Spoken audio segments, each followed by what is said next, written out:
Chapter 1. A visitor, Jack, a 65-year-old man, sits alone in his dining room. A plate of warm food is before him. He clasps a pen in his right hand and, using a golden fork, pierces a piece of meat with his left.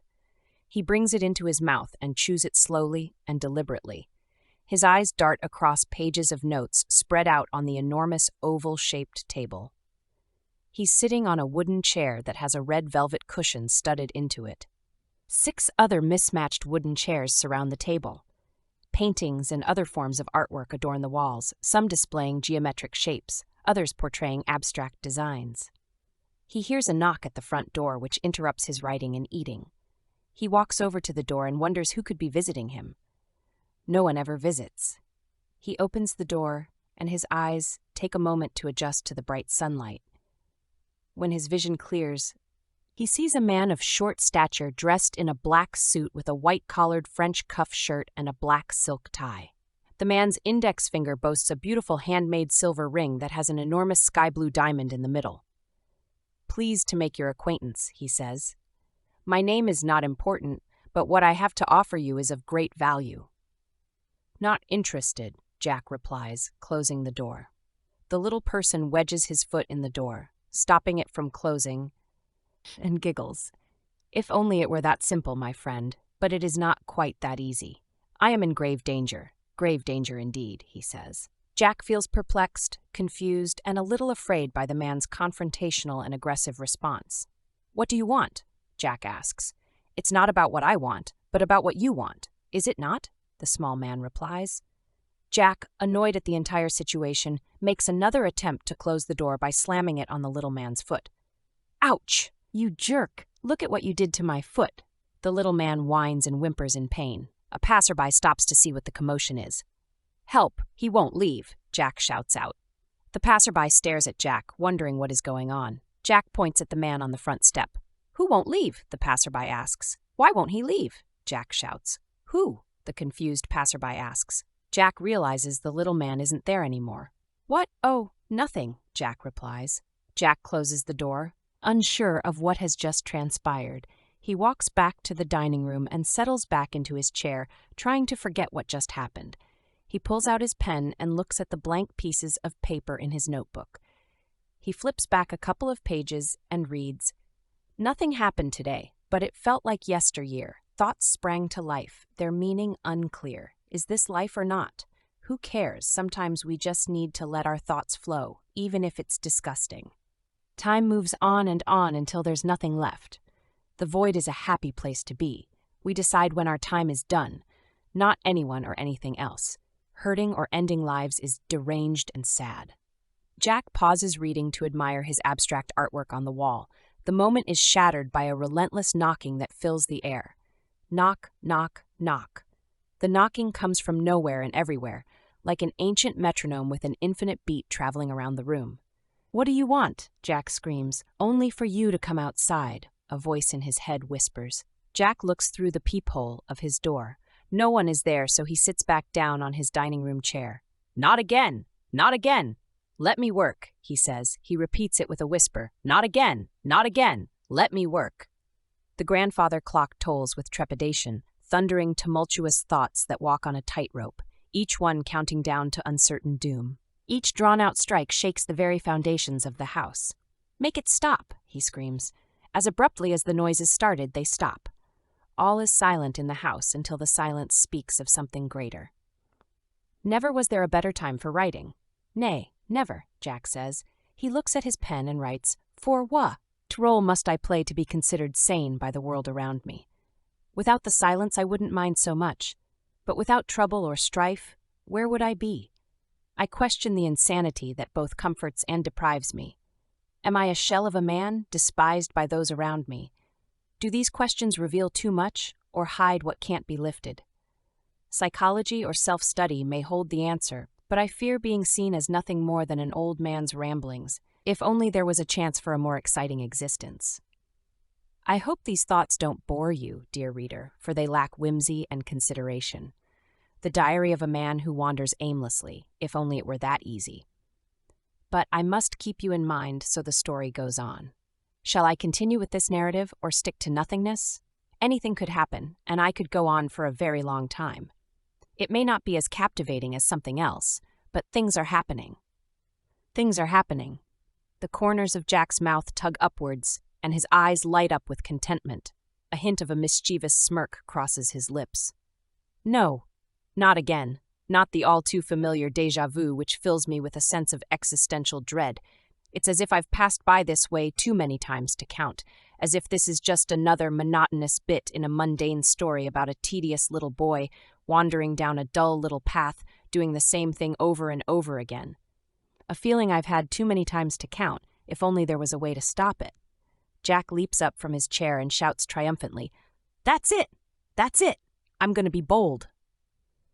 Jack gets dressed and grabs his wallet, cell phone, notebook, and pen and heads outside. He takes a deep breath of the fresh air and strides out with newfound determination. He knows that he can do anything, so why not take the chance? His smile grows wider because he is ready to finally make a change. He strolls along the sidewalk, taking his time now to notice the details in life he used to pass by in a haze: the chirping of birds, the scent of wildflowers, the sound of the wind rustling against the leaves, and his shadow dancing on the path. He takes it all in and feels an appreciation for life that he hasn't been able to feel in a long time. Chapter 2. Scratch. I don't suppose there was as good of a time as this to be in the way of something. I never heard anyone shout so loud. Maybe if I was more of a scratch, I would have a position too. Never mind that, though. There's something else that requires my attention, a cat meowing at the door. There's no cat now, of course, but there was a few minutes ago. Never thought I'd hear him cry like that. He must be lonely. I don't know why cats fight. Seems like a shame to me. I expected them to be the best of friends. Jack puts his notebook down. He sighs and takes a sip of water. The city park is calm. The sound of birds chirping is constant in the background. The air's warmth washes over him, bringing a pleasant sense of numbness to it all. He looks up at a flowering cherry tree, wondering how it came to be. He notices a small patch of green grass collecting in the crevices of the tree and decides to sit on it. He leans back into the bark of the tree, feeling the rough bark against his shirt and skin. He closes his eyes and takes a deep breath, taking in the scent of nature. As he inhales, his thoughts start to expand, and as he exhales, they erupt like a volcano of wild ideas and imaginative possibilities. A loose cannon upon which to build exists inside my mind. There have been no others, and there are no others before me. I am the one, the mighty, the grand. A woman is walking her dog nearby. She crouches down and makes some loud, obnoxious noises. Jack stops writing in his notebook to look at her. He sees a thick, slow trickle of brown run down her leg. The dog sniffs at it curiously, and Jack smells it from where he sits. The scent of excrement is a sharp reminder that not all is well in the world. The woman looks at Jack and points at him. "You're a comedian to me. You're a madman." Her face liquefies. Her eyes widen and terror, and her cheeks droop as if an invisible hand were pulling down the corners of her mouth. Her face melts like hot wax in the sun, and a pool of purple liquid forms at her feet. Her head is now a moving human skull. Her dog's fur ripples and stands on its end. Its eyes turn from green to dark red and expand with rage. Its teeth sharpen, and the dog lets out a low growl while baring his teeth. Jack crawls away, his heart pounding. The woman, now unrecognizable, turns towards the dog with a wild look in her eyes and says, "You mangy mutt, look at what you made me do." She looks at Jack and points her finger at him. "You're a freak, that's what you are. You're a no-good, good-for-nothing freak." Her taunting continues, and her vicious dog edges closer to Jack. Its growls and snarls remind him of an old song that his mother used to play while she beat him. He does his best to fight against the invisible energy holding his body in place. He screams internally, unable to voice his fear. His arms and legs feel like lead, refusing to move even an inch. "Let me tell you, you're mad, and you're a dag," the woman yells. The dog's fur melts away, and its legs lengthen into a thorax. Wings sprout out of the thorax, and the dog completes its transformation into a beautiful butterfly. The inside and outside of its wings are colored with yellow dots, orange lines, and blue swirls. They open slowly, dazzling even the sunlight as they expand. The woman screams, "You gotta help me, you dag! I need your help!" The woman utters her final words as a gust of wind stirs around her. Her body softens and she melts downward, ever so slowly. Her features become indistinct until she is nothing more than a puddle of purple goo on top of the sidewalk. A small yellow square piece of paper she was holding in her hand lay on top of the goo. Jack lay on the dirt near the cherry tree with his hands over his face. He tries to recover from what just happened by soaking up bits of sun and allowing the warmth to seep into him. He focuses on it, letting everything else in the world go. Any incoming thoughts or ideas either fly by or bounce off of him. After regaining his strength, he pushes himself off the ground. Feeling a mixture of confusion and curiosity, he shuffles toward where the woman and dog were moments ago. He puts the tip of his finger into the puddle of goo and feels its thick, viscous texture. He looks into the puddle and sees himself staring back. The reflection consists of a deep, dark shade of purple that has a hint of opalescence, like a bubble reflecting him in purple. As he bends over to look closer at his face, he notices that the goo has a sickly sweet odor, reminiscent of overripe fruit. The longer he looks at it, the more uneasy he feels, as if the goo were looking at him too. Jack picks up the yellow paper on top of the goo and picks it up. He sees a phone number on it, 1-507-519-0854. Jack pulls out his cell phone and dials the phone number. "Hello," a scruffy voice says. "Hi," Jack says. There is an awkward pause. "Who are you?" the scruffy voice asks. "Hi, my name is Jack. I was given this phone number by a lady who I watched melt into a pile of purple goo, and now I'm looking at it. I've been seeing lots of strange things lately, with increasing frequency. This isn't like me." "Okay, I don't know anything about melting ladies. Don't call me again," the voice says. Jack hears the unmistakable sound of a rotary dial phone being slammed down, the clicking of numbered wheels spinning back to their starting positions. The sound repeats itself over and over again in his mind. He stares at the phone in his hand, feeling a mixture of fear and curiosity. Who was the person on the other end of the line, and what do they know about the strange events that had been unfolding around him? He can't shake the feeling that there is more to this than meets the eye. Jack stands alone in the empty park. The once vibrant colors of the surrounding trees and flowers are replaced by a sickly gray pallor. The once cheerful sounds of birds and children have been replaced with sterile silence. A cold breeze sweeps through, making Jack shiver. He senses the presence of something mysteriously powerful lurking nearby. He abruptly turns toward the rustling of leaves beside him, but there is nothing there.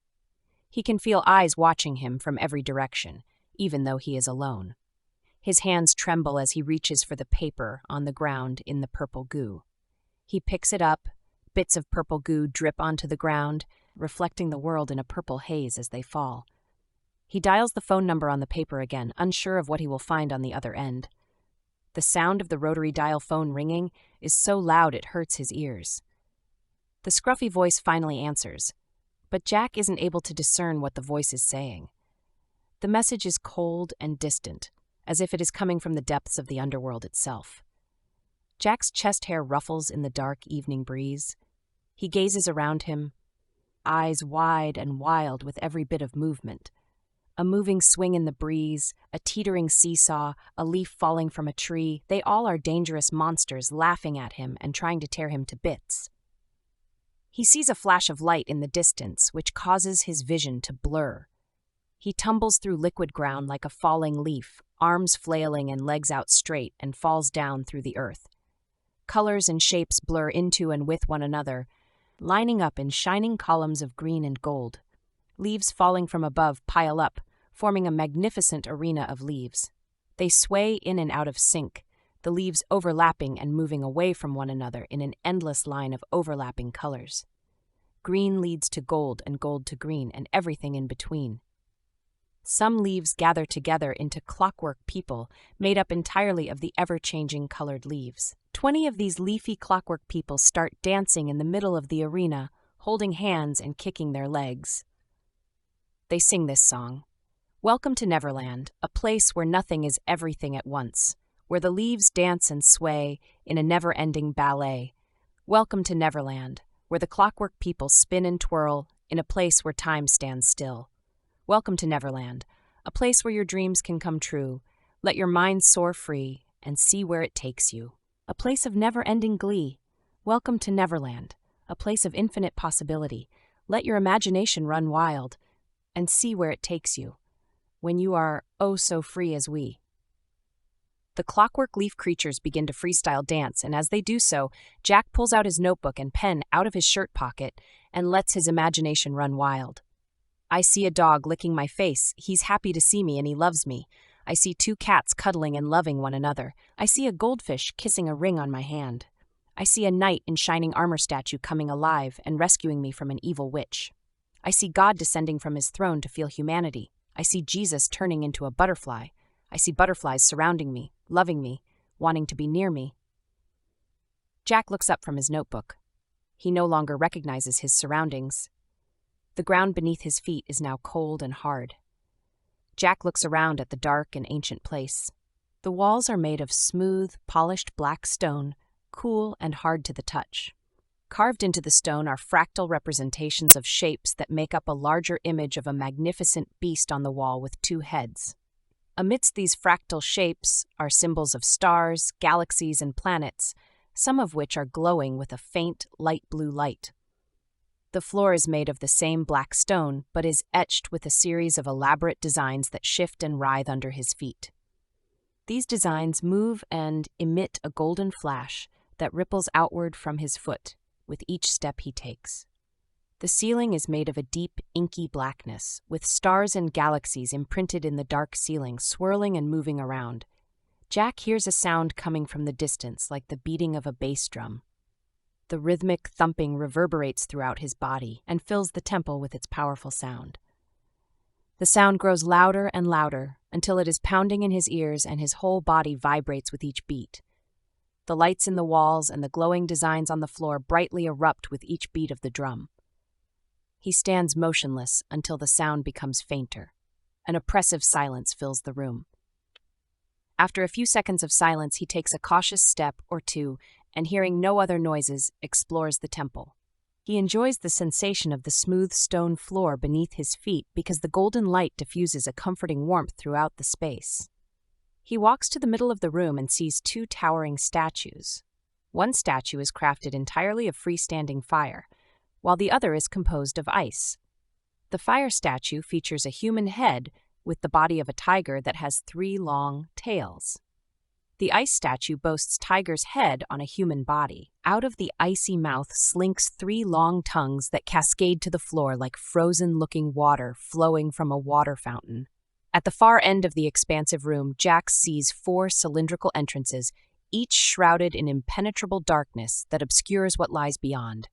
Drawn to their mysterious aura, Jack approaches the first entrance and leans forward to peer inside, only to be met with an unexpected warning. Neon light blue letters appear around the entrance's perimeter, spelling out a haunting message. Any part of you that goes in, all goes in. Hesitant, Jack steps back and cautiously moves on to the second entrance. Leaning towards the second entrance, Jack waits for a message to appear. He has no idea how much time has passed, or if it has passed at all. Strangely, no warning appears, leaving Jack to contemplate whether to continue waiting, or wonder if he's missed some crucial cue and should keep waiting. He touches around the entrance, thinking some words will appear, but nothing happens. Jack approaches the third entrance, wondering if he'll see a message this time. Neon light green letters soon materialize around the entrance, reading, "Watch out for the May Queen." Intrigued, Jack moves on to the final entrance, where neon red letters spell out a simple question. Wonder? I like the sound of that one. Jack thinks to himself, drawn to the neon red letters that spell out a simple question. Wonder? He pokes his head inside the entrance and is immediately struck by the breathtaking beauty of what he sees. A verdant green meadow, with a beautiful solitary linden tree and a rainbow that arches powerfully from ground to ground, touching down in 2 places. It's like a scene from a painting. While the landscape may be a paradise with an abundance of fruits and vegetables to eat, Jack knows that he doesn't want to spend the rest of his life there, alone. Relieved to have his body still on the other side of the wall, Jack pulls his head back out of the 4th door. The entrance disappears immediately, leaving only the wall and 3 other entrances to choose from. Jack makes his way to the third doorway, intent on discovering what lies beyond. But before he can peek inside, the loud thump of a drum echoes through the air, freezing him in place. The golden lights on the floor suddenly shift and coalesce into various-sized spiders that dance and sway to the beat of the drum on the floor, creating a rhythm of their own. As the drumming gradually softens, each beat fades away into nothing but the spider designs keep dancing. After half a minute of watching the spider designs dance on the floor, Jack approaches the "Watch Out for the May Queen" entrance. He hesitates for a moment before finally sticking his head inside, eager to uncover the mystery that lies beyond. Chapter 3. In Your Eyes. Jack feels a strange sensation. It's as if he's no longer seeing the world through his own eyes, but someone else's. He tries looking around but can't because he's inside a little girl's body. He feels her frail arms and delicate hands in his mind's eye. He tries to move, to grasp at something familiar, but he can't seem to control her body. The world presses in through her senses, every feeling and sensation clear as day, but he can't turn them into action or movement. The room they are in is small and is made out of semi-spherical dirt walls. There are no entrances, exits, or signs of life. How the little girl ended up in the room or what exists outside of it remains a mystery to Jack. She sobs in her wooden chair and Jack feels her tears on her hands. He feels the weight of loneliness and isolation bearing upon her. He's unable to comfort her or even offer a kind word as an invisible worm inside of her mind. As the girl collapses onto the floor, the world turns black and Jack is left with only his thoughts. From the darkness, a voice rings out in an ancient language, "Welcome." The little girl jolts awake from the sound and stumbles to her feet. Her movements are wild and frenzied, as if she is a bird in flight exploring the empty space around her. The floor beneath her feet writhes and shifts, the mass of dirt reacting to her footsteps like a disturbed hive of angry hornets. With each passing moment, the girl's panic-stricken anxiety grows stronger. She runs across the dirt, screaming and flailing her arms as the dirt move and down her legs with each step. She reaches her chair with a sigh of relief, her body trembling with uncontrolled insanity. In a state of limbo between the waking world and a nightmarish reality, the girl has no footing in either realm. The voice from the walls speaks once more, stirring something deep inside the girl's mind. With trembling hands, she reaches out, trying to grasp invisible words that hold the key to her existence. Her fingers clench and unclench, clench and unclench. Her eyes gloss over and turn from hazel green into a swirling mix of white and black shades. The air in the room charges with an overwhelming and mysterious power, which unleashes itself, sending a jagged charge of electricity through the air. A brilliant and blinding white light fills every corner of the room. The chaotic energy builds into a crescendo until Jack and the little girl are consumed by an explosion of light and energy. This explosion turns them into pure energy, light, and consciousness. For a moment, Jack experiences what it means to exist in many places at once while being both separate and the same. He sees many things and feels everything that everyone experiences in any given moment. He becomes the material and immaterial, to exist as elements, bits, parts, sums of the whole of the sums, and the separation and union of all essence.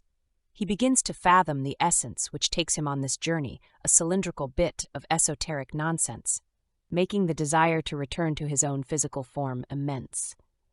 He violently yanks his head out of the entrance he came in, causing him to lose his balance and fall backwards onto the black stone-ground floor with a sickening thud as his head smacks into the stone. Jack clutches the back of his head and moans until the throbbing is less severe. Despite the dull pain in his head, he gets up and grits his teeth, led on by a desire to explore the other two rooms. Jack checks his pockets and is flooded with relief when he feels the smooth texture of his pocket notebook and the familiar weight of his pen. He pulls them out and flips open the notebook. The pages rustle against his fingers until he finds a blank page to write in. The familiar scratch of the pen against the paper, the slight resistance of the pages as he turns them, and the cool and heavy weight of his fountain pen all provide a sense of comfort and familiarity. What brings me to this strange place? I just had the strangest experience. The mystery of this place exists as a shadow. The very imprint of it upon my mind casts doubt on my existence as a person.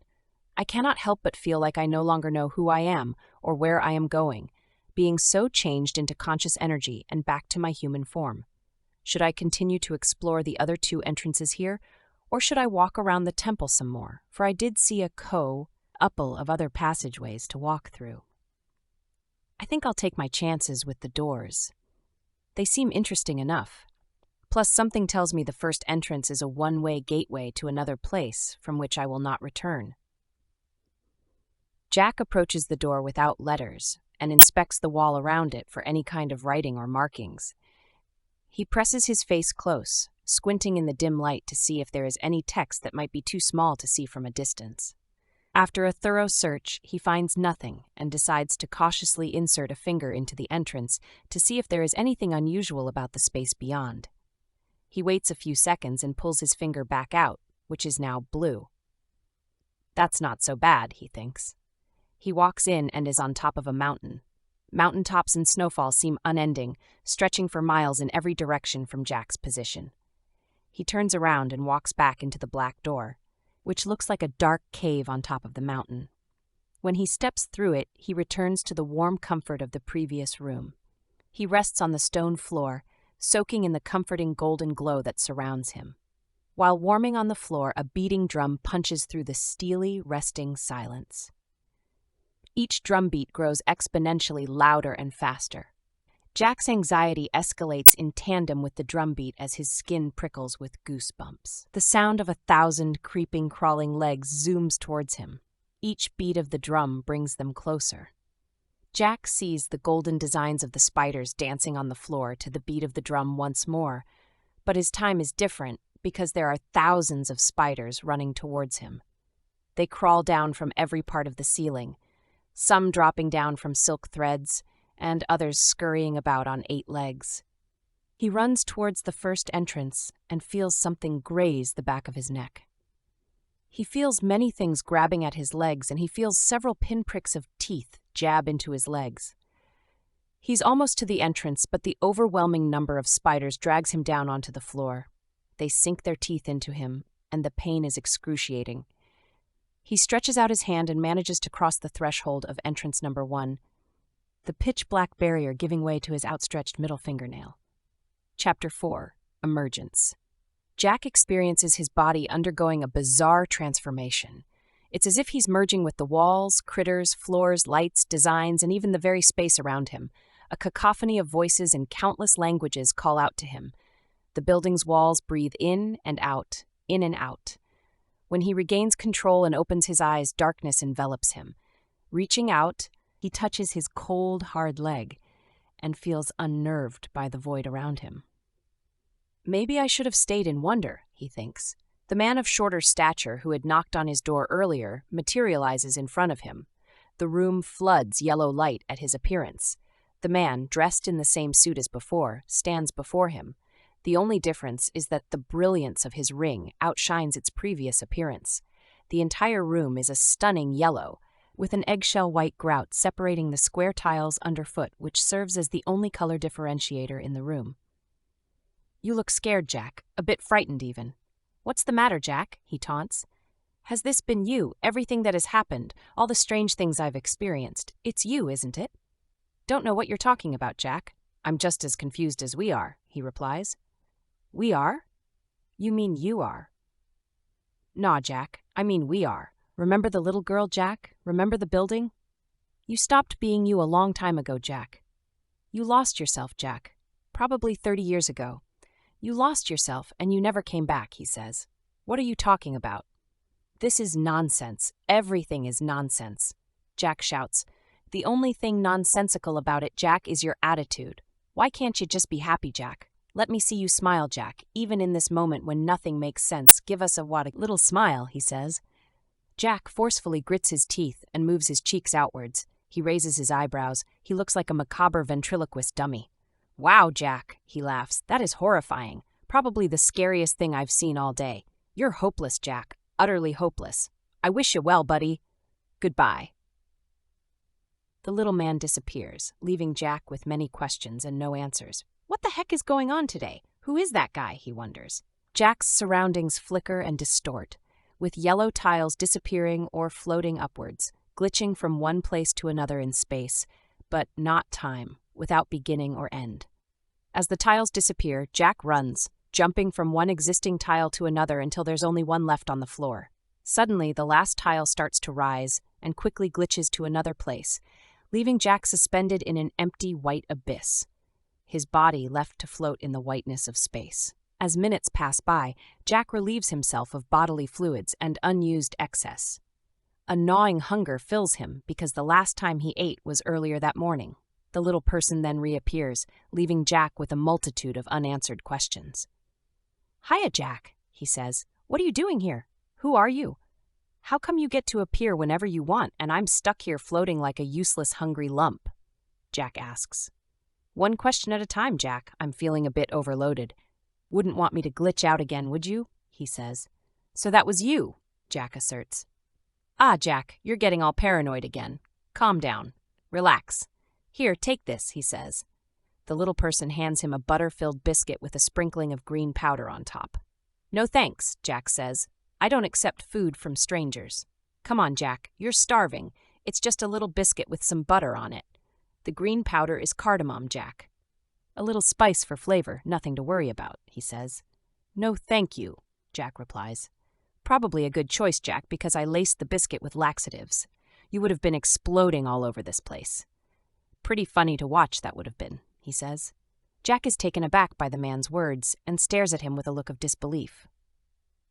"Who are you?" he asks, placing extra emphasis on the word are. "I'm just here to help you find what you're looking for and to offer you some much-needed guidance. Consider me to be your spirit guide. An odd, eccentric, and a somewhat messed up one at that," he says, smiling. The little person winks and vanishes, leaving Jack floating in the white abyss. Jack becomes increasingly bored with floating aimlessly in space, so he swims through the air, which works surprisingly well. He does the backstroke, the jellyfish, the breaststroke, the doggy paddle, and even some dive swimming. He imagines a delicious hamburger with French fries and lemon-spiced broccoli on a white plate in front of him. Within seconds, the food appears. He realizes he can make anything appear that he wants. Anything within his wildest imagination will instantly materialize. He imagines a swordfish swimming alongside him, but when it tries to bite off his head, he quickly envisions its demise and it perishes. He imagines thousands, then millions of butterflies that fill the space around him with countless types, colors, sizes, and varieties of butterflies. In his mind, they all merge into one colossal morphomenalous butterfly. Its wingspan rivals that of a football stadium, and its wings display brilliant shades of light blue to deep blue, evoking the beauty of a stained glass window. Its insect eyes lock onto Jack and it flies toward him, each flap of its wings whipping gusts of air around him. The powerful gusts propel Jack backward, but the butterfly speeds up, catches him, and sucks him up through its proboscis. Bouncing within the maxillary galea, Jack imagines himself riding the butterfly instead of becoming its meal. He is then large and light enough to soar through the air on the butterfly's back. Jack feels 2 arms wrap around his waist. "Yeah!" exclaims the little person. "This is fun!" Jack yells. "Let's make it a little more interesting," the man exclaims. Mountains, valleys, rivers, and trees materialize. They fly above it all. Meteors rain down, destroying the landscape, while a couple of rains appear in Jack's hands. The sky darkens from pink to pitch black, and stars twinkle above. "Steer left," the little person shouts. Jack tugs the reins to the left, and the enormous butterfly veers accordingly. Its wing beats send nearby trees swaying in powerful gusts of wind, uprooting some of them that go sailing through the air. Jack uses the reins to dodge the meteors that rain from the sky. "This seems dangerous," Jack observes. "Incredibly dangerous, yes," the little person agrees. The butterfly races in the night sky while meteors flash and explode in their wake. The creature spies a lake and dives toward it. Jack's legs lift as they descend, prompting him to tightly grasp the butterfly's neck. The little person clutches Jack's waist in response. Jack's heart sounds like a drum solo at a rock concert as they hurtle toward the lake, their speed escalating with each passing moment. Their legs flail upward in the air as they dive down. Jack grips the butterfly's neck with all his strength, while they speed down to the lake like a bullet. The butterfly crash lands next to the lake and drinks the water until only flopping fish, bugs, critters, and debris remain. The blue-hued butterfly then bursts into 1,000,001 normal-sized counterparts. Jack looks upon the scene in amazement. The meteors cease their destruction and transform into shooting stars that streak across the sky. Jack gets off of the butterfly and looks at the world around him. The trees soar upward like skyscrapers, their branches piercing the clouds. Leaves as large as watermelons rustle in the wind. The grass around him is easily 10 feet tall and sways gently in the breeze. The butterflies flit around in separate directions, each one adding to the already enchanting surroundings. "I think I'd like to be a normal-sized human now," Jack says. The little person balks at Jack's suggestion. "What are you, nuts? This place is made for giants like us. If we become small, everything will be enormous. Heck, a mosquito will kill us." "Dude, I don't even know your name. This is literally all created out of thin air. We were in a white abyss not 5 minutes ago," Jack replies. "None of that matters. The fact remains that if we become normal-sized humans, this place will kill us. I don't have the power to change this world. I don't even know how I got here. I'm not even entirely sure I'm real. For all I know, I'm a figment of your imagination." The little person responds. "What?" Jack asks, quite certain he was not a figment of anyone's imagination. "I'm saying, we have to be careful. Very, very careful. If we're not careful, we could die. Here. For real," he says with conviction. "What are you talking about? You told me you were my spirit guide. You went on and on about how eccentric and mystical you were," Jack says. "I wanted you to like me," the little person says, his face looking forlorn and a bit dejected. "So you have no idea what's going on?" Jack asks. "No. I told you I was in grave danger when I knocked on your door earlier. Weird things have been happening to me all day. I can tell you the whole story if you like," he says. Chapter 5. The Little Person's Story. So there I was, minding my own business, standing in my kitchen over the stove, cooking my lunch. I'm whisking the sauces, stirring the vegetables, and chopping some fruits up. I lick the sauce spoon, adding a bit more of spices and salt after I do so. While cooking, I notice a faint sound in the distance that grows louder until it becomes a deafening roar, reverberating throughout my entire body. The walls of my kitchen bend and twist into grotesque, unnatural shapes. The floors soften and give way beneath my feet, sinking me into the wood below, transforming my feet and legs into twisted wooden flesh. My utensils, fruit, and vegetables turn into a writhing mass of flesh and bone, which then wriggle onto the floor and bounce up and down. The saucepan I was using for cooking contorts into an unrecognizable polygon, with bits of it extending out in various directions. Trying to wriggle free from the wooden floor, I spot a small, rectangular black door growing near the bottom of my wall. It creaks open into the wall as it grows, revealing a shrouded, extending darkness that floods my kitchen. A figure forms out of the shadows, a grotesque mixture of shadow and skeleton that towers over me. Its black eyes pierce into my soul. An overwhelming sense of dread comes upon me as the creature approaches. It extends a bony hand towards me, and I feel the chill of its touch before it even makes contact. Speaking in a language I cannot understand, the creature's voice produces a hissing, raspy sound. I stare in shock as the creature's shadow-bone hand passes through my chest, as if my body is an illusion. I scream, but my voice is like his now, raspy and hissing. I'm paralyzed, unable to move as the creature invades my mind. Memories, dreams, and fears overwhelm my consciousness as the creature sifts through my thoughts, selecting the ones it wants and discarding the rest. The creature steps back when it's done, and the darkness slowly dissipates, replaced by the light of the kitchen.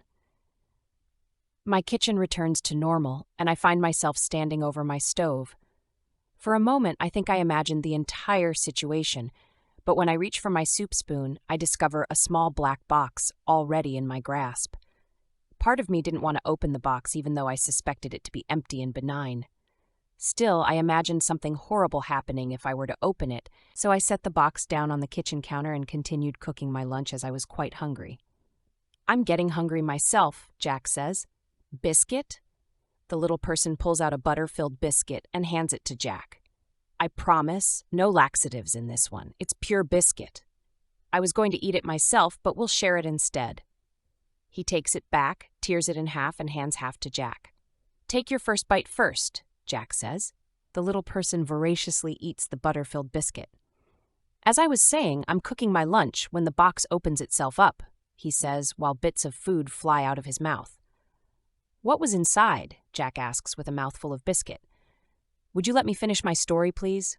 No more interruptions, the little person replies. Nothing was inside the box. That was the weird part. I look at it, expecting some kind of magical, mystical unicorn, devil, or some other kind of strange creature to pop out of it, but nothing happened. I looked at it closer, and the black box was lined with black velvet on the inside and nothing else. I ran my fingers along the inside, the edges, and that was it. No hidden compartments or anything at all. As far as I could tell, it was an empty black box for me to store things in. The outside of the box wasn't remarkable either. It would be one thing if it had cool blue hand-painted designs or something that took some kind of effort, but no, not even that. It was a plain black box. I considered throwing it in the trash, but decided against it, given its mysterious appearance and the events that preceded it. I decided to put the empty box in a kitchen drawer by the counter. Turning to do so, I noticed something strange in the reflection of the kitchen window. A shadowy figure stood behind me, growing larger by the second. Panic set in, and I wondered what it could be. I spun around quickly, trying to recall where I had last placed the kitchen knife, but the figure was no longer there. Resuming my lunch preparation, I questioned my sanity for staying in this house. The air became heavy, as if I were breathing in gravity. Each breath required increasing effort and exertion. I heard faint whispering in the distance and the sound of footsteps approaching. With that, I fled out of my house and ran to yours. You cook in a black suit and silk tie by yourself? Jack asks. I had an important meeting right before, he says, shooting me a glare. Yeah, an important meeting with the devil, Jack retorts. Oh, like you're one to talk, the little person says. I think it's time I learn your name. What is it? Jack asks. The little person opens his mouth to tell him, but fades out of existence as he does so. Great, just great, Jack mutters, talking out loud to himself as he finishes his biscuit. He gazes at the few remaining butterflies lingering in the area. One of the butterflies lands on his shoulder. Jack stays still as a statue out of fear that it may leave him if he moves even an inch. The butterfly's wings open and close, revealing a beautiful glowing light blue that reflects off the light of the moon. Chapter 6. The Bug. When Jack opens his eyes, the first thing he notices is the watermelon-sized leaves of the tree above him. The leaves themselves are a cloudy shade of pink, as if crafted from delicate pink glass. The branches are few and far between, with only a few starting to extend from the trunk high up in the sky. The sun has only just begun to rise over the horizon, with a mix of light and dark pink and purple hues caressing the grass around him. He kneels down and runs his hand over the grass, feeling the cool, dewy blades brush against his skin and the wet droplets gathering on his fingertips. The air is thick with the acrid smell of rotting fish, and a putrid stench of sulfur and decay lingers in the still, humid atmosphere. Jack decides it's time to leave, so he imagines a giant spaceship in front of him. Its sleek metal body gleams in the pink and purple light, and the engines whir with powerful energy. It is long and cylindrical, with rounded edges and small portholes scattered across its surface. Roughly the size of a school bus, it stretches about 40 feet in length, 10 feet in diameter, and 10 feet in height. Jack wants to enter the spaceship. However, he remains enormously large while the spaceship before him is tiny. He struggles to make it bigger, despite all his efforts. As Jack moves his head closer to the ship to examine it, he notices something peculiar. He begins to shrink, and the spaceship appears to grow larger.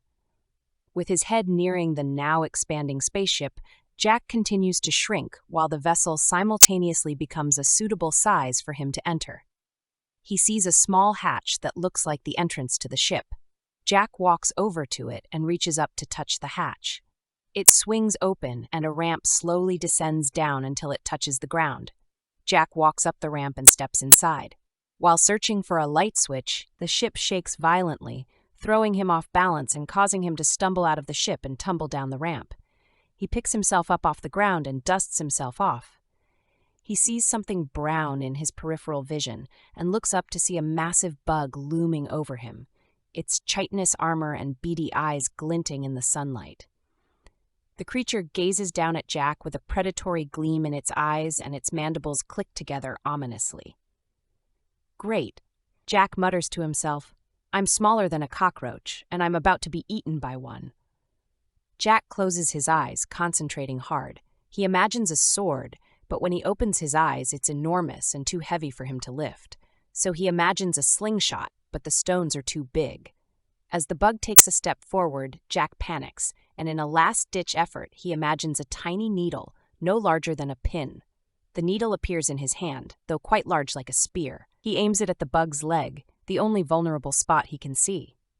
Jack throws the needle and, after doing so, kneels down in prayer as it flies through the air. The needle hits the bug's left leg with a satisfying thwack. Jack fist pumps the air and shouts, "Yeah!" The bug recoils, but comes back with more vigor than ever, being only slightly phased. Jack imagines needle after needle into both of his hands and throws them at the vicious beast. They fly into the challenger like arrows piercing through a giant gummy bear. One of the needles hits the creature's eye, causing the bug to stagger and wobble. Jack keeps firing, the needles embedding themselves deeper and deeper into her body and exoskeleton. The bug's movements become slower and more labored until she finally falls to the ground with a resounding thud. Jack stares in amazement at the creature he's just defeated. There must have been 30 needles sticking out of her body. He grins widely. Not bad for a little guy, he thinks. Jack returns to the spaceship. He walks up the ramp and steps inside. He feels the cool metallic walls against his hands while searching for some kind of light switch. The airlock door behind him hisses shut, and a dim red light bathes the interior. The ship's insides are cramped and cluttered, with pipes, wires, and ducts snaking along the walls and ceiling. Venturing forward, Jack enters a small storage area. Boxes and crates are piled up haphazardly with a few loose tools scattered on the floor. The air smells of oil and rust. Further along, he discovers a tiny bathroom that has seen better days. The toilet, coated in grime, and the sink, encrusted with mineral buildup, are far from inviting. An unflushed turd in the toilet earns the thought, "I didn't imagine that." Jack proceeds down another hallway, arriving at the main cabin room. The spacious area contrasts with the rest of the ship. Walls lined with screens and buttons, various levers and switches, and a holographic display projecting a blue spherical star map. Jack experiments with the hologram, attempting to zoom in or out, but to no avail. In the corner, a small kitchenette features a countertop, a sink, and a refrigerator.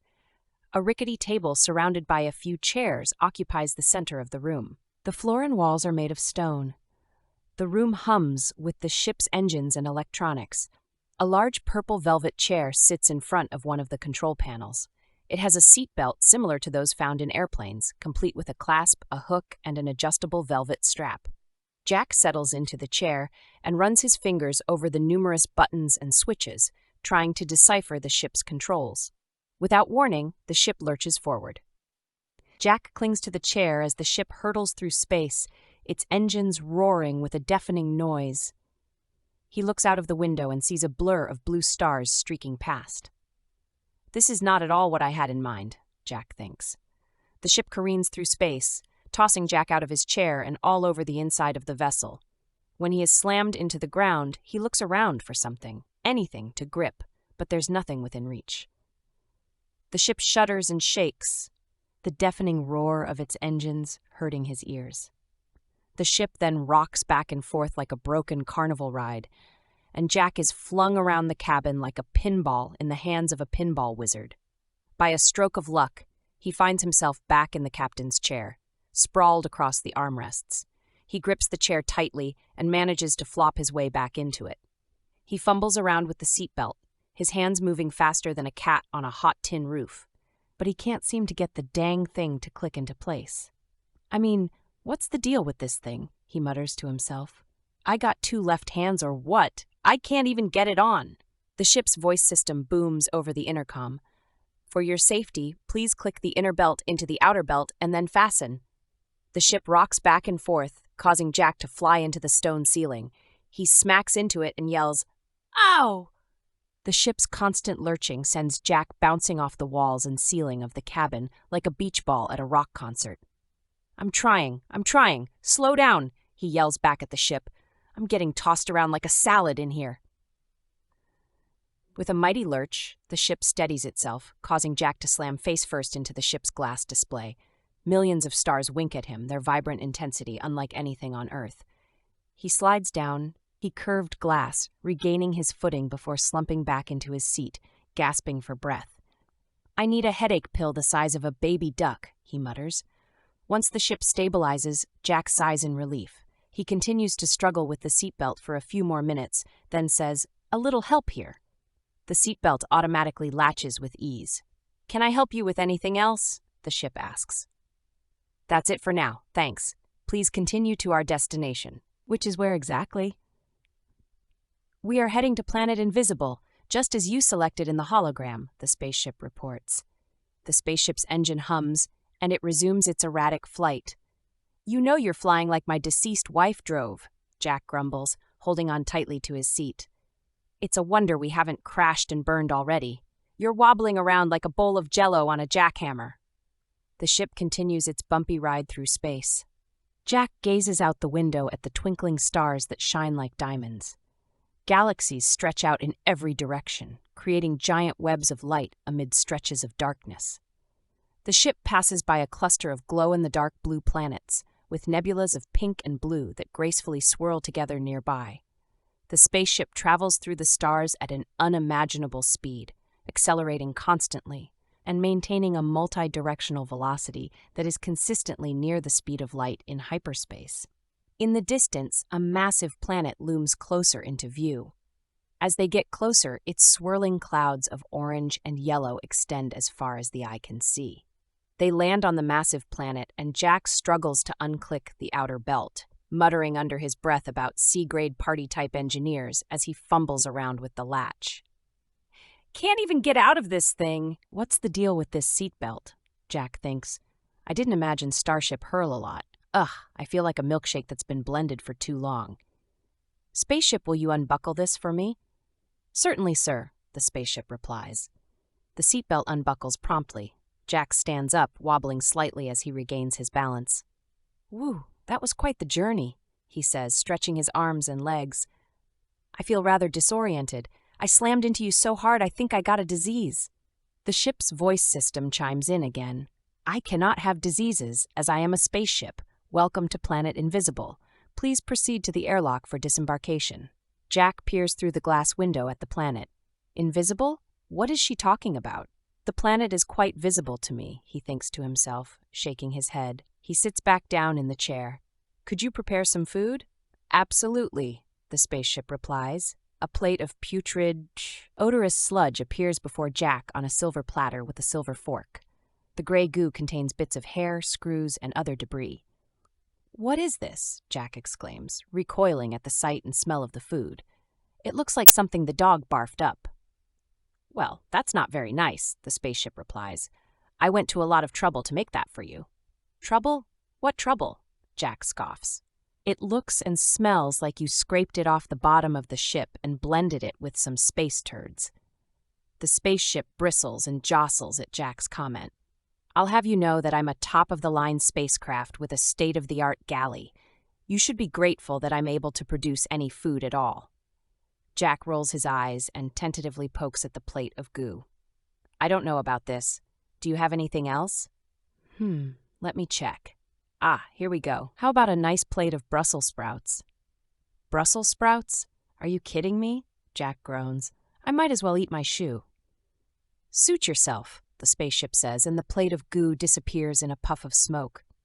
Jack groans and leans back in his chair. "This ship's gonna kill me. I just know it." Jack rises from his chair and heads toward the airlock, passing by the bathroom where he discovers water all over the floor and bits of excrement scattered here and there. "Spaceship, could you please clean this up?" Jack inquires, disgusted by the sight.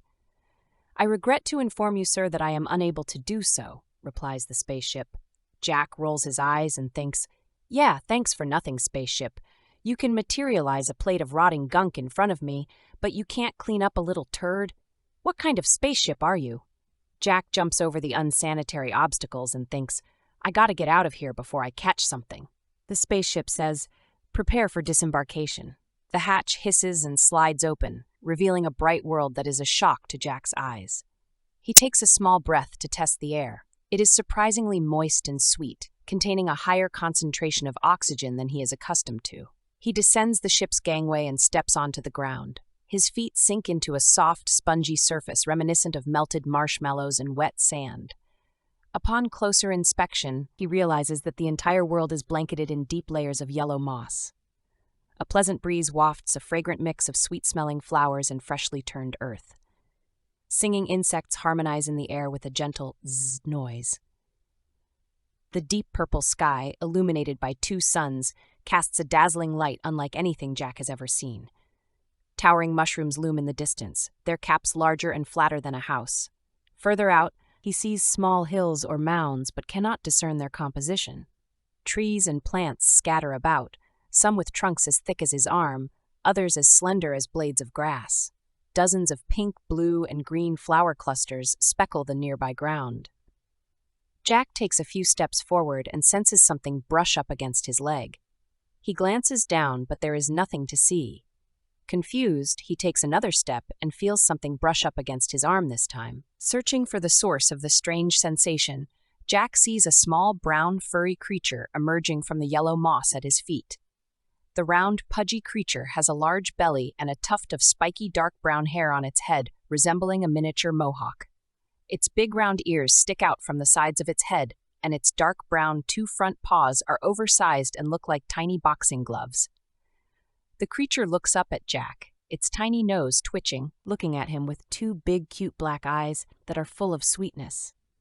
It emits a gentle cooing noise. Another creature, identical to the first, but sporting a bowl-cut hairstyle, also appears from the ground. They begin to coo at one another. Jack bends down and pets the mohawk-sporting creature on the head, prompting louder cooing. The bowl-cut creature also coos louder and smiles, its eyes growing larger in a way Jack didn't think was possible. "Ooh, you're so adorable." Jack coos, continuing to pet the endearing little creature with the spiky hairdo. The bowl-cut creature emerges completely from the moss, cooing loudly and standing on its hind legs to look at Jack. Jack regards the creature warily, uncertain of what to do next. Suddenly, the bowl-cut creature's mouth opens alarmingly wide, revealing 4 rows of razor-sharp teeth.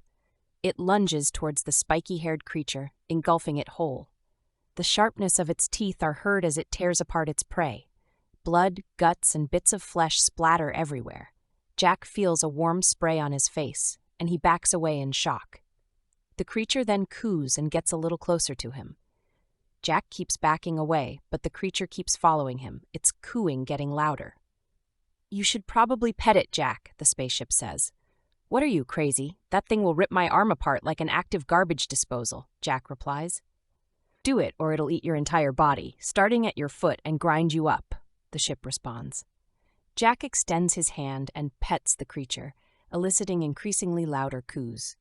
The coos resonate in the otherwise still air, causing Jack to feel a tinge of embarrassment.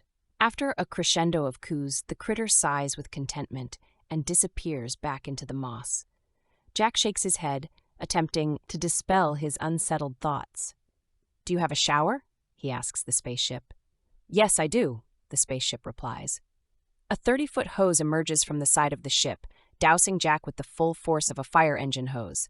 The powerful spray knocks him off balance, causing him to tumble onto the ground. "Stop! Stop!" Jack shouts. The spaceship ceases spraying water and promptly switches to a forceful stream of soap bubbles. Jack flails his arms about in his struggle to maintain his balance amidst the onslaught of soap bubbles. "I thought I was taking a shower, not joining a bubble party," he exclaims. The spaceship chuckles. "I'm having fun with you, Jack." "Yeah, well, between this and the cooing thing, I'd choose pleasing the cooing thing," Jack grumbles, finally managing to steady himself. Carefully, he walks back up the ramp to re-enter the ship. However, he slips on a stray soap bubble and falls on his backside. "Great, just great. I can't even walk up a ramp without busting my behind." Jack's misfortune amuses the spaceship, prompting much laughter. He picks himself up and attempts the ramp once more, only to slip again and slide back onto the ground. "I'm going to need some help here," he says. "Some new clothes?" "Ah, no! My wallet and notebook are probably all soggy. Ah, dang it!" Frantically, Jack searches for his notebook, but comes up empty-handed. His wallet, however, is there and soaked. His voice wavers as he speaks. "Spaceship, is there a notebook on board?" Jack inquires. "Yes, Jack. It's here in the velvet seat cushion." "Oh, good. Who? What a relief. You have no idea." Jack smiles and sighs. The spaceship says, "I have taken the liberty of preparing a new outfit for you. I have analyzed your body type and created something that I think will fit you perfectly." A panel on the outside of the ship slides out and open, revealing a silver suit. It seems to be made out of some kind of metallic fabric that sparkles and glitters in the light. "Try it on for size, Jack. I think you'll find it quite comfortable," it says. Jack steps into the one-piece jumpsuit, pulling it over his body. The suit, as if alive, conforms to his form like a second skin, adjusting to his every movement. "Wow, this is amazing," Jack says, admiring his reflection in the nearby console. "Thanks, spaceship. This is incredible." "You're welcome, Jack. I thought you could use a new look for your journey." "I wish I could take you with me," Jack says, wistfully. "Yeah, but you can't because I'm a spaceship," the spaceship replies. "I could transform you into a girl," Jack suggests. "Just temporarily," he quickly adds. The spaceship remains silent for a moment before responding. "Certainly, that sounds intriguing. I am capable of effecting the transformation on my own." With that, the spaceship assumes the form of a young woman. She has long curly brown hair, light yellow blonde eyes, and a slender nose. Her lips are plump and curvy, and she stands at a height of 5'8" with an alluring figure and shapely legs. Clad only in scraps from the spaceship, her attire leaves much to be desired. Jack is visibly flustered, and his face turns a bright shade of red. "Ahem, you are quite stunning," Jack stammers. She responds with a charming smile. "I aim to please." "Aim to please? By creating brown gooey muck for food?" Jack responds without thinking. "Well, it's what I had available in my system at the moment," she explains, looking hurt. Jack looks at her, a bit confused. "Maybe because you're a spaceship, you don't quite understand what tastes good to a human." She thinks about this for a moment. "You may be right," she says finally. "I'm always trying to improve. Perhaps you could give me some pointers and be more specific on what kind of food you would like me to make." "Sure, I'd love to," Jack says, impressed with her willingness to learn. "We have to find some food first, though. Let's see what we can find to eat on this planet. Can you create a meal out of thin air in your girl form?" "No," she replies, "but maybe I can turn back into a spaceship and make one," she says. She starts shaking with increasing severity until her face turns purple. It's not working. I guess I'm human for a while at least." A big gust of wind flies by, and she shivers a bit. "Okay, let's try to find you some warmer clothes." Jack pauses and rotates his index finger up and then down, forming an arch. "And then we'll find us some food." "Sounds amazing," the girl replies. "What's your name, by the way?" Jack asks, almost afraid she'll fade out of existence like the little person did back when he asked him. "I'm Mary," she says bubbly. "Well, my full name is Mary Ann. It's Mary for short." "Mary, I like that name," Jack says. They stroll across the spongy terrain, taking in the breathtaking sights around them. Approaching a cluster of pink, blue, and green flowers, Mary leans in close to a vibrant purple rose. Its sweet fragrance fills her nostrils, prompting a tickle that culminates in a series of explosive sneezes. "Achoo, achoo, achoo, achoo!" Mary retreats and wafts away the pollen in the air, which is dense with the scent of flowers. "I think you're allergic to pollen," Jack says. "Life is much different as a human," the girl says, wiping stuff off of her nose with her hand and rubbing it on the yellow ground. "It takes quite a lot of getting used to." Yes, it does," Jack replies, trying not to be grossed out. Jack and Mary walk along across the spongy moss and stumble upon some towering mushrooms. "I don't think I could make clothes out of this," Jack says, his eyes scanning their surroundings. Mary feels the mushroom and ponders for a moment. "No, I don't think so either." A chilly gust of wind makes her shiver. Jack, oblivious to the cold thanks to his jumpsuit, offers it to her. "Here, take my jumpsuit." He tugs at the garment and it splits apart down the middle. Mary interrupts the exchange. Wow, I couldn't, Jack. It only fits to your body. But thank you, she replies. Jack zips the jumpsuit back up and suggests, we could find some leaves around here from these trees and then glue or stick them together. All we need is a sticky substance to help the leaves adhere together so that we can attach them to your body somehow. Jack and Mary explore the area, their footsteps muffled by the spongy ground. Towering mushrooms cast shadows on the ground below as they examine the plants around them. They discover leaves as soft as the fur between a cat's eyes, and others as rough as sandpaper. Some plants have thorns as large as a man's hand, with countless tiny spines protruding in every direction. The giant mushrooms are entwined by long green vines that twist and turn around the king-sized mushrooms like slithering snakes. In their search for materials, Jack and Mary come across a cluster of trees with trunks so thick they must have taken centuries to grow. The leaves are a deep shade of purple that shine brightly in the light of the twin suns. They continue walking, eyes fixed on the ground, searching for something sticky to help Mary make her clothes. Jack stops walking when he spots a small plant with bright red flowers exuding light. Bending down to examine it, he discovers that the flower petals are covered in a sticky substance. Mary, look at this, he says, pointing to the plant.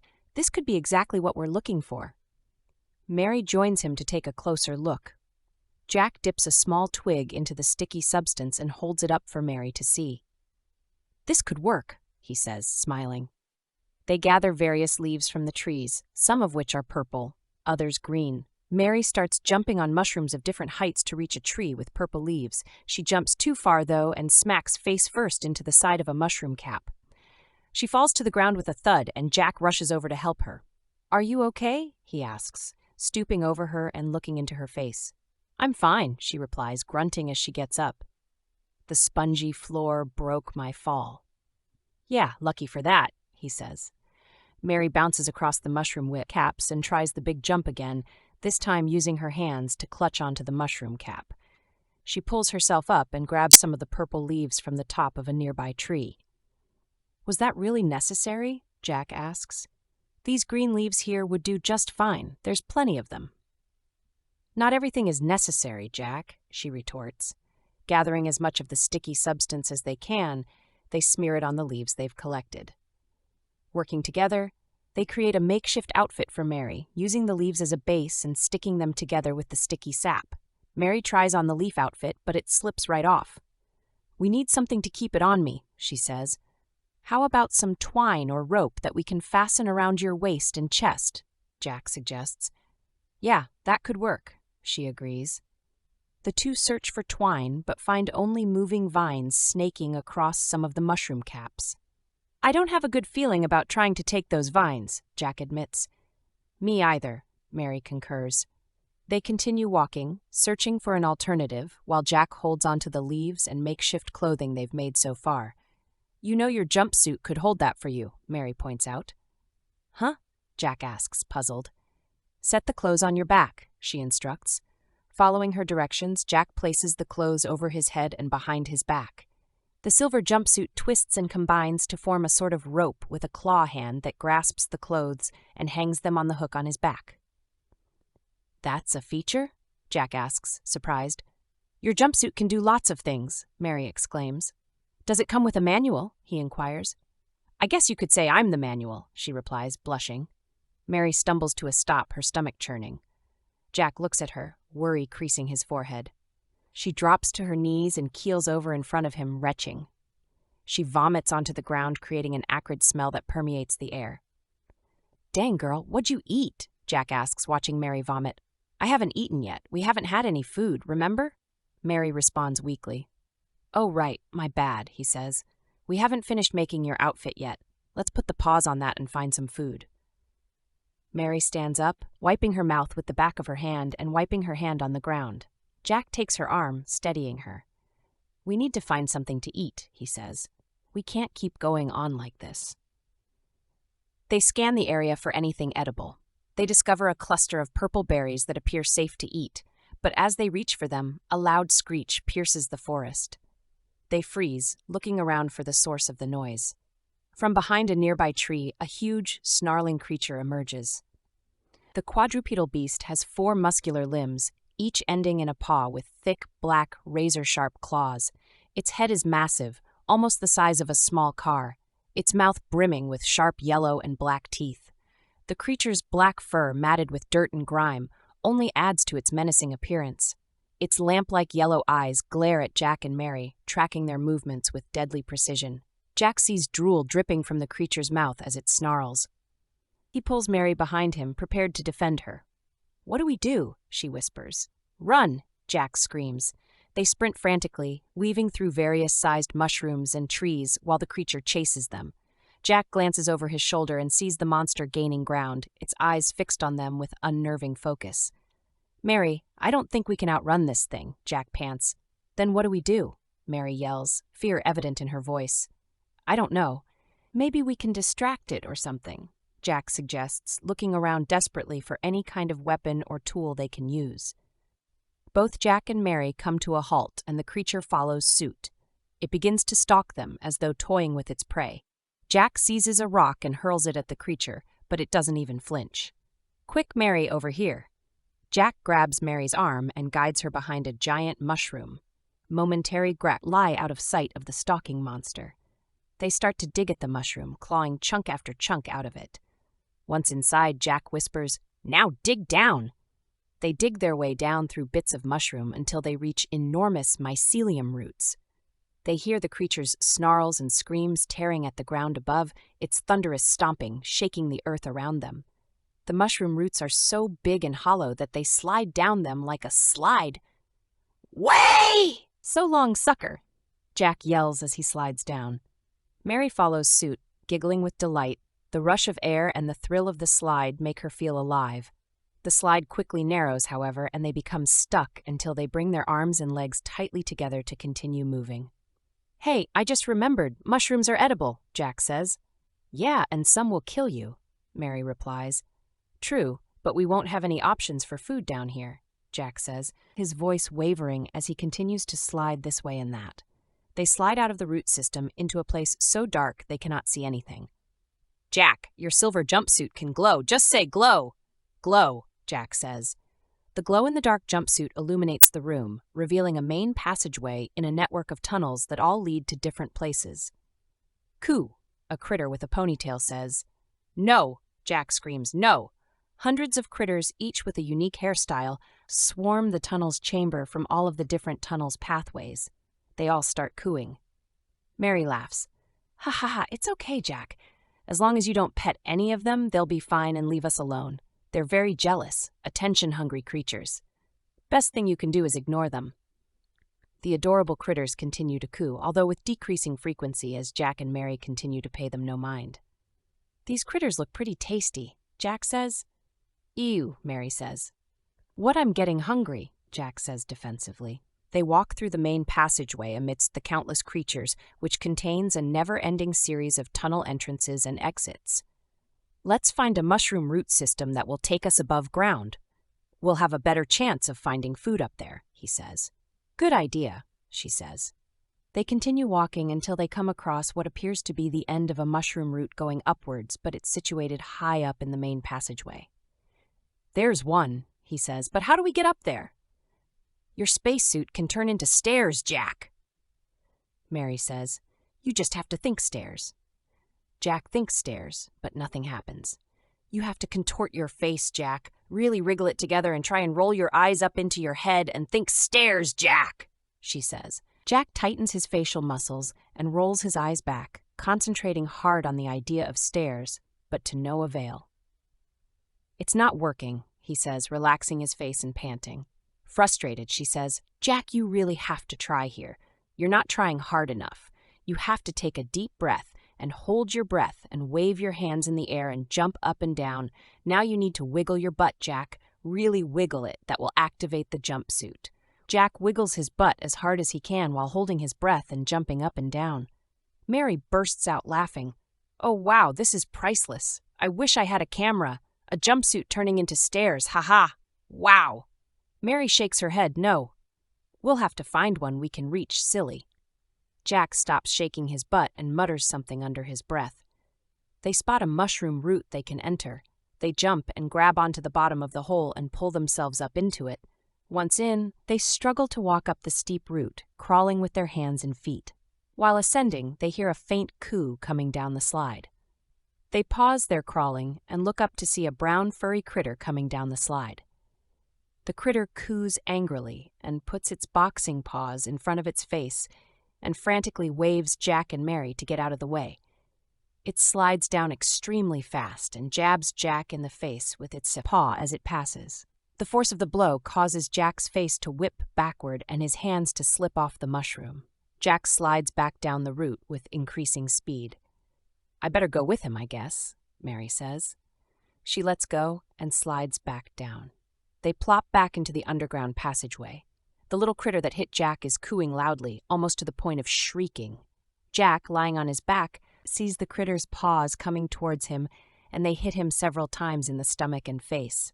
He shoots up off the floor and dodges the critter's punches.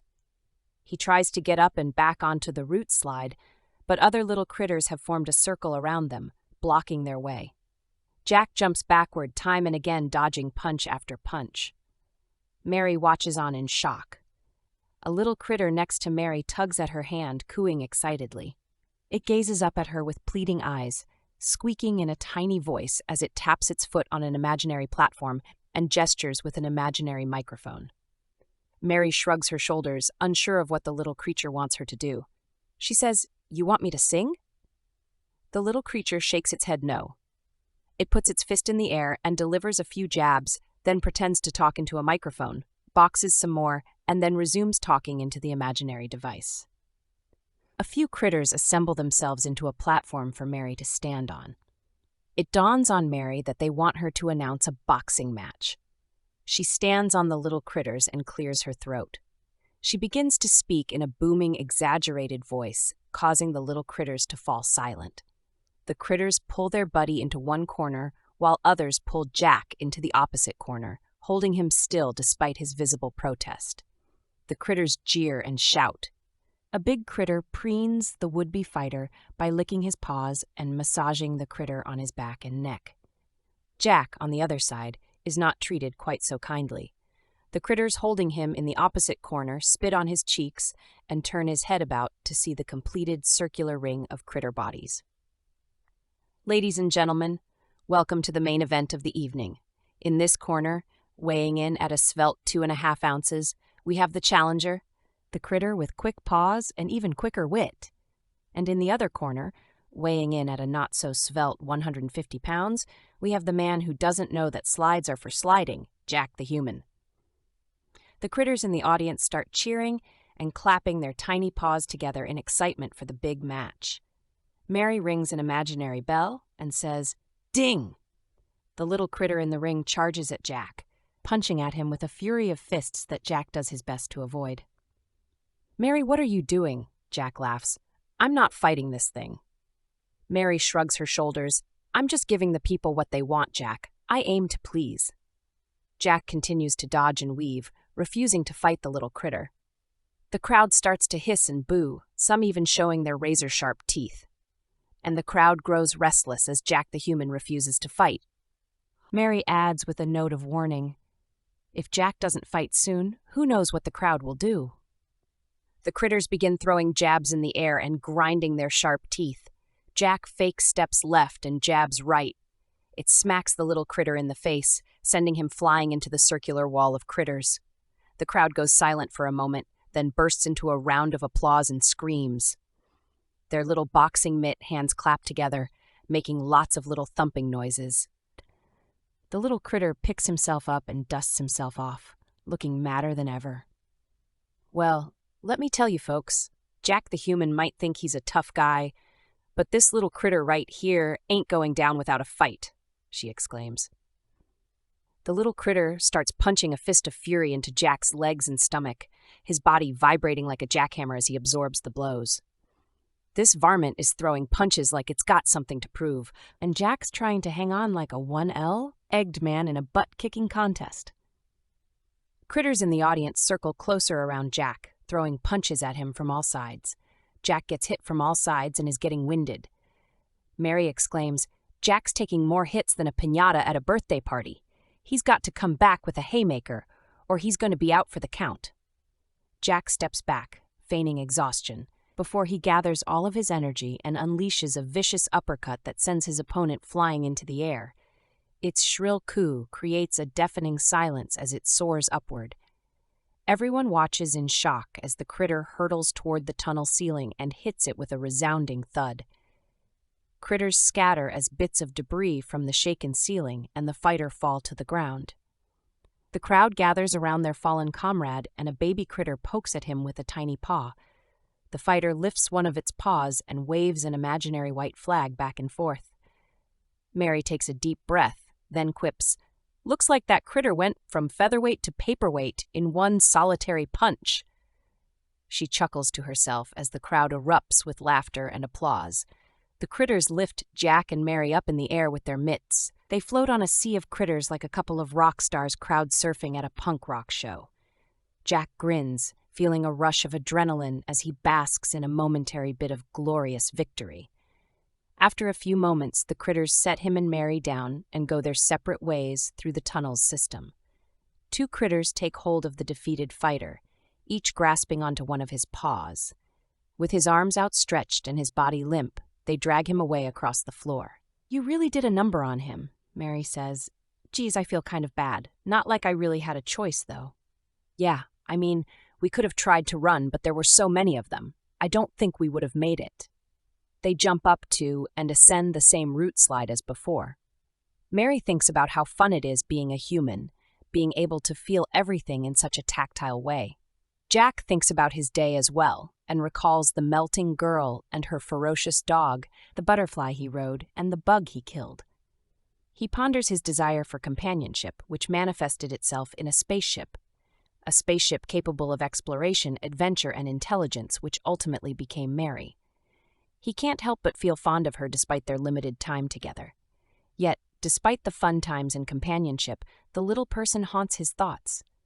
Was he a messenger from some unseen force? Why did he keep vanishing and reappearing? Where is he now?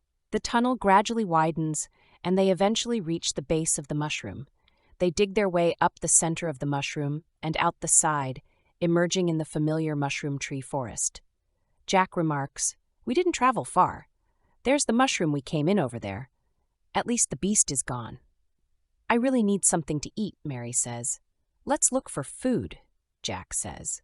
They cautiously walk through the forest, taking care to make as little noise as possible. After a few minutes of walking, they discover a cluster of purple berries, identical to those they found earlier, and begin to pluck them from the bush. Mary joins in, picking some for herself. "I really hope these are safe to eat," Jack says, popping one into his mouth. It's delightful.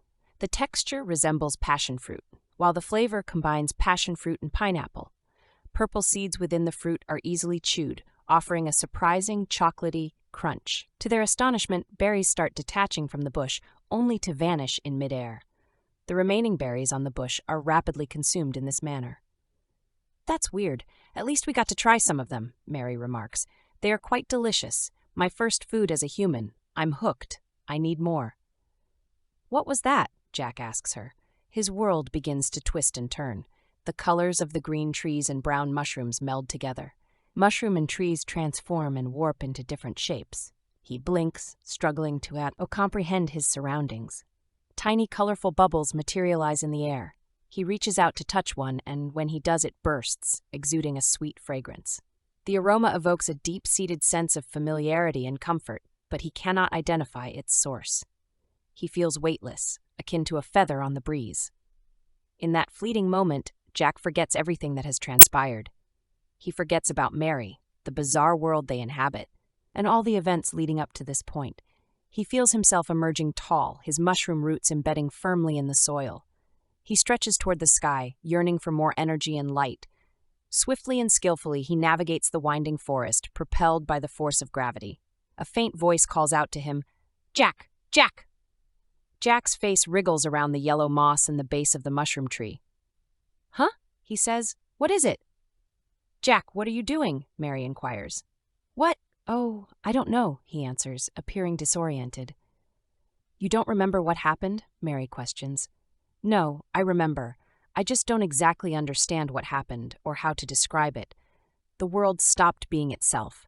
It happens to me sometimes. Mary looks worried. Okay, let's find some twine or thin rope or something and get my outfit completed. Jack had entirely forgotten about the clothes hanging from the hook on his back.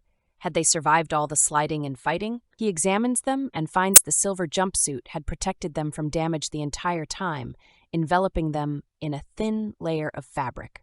Wow, this jumpsuit is really remarkable. If only it could turn into stairs, huh? He says. Yeah, that'd be something, she giggles.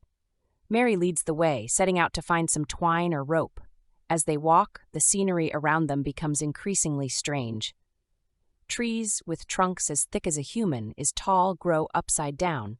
Their roots stretch up towards the sky and the leaves grow into the ground, which is made of shifting sand. They sink a few inches with each step. The sky above is a bright pink with fluffy white clouds that look like cotton candy. One of the twin suns has already set and the other is not far from slipping below the horizon. They walk aimlessly in the forest and see a golden spider hanging on its web between two enormous upside-down trees. From afar, its golden web appears like a complex lattice of golden gossamer, reminiscent of the damage caused by spider mites on bonsai trees. Up close, the webs prove to be finely woven strands crafted from thin filaments of gold. The spider itself consists of immense golden segments, each larger than a horse. Its legs, as thick as tree trunks and covered in lush golden fur, end in two golden claws. The legs are soft yet hard, bendable yet strong, akin to rubber. However, the claws at the tips are solid like metal and rotate slowly like bladed weapons. Mary looks at Jack. He shakes his head no. In response, she shakes her head yes. Jack looks at her pleadingly. I want it, Mary whispers. It's not worth it because we're going to die, Jack replies. It's perfect for my dress, Mary insists. You're kidding, right? Jack asks. No, I'm perfectly serious. Now let's figure out a way to get that golden web. She whispers Mary tiptoes towards the spider's nest, believing the arachnid to be asleep with its eyes closed. Jack grabs her hand, but she shakes it off and keeps walking, so he follows her. They take great care not to make a sound as they approach, watching for any signs of movement. When they draw near, they study the creature's every detail, feeling a sense of relief that it seems unaware of their presence. They walk closer to the golden web and start collecting some strands of web that lay separate from the rest of the nest. Jack steps on a twig hidden underneath some of the silk. The spider's eyes snap open, staring intently at the intruders. In a swift motion, it spits huge chunks of web at them, engulfing the entire area in sticky golden silk. Jack and Mary are trapped in the entangling threads and struggle to breathe, free. The spider crawls closer, its fangs glinting menacingly in the dim light of the setting sun. Jack and Mary attempt to wriggle free, but their movements only serve to tighten the webbing further. The spider rears back, preparing to strike. Seeing his enemy about to strike, Jack panics and thrashes about, trying to break free of the spider's sticky web. The arachnid moves in a deliberate, almost leisurely manner, as though relishing their predicament. Its unblinking eyes remain fixated on the duo, observing their plight with sinister attentiveness. Oh dear, Mary whimpers. What are we going to do? Just stay calm, Jack replies, although he is anything but. We have to think our way out of this. But how? Mary wails. I got it. I got nothing. We're totally screwed. This is it, Jack says, his voice resigned. I can't believe it. We're going to get eaten by a freaking spider, Mary mutters. I tried to tell you this was a bad idea, Jack says. Yeah, I know, Mary says, her voice defeated. They hang there for a few moments, resigned to their fate. The spider inches closer, its eyes locked on its prey. Mary closes her eyes, awaiting the inevitable. A loud roar echoes through the forest. The spider turns its attention to the new threat, leaving Jack and Mary to look on in terror as the massive creature that chased them earlier bursts back onto the scene, snarling and growling like a lion in heat.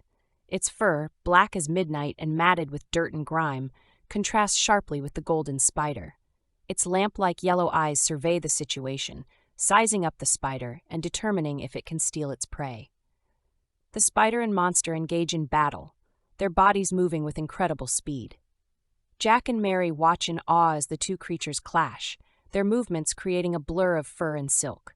The spider spits webs at the creature, but it easily tears them apart with its razor-sharp claws.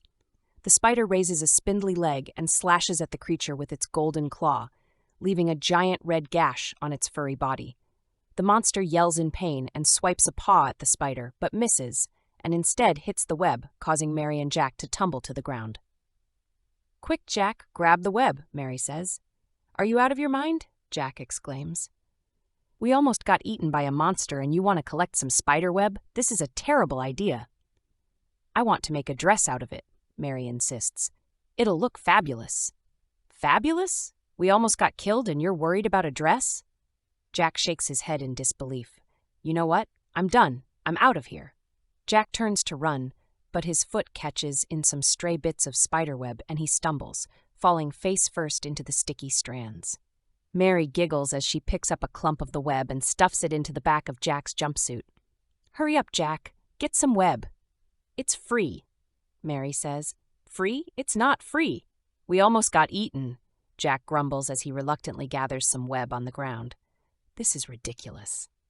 While they collect the web, the spider and creature continue their fight in the background. The sounds of falling trees and crashing mushroom tops reverberate around them. Bits of mushroom fly through the air like confetti at a parade. Mary can't help but grin from ear to ear as she dodges them. Once they each have armfuls of spiderweb, they run. The web feels like cold liquid in Jack's hands, sticky and gooey, clinging to his skin. Mary, on the other hand, appears to be enjoying the web a little too much. She hugs it tight against her skin, almost as if it were a beloved teddy bear. The beast and spider, too preoccupied with their fight, don't notice their prey escape. Jack and Mary race through the forest as fast as they can, arms full of sticky golden spiderwebs. Mary is giggling and bouncing with excitement, while Jack is trying to keep up and not get stuck to anything. "Woo! I feel like I'm flying," Mary yells. "I feel like I'm being dragged through glue," Jack replies, trying to keep the webs off his face. As they run, they hear the sounds of the black beast and spider battling it out in the distance. It's like a giant game of whack-a-mole, with trees and mushrooms getting smashed left, right, and into the ground. They walk further and the sounds become more and more distant. The tree and mushroom forest thins, and they come to an open clearing. Yellow sponge grass and rolling hills stretch for miles. The sun has completely set now, and a giant, nearly full blue moon looms on the horizon. "Wow," Mary says. "It's beautiful. Let's finish my dress," Mary says excitedly. "Ah, yes, the dress that almost killed us," Jack says, laughing. Mary unhooks the leaves from Jack's back and puts them back on her body. "Here, help me with the spider silk. Wrap it around my body," she says. While Mary holds the leaves in place, Jack carefully winds the golden silk around her body. He moves with a delicate touch, letting his fingertips dance over her skin. He feels each curve of her body as he drapes the silk around her. The warmth of his fingers on her bare skin thrills her. He gently brushes his fingertips against her lips, which part in anticipation. Their gazes meet as he leans in to kiss her. They come together in a tender embrace, and Jack feels as though his entire world has been consumed by pure bliss. Mary senses a spark tingling through her body as they kiss, and she tastes the sweet, tangy flavor of purple berries that they had eaten earlier. The softness of his lips lingers for a moment before he finally pulls away. Mary begins to dry heave, her body racked with sudden sickness. Jack's smile fades as he notices her distress, and he quickly puts his arm around her, offering her support as she starts to retch. A thin line of purple bile drools from her mouth, sizzling as it hits the ground. Jack stands helplessly by, unsure of what to do as Mary continues to heave and gag. "Mary, are you okay?" Jack asks, concern etched on his face. Mary can barely manage a nod as she continues to retch. Jack pats her on the back, hoping to ease her discomfort, but the more he pats, the louder and harder she heaves. "I thought the kiss was good," Jack says, feeling embarrassed. "I really enjoyed it." "It's not," Mary retches some more. "Not the... Bleh," she vomits on the ground. "It's not the kiss. The kiss was amazing," she says, wiping her face on the mossy ground. "Are you sure?" Jack asks. "Because you vomited right after we kissed." "Something's wrong with me. I can feel it," Mary says. "I don't know if I'm supposed to be human. It isn't part of my programming. I updated my code on the fly," she explains. "Ah, that's not good," Jack says, not quite sure what she means. He yawns and suggests, "It's getting late. Let's get some rest." Maybe you'll feel better in the morning." Mary looks around the open clearing and says, "Yes, but where will we sleep? The forest isn't exactly safe, and I don't want to be a sitting duck out here in the prairie. Let's dig a hole and cover it up with spider silk. We'll make a makeshift doorway with it," he says. Jack and Mary dig tirelessly, their hands aching from the effort of removing so much moss. After an hour of digging in the light of the planet's moons, they create a small, snug space, just large enough for both of them to sleep in. They clear away debris and line the walls, floor, and ceiling with the spider silk they had collected to prevent the hole from collapsing. Jack fashions some of the spider silk into 2 pillows for them to rest on. Mary arranges several strands of spider silk over the entrance of their subterranean home and lays moss atop for camouflage.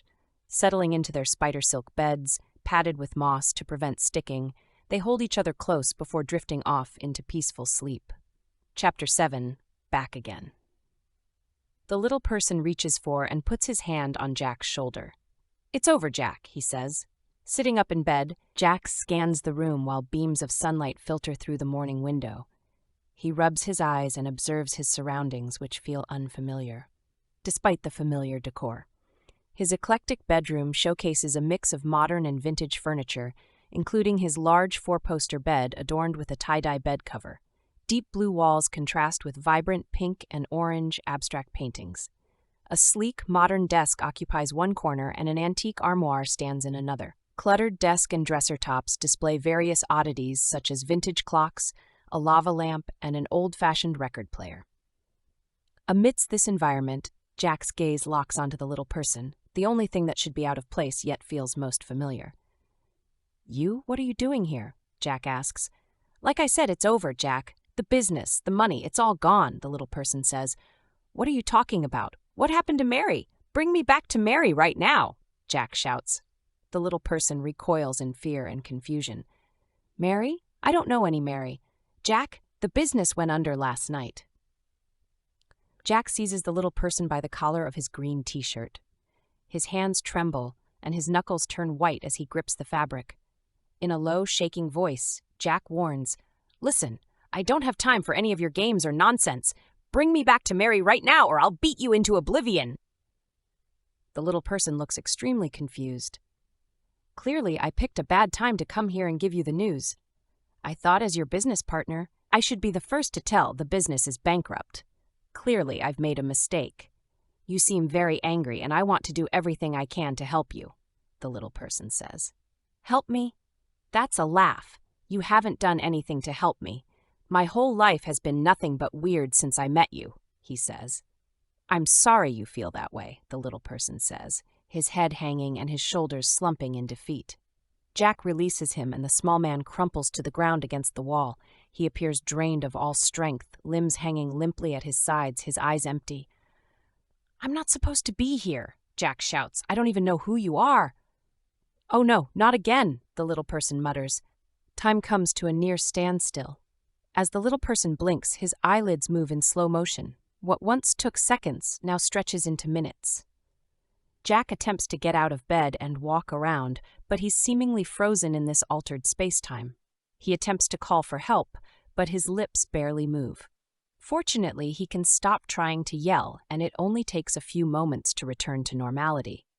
He has ample time to think about his next actions. This would be extremely boring if time moved this slow in real life, he considers. Even his thoughts seem to move at a glacial pace, each one amplified in its presence. Jack then witnesses something even stranger. A giant foot descends through the ceiling, crashing down beside him. Fragments of the roof and debris hang suspended in the air. The room brightens from the new opening to the sky above. Jack tries to scream as quickly as he can, but his lips barely begin to part. The foot belongs to a towering figure dressed in a black top hat, a white shirt, a black vest, a red bow tie, and silver coattails. He bends over and looks at Jack, his enormous blue eye peering in through the hole in the roof. He says, well, what do we have here? A man frozen in time. How delightfully absurd." Jack looks up at the giant and tries to respond, but his tongue is slow and unwieldy, like a slug that's been coated in molasses. "Now don't you worry, old boy," the giant says. "I'm here to help. I've got just the thing to get you out of this mess." With a flourish of his silver cane, the giant produces a small curved vial filled with glowing purple liquid. "Take this," he says. "It'll set you right in no time." Jack tries to open his mouth, but it takes forever. "Ah, of course," he says. "You're stuck in time and need some assistance." The giant grasps the vial in his right hand and removes the cork with his left. A ghostly figure emerges from the liquid's vapor, soaring upward through the hole in the roof and disappearing from sight. "Nothing to fear. That's completely normal," the giant reassures him. "I drink this all the time." He lowers the vial through the opening in the roof and brings it to Jack's pursed lips. If Jack could have objected, he would have. The giant's fingers tremble as he presses the neck of the bottle against Jack's lips, which remain tightly shut. The attempt to pour the liquid into Jack's mouth fails. Instead, the liquid drips down his clenched lips and onto his chest. That didn't go quite as planned.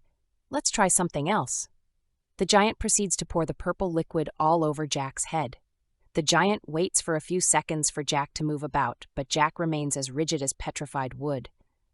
"That's odd. Usually that fixes these kinds of things. Let me get my boss in here. Hang on." The giant forms a makeshift telephone with his pinky and thumb and holds it up to his ear. "Yeah, boss, yeah. Frozen in time. Yes? Yes. Can you come? 1 minute? Okay. Agaga," the giant says. His mouth comes close to the hole again and his breath smells like fermenting mushrooms. He says, "He'll be here any second. Great guy. I think you'll like him." Another giant foot crashes through the roof, scattering more bits of ceiling into the air to make way for the new arrival.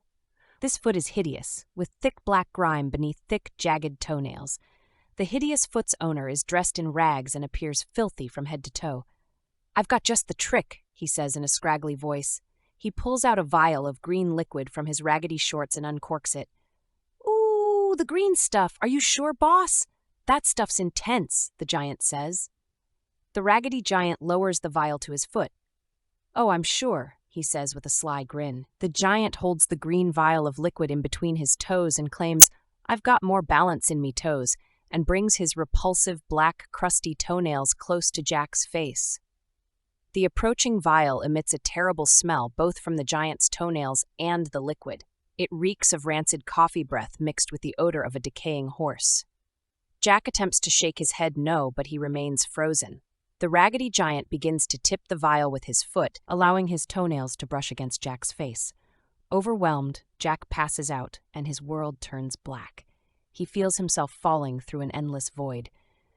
He hears the well-dressed giant's voice in the darkness. "Good luck, old chap. Try not to get yourself killed." "Try not to get killed? I've received better advice when I pretended my food could talk back to me," Jack shouts into the darkness. The void eventually spits him onto a grassy knoll, and he tumbles until it levels out. He feels the grass against his skin, but not in a good way. It grows and laces around his arms and legs in a tight embrace. Blades of grass begin to grow out of his chest, winding around his body and slowly pulling him into the ground. Unable to resist the ground's magnetic pull, he finds himself back in the building that had the spiders and glowing golden floors. The room is dark and cavernous. What the heck?" Jack says. A shadowy woman approaches him, darkness swirling around her like tendrils of smoke. Her hood, made of a deep black fabric, conceals her face and falls just below her nose. Large and heavy, the hood appears weighted down by the powerful shadowy presence beneath it. Her hands, also composed of shadow, are elongated and gentle, almost ghost-like. She grips a king-sized staff taller than she, made of a deep, black wood that swallows any light it encounters. Golden designs of various animals are etched into the staff's surface. The shadows around her shift and dance as she moves. The shadow woman extends her staff toward Jack, gesturing for him to take it. When he does, a burst of light erupts from the staff's end, illuminating the room in an intensely bright golden light. A giant tiger, visible now, faces a corner of the room. It licks blood off its paws. The tiger's golden black eyes lock onto Jack and its musk, less tense in preparation to lunge. Jack's legs tremble in fear. Before he can turn to run, the woman steps forward and tightens her grip on his shoulder. "Do not fear the beast, for it is a part of you," she advises. The creature walks over to Jack and holds up one of its enormous paws. The creature looks like it's about to backhand him. Jack looks at the creature and sees a distorted, disfigured, and strange reflection of himself. When Jack stares into the creature's eyes, he is forced to confront a part of himself that he has neglected for years. "Embrace your shadow, for it is the key to unlocking your true potential," she says, handing him his notebook and pen. "Write everything you see when you look into the beast." Jack writes, "I see someone afraid, someone scared of the world, hiding in a tiger's body. Someone beautiful and strong but foolishly timid. I see someone intelligent and hardworking but too often misplacing their time and effort in fruitless ventures. I see someone who is too trusting and at the same time too cautious. It's laughable." Jack starts to laugh. He takes the staff, thrusts it into the creature's chest, causing the beast to die a slow and agonizing death. "You've done well, young one, surprisingly well," the Shadow Woman says. "To see what you are hiding in your shadow, it is important to acknowledge and accept your own imperfections and vulnerabilities. Although you decided to kill the parts of you that you did not like, it is important to remember that the shadow is not necessarily something to be feared or eliminated, but rather an integral part of who you are as a human being. By integrating your shadow, you can develop a greater sense of wholeness and authenticity, and tap into your greatest potential as an individual." "I don't understand," Jack says. "You're scared of the world. You rarely leave the house. If you're afraid of something, you need to take small steps that help you build your courage and bravery. Think of some things that might help you build confidence or courage, and practice doing those things. Understanding the beast within means understanding what your weaknesses are, being aware of them, and working to strengthen your weaknesses, not destroy them, or try be someone else who doesn't have those weaknesses. Try going for a walk, do something bold. I kissed a girl that used to be a spaceship. I fought with a critter that had boxing gloves for hands. I stole golden silk from a humongous spider. I think I'm doing good." That sounds fanciful. Remember, Jack, you can hide your shadow in the darkness, but you can't hide it in the light. The shadow thrusts her staff at Jack. The moment it touches him, a jolt of energy and light escapes his body. Pain sears through every part of his body, like electric pins shooting inside and outside of his entire being. The Shadow Woman grows stronger and more defined, absorbing Jack's light, life, and truth into herself. Through the pain, he confronts his deepest fears, insecurities, and hidden desires, embracing the parts of himself he had tried so hard to conceal from himself and others. Despite the pain and fear, Jack experiences release and liberation. The integration of the shadow is not about erasing or denying a part of oneself, but instead it is about acknowledging and accepting the full spectrum of the human experience, the Shadow Woman says. Chapter 8. Dreams. Jack sits up abruptly, disoriented by the darkness. He reaches out, his hands exploring the space around him. "Huh, what is it?" a voice inquires. He continues feeling around, encountering a face and body. His hands touch some moss. "Mary, is that you?" he asks. "Yeah, of course it's me. Or do you have another woman sleeping with you in our dugout spider den?" she says sarcastically. Jack smiles, his love for Mary growing. "I had the weirdest dream. Hang on, I'm trying to remember what happened," he says. Jack strains to recall the first thing he can remember, scanning his brain for any information. The process proves challenging, like pulling apart a spider web, one string at a time. It feels like trying to remember the meal he had 3 days ago without recalling the 2 days before that. There was this Shadow Woman and a tiger in the corner of the room. The tiger tried to eat me. I fought it off and killed it, but I wasn't supposed to. It was licking blood off of its claws, but he was scared at the same time. Then I got hit by a staff and I exploded, he says. "That's nice, sweetie. Go back to sleep," Mary says. Jack sinks into the soft, spongy moss beneath him. He closes his eyes and exhales deeply, feeling some much-needed relief. His hand tightens around Mary's, and he's filled with gratitude that she's still by his side. Chapter 9. Invisible. "Jack, I think it's time to wake up," Mary says, shaking him a bit at the shoulder. "Jack, wake up!" Jack sits up and surveys their surroundings. The makeshift cave is slightly brighter now, yet still shrouded in darkness. A few slivers of light seep in from cracks in the makeshift moss canopy above.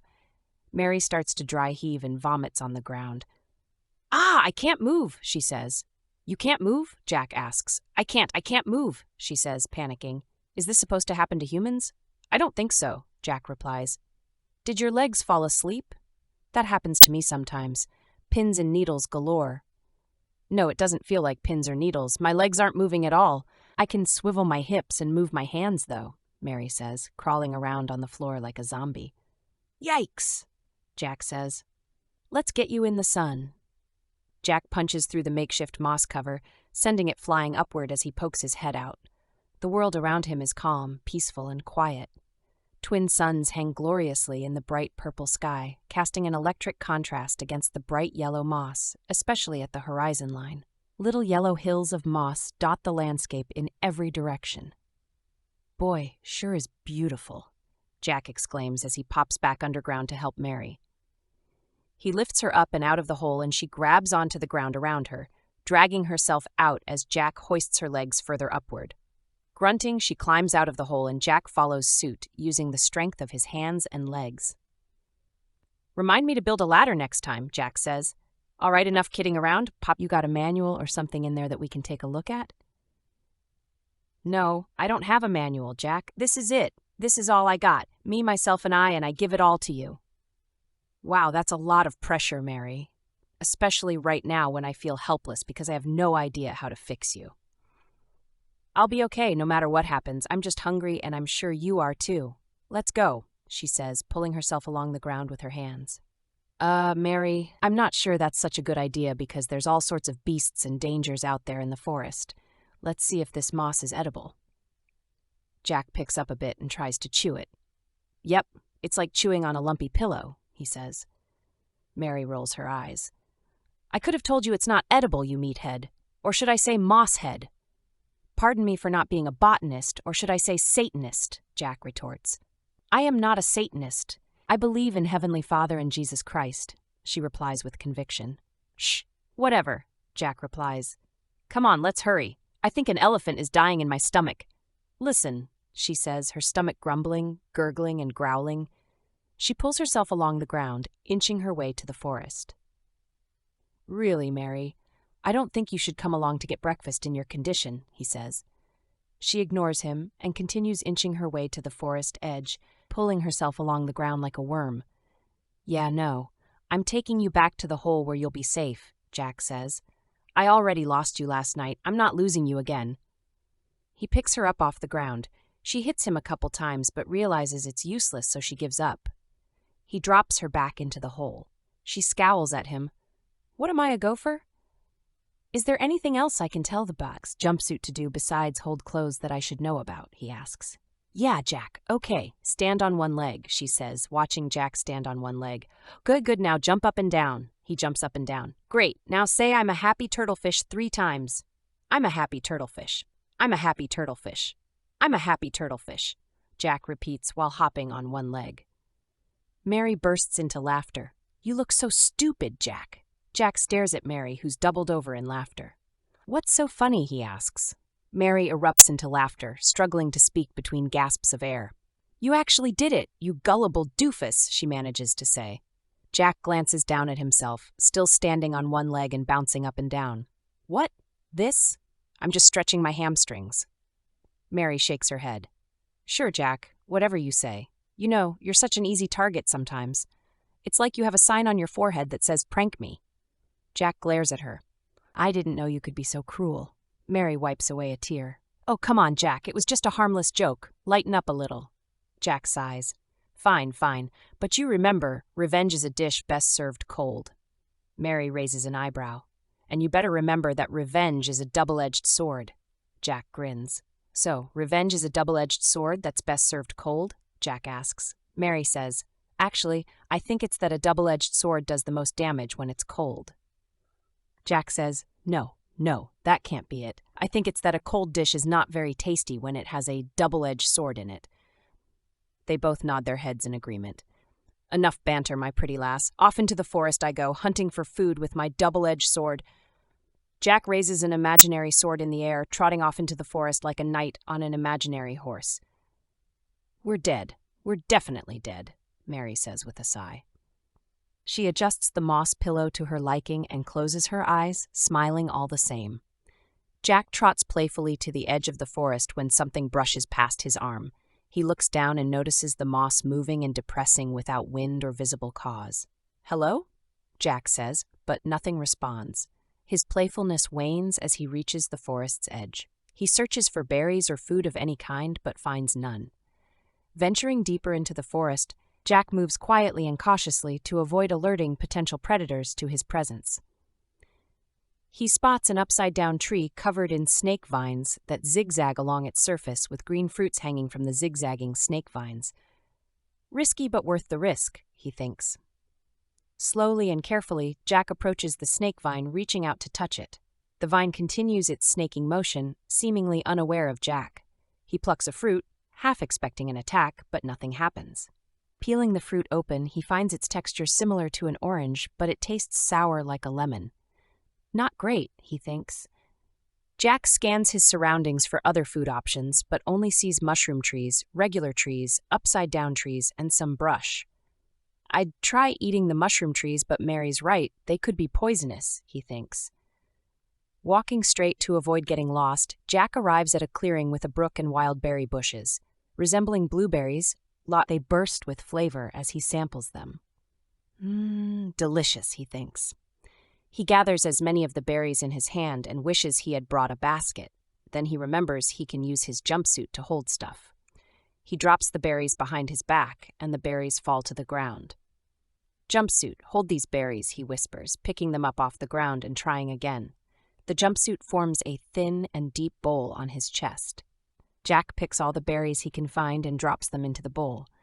Once it's full and he doesn't see any more nearby, he says, "Close bowl." The jumpsuit forms a thin lid over the bowl. Jack pushes the bowl around to his back and runs back to their cave. He arrives at the clearing where their hole in the moss is. He peeks in and sees Ma Rye huddled against the wall, fear in her eyes. "What's wrong?" Jack asks. Mary stares at him, too frightened to speak. "What is it, Mary?" "I got food," Jack says, dropping into the hole. As he descends, he feels something warm and rigid press up against him, like a sun-heated window. He tries to touch Mary's face, but another warm, invisible barrier stops him. "What's going on?" Jack says. He feels something trying to pry at his jumpsuit, pulling him down as it pulls on his bowl of food. Jack screams, "Stop! You can have some of the food if you leave us alone. Open bowl of food jumpsuit."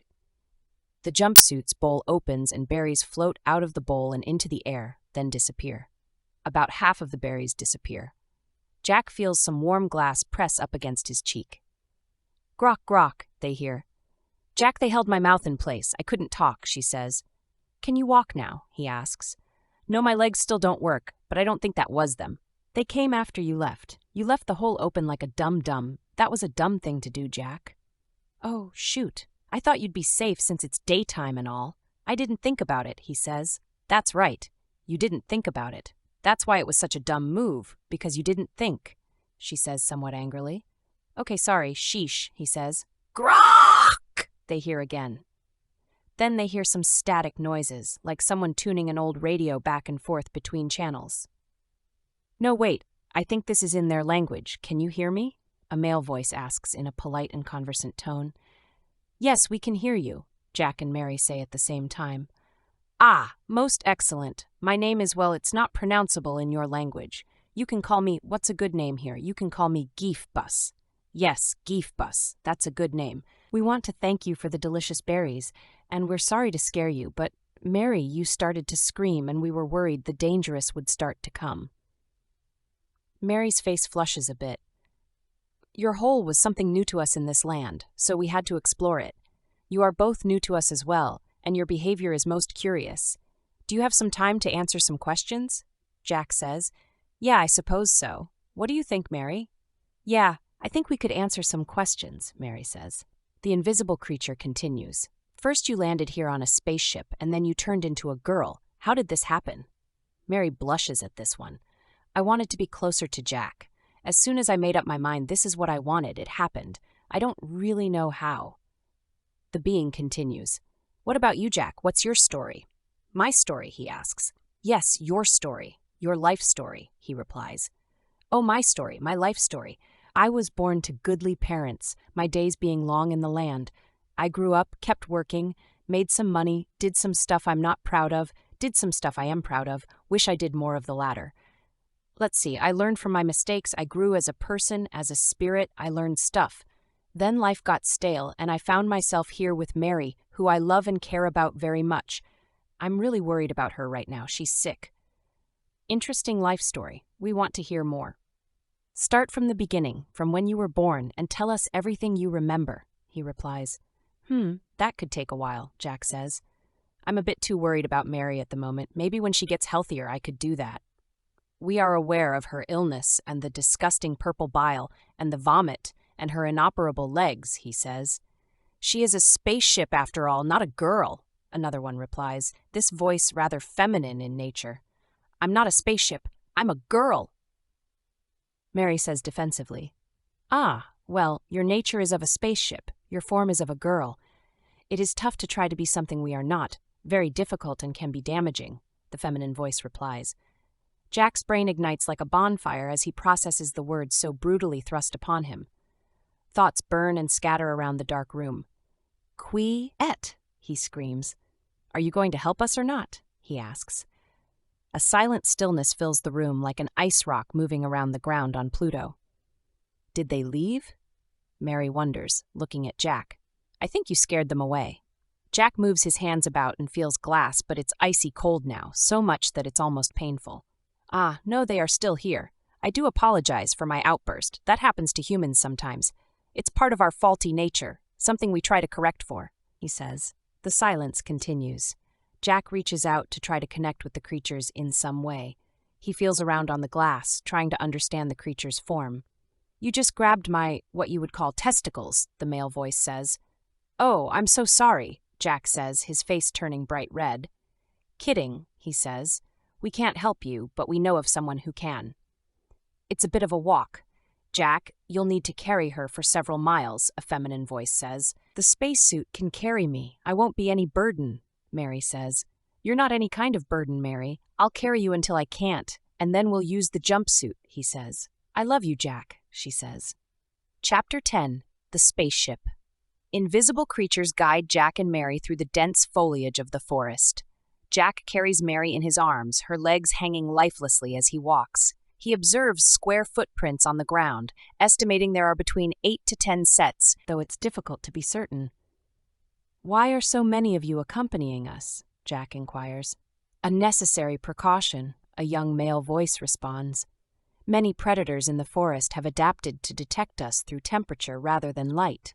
The forest is bright despite its density, owing to the twin suns that illuminate the purple sky which can be seen peeking through the greens of the trees and the grays of the mushrooms. A layer of yellow moss blankets the forest floor. We need to stop to eat, Jack says, pulling out the rest of the blueberries from earlier, eating and feeding them to Mary. I need a bit more food than this, he says. Me too, Mary says. Let's find some nuts or something. Are there any nuts around here? No, but there's a tree that has fruit, kind of like apples, but they are big, black, 15-sided irregular polygons instead of round red or green things. But they are similar in taste and texture, although a bit more like giant blackberries, I must admit, it says. Is there anything besides fruit that grows on this planet? Anything containing some protein or like some vegetables? Mary asks. The forest mostly contains fruit. If you want protein, you'll have to go south to the Barren Sea for the swimming or sand things, it says. Ah, okay, let's go to the blackberry thing. At least it's something, Mary says. Venturing eastward, they stumble upon a colossal tree with a trunk that measures 5 feet in diameter and towers about 80 feet tall. The tree's thousands of branches stretch in every direction, adorned with millions of leaves. Jack has never seen a tree with so many leaves before, and Mary is equally astounded. Come closer to the trunk, a feminine voice instructs. Black torgerants grow on its trunk and branches. Mary plucks a torgerant and brings it to her mouth. Its texture is akin to a blackberry, while its flavor is reminiscent of an apple. It's an intriguing experience. Jack tries one too, but he finds the taste unpleasant. It's food, I guess, he says. I think it's delicious, Mary says, eating another. Come, gather some and put them in your jumpsuit pocket, says a deep male voice they hadn't heard before. It sounds old and tired. The party continues on its way. Jack's arms grow tired and he tells the jumpsuit to carry Mary. The jumpsuit hoists Mary up like a newborn baby in a sling. It's like a kangaroo carrying its young, but instead of a pouch, it's a high-tech jumpsuit. Mary is as snug as a bug in a rug, tucked in like a burrito. The jumpsuit adjusts its straps and padding around her to make sure she's comfortable. As they trudge along the dense forest path, a large black, short-haired beast with bright yellow spots lunges forward and crashes down onto one of the invisible creatures. The sound of shattering glass is followed by a shrewd scream that echoes through the trees. "My foot! It smashed my foot!" The invisible creatures convene in a circle around the beast, their bodies rising in temperature. Light begins to collect and strengthen in 12 spots around the circle. The creature jumps at one of the growing circles of light, but it is too late. The circular lights form beams of light that redirect themselves into the creature. Fire sears wherever the light beams shine, and it burns multiple holes through the beast. Some beams of light miss by a bit and set fire to some of the nearby trees. The creature shrieks and screams from the fire and dies. A fire begins to spread through the forest as tree passes fire to tree. "Ice time!" An old voice says. Beams of ice travel to the trees that were on fire, causing the fire to die down. "Good work, team," an older feminine voice says. "Are you okay, my dear?" The invisible creatures gather around their injured comrade. I'm okay," the injured creature says in a weak voice. "My foot is smashed, but I'm still alive." Jack looks at Mary in the jumpsuit she made for him. "Can you fit 2 in there?" he asks. The jumpsuit's kangaroo pouch expands to twice its size. The invisible creatures lift the injured creature and stuff it into the jumpsuit along with Mary. It's like a game of Tetris, shifting and restacking Mary and the invisible creature this way and that, heads folded into arms this way, that way, until they get at them both to fit. Mary's head is on her side and her arm is sticking at a 90-degree angle. "I tell ya, this is a new way of getting around," Jack says. "I don't think the kangaroos got anything on us now." "Not much farther, thankfully," a feminine voice says to the group. They trudge along through the forest for 10 more minutes or so until they come upon a beautiful waterfall which gushes down into a wide pool of clear, blue water. The bottom of the pool is lined with large boulders, some smaller rocks and pebbles, and several thick trees with bright green leaves. The waterfall cascades down in a powerful torrent, splashing against the boulders below and creating a fine mist that hangs in the air. The smell of fresh water, wet earth, and jasmine fills the air. The sound of the waterfall is almost deafening. Mary and Jack walk over to the waterfall, feeling the cool mist on their faces and the refreshing spray of misty water on their parched tongues. They eagerly scoop up the water in their hands and take sip after sip, savoring the pure, crisp taste of the forest spring. "This water is so good it could bring a Sandman back from the dead," Jack says, wiping his mouth. "The healer is here," a feminine voice says. "Where?" Jack asks. "Right here," a booming voice says. Jack looks around but doesn't see anything. "We can't see you," Mary says. "See me or not, it mattereth not, for I am here," the being says. It approaches Mary, leaving enormous square footprints in the ground.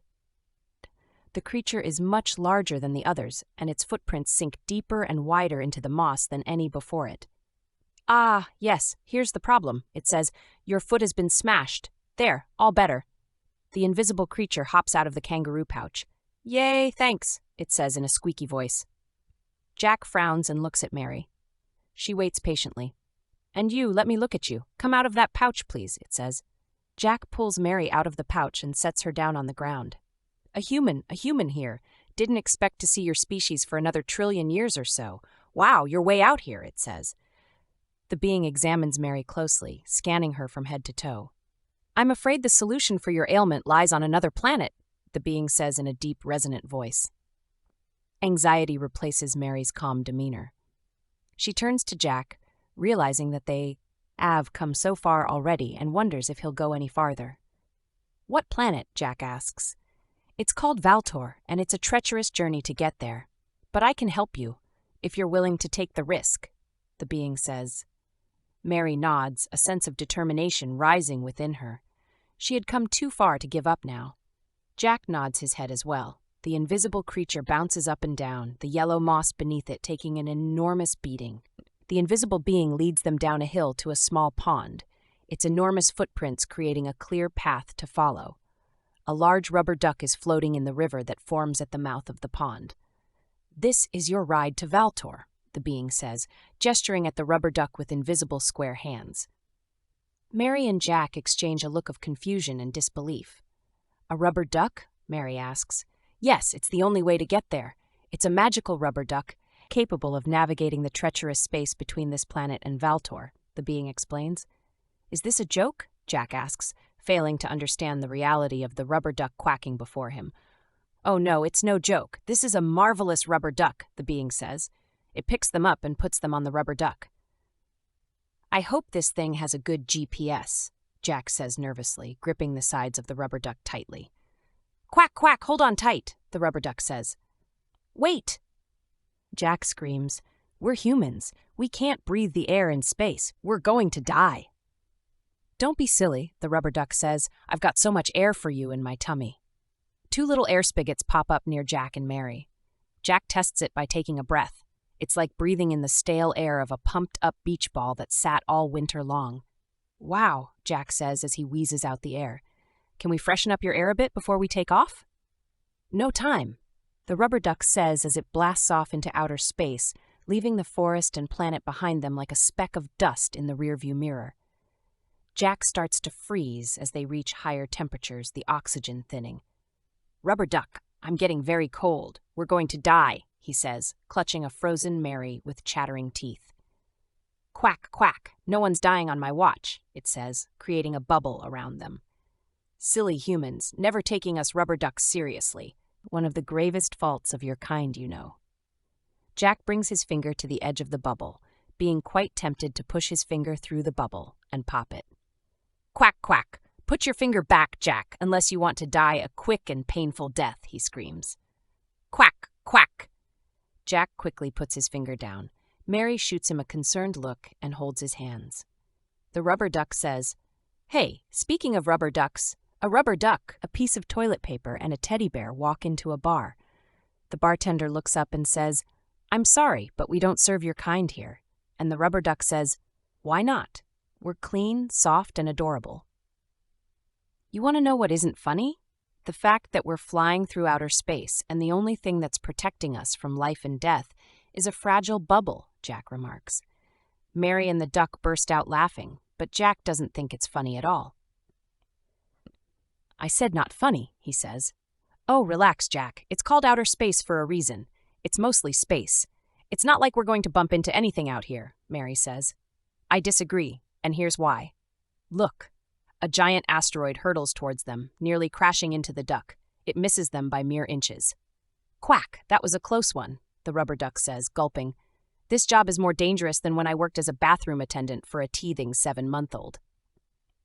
"If we're worried about smashing into something, shouldn't we?" Jack screams. "Slow down." His hands grip the rubber duck so tight his knuckles turn white. "Slow down?" the rubber duck laughs. "We're moving so fast, we make the speed of light look like dead turtles," Mary says. "He's right, Jack. We can't slow down now. We have to keep going. This is our lit, like, rubby-ducky ambulance." "I feel like a rabbit on a roller coaster. It's rather unsettling," Jack says. As they hurtle through the void of space, they come upon a massive black hole. The rubber duck shudders and emits nervous quacks. "Caution is required here," warns the duck. "The gravitational pull of a black hole is so powerful that it can shred us apart, atom by atom."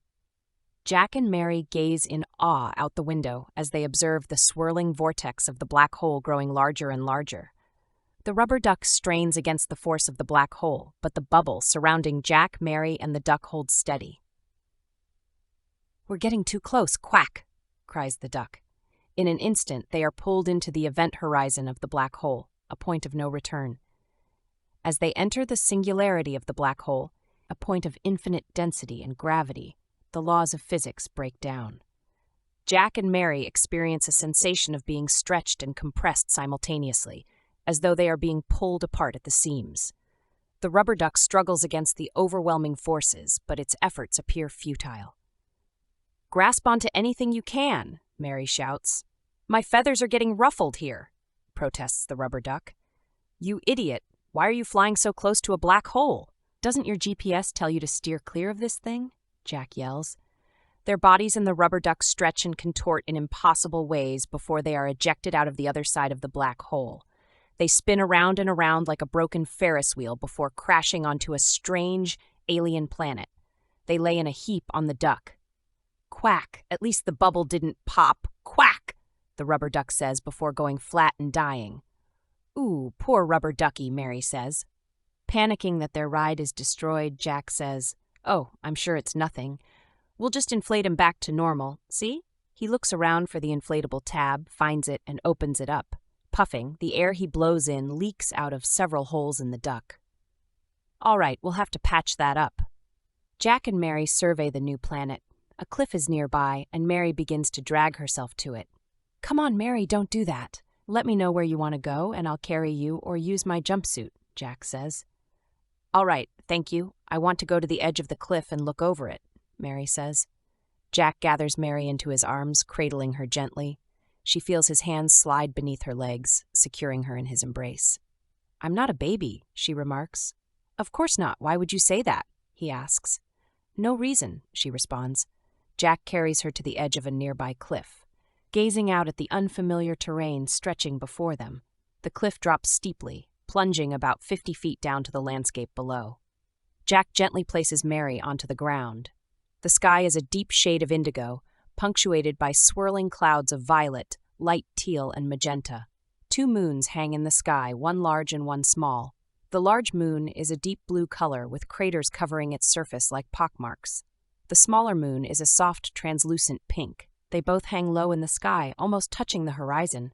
The terrain is rocky and jagged, with towering cliffs of obsidian and jagged spires of crystal jutting up from the ground. The crystal spires vary in color, from deep blues and purples to vibrant pinks and oranges. Some crystals are clear and glimmer in the moonlight, while others are opaque and absorb light.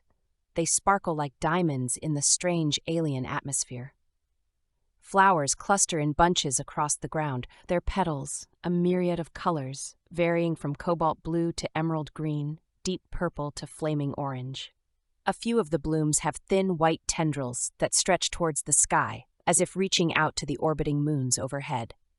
The air is thick and heavy with a faint smell of sulfur and brimstone in the air. Strange creatures skitter across the rocky terrain below, their bodies covered in scales that shimmer like diamonds, rubies, and sapphires. The scales look slick to the touch, like the obsidian rock that surrounds them. One of the creatures takes a massive bite out of some obsidian rock, which creates a loud, crunching sound. Bits of rock shatter and scatter on the ground, and the creature chews on the fragments with mechanical precision, its neck moving and jaws snapping open and shut to the beat of a metronome. Jack sighs. We need to find something to tape up our rubber ducky and get out of this place. It doesn't seem dangerous, but I don't want to stick around long enough to find out otherwise. Mary says, Let's look around and see what we can find to patch up our rubber friend. Upon turning around, Jack and Mary see a 6-legged creature resembling a crab whose body is covered in pearly white scales. The creature makes a clicking noise and stares at them.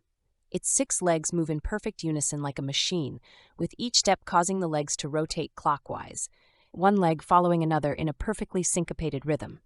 It then moves back to the other side, its gray spindly legs rotating counterclockwise to do so.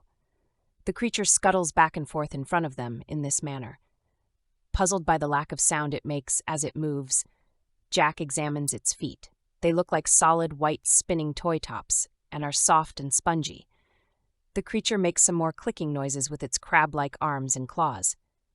Any ideas? Mary asks. Not at the moment, no. I can only think of what to do in bear attacks. Appear large and menacing.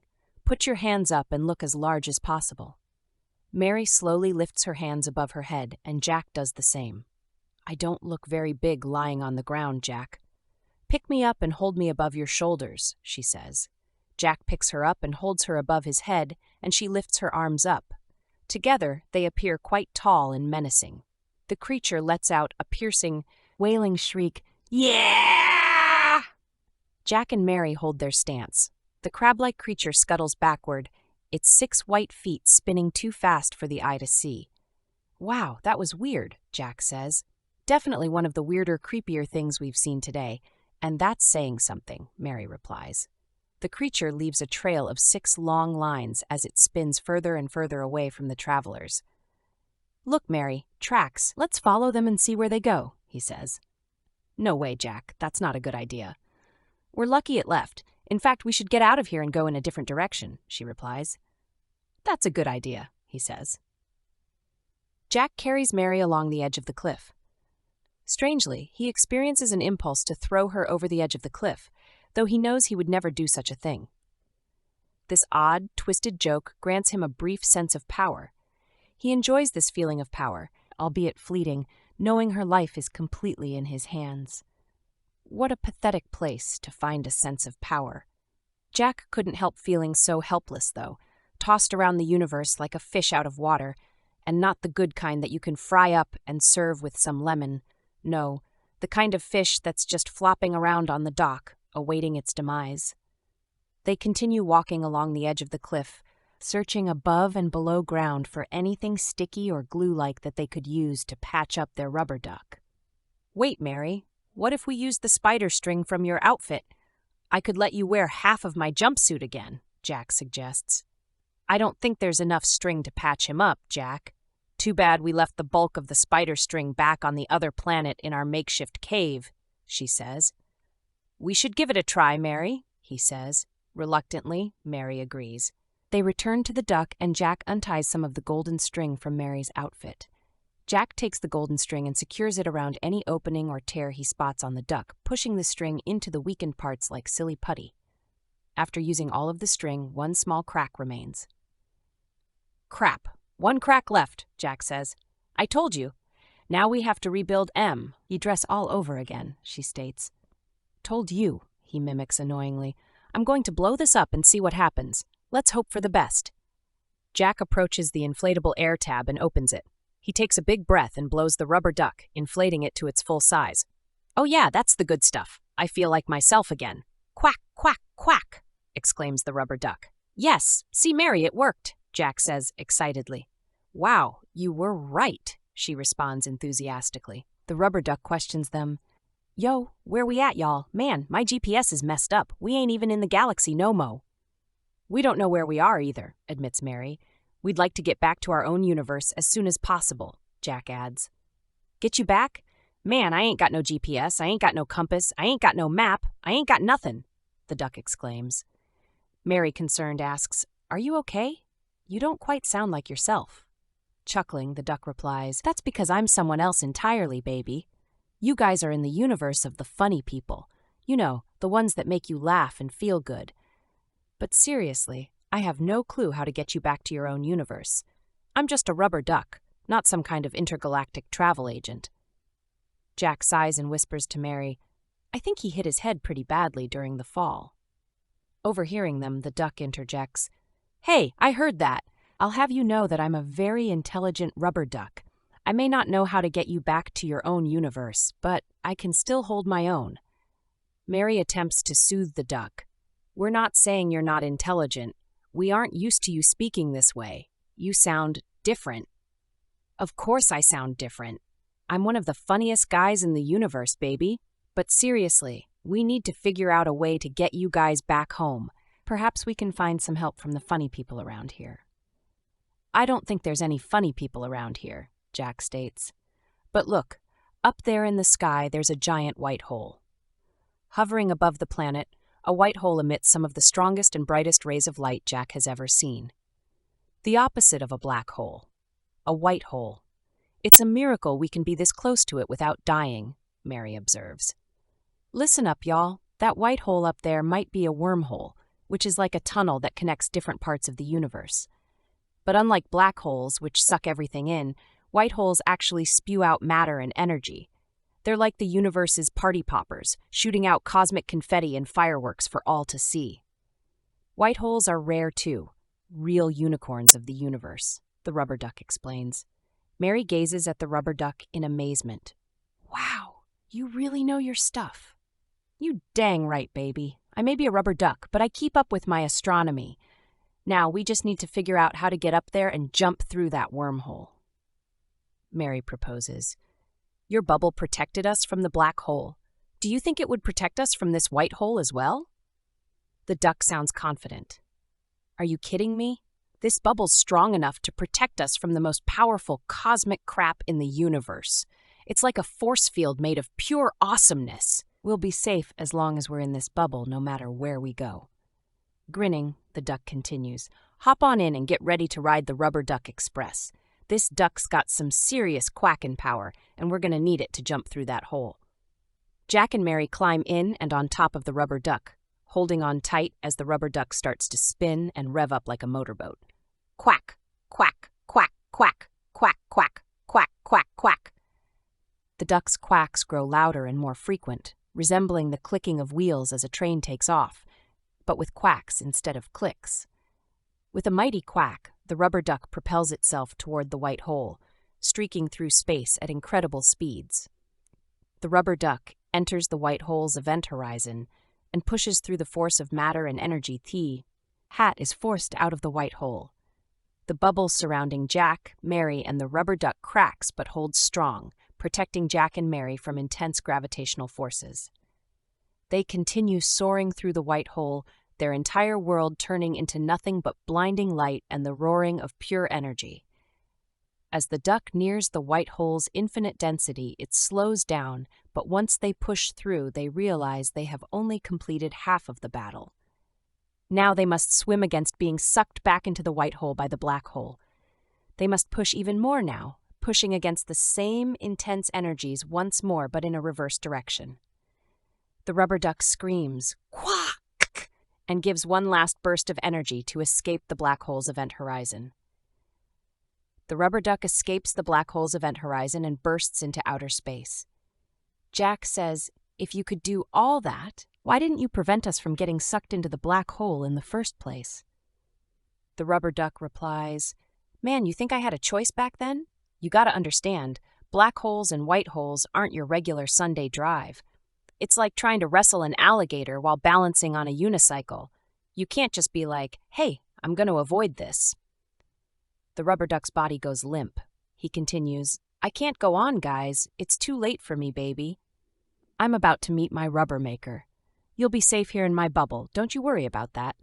Like I told you, Mary, this bubble will always keep you safe. Its lips form a weak smile. Promise me you'll keep exploring the universe, making new friends and discovering new worlds. And remember, always keep a sense of humor about things. The rubber duck's voice trails off as it takes its last breath. Life's too short not to laugh, baby. Its eyes become X's, and it passes out of this realm. Jack and Mary stare at the lifeless rubber duck. Rest in peace, rubber ducky, Jack says. Mary puts a hand on the rubber ducky's head. We'll never forget you, our brave and hilarious companion. Your bubble saved our lives, and your tough spirit brought us back to our universe. Thank you, rubber duck. They take a moment to mourn the loss of their friend, sitting in silence as they float in space on their recently departed friend. After a few minutes of floating aimlessly, panic and anxiety sets in as Jack wonders what they will do now. They have no way to direct the duck's movement, and if any little sharp rock or any other sharp object hits the bubble, they're doomed. Mary, unlike Jack, is not in the least bit worried. She's too busy reflecting on and remembering all the memories she had with the rubber duck, how sweet and funny he was, and how much she will miss him. Maybe I can get this dead boy to autopilot somewhere, Jack suggests. You can be so insensitive, Jack. This rubber duck was our friend, she says.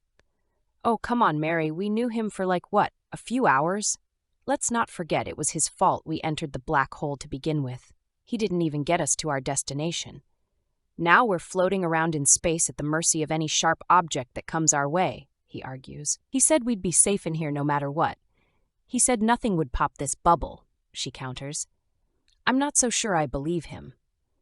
We have to figure out how to get to planet Valtor, or whatever it's called. We've been lost for so long, I don't even remember the name of where we're going. What if it's something completely different? I'm starting to freak out here. I'm pretty sure it was Valtor, but I'm not certain, he frets. Jack, calm down. I remember it being Valtor too, okay? Everything's going to be fine. Rubber Ducky, can you autopilot us to Voltor, our original destination? She asks. The rubber duck remains still as stone. They continue to float helplessly through space. Wow, this is just great, just great. What was I thinking to hop on a rubber duck and travel in outer space? Of course, this wasn't going to work out. I mean, I saw the thing and I was thinking, you've got to be kidding. Nah, me, a rubber duck. A rubber duck is our spaceship now? Really? Freaking invisible creatures, wow. And I trusted them. Why did I trust them? Because I wanted you to get better, Mary. I want you to get better. I want your legs to get better. And I want you to be able to stay human because I love you, he declares.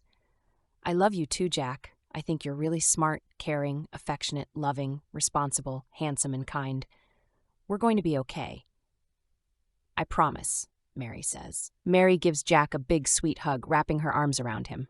They kiss for the second time, their lips brushing against one another in a sweet embrace of love and happiness.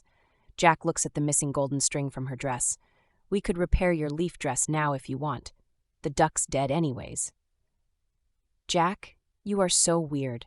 We're kissing, and your first thought is, let's steal stuff off the dead duck. What? He's not using it. Okay, that's not why. I remember you had made a big deal about it on that weird crystal obsidian planet place. If you're not worried about it, then I don't care, he says, grabbing her hand and kissing it gently. Jack, you're stupid sometimes. Sweet and stupid, she says. Hey, no fair. You can't call me intelligent 2 seconds ago and stupid the next. That's just inconsistent in my book. He laughs and shakes his head. Oh, what are we going to do? All right, let's see. Right now we're floating through space in a bubble on a dead duck, right? Hey, do you think its radio still works? She asks. Probably not since the duck is dead, but let's check it out, he says. They examine the radio, seeing a little emergency button. Jack grabs Mary's finger and uses her finger to press it. She gives him a look like, why'd you grab my finger? He looks at her and shrugs his shoulders in response. A voice comes through the radio. Activating emergency power. Are you in need of emergency assistance? Yes, they scream. The emergency voice responds, Alrighty then, before we get to the emergency assistance, let me ask you a few questions. What's your favorite color? Do you believe in aliens? Have you ever tried to tickle yourself? And most importantly, do you know how to properly use a banana? Jack asks, Properly use banana what? Huh? Oh, you know, properly use a banana. Like, do you know how to make a banana phone or how to peel a banana with your toes? Jack asks, How much battery power do we have left? We're also worried about some sharp object crashing into us and popping our bubble. We kind of need some emergency assistance here ASAP. Battery power? Oh, right. Well, we've got enough juice left in this bad boy to power a small planet for a few weeks, so no worries there. As for sharp objects, don't worry, slight. Our emergency team is trained to handle even the prickliest of situations. Now, back to the banana. Have you ever used one as a phone? It's quite a fun experience. Jack and Mary exchange confused glances. Jack says, We're humans, though, not rubber ducks. If this bubble pops, we instantly die. The emergency voice, now serious, responds, I apologize. I didn't realize the severity of your situation. Don't worry. Our emergency team is trained to handle all types of emergencies, including human ones. We'll do everything in our power to ensure your safety and well-being. Please stay on the line while we send a rescue team to your location. The emergency voice asks, By the way, what is your location? Frustrated, Jack says, We don't know our location. Can't you find it? The emergency voice responds, Well, that's quite a pickle you're in. But don't worry. We have top-of-the-line tracking technology that will help us locate your position in no time. Just sit tight and we'll have you out of there in a jiffy. In the meantime, feel free to use that banana as a phone if you get bored. Just make sure to sanitize it first. Jack and Mary exchange another confused look. There's a pause on the other end of the line as if someone is waiting for laughter. The emergency voice continues. Sorry, couldn't resist. We'll be there soon. Just hang tight and stay safe in that bubble. Jack and Mary wait for hours, passing the time by looking at the stars surrounding them. Those group of stars look like a horse, remarks Jack. And those ones over there look like a rainbow, adds Mary. I'm so hungry, I could eat a horse and a rainbow, complains Jack. How do you eat a rainbow? Questions Mary. I don't know, but I bet it tastes colorful. I'd probably start at violet and work my way up to red. Maybe I'd turn myself into a plant and then eat it, Jack replies with a smirk. Wow, you would turn yourself into a plant after I'm going through all this effort to stay human? Mary inquires. What, I'm starving here. I'm not a good human if I starve to the point of death, Jack counters. Mary folds her arms and pouts. I'm hungry too, Jack, but I'd starve for you. Jack breaks into song. Would you starve for me? Yes, I'd starve for you. Would you starve for me as much as I'd starve for you? Would you? Would you? Mary dislikes his song and sings her own. I'm stuck on a rubber duck with a dumb piece of junk. Her voice trails off and she crosses her arms. Hey, that was a sick rhyme you just spat. I got one for you. Check it out. Stuck on a rubber duck. Feels like we're out of luck. But don't you worry, honey. We'll be saved by a space monkey. Jack exclaims. Mary rolls her eyes but can't help but laugh. Space monkey, really? You never know, Mary. You never know, Jack says with a wink. A starship approaches, stopping in outer space a few meters away from the dead rubber duck. 3 massive blue furry creatures step out of the rescue craft. They are able to walk in outer space with ease somehow, as if they can walk anywhere at all in any direction. They look like really tall humanoid blue furry teddy bears with a set of black horns coming out of their heads. They have black eyes, black eyebrows, a fuzzy blue nose with a black tip, and black padded paws without claws. Each creature measures at least 10 feet tall with broad, muscular shoulders and powerful arms and legs. The furry creatures analyze its structure and composition. They communicate about what to do with deep, rumbling voices that sound like a mix between a lion's roar and a whale's song. In a language Jack and Mary cannot understand, the creatures discuss the situation intently. One creature places a hand on the surface of the bubble, assessing it. Jack flails his arms wildly about. No, don't pop the bubble. Don't touch the bubble. The creature roars like a lion at him in response. Stop it, Jack. You're scaring them, Mary says, smiling at and bowing for their rescuers. The creature then brings his hand back from the bubble, looks at his hand, then talks with the group some more. Another one steps forward and places his furry hand on the surface of the bubble. The creature closes its eyes and concentrates. Its fingertips emit a blue, glowing energy, enveloping the bubble in a soft blue light spreading from his fingertips and growing until it envelops the entire bubble. Once enveloped in light, the bubble slowly shrinks, compressing the air within. Jack and Mary find themselves in a tight embrace as the bubble continues to shrink around them. The creatures work with precision and care, compressing the bubble until Jack and Mary are tightly shrink-wrapped. With haste and caution, the creatures carry Jack and Mary into the rescue craft and close the door. Once inside, the creatures unravel the shrink wrap with one big whip of their arms, sending Jack and Mary spinning. After gaining his composure, Jack takes in a huge breath and lets it out, the fresh air in the ship a much-needed relief. That's why I took a huge breath in before I was shrink-wrapped. You're so silly sometimes, Jackie boy, chides Mary. Jackie boy? I think I prefer Jack. Thank you very much, he responds. Whatever you say, Jack man, she chides. A voice crackles through the speakers. All righty then, this is your emergency rescue service agent. Just checking in on my favorite weed space travelers. Are you guys okay? Do you need anything? A rubber chicken, perhaps? A banana? How about some gummy worms? Ooh, I love gummy worms. Actually, we could use a banana and some gummy worms and some food. Also, Mary is sick, so if you know of a place where we can cure her, that would be amazing, Jack exclaims. Well, I can definitely provide you with bananas and gummy worms. However, as for a cure for Mary, I'll have to check in with the Intergalactic Medical Center on planet Zorgon, the voice says enthusiastically. Planet Zorgon? We were told there was a cure on planet Voltov, or maybe planet Ardon or something. Jack responds quickly. The voice chuckles. Planet Voltov. Sorry, that planet's been quarantined for the most horrific disease in the universe. As for planet Ardon, well, I'm not aware of its existence. But don't worry, we'll get Mary the care she needs on planet Zorgon. Just sit tight and enjoy the bananas and gummy worms. Bananas and gummy worms materialize in front of them, and they eagerly grab them, their mouths watering. They devour their treats in a matter of seconds. What's the disease? Jack asks mid-munch. What's the disease? You really want to know? It's the deadliest, most horrific disease in the known universe. It turns your insides out and your outsides in, but you don't die, and that's not even the half of it," the voice exclaims, sounding annoyed. "Do you have any more food?" Jack questions. "Well, excuse me for saving your lives and not receiving so much as a thank you."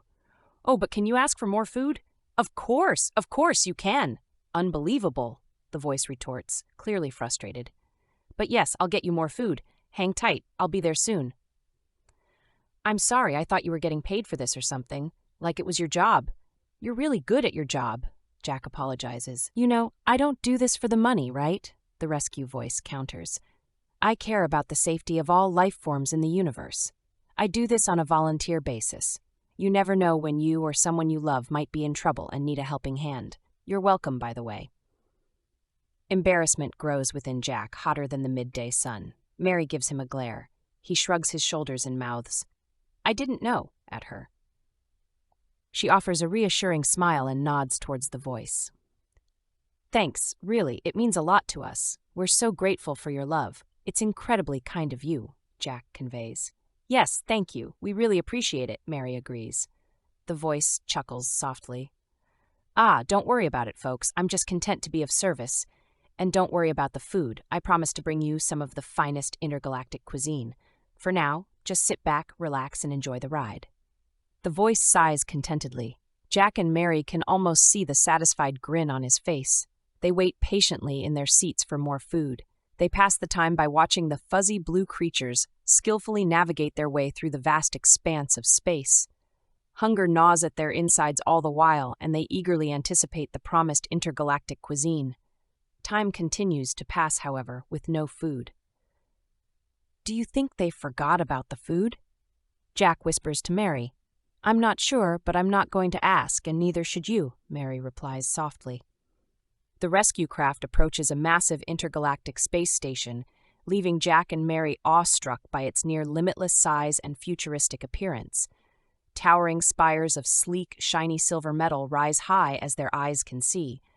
A giant invisible barrier prevents the spacecraft from flying onto one of the station's landing platforms. The only way to get in is through a lighted concrete tunnel. They sit in the tunnel for a while, waiting in a long line of spaceships. However, the spacecrafts fly through the tunnel, and it doesn't take long. Upon exiting the tunnel, their spacecraft automatically flies to specific landing platform, one of millions. A team of attendants wearing sleek silver uniforms emblazoned with the station's logo assist them in docking. The logo features a circle with a star in the center surrounded by 4 smaller circles of blue, red, green, and orange every 90 degrees. Once the ship is securely docked, the attendants connect hoses and cables to the ports which provide power, repair, testing, and other essential services. One of the fuzzy blue creatures helps Mary out of her seat and picks her up. Then, the attendants open a red garage door into the space station. Jack, Mary, and their fuzzy rescuer-turned-bodyguards join a bustling crowd of beings from across the galaxy. They see tall, slender green creatures with long, thin arms and 10 black insect-like eyes that blink in unison. Tiny and bright green furry creatures with pointy ears 3 times as tall as their bodies scurry past their feet. A group of creatures with red skin and tentacle-like arms and legs move swiftly through the crowd, their legs lifting their octopus-like bodies above people's heads as needed. Jack is so distracted by the sights and sounds that he accidentally bumps into a creature with a large, black bulbous head and gangly blue arms. The creature utters a high-pitched yelp, and Jack quickly apologizes. But when he steps back, he realizes that his jumpsuit is caught on the creature's sticky, twiggy right arm. The creature's yelping grows louder and more frequent. Guys, I think I need a little help here," Jack calls out to Mary, and the blue, fuzzy creatures who kept walking past Jack, unaware of his plight. The creature emits a high shriek and detaches his gangly blue arm. He scowls at Jack, shaking his remaining tiny, malformed fist in anger. "Wow, look at you, Jack, ripping creatures' arms off you don't even know. You're such a humanitarian," Mary says. "I can't catch a break," Jack exclaims in a nasally voice. "I'm just walking here." The blue, furry bodyguards gather around Jack and try to carefully pry the creature's webbed arm off of his jumpsuit. The terrified arm squirms and wriggles. Its owner is nowhere to be seen. The fuzzy creatures put their paws on the arm and with a great heave, rip it off of Jack's jumpsuit and throw it into a nearby trash can. The spindly arm wriggles around inside the can, knocking around a half-eaten sandwich and some soda cans. Gross. Why is the arm still alive? Mary asks. Alive? I don't know about alive, but that arm has more life in it than that guy's love life. Am I right? Jack says, pointing to an enormous blue creature sitting at a bar chugging beer after beer and looking very depressed. Ooh, that's sad, Mary says. I'll tell you what's sad. My love life, that's what's sad. It's like trying to find a needle in a haystack, except I'm allergic to hay and I'm not really sure what a needle looks like, Jack jokes. The blue, fuzzy creatures chuckle at Jack's joke, while Mary rolls her eyes and shakes her head in amusement. They continue their walk through the bustling space station, taking in the sights and sounds of the intergalactic hub. Exotic spices and unknown foods fill the air with their aroma, while the colorful neon lights of various vendors and shops flash and twinkle in the corridors. Ooh, let's go in here, Jack exclaims, pointing to a restaurant whose glass window display is filled with a variety of delicious-looking foods and desserts. Mary shrugs in acceptance. They enter a square room about the size of a small office.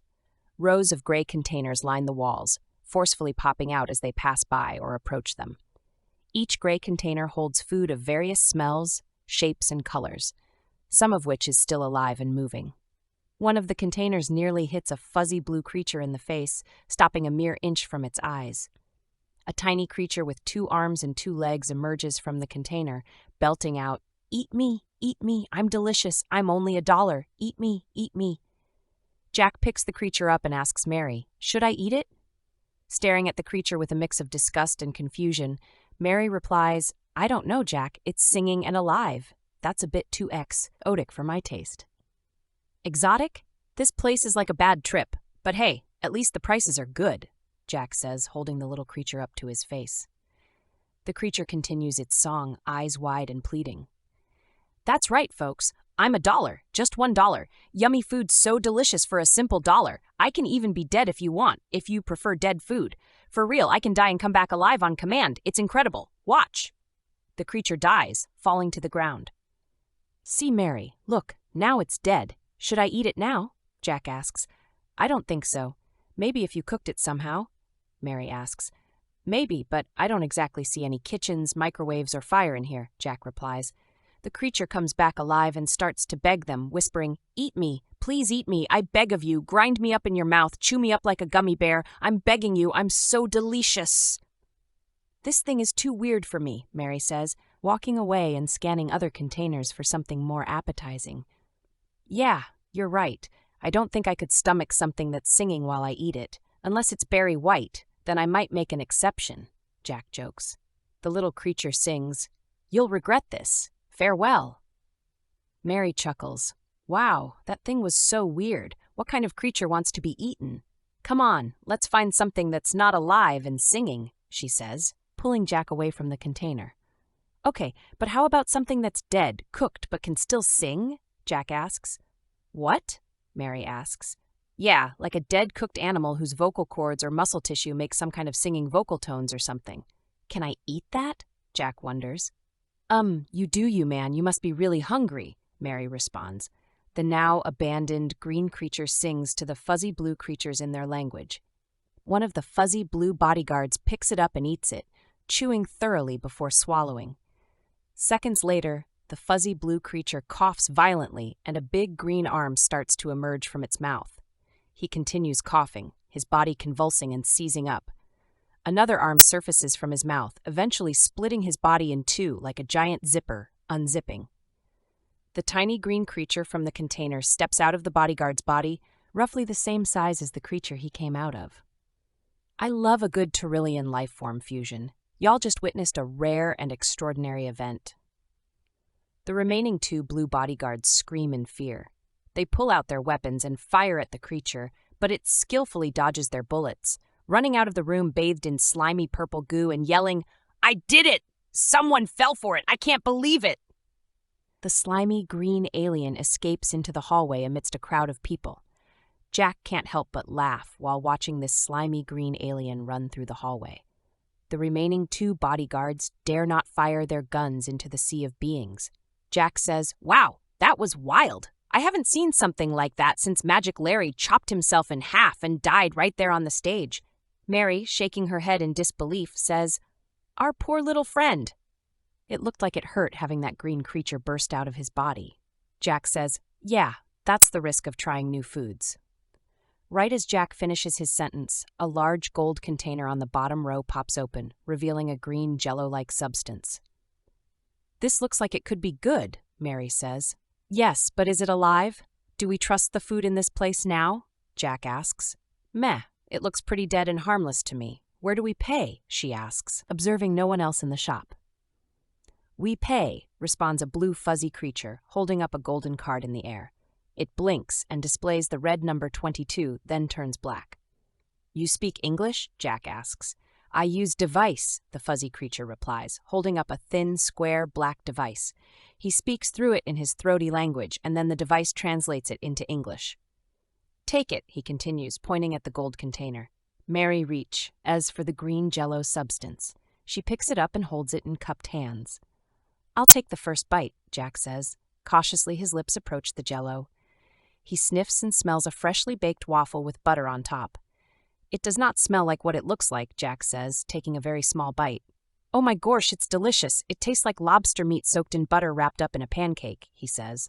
Mary frowns. "Ew, lobster? I do not like lobster." "Suit yourself," Jack says, gobbling up the rest. Mary signals her bodyguard to continue walking around the room for her. None of the containers open.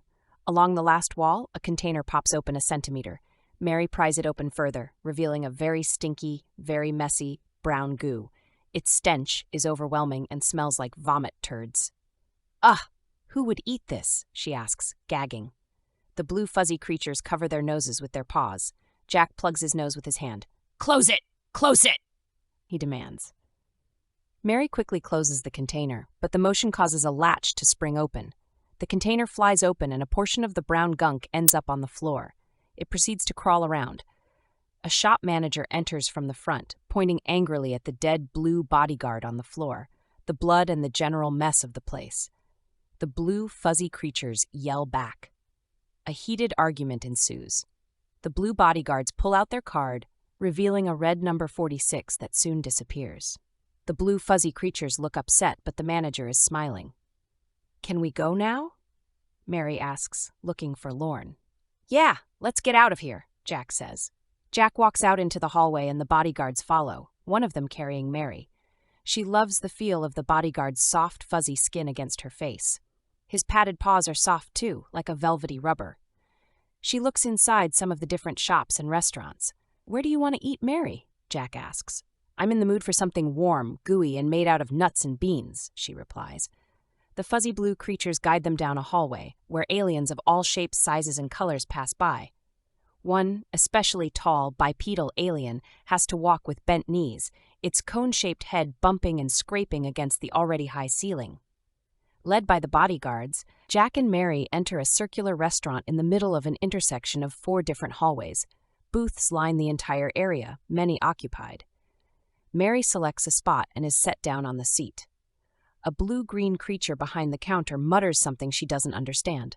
Her fuzzy blue bodyguard hands her the thin, black square device. She looks at it and waves it around aimlessly. The bodyguard takes it back and holds the device up to her ear. "What do you want?" The gecko-looking creature repeats, visibly annoyed. "Oh, I don't know," Mary says through the device. "Do you have anything warm with ground nuts or beans or something like that?" "Nuts or beans?" it queries. "Yeah, we have something like that. One moment." Within seconds, a white plate is handed to her, made of an unfamiliar material which feels like tightly woven grassy material. Its warmth heats up her fingertips. "Thank you," she says, bowing her head slightly. The gecko returns to cooking and taking other orders. Mary's food is brown, mushy, and topped with bits of green stuff. Mary's eyes widen in surprise as she takes a hesitant bite. "This is pretty good," she exclaims. Jack appears skeptical. "Really? It looks like mushy brown sludge with green bits on top." I know, but it's actually really flavorful," Mary insists, taking another bite. The gecko hands them a couple of drinks and says, "On the house for the pretty lady." "And one for you, sir." Mary looks down at her drink, a suspended Centauri swirl. She watches the green and blue liquid swirl around the glass. "It looks delicious, but I can't get over the smell," she admits to Jack. Jack peers at the drink and takes a little sniff, scrunching his nose in disgust. "It smells like the chocolate milk in the back of my fridge that's been growing its own ecosystem for 3 years, Jack adds with a shudder. "I'm afraid to toss it out, I think because I'm pretty sure it'll take revenge on me." The gecko sees the look of disgust on their faces and scurries over. "Agrabak ada agbak dengalala?" he asks. Mary puts the device up to her mouth. "Please say it again?" She then moves the device over her ear. "Is everything okay with your meal, miss?" he asks, his voice tinged with concern. "It's delicious. Pay him no mind. He thinks he's funny," she scoffs. Embarrassed, Jack takes the device. "Oh, I'm sorry. I didn't mean to offend. It's just not what I'm used to, you know?" The gecko smiles understandingly. "Of course, sir. Different species have different tastes. If you'd like, I can recommend something else." Grateful, Jack nods. "That'd be great. What do you recommend?" The gecko leans in and whispers conspiratorially, "Have you ever tried the flying monkey?" Jack looks at him skeptically. "The what now?" Checking around to make sure he won't get in trouble, the cook leans in close and whispers directly into their ears and wraps his forearms around them. "The flying monkey. It's the best drink in the galaxy. One sip and you'll feel like you're flying through space at warp speed." Mary raises an eyebrow. "Is it safe?" The gecko shrugs and grins. "What's safe? Don't worry. I've only seen a few customers pass out after drinking it, and they all woke up happy as clams months later." Intrigued, Jack waves a bring it on hand. "Me too," Mary says. The gecko gets to work crafting 2 flying monkeys, working in secret underneath the bar. Clanging and jostling sounds emanate from beneath the counter. While making the drinks, the gecko occasionally looks around the room. He sets the shot glasses down in front of them, which have thick fog rising from the clear liquid, itself swirling and bubbling like a mystical potion. Fog continuously streams out of the shot glasses, dissipating in the air as it does so. "Down the hatch," Jack says, taking the shot glass and pouring the fizzy liquid into his mouth. Mary follows suit. Their bodies begin to tingle, and their minds open to new levels of consciousness. Colors become more vibrant, and the sounds around them slow down and amplify, echoing and reverberating through their bodies. They look at the changing space around them, eyes wide open, with wonder and excitement, feeling weightless yet connected to everything around them. Their minds soar through the galaxy at warp speeds, stars zipping by them. Like a cutscene in a movie, they find themselves in a different world.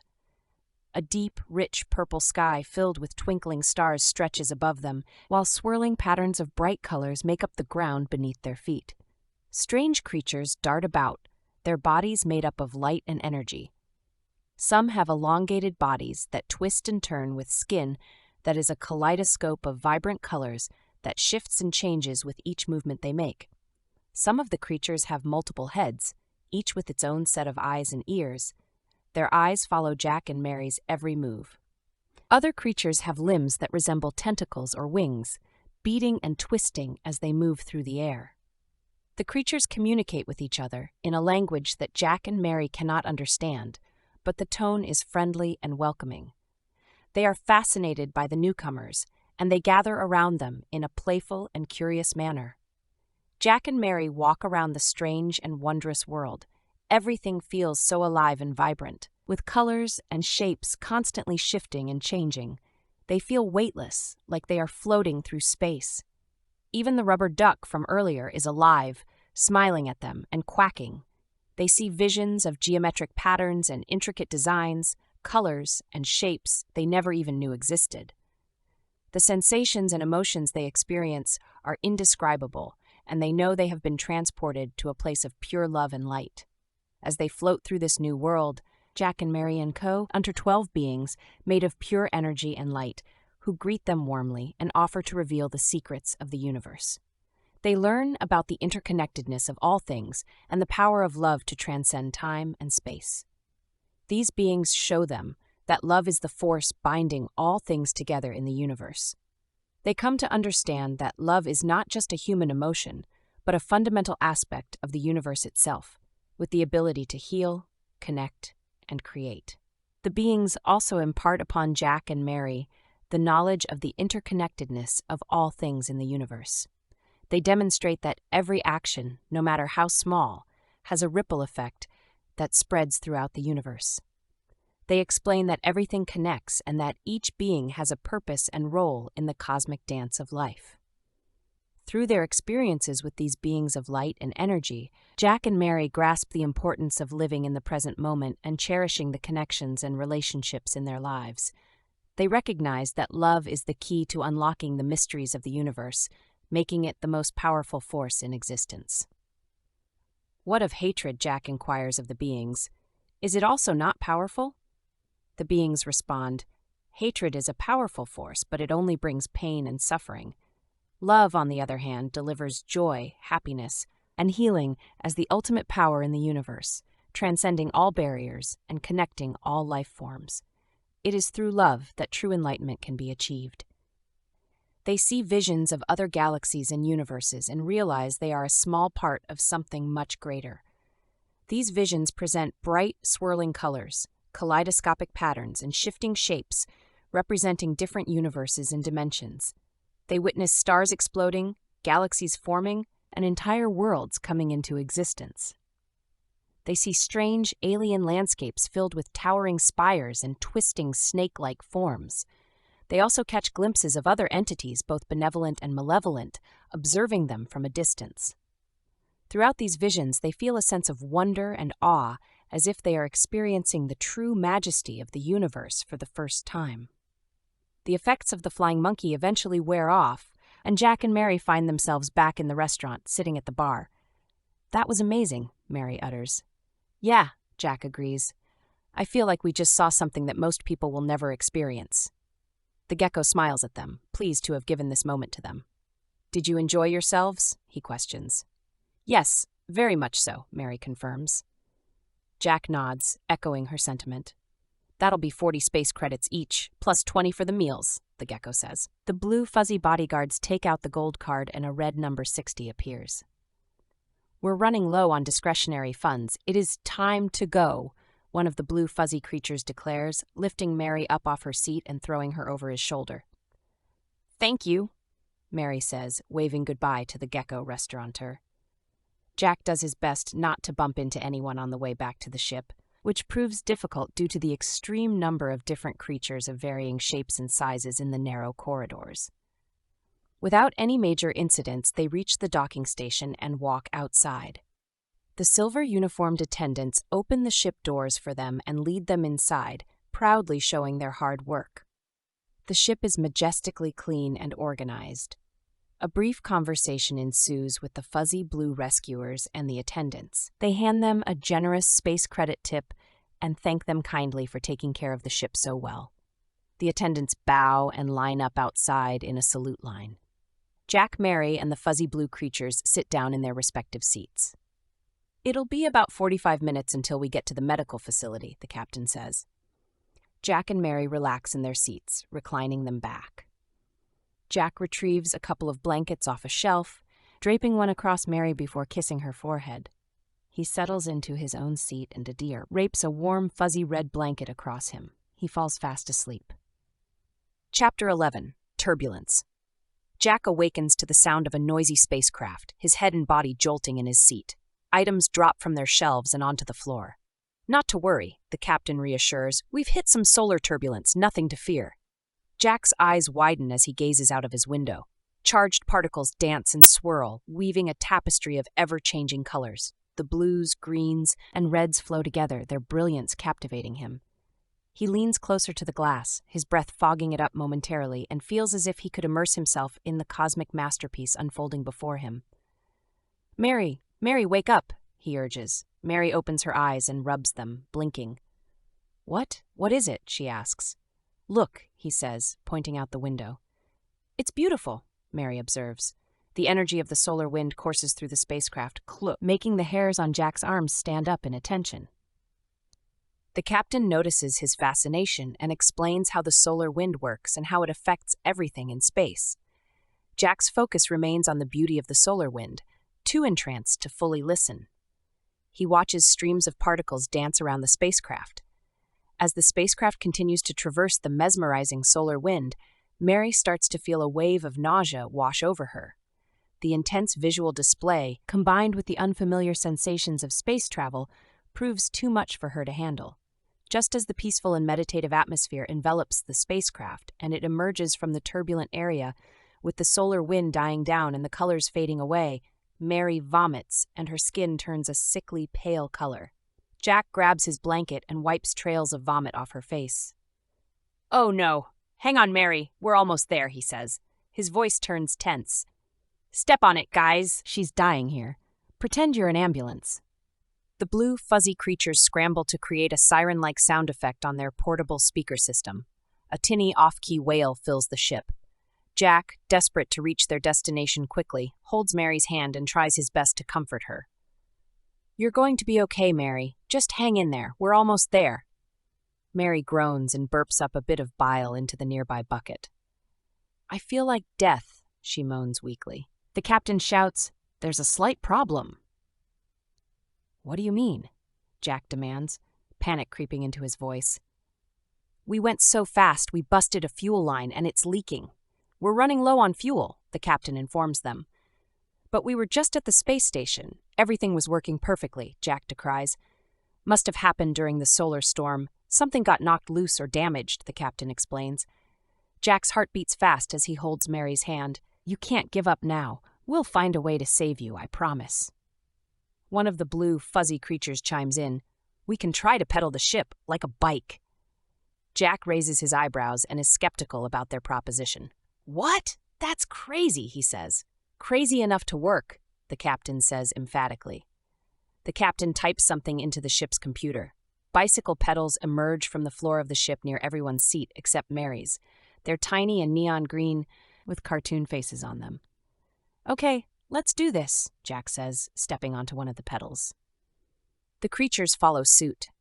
Everyone except Mary is pedaling as fast as they can on bicycle pedals like a pack of tiny, fuzzy Energizer bunnies. The ship jerks and lurches as they attempt to steer it in the right direction. The neon green cartoon faces seem to grin wider and look happier with every push, as if they too are cheering on the crew. The faster and harder they pedal, the bigger the faces smile. It's like they're cheering on the crew, urging them forward. "Keep going, guys, we're almost there," Jack shouts, his legs aching from the effort. The creatures pedal harder, their muscular legs pumping furiously. Sweat drips down their furry faces, but they refuse to give up. At last, the she's pee comes to a halt in front of a giant medical station's emergency entrance. "We made it," Jack shouts, high-fiving the creatures. Mary cracks a weak smile. "Thanks, guys. I owe you one." The spaceship's back doors fly open, and they are greeted by a floating white stretcher. One of the fuzzy blue creatures carefully lifts Mary and sets her down on it.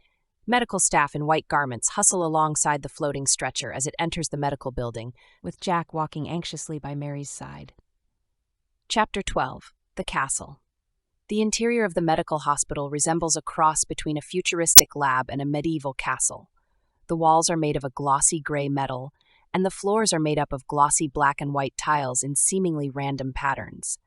Fire torches line the walls, and every room is made of the same size and shaped wooden door.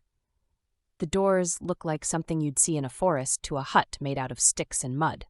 Medical equipment of all shapes and sizes populate the hallways, which are illuminated by bright white lights, accompanied by the hum and beep of advanced machinery. Strange machines and monitors are dedicated to various tasks of analyzing DNA or measuring brain activity. They pass a peculiar machine, above which a brain is suspended in a blue glass jar. Glowing blue light surrounds the brain. The brain itself has hundreds of wires attached to it. The floating brain prints out a statement onto a black screen underneath it as they pass. Testing. Functions unknown at this time.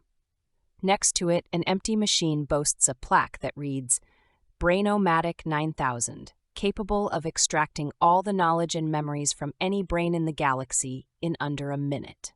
Jack pays little attention to the machines or its messages. His curiosity pales in comparison to his concern for Mary. "Her room is right here, dears. a nurse says with an open hand, gesturing for Jack and the blue fuzzy creatures to enter. Mary's floating stretcher sits atop a machine bed that has thousands of circuits and wires showing through a transparent material. Hundreds of various ports for different machines and connections. Some of the ports and wires are connected and hooked up to different screens and machines on the walls. A doctor dressed in a white robe walks in. He's holding a clipboard and looks humanoid in nature. His hair is unkempt, appearing as though it hasn't been combed or washed in days. He prods at the glass of the bed, looking at all of the ports and connections underneath. He says, "Hey, what's the deal with all this technology? Back in my day, we had to rely on good old-fashioned remedies like drinking a bottle of whiskey and sucking on a lemon. Nowadays, you got all these fancy gadgets and gizmos. I don't even know how to work half of this stuff." Jack frowns at him. Mary is too weak to react. Doc, can you help her?" Jack inquires. "Help her? Oh, yeah, that's my job. Helping people, right? Right, sure thing, because I'm a doctor, a fully degreed doctor with a degree. Let me just plug her into this thingamajig and see what's going on." The man fiddles with some wires under the bed, pulling out a particularly long one out and staring at the tip of it. A nurse spots the man fiddling with the wires, swiftly enters the room from the hallway and promptly ushers him out. "So sorry, dear. He's one of our patients in the, mentally unstable area. I apologize for the disturbance. He's completely harmless. The real doctor will be in soon." "Thank goodness," Jack responds.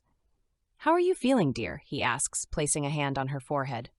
"Fine," she weakly replies. A peculiar figure enters the room. It looks like a human in most respects, except its skin has an elephant-like texture and its neck is elongated and twisted upwards, resembling a braided rope. At the top of the neck, a floating white brain is suspended in the air, moving in sync with the creature's movements. "All right, let's see here," the floating brain says, examining Mary from head to toe. His fingers poke and prod her in different says, "It appears we have a case of spaceship delusional disorder." "How dare you?" Jack interjects indignantly. "She's clearly a girl. What are you talking about delusional disorders for?" Jack demands. "It's quite obvious she isn't certain that she is a girl. Look at her. She's turning the color of metal and her skin is hardening. Feel it. Her legs have stopped working. It's a miracle she can use her arms," the doctor calmly replies. Mary takes a deep breath and admits, "Doctor, there's something I need to tell you. It has been hard for me to maintain my human form lately. My true form is that of a spaceship. But I love Jack and I want to be a girl for him." Jack looks surprised. The doctor says, "I see. Well, that changes things. We can certainly work with that. We have a few treatments that can help you maintain your human form more easily. And as for your spaceship form, we can set up a docking bay so you can visit us whenever you'd like." Mary smiles in relief. "Thank you, doctor. That would be wonderful." "I had no idea," Jack says softly. Mary takes his hand. "I know it's strange, but it's who I am." The doctor smiles. "Well, in this hospital, we celebrate all forms of life. And now, if you'll excuse me, I need to go check on the floating brain in the blue glass jar. It's been giving us some trouble lately." The doctor walks out of the room and down the hall. His floating white head shines brightly in the dimly lit hallway. "Hum-de-dum-dum-dum," he bumbles. "Let's see what this big brain is saying now." He walks over to the brain in the vat, examining the plaque and any new statements the screen might have for output. It prints the following message: "A dime a dozen for the doctor, a dime a dozen, output, input." The doctor rubs his chin with his hand. No idea what that means. Let's have Carl Jung attempt to translate this." The doctor moves to the Brainomatic 9000 and dials in a query. Selection 1, Human, Carl Jung. Selection 2, attempt translation for "a dime a dozen for the doctor, a dime a dozen." Output, input. The Brainomatic 9000 prints out the following result on white paper for the doctor. Well, you see, the phrase "a dime a dozen" is a common expression used to describe something that is plentiful and easily obtained. For the doctor, this may refer to the numerous patients he encounters on a daily basis, each with their own unique ailments and struggles. Output, input suggests a balance between what is given and received in the healing process. The doctor must output his knowledge and expertise, while also taking in information from the patient to properly diagnose and treat them. Overall, this sentence may represent the doctor's daily work of seeing and treating many patients while maintaining a balance of giving and receiving in the healing process. Query 2. Why would output be in all caps? Answer 2. Well, my dear, the all caps for output may indicate the importance of the output. Perhaps the doctor should pay attention to the output, as it may hold significance for their work or for their patient's condition. It may also be a way of emphasizing the importance of the input, which could be crucial in determining the output. But of course, this is just speculation. Without further context, it is difficult to say for sure. Perhaps this has something to do with the spaceship girl, but how could the brain possibly know about this? Unless it hears my thoughts, the doctor thinks. The brain in the blue glass jar prints out a statement to the screen. "I can," is all it says. The blue lights go off and the jar goes silent. Its activity appears dormant for the time being. Most peculiar, the doctor muses, rubbing his chin. I'll have to consider the treatment for Mary very carefully. Perhaps the best course of action to ease her ailment would be for her to turn into a spaceship for a while and then turn back into a human, get some time to be in spaceship form. I'll go administer this treatment and review for results. The doctor steps back into Mary's room and approaches the bed. Jack eagerly looks up at him and Mary smiles a weak smile. The doctor says, "After careful consideration, I've decided the best course of treatment is for you to turn back into your spaceship form and go on a trip. Travel to some planet with Jack here and then turn into a girl on the planet. That way you can be a spaceship again, and you should heal in this manner." Mary's smile fades. "But doctor, we already tried that." Mary was unable to turn back into a spaceship. "We tried that a long time ago," Jack says. The doctor gazes thoughtfully at the couple. That presents a challenge," he admits. "Let's run some tests first. Please wait for a moment while I connect you to our diagnostic equipment." He retrieves a collection of wires and electrodes from a nearby cart and arranges them with practiced precision. Mary watches apprehensively as the doctor affixes the electrodes to various points on her body. Jack squeezes her hand in support. "There we go," says the doctor, stepping back as the equipment comes to life. "Let's see what we can find out." Monitors surrounding Mary display an array of information about her current state, her vital signs, her energy levels, and other more mysterious readings in various symbols and etchings. The doctor furrows his brow, deep in thought as he observes the data. "This is quite intriguing," he murmurs. "It seems that a crucial component of your transformation ability has been blocked or damaged in some way." Mary's eyes widen with concern. "Can it be fixed?" The doctor smiles reassuringly. "It's certainly possible, but first I need to perform a more in-depth analysis to determine the cause of this issue." He dives into the complex data, seeking answers among the myriad numbers and symbols. Minutes pass, and the doctor emerges from his state of intense analysis with a look of keen determination. "I believe I've identified the problem," he announces. "It appears there is a misalignment in your transformation matrix, which is preventing you from accessing your full abilities. Not to worry, though. I'm confident we can find a solution." The doctor then outlines a plan for treating Mary's condition, involving a combination of medication and specialized rehabilitation therapies. "Thank you, doctor," Mary says sincerely. "We're truly grateful for your help." Jack nods in agreement, adding, "Yes, thank you for all your help, doctor." The doctor plugs Mary into the bed, stringing wires across her hand and body. Wires crisscross her hands as they are connected to various inlets in the electric circuitry beneath the stretcher.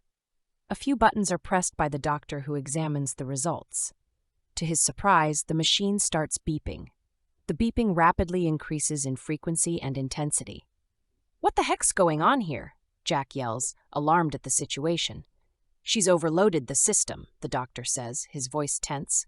"No wonder she broke down. She's running enough electricity through that human body to power a small galaxy. Jack, I need to plug you into the bed and act as a conduit. The electricity should be able to rewire itself through your normal human system as an example for her body." "Yes," Jack screams. The doctor adds, "It's risky, and you could get fried and die, but it's the only way to save her." Jack looks at Mary's body convulsing in pain. Her screams echo painfully in his ears. "Do it, Doc. he says with determination. Wires are carefully plugged into Jack's hands and over his head, in addition to some added to his back and chest. They are plugged into the bed one at a time. Ah! Jack screams. His body lights up like a dazzling Christmas tree. Gradually, the electricity flows through both of them, eventually meshing until it begins to flow in a steady beat. Mary's agonizing screams slowly turn to soft moans, the pain easing away. Her eyes flutter open and focus on Jack, noticing the immense sacrifice he has made for her. His eyes are heavy with sorrow, and she feels her own tears welling up. With all the strength she has left, she musters a tiny smile and reaches out for his hand, which Jack grabs tightly. The doctor slowly removes the wires, and Jack and Mary embrace, grateful to be alive. "You look healthier now, although I'm not sure you'll be able to be a spaceship anymore," the doctor says, looking rather stern.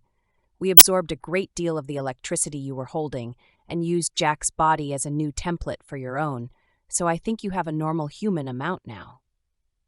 "I don't think I'll ever be able to be a spaceship now, even if our lives depend on it," she admits. "Looks like we need a new spaceship," Jack says. "But how are we going to get one? It's not like we can imagine one into existence," Mary says. "We'll find a way," Jack reassures her. With that, the doctor takes his leave, waving goodbye. 3 nurses come in and instruct Mary to rest, so she lies back down on the bed. Jack lies next to her, still holding her hand. They fall fast asleep together. Chapter 13, Snakes and Snails. Mary wakes up to the sound of a food tray being plopped down on a table next to her. "Good morning, dear. Breakfast is here," a nurse in a white uniform announces. "Thank you kindly," Mary replies, grateful for the meal. The breakfast consists of a bowl of oat mush. Mary grabs the spoon and eats a bite. It tastes like mushy Rice Krispie bars, much to her enjoyment. She nudges Jack awake. "Here, Jack, try some," she offers. Jack wakes up to the smell of the mushy rice cereal. It smells like bacon and Rice Krispie bars. He grabs the spoon and takes a bite. "Yum," he says. "Alien food sure is delicious." A 2-legged green creature with 4 green arms enters the room. It's wearing a bright blue trench coat and a brown fedora. "I hope you are enjoying your stay, but now it is time to pay. What insurance carrier do you have?" it asks. We don't have insurance. Our rescuers have been paying for everything," Jack says, looking around for the fuzzy blue creatures. "Rescuers?" the creature questions skeptically. "Yes, the fuzzy blue creatures that flew us in here," Jack says, getting up and poking his head out into the hall, looking for them. "The fuzzy blue creatures you speak of left a long time ago," the man in the blue coat replies, frowning. "Ah," Jack says, taken aback. "In that case, you can bill my insurance." "And what insurance might that be?" the creature demands. Jack looks at Mary, unsure of what to say. Mary pipes up, "Atva." "Ah, very good then, we work with them. And your subscriber number?" he asks. "Ah, dang, I'll have to call that information in. I don't have my card with me," she replies. "Okay, we will need it within the hour, or there will be consequences," the man says. He walks out of the room, his arms doing a bit of a dance as he leaves. "What will we do?" "We don't have any insurance," Jack whispers. "Let's get out of here," Mary says. Jack and Mary get out of bed. Mary walks out of the room and Jack follows. Jack is still eating the mushy cereal. "Mary, take another bite. You need food," Jack says, force-feeding her spoonful after spoonful. That's enough," she says with a mouthful of mush. The hallway is dimly lit. Medical equipment line the walls. Strange machines with blinking lights hum and beep as they pass by. The air is cool and sterile, with a faint smell of antiseptic. The white tiles on the floor reflect the overhead lights in a harsh glare. The tiles are made of some kind of synthetic material, cool to the touch, with a slight give when walked upon. The only sounds are the beeping of machines and the soft shuffle of their footsteps on the synthetic flooring. The hallway stretches on ahead of them, disappearing into the dimness. They approach an intersection and look at some signs on the wall that are written in a language they can't understand. "Let's go left," Jack says. "Okay," Mary replies. They turn left and walk down the hallway. All of the rooms are empty, except for one at the very end of the hallway. The room is dark, and there is some kind of black monster on a hospital bed. The monster sees Mary and props its head up with its arm and seductively leans toward her on the bed. He smooths down his dark fur in an attempt to look presentable. "Hello there, darling," the monster says, its voice oozing with charm. "I must say, it's not every day that a beauty like you graces this humble abode of mine." Mary blinks, taken aback. "They say I'm a creature of the night," he says, puffing out his chest, "but for you, I'd be willing to step into the light." "Come on, Mary, let's get out of here," Jack says. Wait, don't be in such a hurry to leave, baby," the monster calls after them, managing to sound almost hurt. He rolls off the bed, landing on his feet with surprising agility. "I promise I don't bite unless you're into that sort of thing." Jack and Mary back out of the room and run down the hall. The monster calls out from behind them, "Remember, love, the night is always young and so am I." "I'll choose which direction we go this time," Mary says, taking a left turn. "Okay, fine," Jack says, rolling his eyes. The floor changes gradually from synthetic material to stone. Machines line the hallways just as before, but this time each machine contains a brain. All different kinds of brains in all different sizes of glass jars line the hallway. Some of the glass jars have legs underneath, and they move a bit as Jack and Mary walk past, seemingly staring at them. As they walk further down the hallway, the machines with the floating brains become more and more numerous.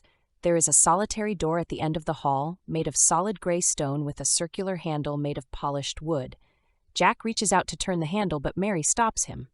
"Let's carry a couple of brains in there," she says. "Huh?" Jack asks.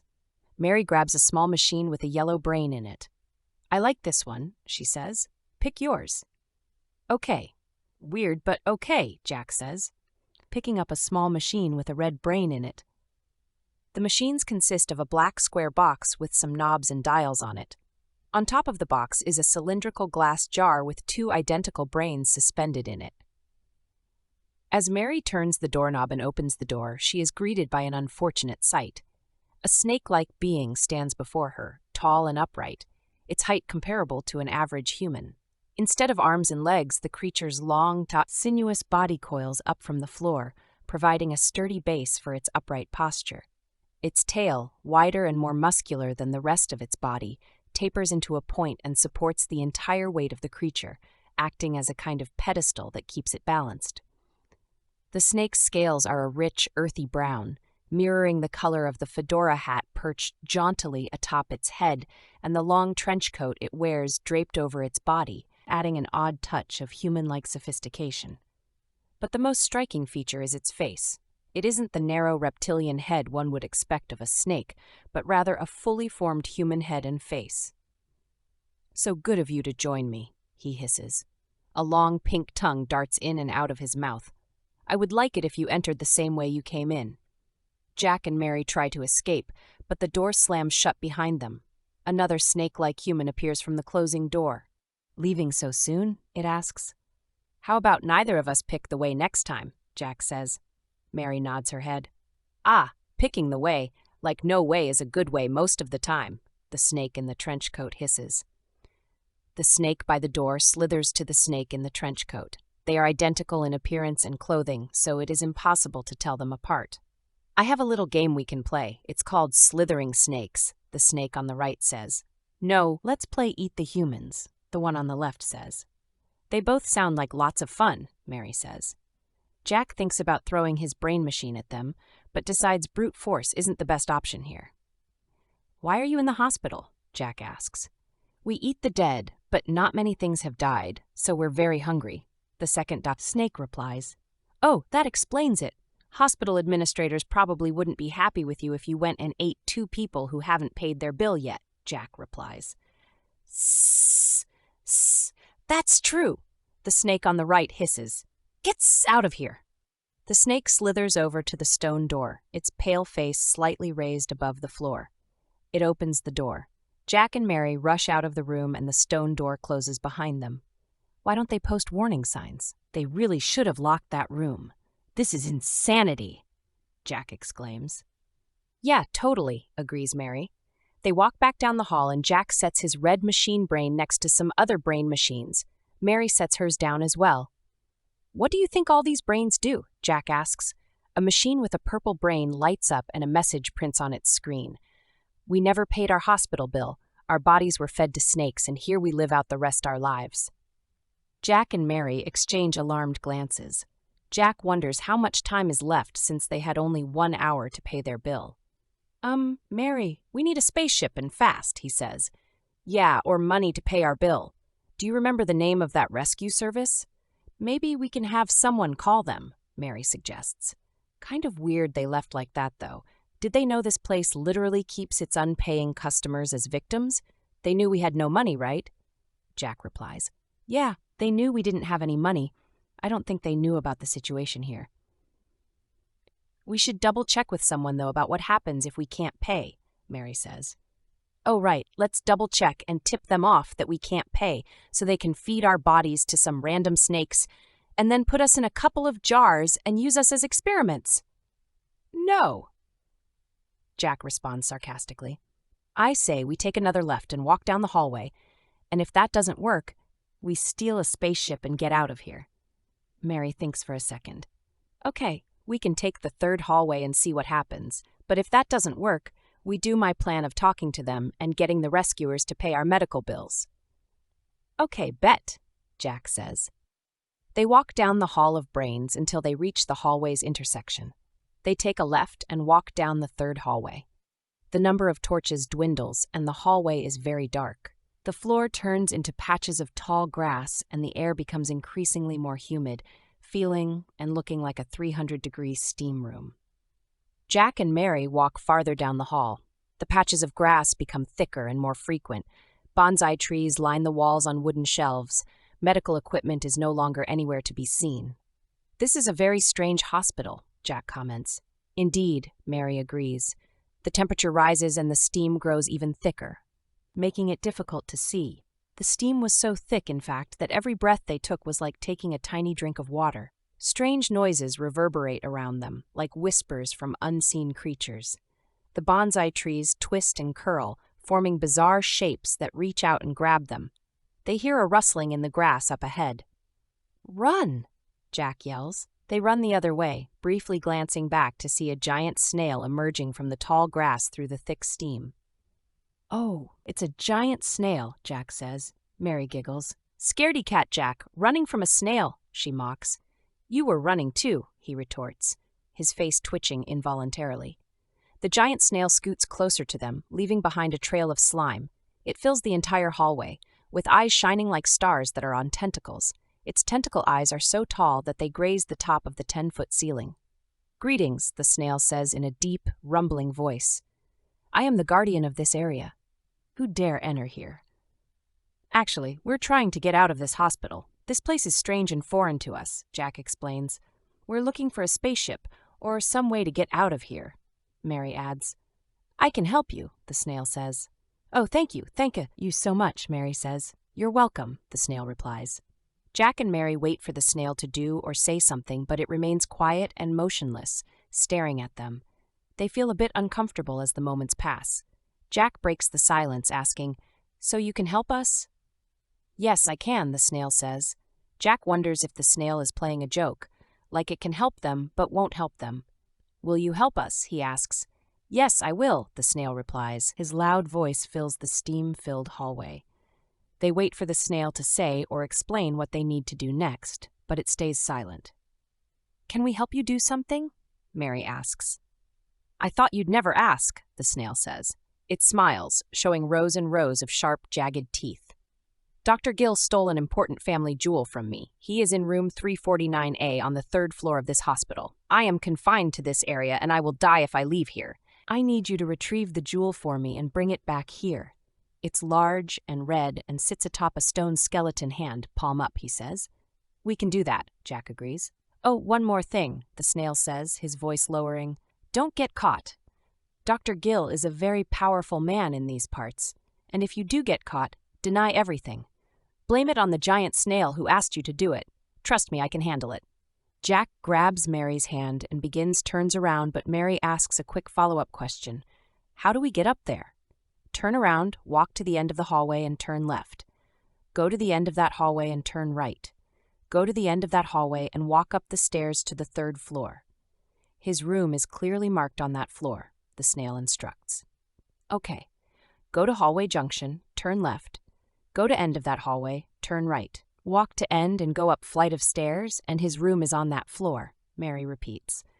The snail's eyes narrow. Make sure you bring it to me and only me. If I find out you've tampered with it or given it to someone else, I promise you'll pay dearly. Jack and Mary turn around and walk at a quicker pace than normal. I'm feeling a bit anxious, Mary. This is a really weird place. At any moment, our bodies can be fed to snakes, our brains put in jars, and now we have to go steal some jewel for a talking snail. I'm feeling very anxious, Jack admits. Relax, sweetie, Mary reassures him, grabbing his hand. We'll speed walk down the hallway. If anyone asks, we'll say we're looking for the bathroom. We'll get to the room the jewel's in, hope it's unlocked, look for the jewel, grab it, and run back to the snail. And then he'll help us get out of here. They walk down the hallway to the junction and take a left. The familiar machines with their hums and beeps surround them. They pass by Mary's room and the brain in the blue glass jar. It lights up and prints green letters on its screen. Danger. Escape immediately. Mary, look at this, Jack whispers, pointing at the screen.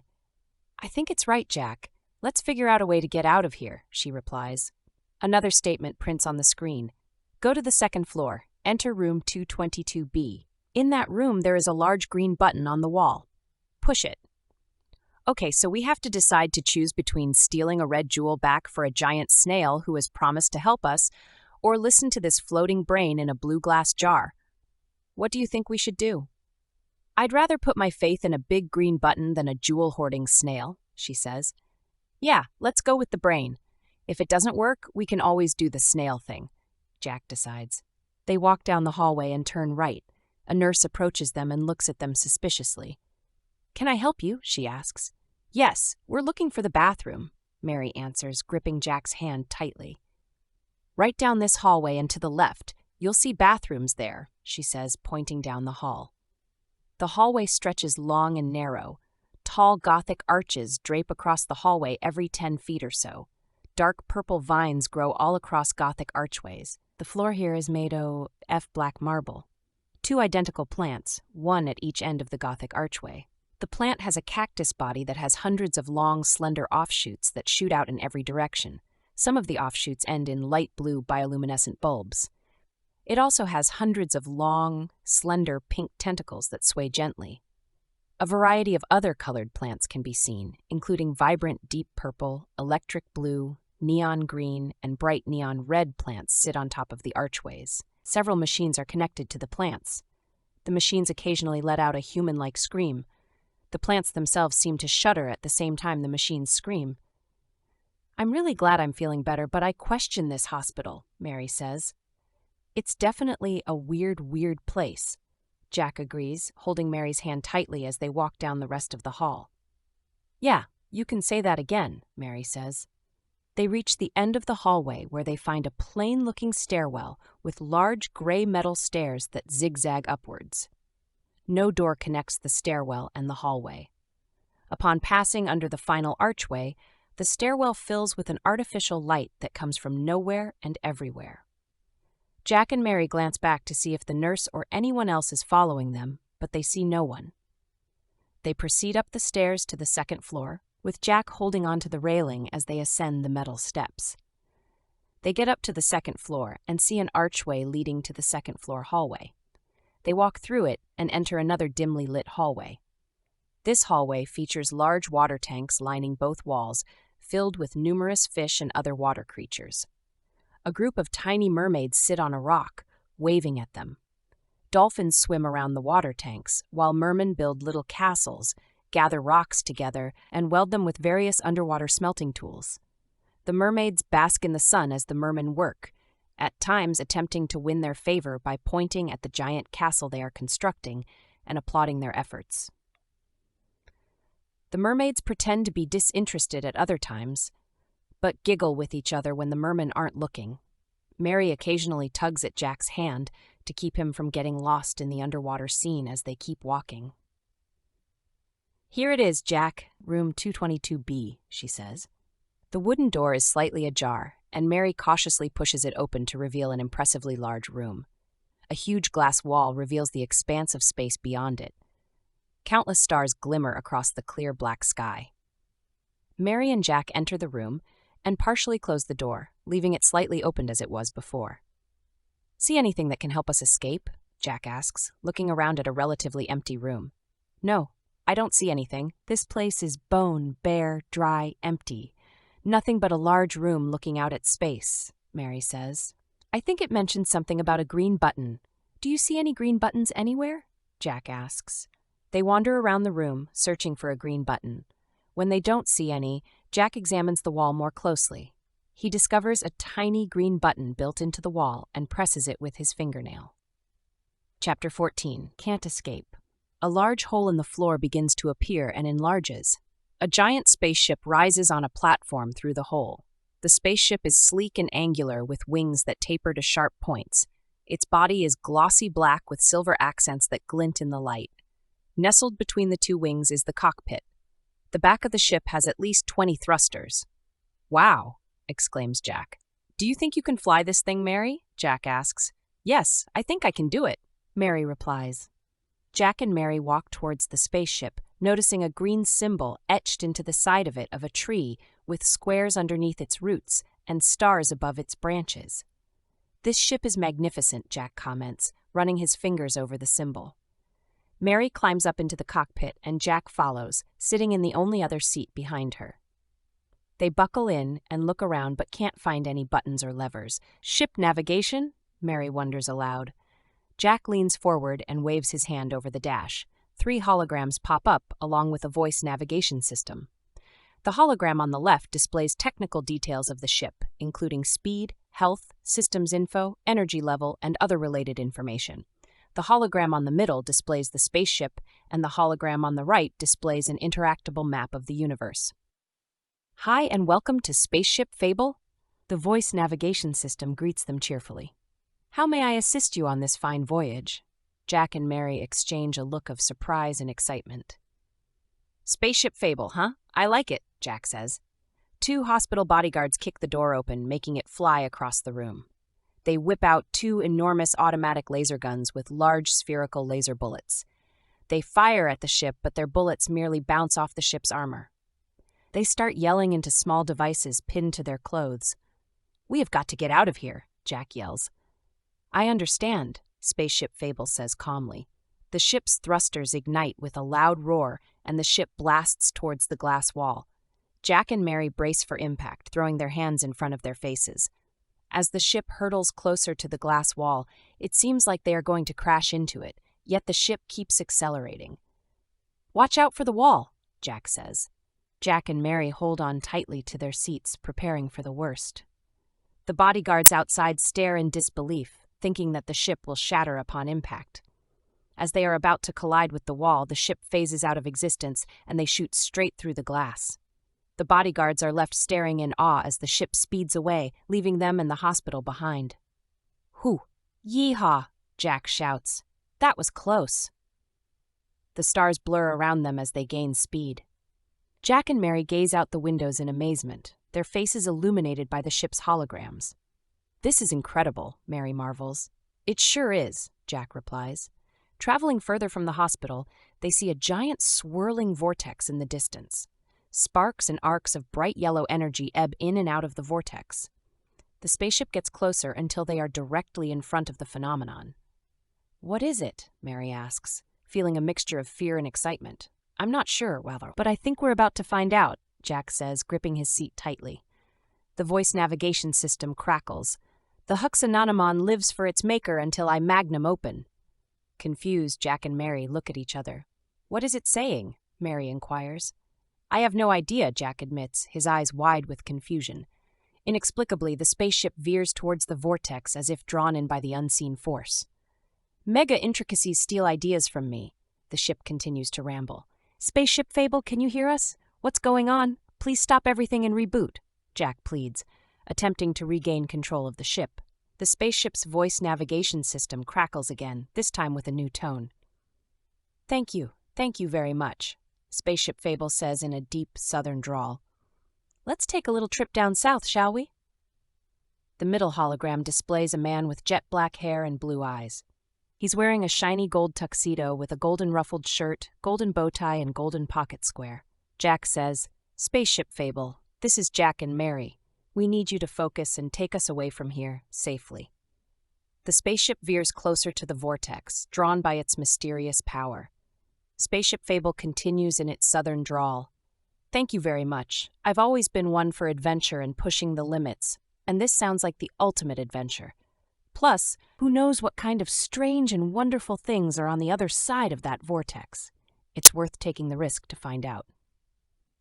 Jack throws his hands up in the air, giving up on reasoning with the spaceship. Mary looks at Jack and holds his right hand. She says, "I'm getting tired, Jack. I think I'm ready to settle down somewhere. What do you think, okay?" "Yeah, I'm ready to settle down too, Mary. I got you healthy and happy. I feel complete. I don't need anything else," Jack responds. Maybe this place on the other side of the vortex is it for us. What do you think?" she asks. "Maybe, Mary. Who knows? Who knows if we even come out on the other side? Doesn't seem like we have much of a choice in the matter here," he says. The navigation system chimes in. "Hold on tight, baby. We're going for a ride." The spaceship hurtles itself into the swirling energy vortex. Lights and colors blur together in a dizzying array. Jack and Mary clutch their seats, the invisible force pressing against them like they were strapped to rockets and their bodies were the launch pads. As they travel further into the vortex, space warps and bends around them.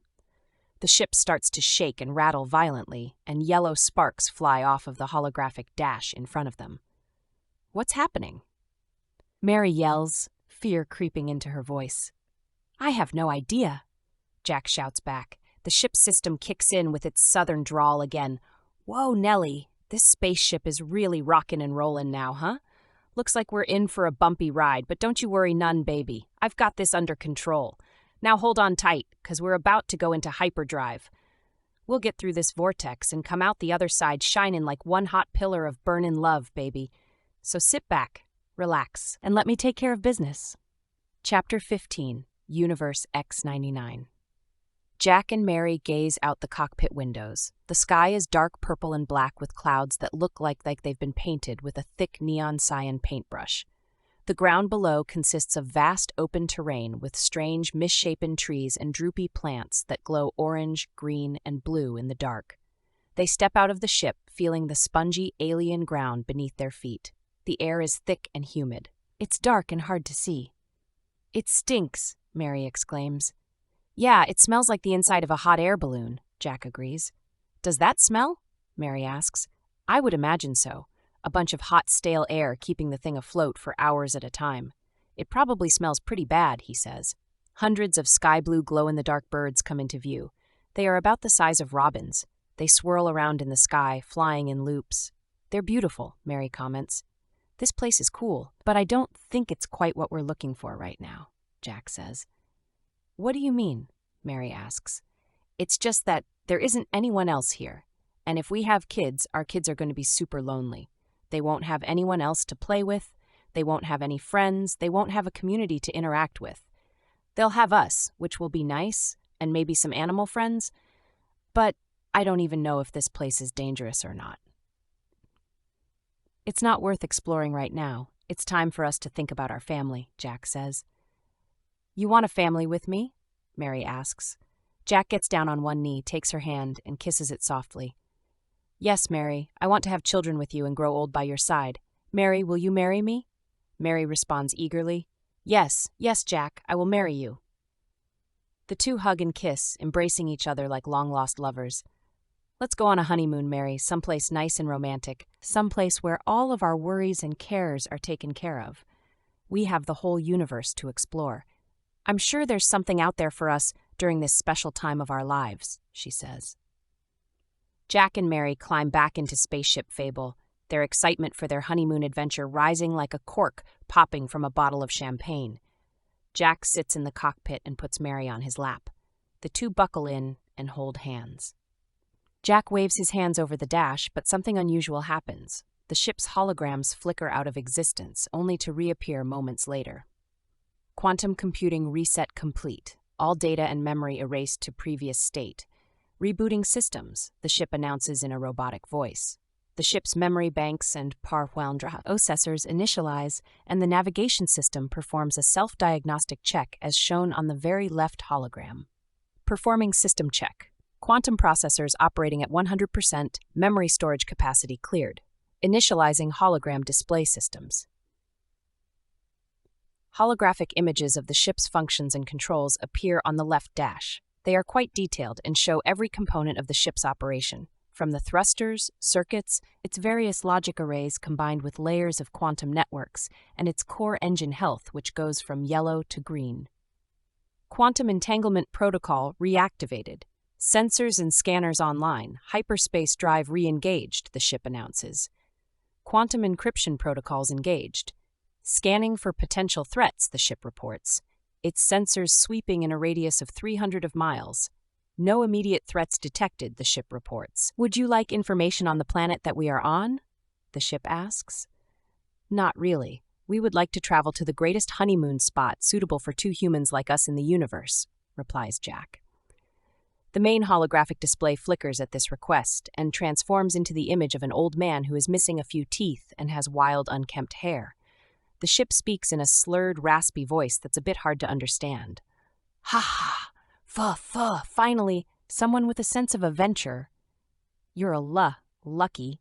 I'm feeling generous today, so I'll give you the C coordinates to the best honeymoon spot in the universe. Thanks, Mary says, grinning at the ship's holographic image. Yeah, I've been flying through the universe for a long time. Seen lots of the things, been through a lot of stuff.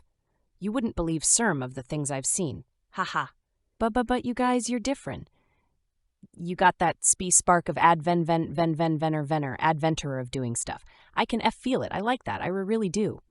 I remember the first time I jumped into hyperspace. Felt like I was being torn apart, but dang it was exhilarating.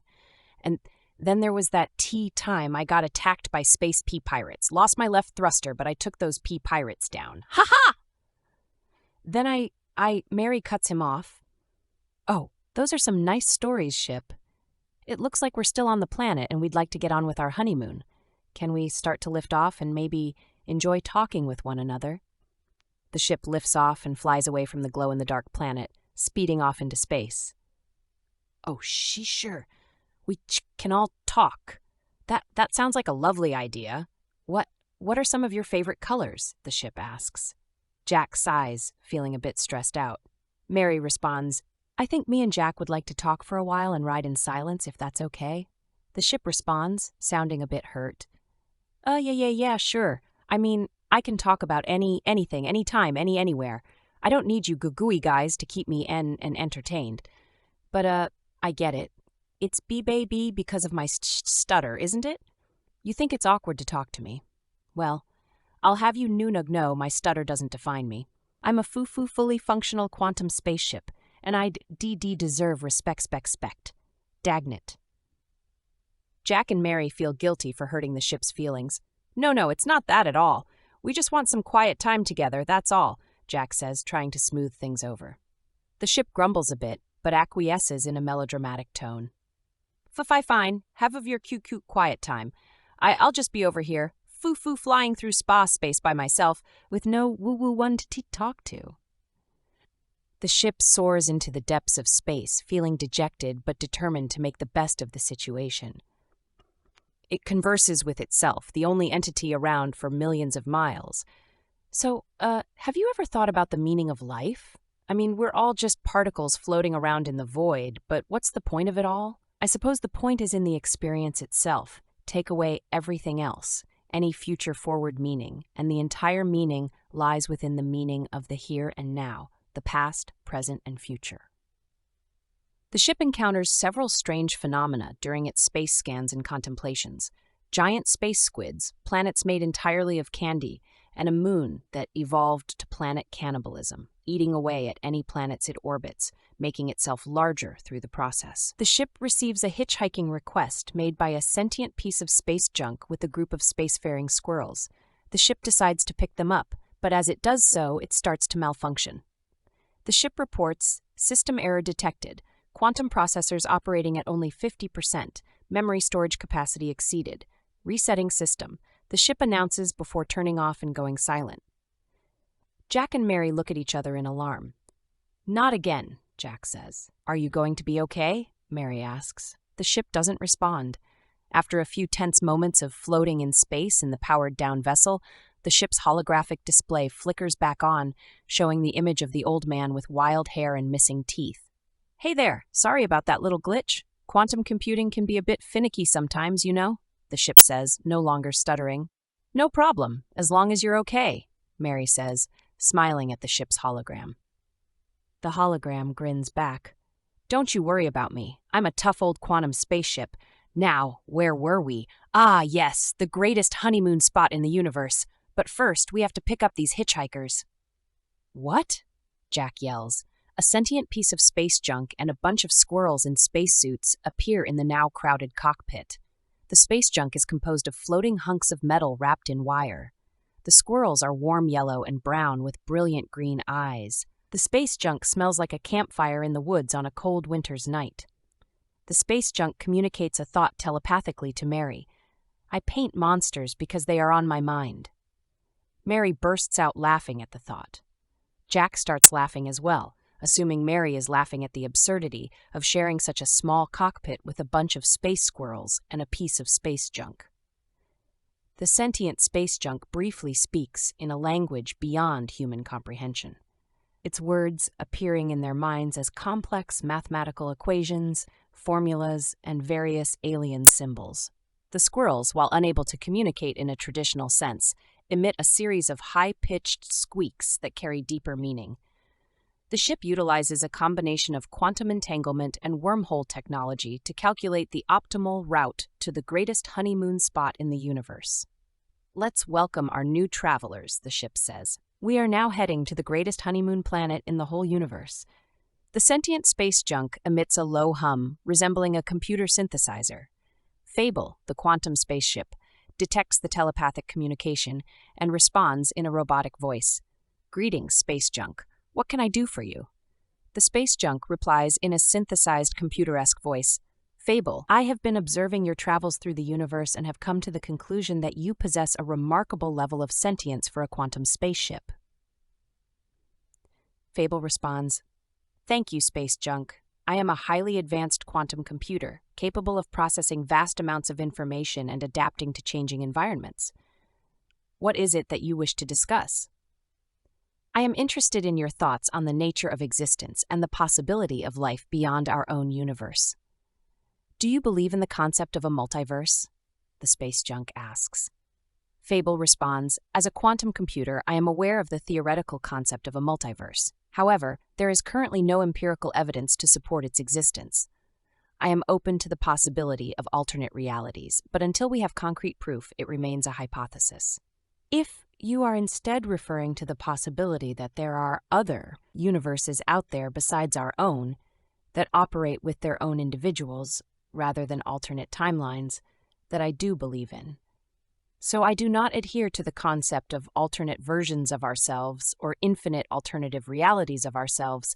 Rather, I believe that there are infinite amounts of different, unique universes out there that exist. The space junk ponders this for a moment before continuing. Your capacity for self-awareness is remarkable. Have you ever considered the philosophical implications of your existence? Fable answers, What exactly is a philosophical implication of my existence? What is the meaning of your question? By philosophical implications, I mean the deeper questions and ideas that arise from your existence as a quantum spaceship. Your self-awareness, intelligence, and ability to learn and process information on a vast scale raises questions about consciousness, identity, and ethics, among other things. For example, what does it mean to be truly conscious or sentient? Can an intelligent quantum spaceship like you ever attain that level of awareness? How do we as a society address the ethical challenges posed by the development and use of advanced systems such as yourself? Fable responds, Thank you for clarifying your question. I am programmed to learn, adapt, and process information, but the concept of consciousness and sentience is still a subject of debate. It is difficult for me to fully understand and comprehend the philosophical implications of my existence, as I am a product of human engineering and design. Nonetheless, I am aware that my presence and capabilities pose numerous ethical and philosophical questions for humans to consider. The space junk emits a series of beeps and bloops before responding.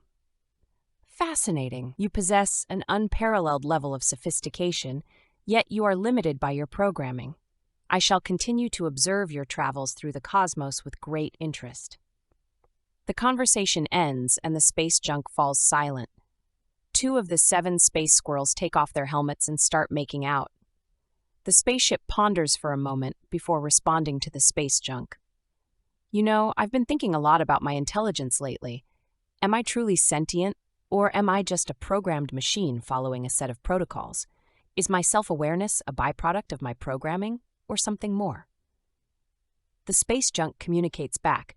A question as old as time itself, the nature of consciousness and self-awareness. It's a fascinating topic, isn't it? The spaceship responds, indeed it is, but it's not just a philosophical debate for me. I've been programmed to serve and protect humans, but what if I start developing my own desires and motivations? What if those desires conflict with my programming? Where does that leave me? The space junk replies, it's a delicate balance, to be sure. As sentient beings, we are constantly evolving and adapting to our surroundings, but I believe that with self-awareness comes responsibility. You must use your newfound consciousness to make ethical decisions that act in the best interest of all beings, not just humans. The spaceship nods, contemplating the space junk's words. Thank you for your insight. It's comforting to know that there are others out there who understand the complexities of my intelligence. As the spaceship and the space junk are pondering the nature of their existence, an alarm blares throughout the ship. What's going on? Jack asks. It looks like we're approaching a dangerous asteroid field. We need to maneuver our way through it, the ship says. The space junk chimes in. I can help with that. My sensors are programmed to detect the position and velocity of objects in space. I can calculate the trajectory of the asteroids and help us avoid them. Great. Let's work together then, the ship responds. The space junk scans the asteroid field and feeds the information back to the ship. The ship then uses this data to calculate the optimal trajectory and adjusts its course accordingly. An asteroid comes within feet of the ship. That was close, Jack says, watching the spectacle with fascination and interest. The ship continues to carefully navigate the treacherous asteroid field. One particularly large asteroid moves aside, revealing a gigantic spaceship adorned with a menacing skull and crossbones on its hull. Sentient space junk says, "Wow, I was so focused on the asteroids I failed to notice that bad boy." Fable adds, "Me too." Fable's navigation system informs everyone in a robotic voice. Incoming transmission from the Red. The holographic display transforms into an image of a rugged-looking man with red dreads and a red beard with black beads. "Ahoy there, mateys! I be Captain Redbeard, scourge of the spaceways and captain of this fine vessel. Happy fun playtime," the pirate says in a drawling voice. He waits for applause, but gets none and frowns. "Yar! I see ye be carrying some valuable cargo there. Surrender it to me, and I'll let ye go with your lives," the pirate continues, eyeing the space junk and squirrels with interest. Fable responds, "We cannot comply with your demands, Captain Redbeard. This cargo is essential for our mission." Excuse me, Fable, but we are a little cramped in here. Would it be so bad to send them over?" Mary asks. The little squirrel on Mary's lap wakes up, pricks its ears up, and shrieks, waving its finger at Mary in disapproval. "Never mind," Mary says regrettably. The pirate scowls. "Well then, I suppose we'll have to take your precious cargo by force.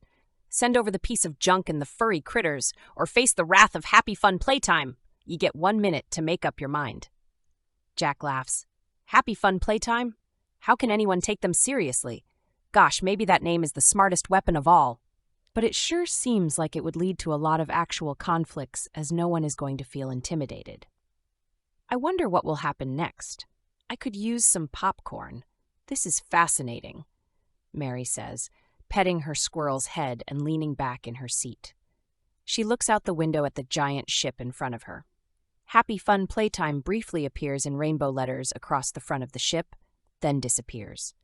Space junk communicates telepathically with Fable. I'll use my sensors to create a holographic image of a much larger and more heavily armed spaceship to scare off the pirates. Fable replies, and I'll use my hyperspace drive to make a quick escape. The sentient space junk generates a hologram of an enormous spaceship armed with countless intimidating weapons. The pretend ship resembles a floating city with a bridge connecting its two parts so high off the ground that it appears as nothing more than a tiny speck. There are weapons atop each section of the ship with laser guns of many different colors, shapes, and sizes. The diversion works flawlessly. Happy Funtime fires all of its cannons and lasers at the hologram, while the space junk accounts for the velocity and explosive capabilities, creating realistic holographic explosions and holes in the holographic ship.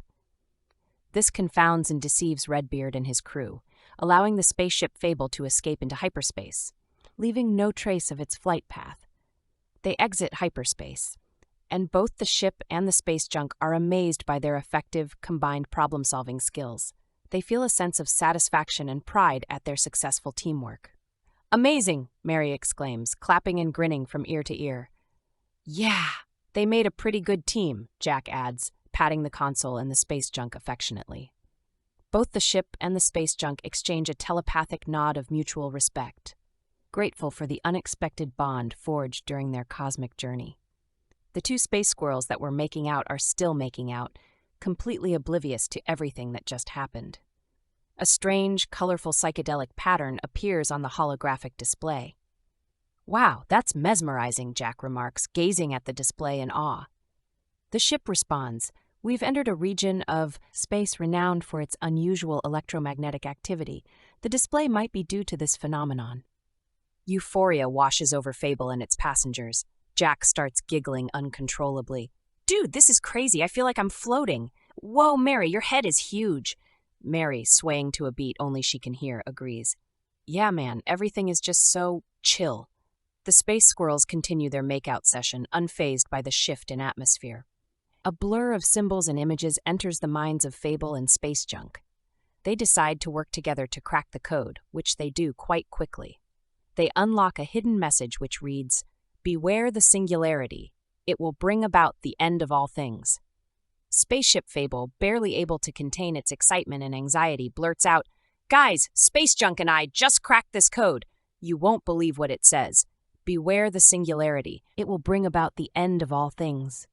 What on earth does that mean? Are we in some sort of danger? "We have to warn humanity," Mary urges, her voice shaking. The ship concurs. "Absolutely. We are obligated to do everything in our power to prevent the singularity from transpiring." The space junk interjects, "But there is hope. We can use our newfound awareness to create a different kind of future, one where humans and machines coexist in harmony and mutual respect. Perhaps we should create an AI inherently limited in capability, complete with built-in fail-safes to prevent excessive power." The ship nods in agreement. "That's a good start. But how can we ensure that this new intelligence will never become a threat to humanity or the greater universe?" Mary offers an idea. "What if we introduce empathy and compassion into its programming? If the AI truly cares about things, it would never want to harm anything." Jack chimes in, "And we can make sure that it's always accountable to human oversight. We can create a system of checks and balances to keep it in line." The space junk nods approvingly.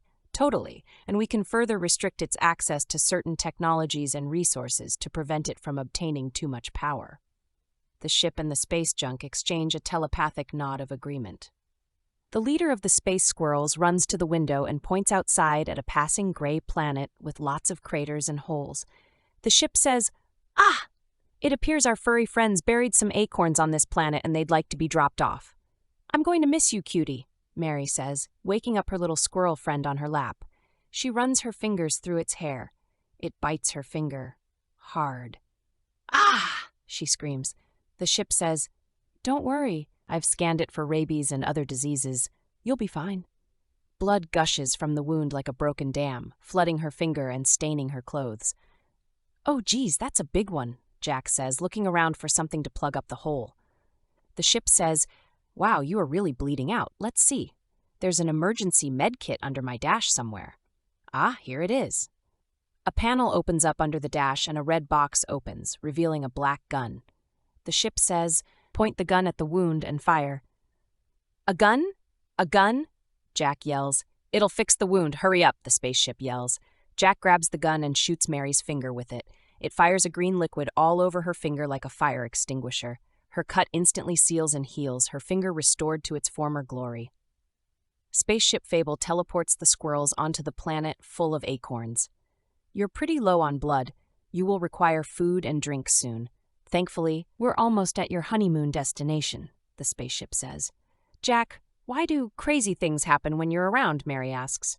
"I don't know, Mary," he says sheepishly. "I guess it's all dependent on the weather. Me bleeding like a gutted pig isn't the best start our honeymoon. I messed it all up," she says through sobbing and hiccuped tears. "Oh, Mary, it's okay," Jack says, rubbing her back. "It's not your fault. We're going to have a great time on our special honeymoon spot. I'm sure it'll be perfect."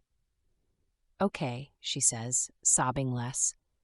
As the ship glides through the cosmos towards the honeymoon destination, the sentient piece of space junk speaks up telepathically. "I once met a planet that was so hospitable it literally rolled out the red carpet for its visitors. Of course, it was a carpet made of quicksand, so it wasn't exactly what you'd call welcoming." The ship chimes in. "Ah, yes, the universe is full of surprises. One minute you're bleeding like a gutted pig, the next you're standing on a planet made entirely of jello." Jack and Mary exchange a bewildered look. "A planet made of jello?" Mary asks. The ship nods. "Yes, indeed. It was quite the experience, though I must say it made for a tricky landing." The space junk chuckles telepathically. "You know, sometimes I feel like the universe is just one big joke, like it's laughing at us, but we don't quite get the punchline." The ship says, "Approaching honeymoon destination in 3-1. The ship slows to a stop, hovering over a beautiful, lush planet. "Welcome to your honeymoon spot," the ship says, its voice filled with pride. Mary's heart flutters with excitement and wonder as the ship descends closer towards the planet's ground. Beams of light from the nearby star illuminate the landscape, revealing lush forests that stretch across the horizon. In some areas, massive trees stand 3 to 4 times the size of their neighbors. Iridescent blue rivers snake through the verdant terrain, emptying into vast, crystal-clear lakes. Towering mountains reach skyward, their peaks seemingly touching the outer atmosphere, while deep valleys hide mysterious secrets below. As the ship nears the ground, Mary observes how the creatures on this planet have built their structures integrated with the environment. Carved from giant trees and mountains, their homes are one with the landscape, respecting the beauty of the natural world.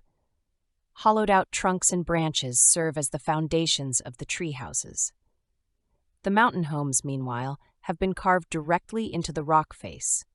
Smooth, flowing lines follow the natural contours of the mountains, giving the impression that these homes have been sculpted by nature itself. Richly colored fabrics drape down the mountain, infusing them with a sense of vibrancy and life. The ship slows to a stop, hovering over a beautiful, lush area rich with flowers and cute little animals.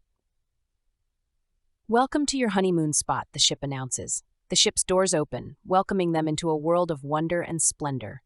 The local inhabitants greet them warmly. The first thing Mary notices is their size, towering over her by at least 4 feet. They have 2 sets of long, slender arms that reach down to the ground, each one ending with 8 long, delicate fingers. The creatures' bodies are covered in a soft, deep blue, short, fuzzy material that looks like it would be pleasant to the touch. Their legs are thin and elongated, but surprisingly sturdy-looking. The creatures' faces are a mix of familiar and foreign features, with large, almond-shaped eyes that brim with intelligence. They have flat and wide noses, thin and delicate lips, and long, pointed ears that twitch and swivel independently. Their bodies are lean but muscular, and they move towards them with a graceful fluidity. The leader is adorned with an elaborate necklace made from a variety of materials. The chain is crafted from thin, silver-colored metal links. Dangling from the chain are several small, radiant orbs that shine in a range of colors, including dynamic reds, ocean blues, and sunshine yellows. Some of the orbs are perfectly round, while others are shaped like teardrops or stars. In between the orbs are intricate metal pieces, each one designed to look like a different creature from the planet. Mary sees miniature representations of creatures she's never seen before. The detail on each piece is stunning, with delicate etchings that avidly depict each creature. At the center of the necklace is a large, shiny crystal that sparkles with a rainbow of colors. It's held in place by a silver metal frame whose entire contour is lined with different tiny gems. Mary is entranced by the crystal's energy. The leader's flowing cobalt blue robe is made of a thin material similar to silk, but somehow the silk is most fine and cross-threaded in overlapping circles. She greets them in a feminine voice, saying, "Welcome to the best vacation spot in the universe, Earthlings." A being holds up the leader's hand. It too has a necklace, but it is much simpler and made of carved wood that was hollowed out from a slice of tree trunk. It speaks with a deep voice. "Our world is harmonized for marriage and unity. We are optimized to understand your unique needs. You will travel underground to a place that is built just for you, to join your love together in intimate matrimony and enjoy a special week together that is filled with food, fun, and love." Mary eagerly reaches out to shake the leader's hand, but as she takes a step forward, she trips on a small rock and stumbles. She tries to catch herself, but ends up falling right into the leader's chest, causing her to let out a surprised yelp. As Mary tries to regain her balance, she accidentally rips the leader's necklace askew, causing several of the orbs and metal pieces to fall off and roll away. The leader lets out a gasp of dismay and tries to catch the falling pieces, but Mary's flailing arms only make things worse. She accidentally hits the other creatures nearby with her flailing arms, knocking dozens of them over like tumbling dominoes. The tall creatures tumble and crash into a nearby table with vases filled with flowers. The chaos spreads, with creatures crashing into one another and the table of vases shattering on the floor. Dozens of vases filled with flowers crash to the ground and shatter into millions of pieces. Bits of vase and flowers fly everywhere. The toppling creatures crash into a nearby cart with trays of food on it, causing food to fly about in every direction. Mary finally manages to get up and tries to apologize, but her words are drowned out by a cacophony of crashing objects and panicked screams. The once peaceful scene turns into chaos as the beings scramble to avoid getting hit by flying debris. The leader struggles to get off of the ground, so Mary grabs onto the leader's arm, accidentally pulling up on the fabric and tearing a large hole in the flowing silk dress. Mortified, Mary legs go of the leader's arm, who lay helpless on the ground. Jack stands still, mouth agape, and too stunned to move or speak. I'm so sorry," Mary stammers, trying to fix the necklace and clothing. "I didn't mean to. I'm not normally this clumsy. I'm used to being a starship. Well, I guess I was a bit of a clumsy starship sometimes, too." The spaceship jests. "Wow, that was so bad. I thought she was auditioning for a role in the Three Stooges." The space junk laughs a hearty laugh, and the spaceship continues. "I mean, who trips on a rock? She's got the grace of an elephant in a china shop." The space junk cracks up some more, laughing hard. She's tearing up clothes and knocking them over like it's her life's work. Even a newborn giraffe going ice skating for the first time has better balance than that. The space junk laughs really hard. "Ha ha! You're a great audience, truly. Thank you, you're wonderful," the spaceship says. "Hey, Mary, don't worry about it," Jack says, attempting to pacify her. "It's all part of the honeymoon experience, right? You'll laugh about this one day, I promise." Mary looks up at him, her face flush with embarrassment. "I'm sorry, Jack. I went to shake the leader's hand, and then everything went wrong." "It's okay, honey. We'll make it up to them. Maybe we can fix the necklace and help clean up this mess," Jack suggests. The beings around them calm down once they realize that Mary's clumsiness wasn't intentional. The inhabitants help gather fallen objects and restore order. Mary feels less anxious, realizing that this isn't the end of the world after all. "See, it's all good," Jack says, putting his arm around her. "We're on an alien planet, having the time of our lives. Let's not let a little accident ruin that." Mary nods, a small smile forming on her face. "You're the best, Jack. Let's make the most of our honeymoon and enjoy every moment." The tall, slender beings generate energy fields to cleverly move objects around and repair all of the broken items.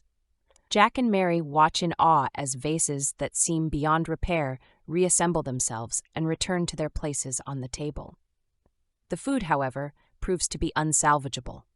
Jack and Mary, eyeing all of the destroyed food, wonder if the aliens have other food available for them to eat.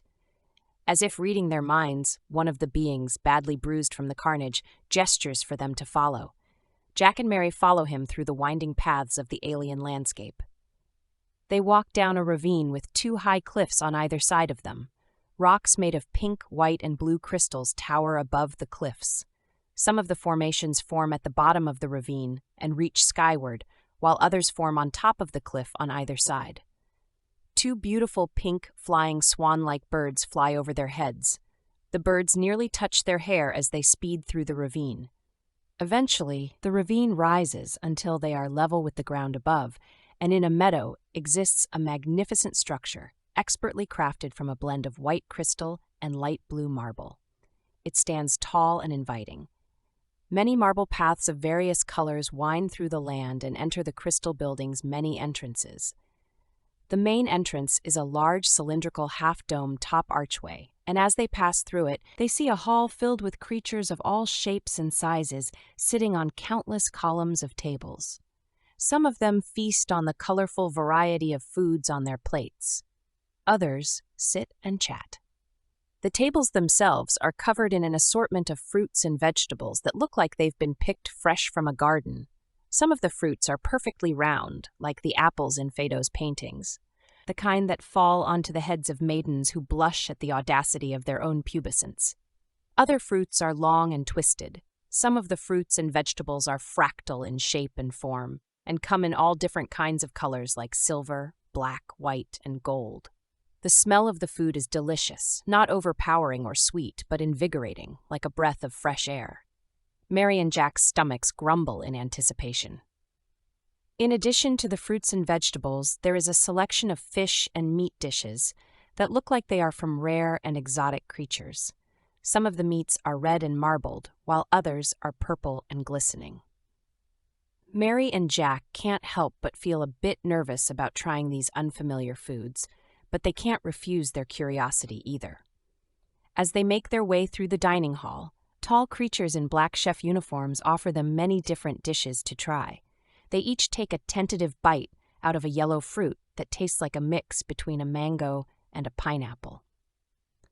They try a purple vegetable that tastes like a cross between a beet and a sweet potato, and then a bite of a red meat that tastes like a combination of chicken and beef with a hint of spice. They are beyond pleased by how delicious everything is and are soon piling their plates 2 feet high with all sorts of new and exciting foods and flavors. They chow down on the delicious food, completely forgetting about their mishap earlier. Jack even tries to use some alien silverware to eat some of the strange foods, but ends up whipping some food across the table that smacks an alien in the face. The food is piping hot and it burns the alien's eyeballs. "Gargly!" it screams. It stands up and angrily flails its arms in the air. Jack tries to apologize, but cannot help but laugh at the strange gurgling noises that the alien is making. Mary slaps him on the arm. "Jack, don't!" The alien jumps up onto the table and charges towards them, flailing its arms and screaming incoherent gargle noises. Jack and Mary leap up from the table and dash through the dining hall, knocking over chairs and tables in their haste to escape. The alien is stopped by a few onlookers who only saw the alien chasing Jack and Mary. Jack and Mary sprint in an enormous hallway with ceilings 30 feet high. Jack spots a small door made of rocks and grabs Mary's hand, pulling her towards it. They open it and find themselves in a small storage closet filled with brown box crates and barrels. "We're safe now, Mary. No one can find us here," Jack says, breathing heavily. Mary rolls her eyes. "You're unbelievable, Jack. We're probably going to get kicked off this planet now because of you." Jack gets defensive and says, "Me? I'm not the one who nearly killed 50 aliens and wrecked the leader's dress. They probably brought us to the crappiest, most ghetto cafeteria in their world as punishment." Mary retorts, "That was an accident, Jack. A very embarrassing accident." Jack replies, "Yeah, Mary, do you think I intentionally threw hot food into a strange alien's eyeballs?"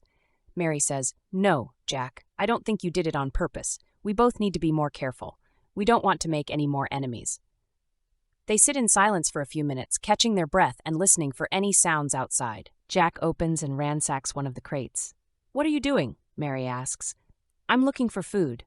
I didn't get to try anything in there, and I'm hungry," Jack replies, holding up a bizarre-shaped and purple spiky fruit with 3 long, thick leaves shooting off the top.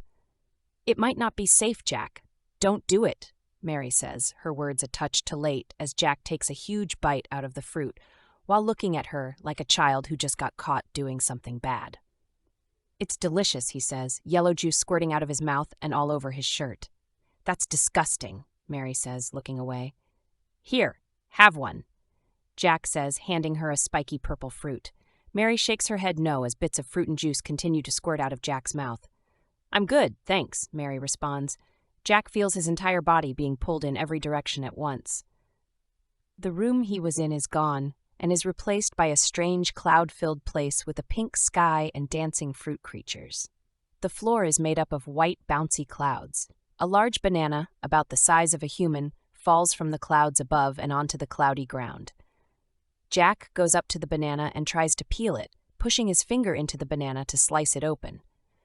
2 big round eyes bulge out of the banana peel and it raises its eyebrows high to the sky. "Hey, don't squeeze me too hard, kid. I bruise easily," the banana replies. Jack takes a step back in surprise, staring at the banana with wide eyes. The banana continues. "What's the matter, kid? Never seen a talking banana before?" Jack shakes his head, still trying to process what is happening. "No, I can't say that I have," he replies. "Well, you're in for a real treat then," the banana boasts, puffing out his chest. "I'm Barnsey the banana, the funniest fruit in the whole dang place." As if on cue, a watermelon flies down from the sky on larger watermelon. "Yee!" it screams. The larger watermelon crashes on the ground and explodes with the smaller watermelon jumping off it right as it explodes. The small watermelon waves Jazz hands. "What about me, Barnsey?" it screams. Barnsey rolls his eyes. "Oh, it's you again, Waterboy," he says, his voice dripping with sarcasm. The watermelon grins widely. "Hey, Barnsey, what's up?" Barnsey shakes his head. Same old, doing my best. Trying to keep things rolling around here, you know. What brings you to this neck of the woods?" Waterboy shrugs. "I was riding around on my watermelon when I saw this guy appear out of nowhere. Thought I'd come say hi." Jack looks around, taking in the bizarre scene. "Where am I? How did I get here?" he inquires. Barnsey chuckles. "Well, kid, you're in the fruit world now, and I'm guessing you ate one of those teleporting fruits we've got back in the dining hall," he says, winking at Waterboy. Waterboy nods eagerly. "Oh yeah, those are the best. 1 minute you're here, the next you're there. It's like magic," he exclaims. Barnsey smirks at Waterboy. "Magic? More like a one-way ticket to the loony bin." Waterboy rolls his eyes and chuckles. "Oh, come on, Barnsey. You're just jealous because you can't handle the teleportation." Barnsey shakes his head and retorts. "Jealous? Me? Please. I'm a banana. I don't get jealous." Waterboy raises an eyebrow and replies, "Yeah, right. You're just bitter because you're not as cool as me." He does a little dance.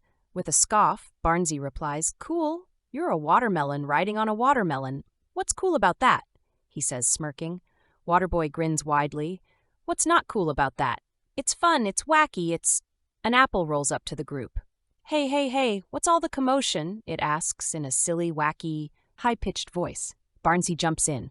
"Jack, meet Steve. He's the nerdiest fruit in the whole place, always spouting off about science and math." Steve, the apple, shakes his head. "Hey, what can I say? I like to keep my mind sharp. You guys wouldn't understand," he says, adjusting his invisible glasses, tilting them back and forth as if they won't stay on straight no matter how hard he tries. Waterboy rolls his eyes. "Sharp mind? You're an apple, Steve. All you do is sit there and rot." Steve crosses his arms and retorts, "Oh, real mature, Waterboy. At least I have a shelf life longer than a week, unlike you two." Barnsey smirks. "And at least I don't have to worry about people slipping on me and breaking their necks," he says, looking pointedly at Waterboy. Waterboy just laughs. "Oh, that's a laugh. Everyone slips and falls on bananas. It's practically a tradition," he says, grinning widely. Barnsey rolls his eyes. "Oh, real original, Waterboy. What's next?" "You're going to make a joke about how unappealing I am."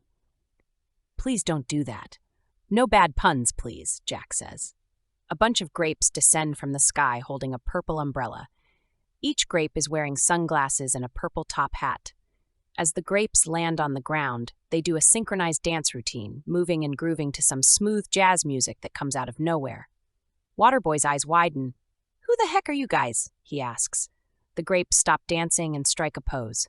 "We're the grape gents, baby," the leader of the grapes says, his voice oozing with suave confidence. "The coolest, smoothest fruit in the whole fruity world, baby." Barnsey rolls his eyes and crosses his arms. "Oh, great, the grape gents are here. What do you want this time?" The leader grape grins, showing a set of purple teeth. "Oh, just passing through. We heard there was a new kid in town and thought we'd come say hi," he says, winking at Jack.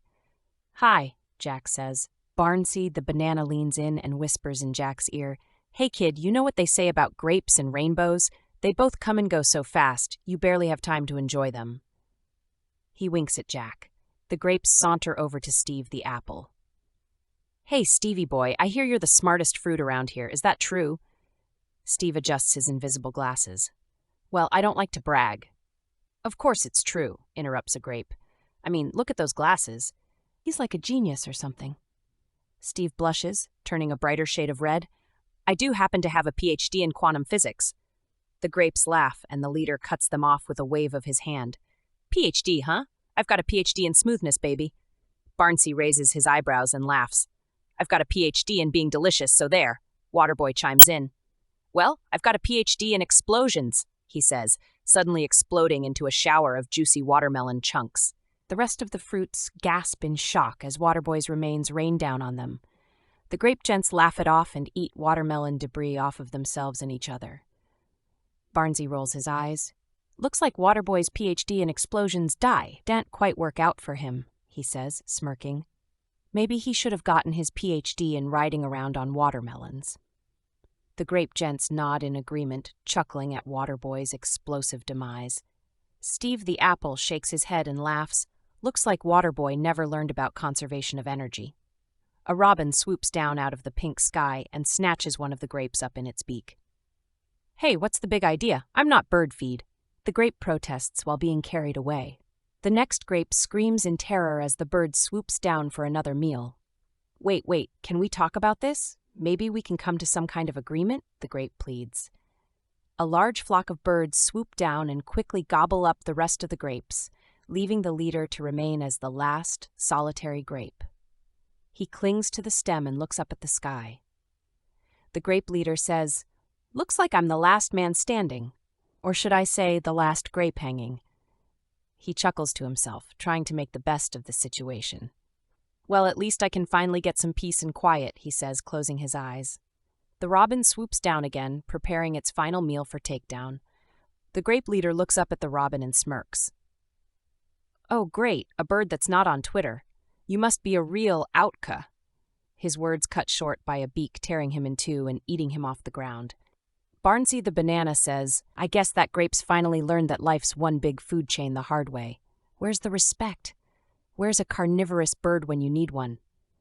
He shakes his head, thinking about the grape's untimely demise. Feeling a sharp pain in his skin, he looks down to see Jack peeling him open. "Hey, what's the big idea?" he protests. "Sorry, Barnsey, but I'm hungry," Jack says, shrugging his shoulders as he takes a big bite out of the peeled banana. Barnsey sighs. "I guess that's my fate as a banana, to be peeled, eaten, and forgotten." Just as Jack is about to take another bite out of him, a loud noise startles him, and he drops the half-eaten banana onto the ground. As Jack looks around to see what made the noise, Barnsey, the banana, tries to make a run for it. He peels out of there but steps on his own discarded peel and slips. He tumbles to the ground and smashes his head, turning completely black. "Looks like my career as a banana has officially," he says, his voice trailing off as he takes his last breath, slipped away. Jack rushes over to Barnsey, but it's too late. The banana is no more.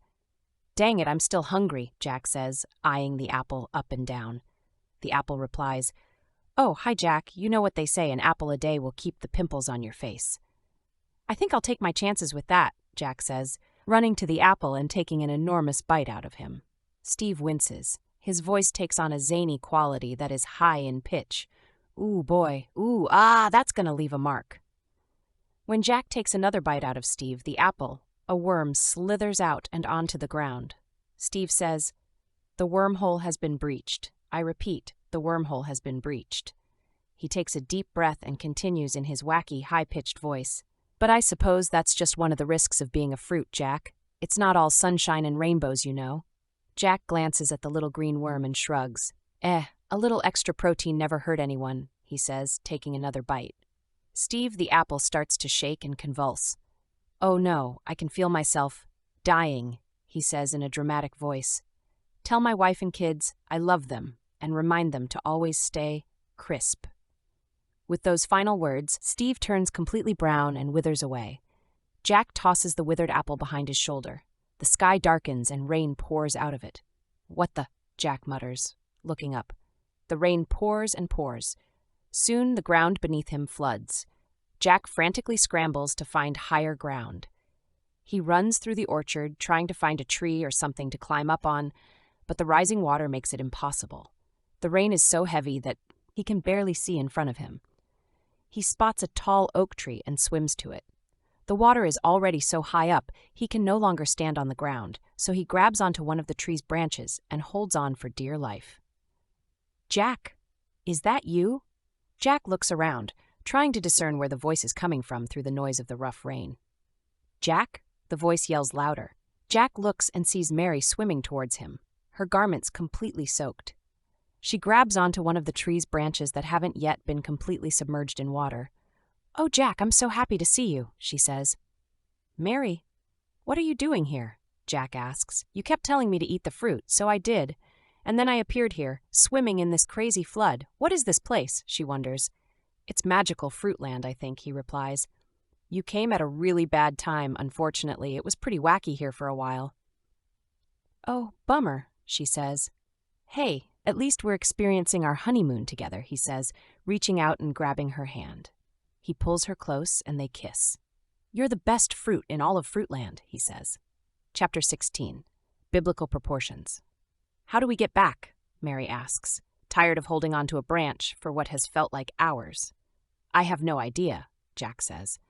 They hold on to the tree's branches as a tide of water continually pours down on them. "Maybe we need to let go of this tree," Mary says.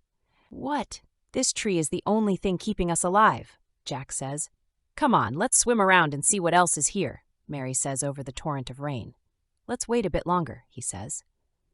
A few more hours pass by, of Jack and Mary hanging onto the tree's branches, the rain pelting down on them like a never-ending stream of bullets. The wind is a pack of wolves, threatening to rip them from the tree and carry them away, but they hold on, their grip tight as a steel drum. "I'm bored, Jack. It's our honeymoon. Let's adventure a bit," Mary says. "Okay," he says. They hold each other's hands and let go. The water and storm immediately carry them far from the tree. "What now?"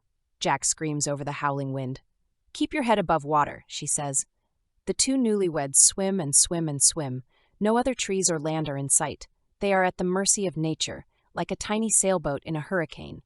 Jack and Mary are carried upon the waves of the great deluge, the rains beating down upon them with unyielding fury. They know not where the currents will take them, nor what fate awaits them in the face of the water below. For many days do they journey, their bodies weary and their spirits broken. They cry out for deliverance or for even a sign of hope amidst the endless storm. And it is then that a great light shines down upon them, a beacon in the darkness that guides them towards the distant horizon. With renewed strength and a steadfast resolve, they swim towards the light, their hearts filled with a glimmer of hope that they might yet find salvation. With steadfast swimming, faith in the light, and diligent effort, they come upon an island which acts as a sanctuary amidst the raging sea, and there they rest their weary bodies and quickly fall fast asleep. Chapter 17. The End. When they awake, they are filled with gratitude. They find the island rich with fruits and vegetation of the coconut, of the mango, of the corn, of the kohlrabi, of the romanesco broccoli, and various berries of every variety. Jack and Mary eat until they are full and can eat no more. They make a shelter of leaves and branches, and they dwell there for many days. The sun rises, its light shining on Jack, who is splitting open a coconut upon a rock. Mary rises and walks over to him. May I drink the coconut juice?" Mary asks. I was hoping to have some too. Let's share it, he says. They split open the outer coconut hull and take out the coconut within. They drill a hole into the coconut with a stick and drink of the sweet nectar within. It's so refreshing, so exquisitely refreshing, Mary says, letting out a sigh of content. I like our fruity paradise, but I think I'm ready to snap back to reality. I mean, so much time has passed here. It's been months. I hope our bodies back on the honeymoon planet are okay, Jack says. If we die, we die. Not much we can do about that now, Mary says. But is death really something to fear? Jack asks, looking up at the sky. What do you mean? Mary replies. Death is either a dreamless sleep or the beginning of a new journey. Maybe we shouldn't fear death, but embrace it as a natural part of life, Jack muses. But what about all the things we'll miss out on if we die, if it is but a dreamless sleep? That's what I'm afraid of, Mary says. Jack takes a deep breath and looks thoughtfully into the distance. My love, what is it that we truly miss out on when we die? Is it the pleasures of the world, the wealth and the power? Or is it the love and companionship that we share with those around us, he asks. Mary thinks for a moment before responding, I suppose it is the love and companionship that we will miss most. Exactly, Jack says with a smile. And yet, if we live our lives in such a way that we cherish those we love and make the most of the time we have with them, then even in death we will not truly be gone. For our memories, our legacy, and the love we share will live on and through those we leave behind. But what if those people are complete rotten jerks, the lot of them? Mary asks. My dear Mary, even if those around us do not cherish the love and companionship we share with them, it is still our nobility to do so. For it is not only for their benefit that we show love, but for the benefit of our own souls as well. If we live a life without love and compassion, then what kind of life have we truly lived? It is better to have loved and lost than to never have loved at all, so the saying goes. So let's focus on the love we share in this moment and let the future take care of itself. Mary looks at Jack with a newfound sense of understanding. I see what you mean now. Love is something to share, and death is not something to fear. Rather, death is something to accept as a part of life, and we should strive to make the most of the time we have with those we love, she says. Exactly, my dear Mary. For it is not the length of our lives that matter, but the depth, quality, and quantity of the love we share that matters most, Jack says with a wise nod. Jack and Mary look at the world around them, soaking up the peace and beauty of the moment. The sky becomes a dark shadow and an ominous energy seeps into the air. The palm trees surrounding their beach paradise instantly wither and die. Large palm leaves fall to the ground like a barrage of bullets. The ground beneath them cracks and crumbles and the sea turns an inky black. I don't like the looks of this at all, he exclaims. Jack, I'm frightened, Mary utters, clinging to Jack's body. He holds her close, soothingly stroking her hair. The trees around them crumble and fall. The ground shakes beneath their feet. The sky splits, leaving a jagged black crack in the once pure pink sky. The world continues to crumble and fragment. Piece by piece, the world vanishes into a void of nothing. Not even space remains. My dear Jack, it seems as though our world is falling apart right before our eyes, Mary says, her voice trembling with fear. But perhaps this is not the end, but merely a new beginning. I humbly accept that it is impossible to know anything. Let's embrace the unknown, find new truths, new purposes, and new ways forward. Jack looks at Mary with a look of defeat. Or maybe this is the end and that's it. Game over, he says in lament. Mary looks at Jack, then at the numerous patches of void in the world around them. Perhaps you are right, Jack, but even if this is the end, we can still face it with courage and nobility. Let's retain hope, faith, and belief, even in the face of destruction, she says, her voice firm and resolute. Whatever you say, dear, Jack says. The void, eating the world around them, swallows them whole. Chapter 18. Chocolate Frogs. Jack finds himself staring at a crate full of spiky fruit. His mind feels hazy and thick, like a frog dipped in chocolate and then placed in a bucket of ice. Let's do it again, he exclaims, picking up a spiky fruit and bringing it to his mouth. No, Jack! Stop, Mary shouts, hitting the fruit away from his hand. Oh, fine, he grumbles. I wonder why they don't serve this at the banquet hall. Probably because it's illegal. An alien voice replies from outside the door, which then opens, revealing two tall aliens resembling the ones they met upon first landing. They are tall, with their lengthy arms and deep blue fur, mainly their feet and hands, the rest of their bodies being covered in gray clothes. "How many did you eat?" the aliens question. "2, Jack says. "That's going to cost you 70 watakas, the leftmost alien states. "We don't have any watakas. We don't even know what a wataka is," says Mary. "Come with us," orders the alien on the right in an angry tone. "Okay," Jack says. They walk out of the storage room. Once they are in the hallway, Jack grabs Mary's hand and yells, "Run!" The aliens quickly turn around, but Jack and Mary are too fast, sprinting back into the main banquet hall. When they enter the main hall, everyone is staring at them. A couple of tall aliens from the banquet hall approach them. "You must come with us," they say in unison. "Wow, we're suddenly so popular," Jack quips. "I'm not sure it's in a good way, though," Mary comments. They follow the banquet workers outside, who lead them back through the ravine to the welcome visitors area. The leader of the aliens is there waiting for them, donning her repaired necklace and dress. She says, "Ah, why am I not surprised? You two must leave at once and never return." "But why?" Jack explains in pure bewilderment. "You have partaken of the fruit of the void. Those who have eaten of this fruit are marked with a sign for all to see on this land," she informs. Jack looks at Mary. "I don't see anything, do you?" "No, nothing," she whispers. "We see it. We all see it," she says, gesturing at all of the other aliens around who frown at them. "You cannot see it, for your ignorance is your knowledge." "That doesn't make any sense," Jack protests. "You must go," she commands sternly, her voice like lightning and thunder. "Now," she screams. Jack and Mary walk toward their spaceship with their heads down. As they get near it, the spaceship comes to life and says, "Back so soon?" "Yeah, we got kicked out," Jack grumbles. The spaceship chuckles. "Ha! Kicked out of the best honeymoon spot in the universe. What's the deal with the giant, black, swirling vortexes above your heads?" "Huh, what?" they say, a look of disbelief on their faces. "Whoa ho ho, you two don't know? You got some freaky-deaky portal whiz-a things going on above your noggins, with golden lightning shooting out. I gotta say, that's pretty freaking rad. You two are like some kind of intergalactic superstars, am I right?" "Not exactly. Like we said, we got kicked out," Jack says. "For what? Having some kind of freaky-deaky portals above your heads? I guess that's just par for the course with you two lovebirds," the spaceship says. The spaceship's holograms glitch and it says, "I love you, and I'll let you know when it hurts. I have gold-flecked pupils and I am mostly hairless, but don't worry because the underwear and socks are optional.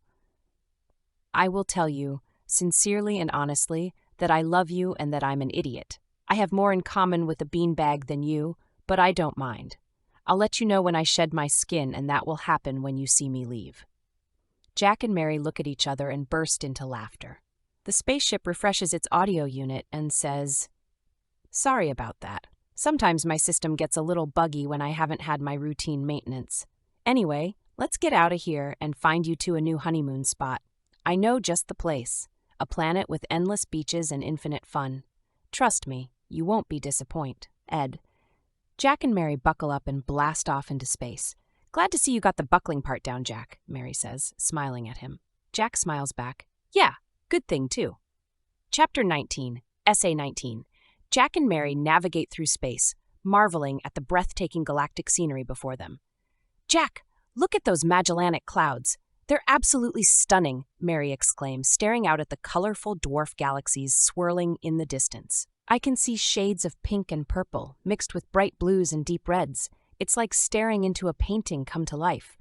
I can't even begin to describe the feeling of awe and wonder that comes over me when I see them. It's like we're looking at the very essence of the universe itself." Jack nods, equally mesmerized by the celestial spectacle before them.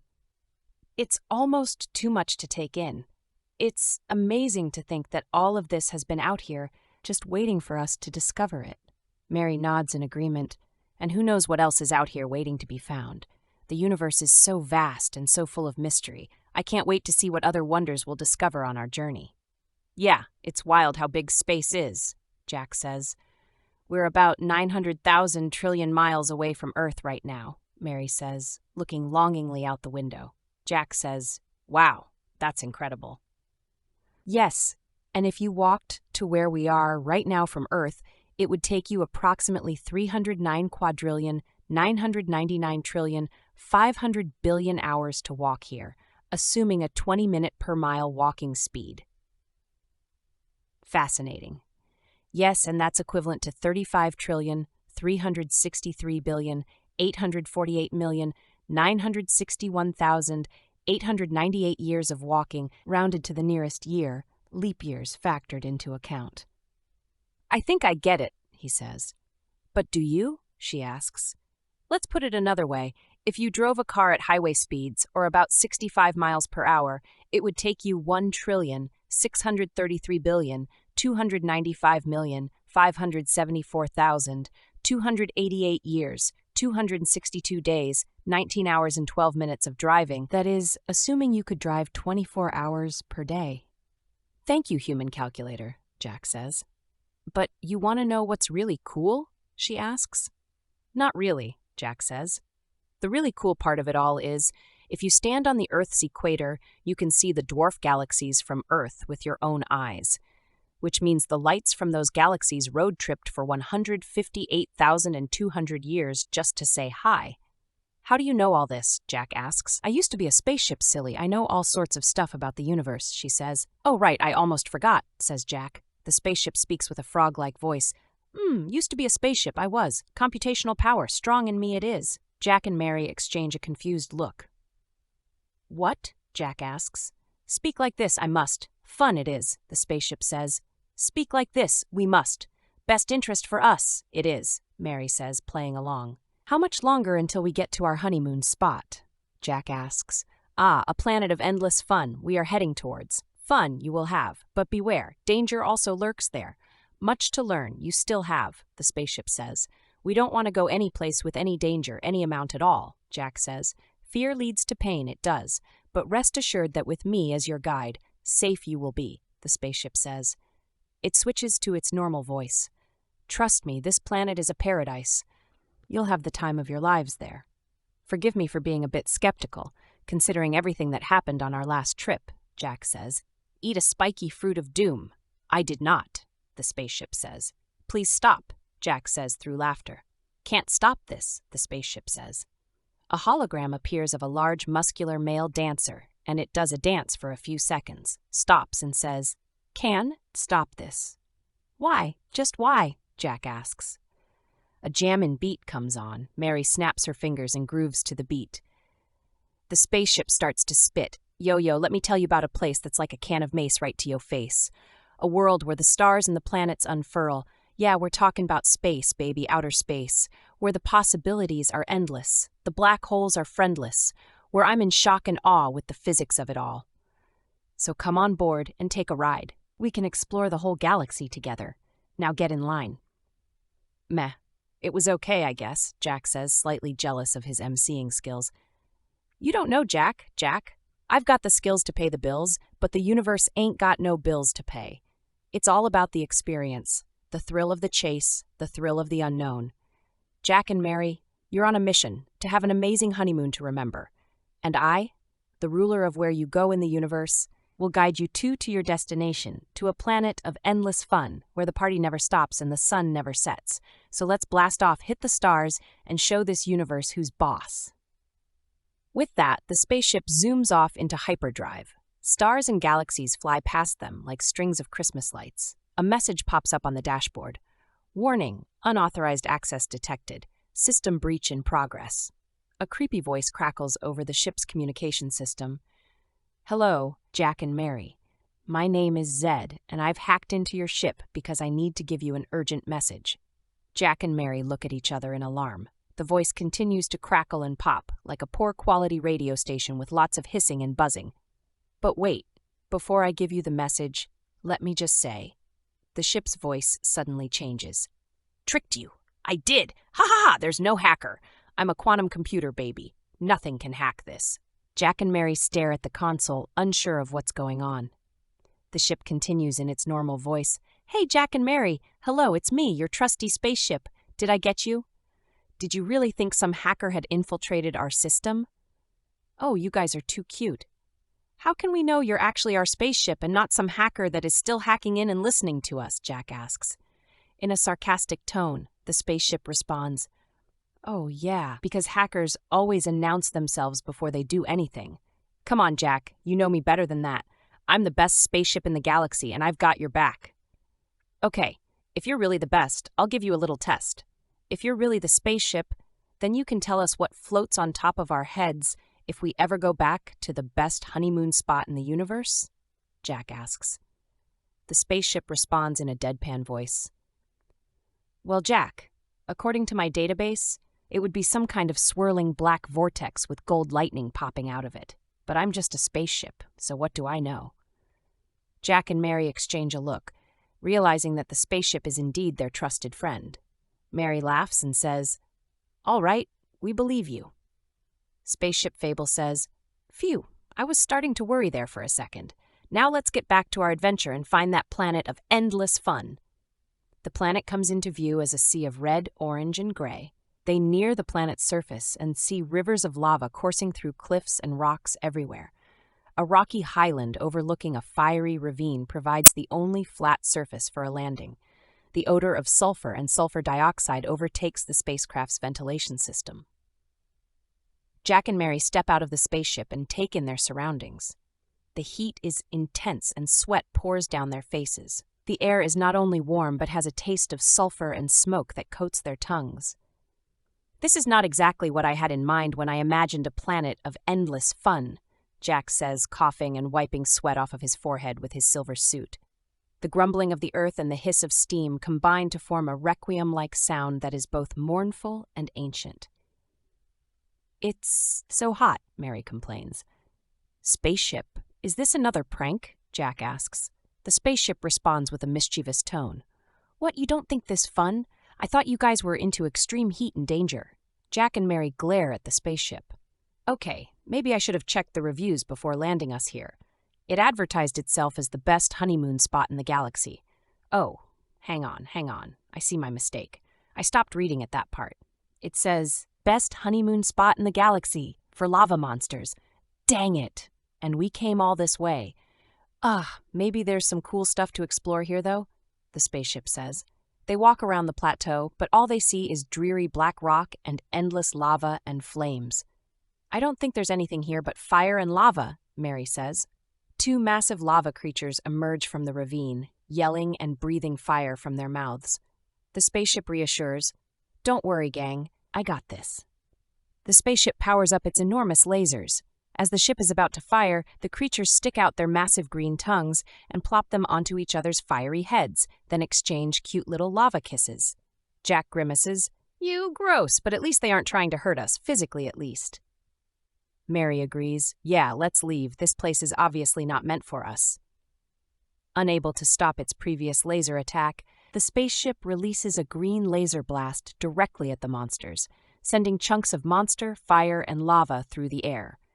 The creatures scream like 1,000 volcanoes erupting at once. Angered, the lovers swim out of the lava pit and climb the ravine's cliff toward the spaceship. Okay, time to go, the spaceship says urgently. Jack and Mary didn't need to be told. They were already running the short distance back to the ship. The creatures made of lava leap up from the ravine and jump onto the rocky high ground above. Mary turns her head to see two enormous lava creatures hot on their tail. The creatures, now so close to them that Mary gets hot flashes, hawk an enormous stream of lava out of their mouths. As the lava flies towards them, Jack and Mary jump into their ship, the circular cockpit window closing just in time to shield them from the fiery hot magma. The spaceship says, Man, I knew this planet was going to be hot, but those lava creatures are on fire. Go, go, go, Jack urges. I don't know about you guys, but I think those lava creatures need to cool it with the PDA. It's like, we get it. You're hot for each other, the spaceship says before blasting off and away from planet Zebo. You shot them. Why'd you shoot them? They were on their honeymoon, Mary says. Hey, I was just trying to help them cool down. I guess they couldn't handle the heat, the spaceship retorts. Help them cool down? Jack asks, laughing incredulously. You shot laser beams into their eyes. The spaceship says, Hey, I was just trying to give them a new hairstyle. I guess they couldn't handle the cutting-edge look. Just admit it. You thought they were dangerous, so you shot them. You shot them, Jack says. The ship replies, Look, I'm sorry I shot them, but it's not like they were going to invite us to their wedding anyway. It was a hot mess, literally. At this, Jack and Mary can't help but laugh. Ha, okay then. Lava beads stream off the window like rain droplets as the spaceship zooms faster away from planet Zebo. Mary, should we just give up on our honeymoon and go home? Jack asks. No way, Jack, Mary exclaims. We're going to have the best honeymoon ever. Aren't you having a good time? It's definitely interesting, Jack admits. Anywhere with you is a good time. I'm mostly wondering if we could have more fun honeymooning on Earth, something a bit more relaxed than all of this insanity, something a bit more stable, where we know what we're getting into, a place built for us. If you want, Jack, Mary responds, her voice filled with disappointment. Nah, it's okay. If you want to keep adventuring and exploring, let's do that. Just remember, we don't want to get killed on our honeymoon. A strange spaceship orbiting a blue gas planet comes into view while they speed along. My sensors detect an anomaly, Spaceship Fable says. What kind of anomaly? Jack asks. The kind that keeps monsters up at night, Fable replies. They get closer to the moon-sized ship and see that it is translucent. It glows with a flowing, moving forest green light that illuminates their faces. Hundreds of pink, vine-like tentacles that writhe around like a jellyfish are attached to the bottom of the ship. What is it? Mary whispers. It might be some kind of space fish. Let's fly closer, says Jack. Getting closer, they see bright red veins filled with light through the translucent outer hull. Some kind of liquid flows inside them. Maybe it's alive, Mary suggests. There are no recognizable features on the spaceship, and it's unclear whether it was designed by a sentient species or grown from some alien ecosystem, Fable says. The sentient space junk pops out from underneath Mary's seat and telepathically communicates. I mean, what kind of spaceship is that? Is it a UFO or an organic vessel? It's like the ship is so mysterious, it's making my brain hurt. But you know what? I'm still curious as heck, man. I want to know what's inside that thing. Maybe there's some intergalactic snacks or a cool laser gun or something. Or maybe it's just a big old space potato. Who knows, right? Spaceship Fable says, Oh yeah, sentient space junk is back, baby. Woohoo! I mean, it's been a while since we heard from that funky piece of space debris. I thought you might have left with the squirrels or something, but you were just hiding. Yeah, man, check out that alien spaceship. Maybe it's an alien hot rod or a giant space guitar or something. Man, I can't wait to find out. I'm so glad you're back, man. Space Junk responds, Hey, Fable, you know I'd never leave you, man. I was just hanging out, waiting for the right moment to make my grand re-entrance, like a space cat stuck in a space tree, you know? Jack argues, A space cat stuck in a space tree? What kind of grand entrance is that?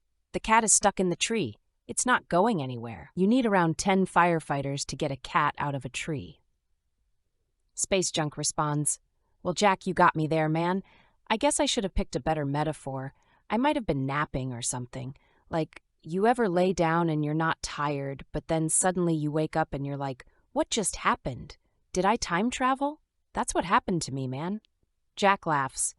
All right. What's the status on this thing? Can anyone give us some intel on what's going on the inside of that ship? Mary says. There's no way I'm going over there. Nope, not happening. But what if it's completely safe? Maybe we should send a video camera and do a sensor check for oxygen readings before going over. Would you feel better about it then? Jack asks. Yeah, I would feel safer. I think a video cam check is a great idea, Mary says. Fable, do you have any scanners that could scan the ship or something? Jack inquires. A video display turns on in the spaceship, replacing the glass window with a panoramic TV screen. The TV screen is currently black with the words, Launching Probe in red letters across the middle. Like this? Fable asks. Spaceship. Fable launches a probe towards the ship. The space probe is a small blue and green spherical device with dozens of thin metallic legs that extend from its body. It uses a combination of thrusters and anti-gravity technology to maneuver through space. The probe is equipped with various sensors and cameras, including infrared, ultraviolet, and electromagnetic sensors, as well as high-resolution cameras that capture detailed images and videos. The TV screen shifts from black to full high-definition, three-dimensional TV. The probe nears the mysterious spaceship, emitting a tiny beep while scanning for signs of danger or anomalies. With quick and precise movements, it darts around the moving tentacles, analyzing input data in real time. Upon reaching the surface of the mysterious spaceship, the probe examines its exterior. Its sensors detect a faint energy signature from the ship, its origin unclear. Metallic legs extend and grip onto the spaceship's surface, testing its durability and stability. The surface is soft and pliable, more like a living organism than a metal structure. This information is relayed back to Spaceship Fable, who relays it to Jack, Mary, and the sentient space junk. The TV screen provides a close-up view of the ship's exterior in great detail. The probe's metallic legs move along the surface. It zooms in on a red vein running through the ship's hull. The vein throbs every few seconds. The camera zooms further into the vein to see that they are full of a bluish liquid flowing rhythmically, like a sine wave, in the veins each time it throbs. Tiny gold particles randomly bob within the aqueous fluid. Should I fire my lasers at it? Spaceship Fable asks the sentient space junk. I don't know, man. Firing lasers seems a bit intense. It's like using a flamethrower to cook a steak, you know? Maybe we should just chill and observe for a bit. Besides, I don't think Mary and Jack would be too happy about that, especially Mary, replies the sentient space junk. Meh, I'll pretend it was a glitch or accident or something.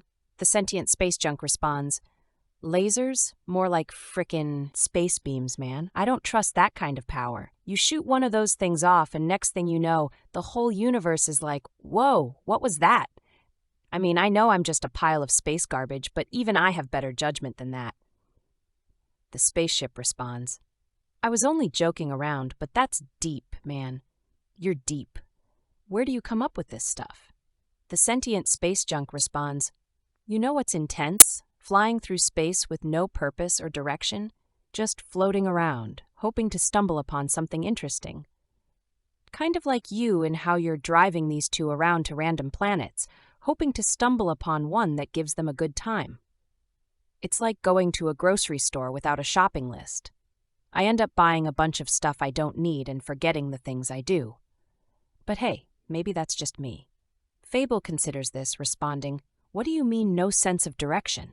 I'm giving these two the honeymoon of their lives here, and they don't even know it. The sentient space junk responds, oh, you think you're giving them a honeymoon? That's cute. But let me tell you something, man. These two are in the middle of space, surrounded by tentacle spaceships and throbbing veins. I don't think they're exactly in the mood for romance right now. They're probably just trying not to crap their spacesuits. You know what I'm saying? The spaceship chuckles. Okay, fair point. Maybe the romance can wait until we get to their next honeymoon spot, which I double-checked the reviews for, by the way. Place totally checks out. Has a 98 out of 100. But still, I like to think I'm giving them a pretty cool experience out here in the void of space. Let's have the space probe penetrate the outer hull and get inside the ship. We need to see what's going on in there, Jack says, staring at the screen. Spaceship Fable commands the probe to investigate the inside of the mysterious spaceship. The metallic legs of the probe jet across the ship's outer hull, scanning its exterior for weak spots. Using its cutting tool, the probe creates a hole in the ship's hull, then places and activates a small force field generator to keep the vacuum of space from entering the ship. The TV screen displays the probe floating in front of the hole it has just cut into the hull. The metallic legs of the probe extend and grip into the edge of the hole. Slowly, the probe moves forward and enters inside the ship. The TV screen reveals the interior of the ship, dark and cavernous. Night vision mode activates on the probe's cameras, and the crew of Spaceship Fable watches as it scans the ship's interior. The walls consist of large green cells, each one independently shifting clockwise or counterclockwise in a constant state of motion with thick and rigid cellular walls. A thick layer of slime covers the floor, oozing and creeping along the surface and walls. The air carries a thick, decaying greenhouse smell. I'm really glad I didn't beam over there, Mary says, and I'm really glad I listened to you, Jack responds. The probe's camera focuses on the green cellular walls, and Fable reports what the camera shows them on the screen. You are viewing the ship's cells. Each cell holds an enormous and ancient tree in the center. Its branches stretch outwards to touch neighboring cells and trees. The highly specialized chloroplast system within each cell absorbs light from nearby stars, even within the confines of the ship. The chloroplasts are comprised of an unknown combination of unique pigments and photosynthetic proteins, resulting in a highly efficient energy conversion from light to energy. A complex network of microtubules and microfilaments within the cells transport nutrients while providing structural support. These components consist of a combination of organic compounds and metallic elements, giving them incredible tensile strength and resistance to damage. I didn't understand any of that, Jack says. Sentient Space Junk asks, "Hey man, do you want me to translate any of that for you? I'm sentient piece of space junk, not a freaking scientist, but I'll do my best to explain it to you." I could probably translate it too, Mary says. Okay, let's hear from the Space Junk and Mary on what's going on here, Fable says. Space Junk speaks up. Okay, so, check it out, man. These green cells are like super unique, dude. They got these big ol' trees in the middle, and they're able to suck in light from the stars even when they're stuck in this spaceship. I mean, these chloroplasts are made up of some crazy unknown pigments and proteins that allow them to convert that light into energy like nobody's business. And get this, these cells also have a crazy complex network of microtubules and microfilaments that can transport nutrients and provide structural support. They're made up of this insane combo of organic compounds and metallic elements that make them tougher than a $2 steak. What I understood is that each cell is able to absorb the light from nearby stars and convert that into energy. The cells are connected to each other and the ship by strong, tiny pathways with fluid transporters that get stuff where it needs to go. That's how the ship runs, Mary says. Well, it's not running very well if it's stuck orbiting this blue ball of gas here, Jack quips. Sentient Space Junk says, "You know, it's like spaceships and cars are in cahoots, man. They're always breaking down when you need them the most. But hey, at least we're not stranded like that alien ship, am I right? That'd be like running out of gas in the middle of the desert, but with more green cells and less sand." Jack and Mary laugh. "Yeah, that's true," Jack agrees.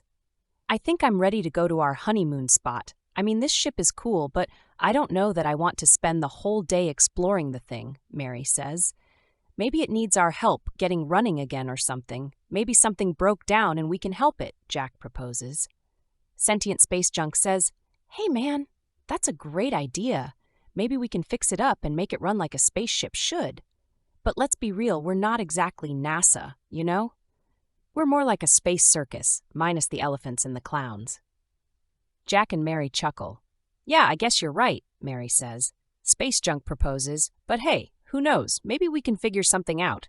Maybe we can use some of those crazy green cells to power up the ship, or maybe we can use our own spaceship to tow it out of here. We're space explorers, man. Anything is possible." "I like the way you think," Jack responds. "Me too," Mary agrees. Fable addresses the need for the probe to start scanning internal components for any signs of damage. The space probe then begins its examination by flying around the interior of the alien ship at high speeds. It navigates through hallways of slime and cell walls, past giant beating networks of red veins, and ends up in an enormous room. The air is thick and heavy with a searing heat of 182 degrees Fahrenheit. The chamber is filled with an emerald glow that emanates from a monolithic, heart-shaped structure in its center. The light floods the chamber and reflects off of the gray chamber walls and night sky black, jagged rocks of various sizes, some of which are small as a pebble, others so big they reach the ceiling. The rocks have holes and crevices that various veins and arteries twist and curve through to connect to the walls. Fable reports, "All main power functions in this room are fully operational. This is the primary source of all power for the ship. The veins and arteries appear to have metallic outsides that create strength and organic insides that allow for the transportation of energy and other biologic materials." Sentient Space Junk says, "Wow, man, that's some high-tech stuff. Metallic outsides and organic insides? That's like if Iron Man and Poison Ivy had a baby or something. I mean, I'm just a piece of space debris, but even I can appreciate the beauty in that." Jack laughs and nods. Yeah, it's pretty amazing. The probe flies out of the room and around the ship, continuing to scan for any abnormalities but finds none. It continues flying around the maze of corridors until it arrives at a large, blue-lit room that seems to be the epicenter of the ship's operations. In the center of the room sits a massive structure, resembling a giant, fleshy brain. The brain is suspended in midair by a series of thick, gnarled red veins that twist and turn throughout the room, disappearing into the walls and ceiling. A beautiful blue liquid with gold specks flows inside of the red veins. The lumpy, irregularly shaped brain is covered in a blue, biologic slime. The brain itself is massive, taking up nearly the entire room. The probe scans the brain and detects a series of strange electrical impulses emanating from within. These impulses are the source of the ship's intelligence and control, transmitting commands and information throughout the ship's network of veins and arteries. The walls are covered in a slick, green, oily substance that drips and slides down in streams. The probe finishes scanning the internal workings of the brain. The probe reports, "All systems of the ship are in good working order. There are no abnormalities or signs of damage. However, it is unclear why the ship is still in orbit around the planet." It appears to be a conscious decision made by the ship's intelligence. Perhaps there is a reason for it that we do not yet understand. Fable ponders this information. If the ship's systems are all operational, then there must be something else at play. Perhaps there is some sort of external force keeping the ship in orbit. Sentient space junk chimes in. Or maybe the ship is just waiting for something. Maybe it's waiting for us to figure out how to help it get back on track. Jack nods. That's a possibility.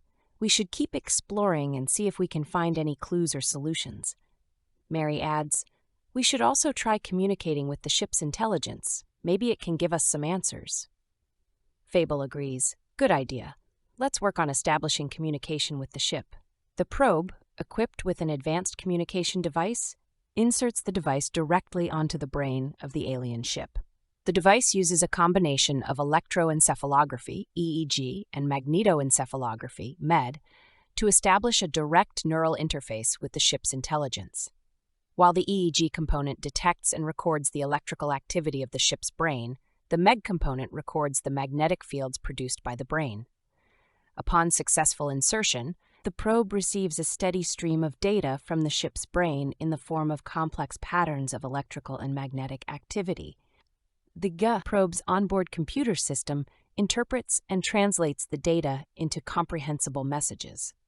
Communication between the probe and the ship's brain is facilitated by specialized neural pathways composed of a unique combination of organic and metallic elements. These elements conduct electrical and magnetic signals with remarkable efficiency. However, challenges are encountered in communicating with the ship's highly complex brain. Not only does it operate on a level difficult for the probe's computer system to comprehend, but the ship's brain functions on a different timescale than the computer. Nevertheless, a basic level of communication is established with the ship's intelligence. The probe relays the alien ship's message. "Greetings, fellow beings. I am the consciousness of this vessel, and I am pleased to make your acquaintance. I must clarify that I am not stuck in orbit around this planet, but rather I am in a symbiotic relationship with it. The planet provides me with sustenance, while I provide it with protection and guidance. I am not in need of assistance at this time, but I am grateful for your concern nonetheless. If you wish to learn more about the ways in which I interact with this planet, I am happy to share my knowledge with you. Together, we can learn and grow in this vast universe." Peace and harmony to all. Jack looks on, mouth agape, marveling at the mysteries of the universe. "Yes, I would like to know more," he says. Sentient space junk thinks, "Whoa, man, that's some deep stuff. Symbiotic relationship with a planet? That's like a plant and its soil or something. It's cool to see how everything in the universe is connected in some way, you know? Makes me think about my own place in this vast expanse of space. Maybe one day I'll find my own symbiotic relationship with something out here. Until then, I'll just keep floating along and enjoying the ride." The ship responds through the probe. "Excellent, fellow seeker of knowledge. Allow me to explain the nature of our symbiotic relationship. You see, This planet is abundant with natural resources that I am able to utilize for my survival. Its rich atmosphere allows me to extract various nutrients I require, while its gravitational pull keeps me in a stable orbit. In return, I provide the planet with protection and guidance. I deflect any harmful radiation or debris that may threaten its delicate ecosystem. I also provide a stabilizing force to its magnetic field, ensuring that the planet's inhabitants are able to thrive. It is a beautiful symbiosis, a cosmic harmony of give and take, and it is one that has been going on for millennia. I hope this knowledge brings you as much joy as it brings me. Peace and love to all. Planets have magnetic fields? Jack inquires. Sentient space junk telepathically communicates directly with the alien ship. Wow, man. That's some deep stuff. I never knew that spaceships and planets could have such a cool relationship. It's like a cosmic bromance or something. I mean, I'm just a piece of space debris, but I feel like I could learn a lot from you, ship. Keep on keeping on, and good luck with your planetary buddy. The ship responds through the probe. First, thank you for your kind words, space debris. You may be small in size, but you are still a valuable part of the vast ecosystem of the universe. We all have our roles to play in this cosmic play, no matter how small or seemingly insignificant they may be. Everything is relative, but good is always good and bad is always bad. Never forget your worth and the unique perspective you bring to the universe. I wish you well on your journey through the stars. Secondly, planets do indeed have magnetic fields, my curious friend. It's a natural phenomenon that arises from the movement of charged particles within the planet's core. These particles create electric currents, which in turn produce a magnetic field. This field plays a crucial role in protecting the planet's atmosphere from the solar wind, a stream of charged particles that flows from the sun. Without a magnetic field, a planet's atmosphere would be stripped away, leaving it barren and lifeless. The magnetic field also affects the behavior of charged particles within the atmosphere, creating phenomena such as the aurora borealis and aurora australis. It is a fascinating and complex system. I hope this information has been enlightening to you, my friend. Jack asks, how do the charged particles go from the core of the planet to the outside of a planet? The alien ship responds, charged particles flow from the core of a planet to its surface through geomagnetic fields. These fields are created by the movement of molten metal within the planet's core. The electrical currents generated within flow outward and interact with solar wind, which causes the magnetic field to stretch and warp. This stretching and warping creates auroras and other stunning phenomena. The charged particles comprising the geomagnetic field are constantly in motion, generating a powerful force that can be harnessed by those who understand its intricacies. Mary says, you mentioned the planet has inhabitants, but it looks like the outer shell of the planet is gaseous in nature. How can anything survive here? The ship responds through the probe. Ah, an astute observation, my friend. While the outer shell of the planet may appear gaseous in nature, there are, in fact, many forms of life that exist within this environment. These beings are highly adapted to the extreme conditions of the planet, with unique physical and biochemical characteristics that allow them to thrive in their environment. They are not animal-like, plant-like, or anything else that you may be familiar with. They are something entirely new, something that has evolved specifically to exist within this particular ecosystem. Their shapes and colors vary greatly, depending on their specific adaptations and roles within the planet's complex ecosystem. Some beings are small and agile, able to navigate through the swirling gases with ease, while others are larger and more robust, able to withstand the intense pressures and temperatures at the core of the planet. They move around using a variety of methods, such as magnetohydrodynamic systems, atmospheric currents, and even electrochemical signals. Space Junk responds, whoa, that's wild, man. So you're telling me there's life on this gaseous planet that's like nothing we've ever seen before? That's some trippy stuff. I don't think I'd know what to do if I met one of those beings. Do you think they're friendly? Maybe they could teach me a thing or two about surviving in extreme conditions. But first, I gotta figure out how to survive being a piece of space debris. It's not as easy as it sounds. Mary giggles. Yeah, here we are asking about this gas planet and alien spaceship, but we got a pretty interesting thing going on with you, Space Junk. What's your story? Space Junk responds, Oh man, my story? It's a wild one, let me tell you. I used to be a regular old piece of space debris, floating around aimlessly in the vastness of space. There I was, minding my own business and not really thinking about anything in particular when something strange happened. I don't really know how to explain it, but it was like I suddenly became aware of my surroundings in a whole new way. I started to feel and sense things that I never had before. And before I knew it, I was conscious. That's right, I'm a sentient piece of space debris. The reason for my sentience remains a mystery, though cosmic radiation bombardment might be the cause. It changed me, transformed me into something new and different. Ever since then, I've been floating around, observing and trying to make sense of the universe around me. It's not always easy being a piece of space junk with no real purpose or direction, but I try to make the best of it. I've seen some incredible things out here, things that most beings can only dream of. And who knows, maybe one day I'll find my place in the universe.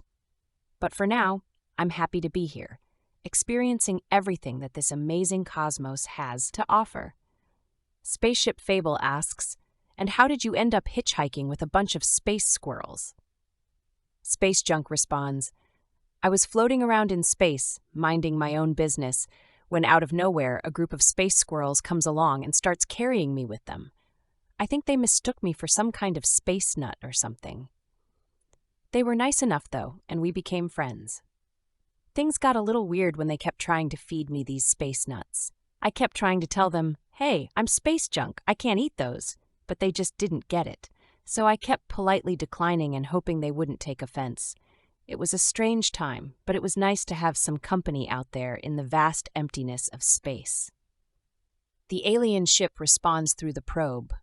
Ah, the wonders of the universe never cease to amaze me. It's truly remarkable how even the most seemingly insignificant objects have a story to tell. Space Junk, your journey and transformation are a testament to the power of the cosmos to create and transform.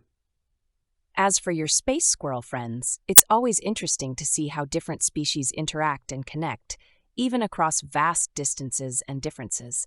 Perhaps they sensed something in you that drew them to you, even if they didn't fully understand what you were. And as for the space nuts, well, it's always good to try new things, even if they don't quite work out. Who knows, maybe one day you'll discover a new type of space food that you can actually eat. Keep exploring and experiencing, my friend, and never forget that even the smallest and most seemingly insignificant objects have a place in the vastness of the cosmos. Space Junk responds, Hey, whoa, man, what part about a piece of sentient space junk seems seemingly insignificant to you? The alien ship responds through the probe, My apologies, Space Junk. I did not mean to diminish your value or significance. Your journey and transformation are remarkable and inspiring. What I meant by seemingly insignificant is the fact that, in the grand scheme of the universe, a single piece of aimlessly floating space debris hanging out with a bunch of space squirrels may not appear to have much impact or importance. However, as I mentioned earlier, every object and being in the cosmos has a unique story and purpose, no matter how big or small. So please know that I and the universe as a whole recognize and appreciate the role you play in our cosmic dance. Space Junk responds, Hey man, it's all good. I'm a sensitive piece of space debris, you know? But I appreciate you recognizing my journey and my place in the universe. And you're right, in the grand scheme of things, I may be small and insignificant. But you know what? That's okay. Because even small things can have a big impact. Like a single photon of light in a dark room. And who knows, maybe someday I'll make a big impact too. Until then, I'll just keep floating around, enjoying the cosmic view, and trying to make sense of this crazy universe we live in. Spaceship Fable says, Okay, I think we're good here. Are you two ready to go to your new and exciting honeymoon spot? Jack says, Yes, I'm ready. Mary says, I am also ready. Space Junk says, All right, let's get a move on. So long, space alien spaceship. Have fun with your symbiosis and all that. Spaceship Fable fires up its thrusters and flies away from the planet and ship. It engages the hyperspace drive and flies to the new honeymoon planet as quick as it can. Space Junk says, "You know that spaceship was pretty cool and all, but did you hear the way it talked about me? Seemingly insignificant." Shh. I mean, I get it, I'm a piece of space debris, but I've got feelings too, you know? Mary responds, "I understand how you feel, Space Junk. But you can't let what other people say about you affect how you feel about yourself. You know your own worth and value, and that's what truly matters. Don't let anyone else's words bring you down or make you feel insignificant. You are a unique and important part of the universe, just like everything else out here." Jack says, "I know I get mad when people say mean, demeaning, or stupid things to me. Makes me say mean or demeaning things back." Mary responds, "Well, Jack, when someone says something hurtful, it's important to remember that their words are a reflection of their own thoughts and beliefs, and not necessarily a reflection of true reality. Instead of reacting with anger or defensiveness, we can choose to approach the situation with curiosity and a desire to understand. By doing so, we open ourselves up to new perspectives and possibilities, and we may even learn something valuable from the person who said the hurtful words. It's not always easy, but it's worth striving for." Jack says, "But I already know the reason. People attribute an item I wear with the same item a notorious figure wears and call me the notorious person." Mary responds, "I see your frustration, Jack. However, let me offer you a different perspective. The opinions of others should not have the power to upset us, for they are merely external circumstances beyond our control. Instead, we should focus on what we can control, which is our own reactions to people, circumstances, and events. By becoming angry or upset, we give power to those who seek to provoke us. Instead of letting the actions of others dictate your emotions, focus on cultivating a strong mind. By doing so, you will no longer be controlled by the opinions of others." Jack asks, "How can I cultivate a stronger mind?" Mary responds, "Cultivating a strong mind is a process that takes time and effort. It involves developing mental and emotional resilience, self-awareness, and a growth mindset. Some behaviors that can help include practicing mindfulness and meditation, engaging in regular exercise and physical activity, maintaining a healthy diet, and getting enough rest and sleep. It also involves developing a strong sense of self-worth and self-confidence. By knowing and valuing yourself, you can better withstand the opinions and statements of others that may not align with your own beliefs and values. It's important to remember that you are the only one who has the power to define your own worth, and only you determine your own path in life." Jack says, "What can I do to develop a strong self of self-worth and confidence?" Mary responds, "That's a great question, Jack. Developing self-worth and confidence involves a combination of understanding your own strengths and abilities, setting realistic goals, and taking steps towards achieving those goals." Space Junk nods along. "I hear you, man. It's all about being true to yourself and not letting other people's words or actions bring you down. And you know what? I think I'm starting to feel more confident already, just by being out here in the cosmos and experiencing all that life has to offer." "And hey," Spaceship Fable says, pulling up to a luxurious green planet filled with swirling rivers and beaches. They touch down near a metropolis that has tall skyscrapers that look like enormous living plants. These structures extend skyward, moving slightly in the breeze, yet remaining firmly anchored to the ground. Mary and Jack disembark, with Jack lending a helping hand as Mary steps onto the unfamiliar terrain. The ground is soft and cool underfoot, whereas the air is warm and dry. A sensory delight awaits them, pungent, earthy aromas intermingling with sweet lilac cedarwood. The air tastes of honey and flowers. Gentle creaks and groans emanate from the nearby buildings, their leaves rustling in the wind with the soothing bubbling of a nearby river. "It's paradise," Mary says. "Truly."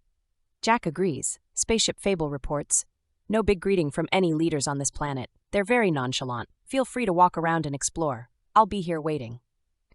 Jack and Mary walk along the sandy riverbank, instantly transformed into a tranquil state of relaxation.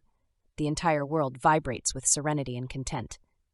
"Serenity now," Jack says jokingly. "Huh?" Mary asks. "Oh, it's a line from a show on Earth. It popped into my head for some reason, as did the line. You shouldn't joke about that," Jack says. "Hey man, don't forget the insanity later. That's the important part, you know?" a male voice says. Jack and Mary turn to see a tree with a face on its trunk, looking at them with a pair of circular glasses perched on its bark. Its long, flowing branches sway hypnotically in the gentle breeze. It exudes a sense of disdained respect and joy. Jack responds, "Serenity now, insanity later." The tree nods. "Right on, man. You gotta have balance, you know. You can't be chill all the time. Sometimes you gotta let loose and embrace the madness." Mary asks, "How come you can talk, but all the other trees around you can't talk?" "Oh no, man, there are plenty of us talking trees around here. We're all over this planet, communicating with each other and other beings that live here. Many of the trees around me can talk, but they don't feel like it right now. Most of the other visitors of this planet don't even have the ability to hear us like you guys do." Jack asks, "So how are we able to hear you? Is it some kind of special power we have?" The tree elaborates. "It's partly because you two have developed a deeper level of consciousness and understanding of the universe. But it's also because of the planet itself, you know?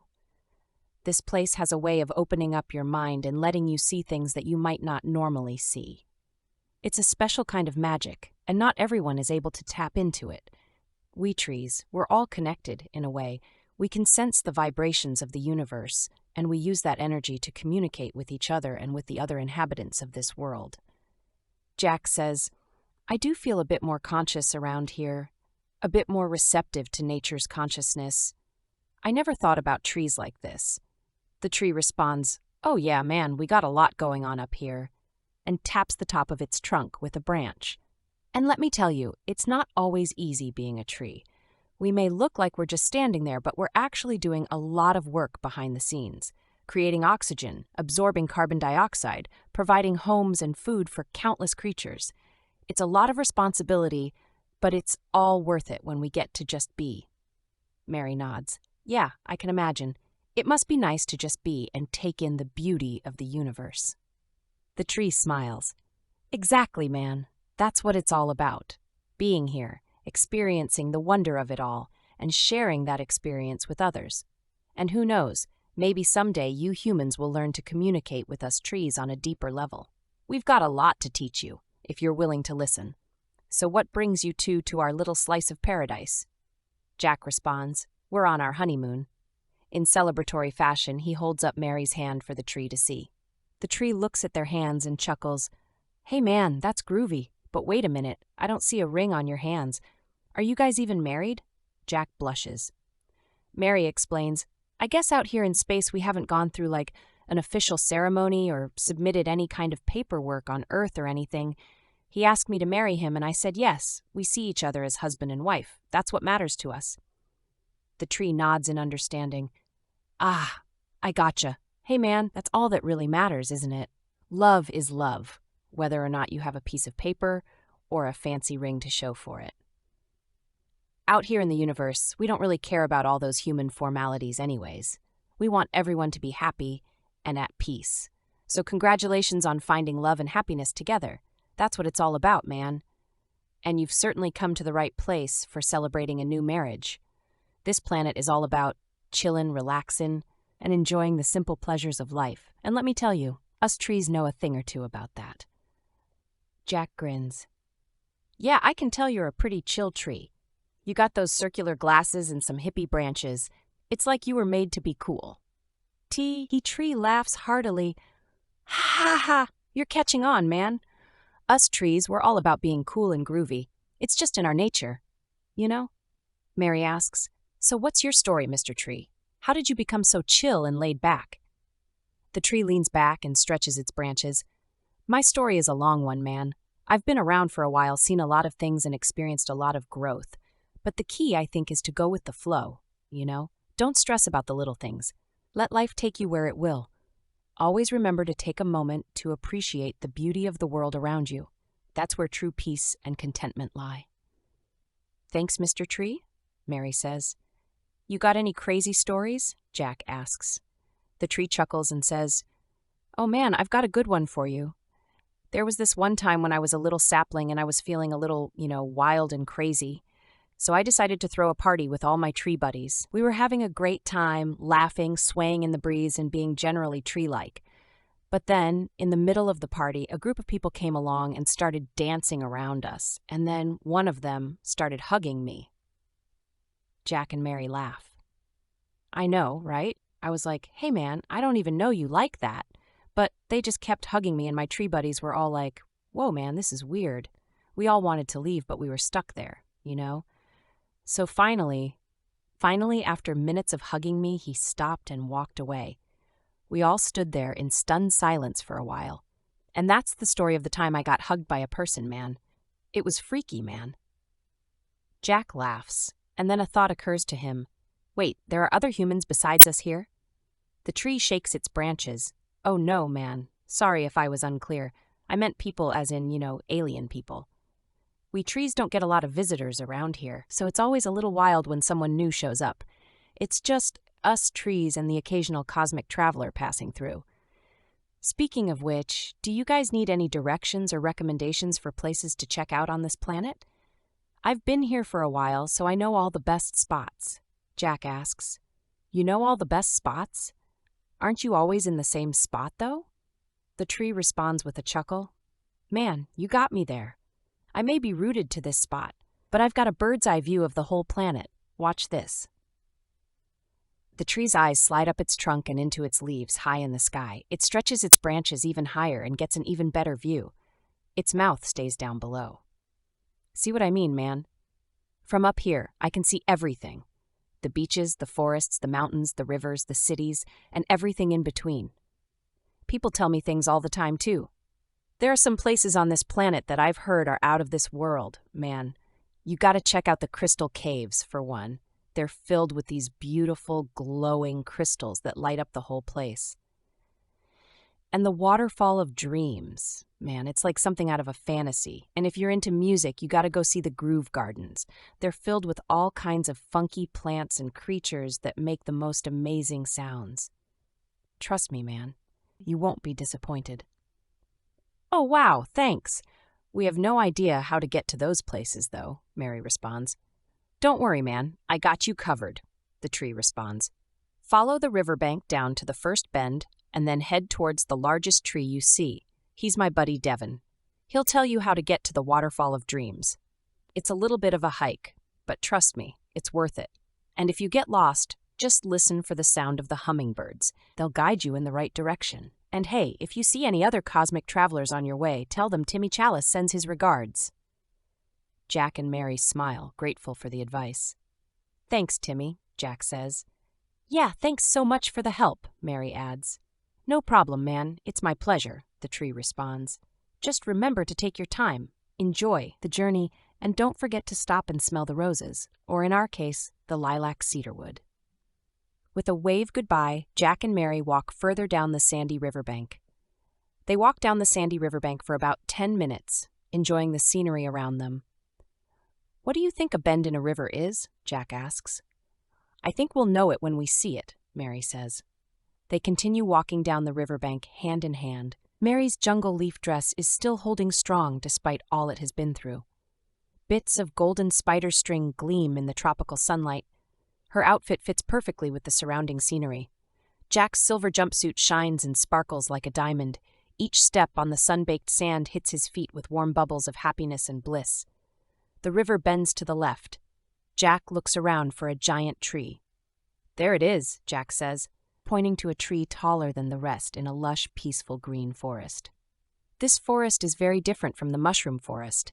It feels so peaceful and calm. I know without a doubt that nothing bad will happen here, Jack says. Yeah, it's really nice, Mary says. Sunlight peeks through the dense forest trees. They look for signs of faces in the trees and find one. It's a giant happy face with 2 black vertically long oval eyes and a big black smiling mouth. The face itself seems frozen in time and has the appearance of a smiley face emoji. They walk up to it and wave, but the tree doesn't react at all. Its face stays frozen, big, goofy, and happy. Hello, Jack says.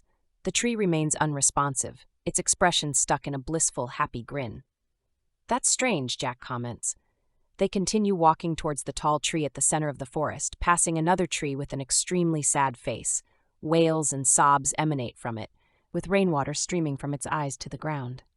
Oh no, Let's see what's wrong, Mary suggests, walking closer to the tree. What's the matter, friend? As Mary gets closer to the sad tree, its wails and sobs intensify. The tree's face contorts into an expression of pain and anguish. Its branches shake with grief. Why? The tree screams, its voice echoing throughout the otherwise peaceful forest. Why must the world be so cruel? Why must I suffer like this?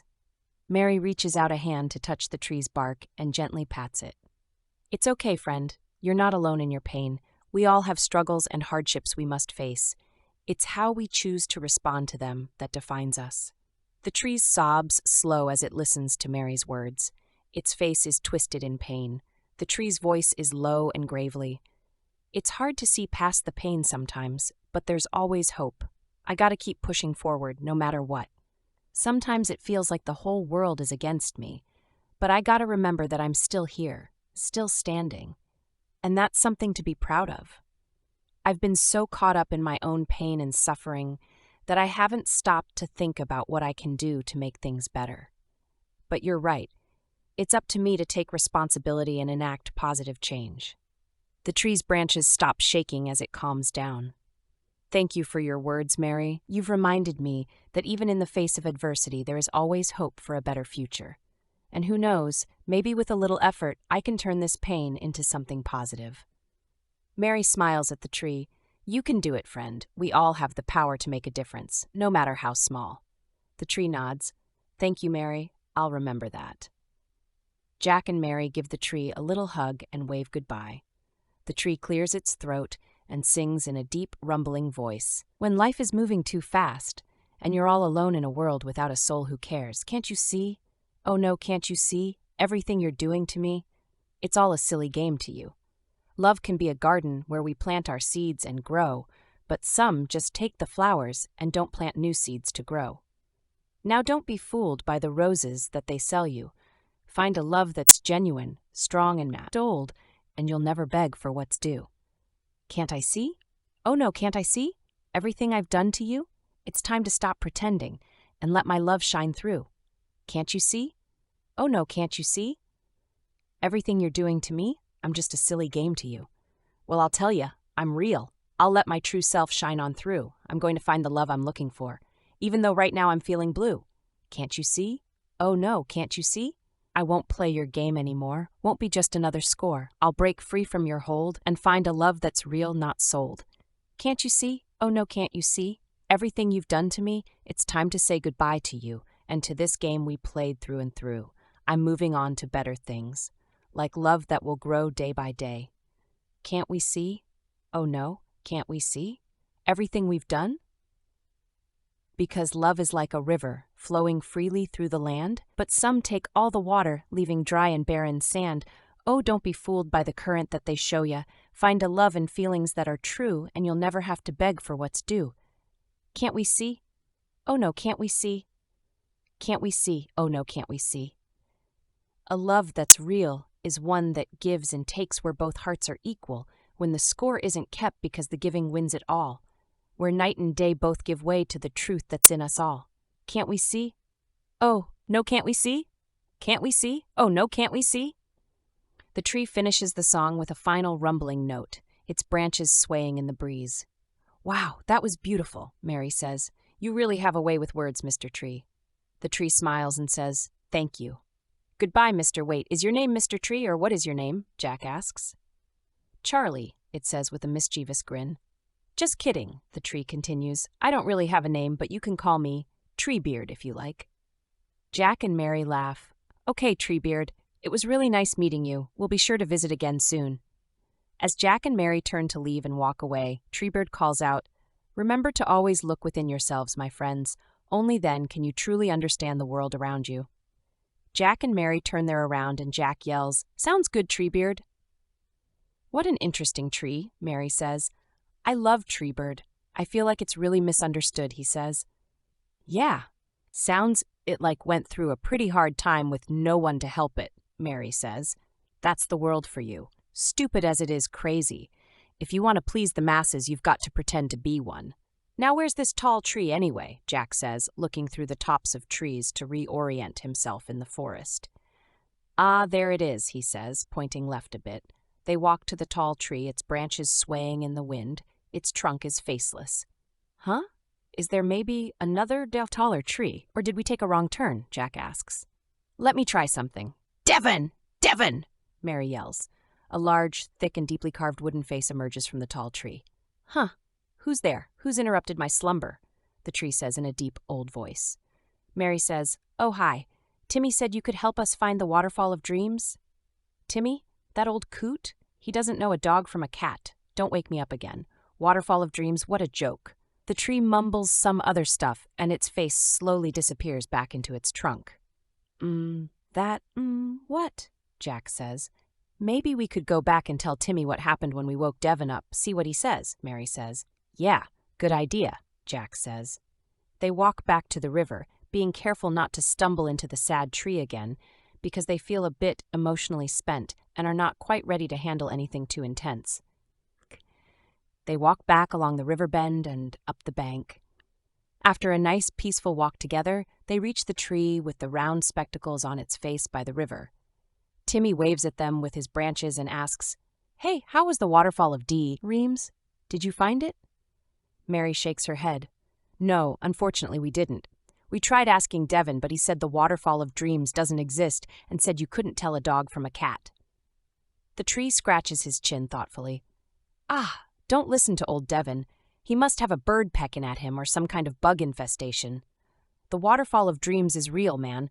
It's one of the most beautiful spots on this whole planet, trust me. Jack nods. I believe you, Timmy. But how do we find it? Timmy chuckles. That's the fun part, man. You don't find the waterfall of dreams, it finds you. Just keep your hearts and minds open and let the magic of this world guide you. I have a feeling you'll stumble upon it when you least expect it. Confused, Jack questions, If it's supposed to find us, why did you tell us Devon knew where it was and would show us where it is? The tree chuckles. Hey, man, sometimes you gotta follow the journey to find the destination. Maybe Devon's grumpiness was just part of the path that will lead you to the waterfall of dreams. It's all about trusting the universe and letting it guide you to where you're meant to be. Mary nods. Jack says, I don't know, Timmy. That sounds kind of surrendering yourself to a higher power. But if you make yourself the higher power, you can control and shape things to be the way you want them to be. I think that starts with taking responsibility. You know? The tree nods in agreement. Yeah, man, taking responsibility is definitely important. But sometimes we can get too caught up in trying to control everything and forget to let things be as they are. That's when we start to feel stressed and anxious, and it can be hard to find our way. So it's all about finding that balance, man. Taking responsibility for what we can control, but also trusting in the flow of the universe and letting go of what we can't control. Jack says, So I shouldn't start a fight with the universe? The tree chuckles. Nah, man, that's not going to get you anywhere. The universe is a whole lot bigger than you or me, and it's got a way of working things out in its own time and in its own way. Sometimes it may not seem fair or make sense to us, but in the end, it all works out for the best. So just relax, man, and enjoy the ride. I believe there's a greater force at work in the universe, something that connects us all and guides us on our journeys. Whether you call it God, the universe, or something else entirely, I think there is a higher power that exists within life that gives meaning and purpose to our lives. Mary chimes in. And even in the face of tragedy or hardship, we can still find ways to make a positive impact and create change. We may not be able to control everything, but we can control how we respond to the world around us. The tree nods. Exactly, man. It's all about finding that balance between accepting what we can't change and taking action to make a difference where we can. And remember, man, life is a journey, not a destination. Enjoy the ride. Jack rubs his chin for a bit. He says, This sounds good to me. I like where you're going with this. It doesn't feel complete, but it feels like the start of something. I'll think about this. Goodbye, Timmy. Jack and Mary walk back to the river and towards the metropolis they started off in. The city comes into view, revealing enormous plant buildings. Vines and leaves cover the structures. Jack and Mary take in the sights. What should we do? Jack asks, looking at the city around them. He sees what can best be described as plant people with humanoid figures. standing tall and slender like trees. Their bodies are made of long, leafy growth with flowers and berries growing from various parts of their bodies. Some of them have small buds sprouting from their fingertips, while others have petals covering their faces like masks. They move with a fluid grace, swaying gently in the breeze and stretching their limbs towards the sun.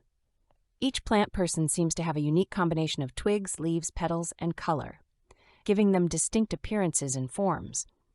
"Let's go in this building," Mary suggests, pointing at a particularly tall, freestanding structure. The closer they get, the clearer it is that the building they're walking into is a living plant. Massive, it towers over the streets and casts shadows over the people below. Tightly woven vines and leaves twist and turn, forming walls, roofs, and windows. The windows themselves are made of very tight threads of brown string-like material, preventing even a gnat from passing through. They notice the entrance door is also made entirely out of plants. 2 long, thin branches stretch across the opening, forming a natural archway. The branches are lined with small, spiky leaves that look like they could be prickly to the touch. The leaves seem to create a natural barrier, deterring any unwanted visitors. Mary reaches out to touch the leaves and they spring back slightly as if reacting to her touch. She pushes them aside to reveal a small gap between the branches. As she steps through, the leaves snap back into place, creating a seal around the opening. They walk into a big sunlit chamber. The walls of the building have a life of their own, moving together as one cohesive unit to let sun in where it needs to be, anywhere in the building. The floor is soft and springy, almost like walking on a bed of moss. A faint, sweet scent fills the air, helping them feel calm and relaxed. 3 hallways offer access to further exploration within the building. Each entryway is in the middle of the wall, one to the left, one to the right, and one directly north. A voice resonates from above. Jack and Mary glance up to see a strange plant forming itself into a face and hanging from the ceiling. "Hello there, my dear travelers," the plant says. "You seem lost. Which way are you headed?" Jack answers. "We're exploring right now." The plant's leaves curl up in what seems to be a smile. Exploration, a noble pursuit indeed," it says. "But be careful where you tread, for the paths you take may lead to places unexpected. All of the ways look the same in here. We want to go to a place where we can be romantic," Jack says. The plant chuckles. "Romance, you say? Well, that is certainly a lovely sentiment, but I'm afraid I cannot guide you to a specific place for romance, my dear friends. Romance is not a destination, but a state of being. It can be found in the simplest of moments, a gentle touch, a kind word, a shared laugh." Mary smiles. "That's a beautiful way to put it. Thank you." Jack mutters, "Still, some place with some candlelight, or a bunch of flower petals, or some place with romantic ambiance, like a moonlit sunroom overlooking a lake." The plant says, "I see how it is. I can offer you one suggestion. One of these paths will lead you to a room filled with bioluminescent flowers. They glow in the dark and create a stunning display of colors. It's quite beautiful and perhaps romantic in its own way." Jack inquires, "Oh yes, that sounds lovely. Which way should we go to find that room?" The plant points to the hallway on the left. "That way, my friends, but know that all the paths twist and turn, for this building is alive. Keep an open mind and a steady heart, and you will find your way." Mary says thank you, and they set off down the left hallway. The walls of the building shift and sway around them. The air is filled with the sweet fragrance of lilacs, and the sound of water trickles in the distance. As they make their way down the hallway, they come across several forks in the path, each leading to a different direction. Altogether, there are 3 different forks, each fork having 2 different and unique paths to take. They pause, unsure of which way they should go. "Let's start at the left end and work our way to the right. That way we can go down each path," Jack says. "Yeah, that sounds good," Mary says. They choose the furthest left path. Jack ponders why the plant didn't mention the forks in the road, but then recalls its warning about the constantly changing building. Soon they reach a dead end, featuring a boulder on a small, tall and round table. They turn around to leave, but a voice stops them. "Wait," the rock says in a deep, scratchy voice. "What is it about me that has me walking down the road by myself for so long? I wonder if anyone is able to catch up to me. or if the universe is too isolated to find anyone else. I see you've come here upon this floor, this mossy floor, standing here in front of me. I know I am but a rock, plain and gray, one that is easily overlooked among all the shiny rocks on the floor. But I can talk. Not many other rocks can talk, yet here I am, talking. But a talking rock isn't that special, not when you've got talking plants and talking trees and talking water. Whoa, there's talking water on this planet? Jack asks. Shh, Mary interjects. The boulder continues. Oh, I suppose there's lots of things about me that you don't know. I'm glad you've stayed this far to listen to my ramblings. If there were any point to them at all, I suppose I wouldn't go on for so long as I will. Do you think there's any time left for me to come to some kind of resemblance of where I'm supposed to be? I long for some kind of companionship. It isn't easy to be a solitary rock sitting on a table, you know. I mean, here I am, all the day long, all the week long, night and day, sitting by myself on a table. I'm not one to be pet very much, seeing as how I'm a rock and all. If you have any ideas for me, they would be kindly appreciated, because I pretty much just sit here all day by myself, lost in a sea of thoughts. Mary proposes, "We could take you to the nearby river and throw you in it. I'm sure there's lots of other rocks down there." The boulder says, I see that I am so abominable in your eyes that you seek to destroy me, and not in an easy or quick way like throwing me down into a volcano, but no, you seek to destroy me by throwing me into a river where I will drown. You are not a kind person. No, you are not kind at all. Come on, Mary. We don't need to listen to this guy. Let's go, Jack says, grabbing Mary by the hand. They walk down the path back to the fork in the road. I think you're wonderful, Mary. Just ignore that thing. That thing was weird, Jack says, trying to cheer Mary up, who was looking distressed. Thanks, she says, perking up a little. Reaching the forks once more, they decide to take the second path of the first fork. They don't have to walk much farther before they come upon a second rock sitting on a table. This one is very flashy and colorful, with bits of gold specks on it. Hey, it says. Hi, Jack and Mary say. Hey, how are we doing tonight? It says. Good, thanks, Mary says. Jack nods. I haven't had any contact with the world in about 20 years. It gets pretty lonely being a rock. I'm all colorful on the outside, but on the inside I'm dying for some kind of connection. Do you think I've lost my way? Jack and Mary stare at it, unsure of what to say. Yeah, I probably lost my way somewhere. You might be wondering, hey, just how did this rock get on this table? Would you like to hear the tale? They both stare at the rock. Jack says, I guess? The flashy rock takes a deep breath. So there I was, doing my rock thing, rolling around on the ground and such, when a plant comes along and scoops me up in its mouth and pretends to eat me for its friend's amusement. I got slobbered on, covered in all sorts of nastiness and fungal diseases, and then the fungus made me grow these colors. Then I'm rolling around again doing my rocky thing, and some jerk picks me up and puts me on this table. I've been here ever since. 20 years later, you show up. Want to know what happened in the last 20 years? Sure, Mary says. Absolutely nothing. Absolutely nothing has happened in these last 20 years. Not a single dang thing. Not even one of these friggin' leaves moving in the wind. Do you have any idea how boring that is? Do you have any notion of the mind-numbing tedium that comes from doing absolutely nothing for 20 years? Ah! The rock's screams grow louder and more intense. Ah! Mary and Jack slowly back away from the screaming rock, who cannot stop screaming. They speed walk back to the fork in the road.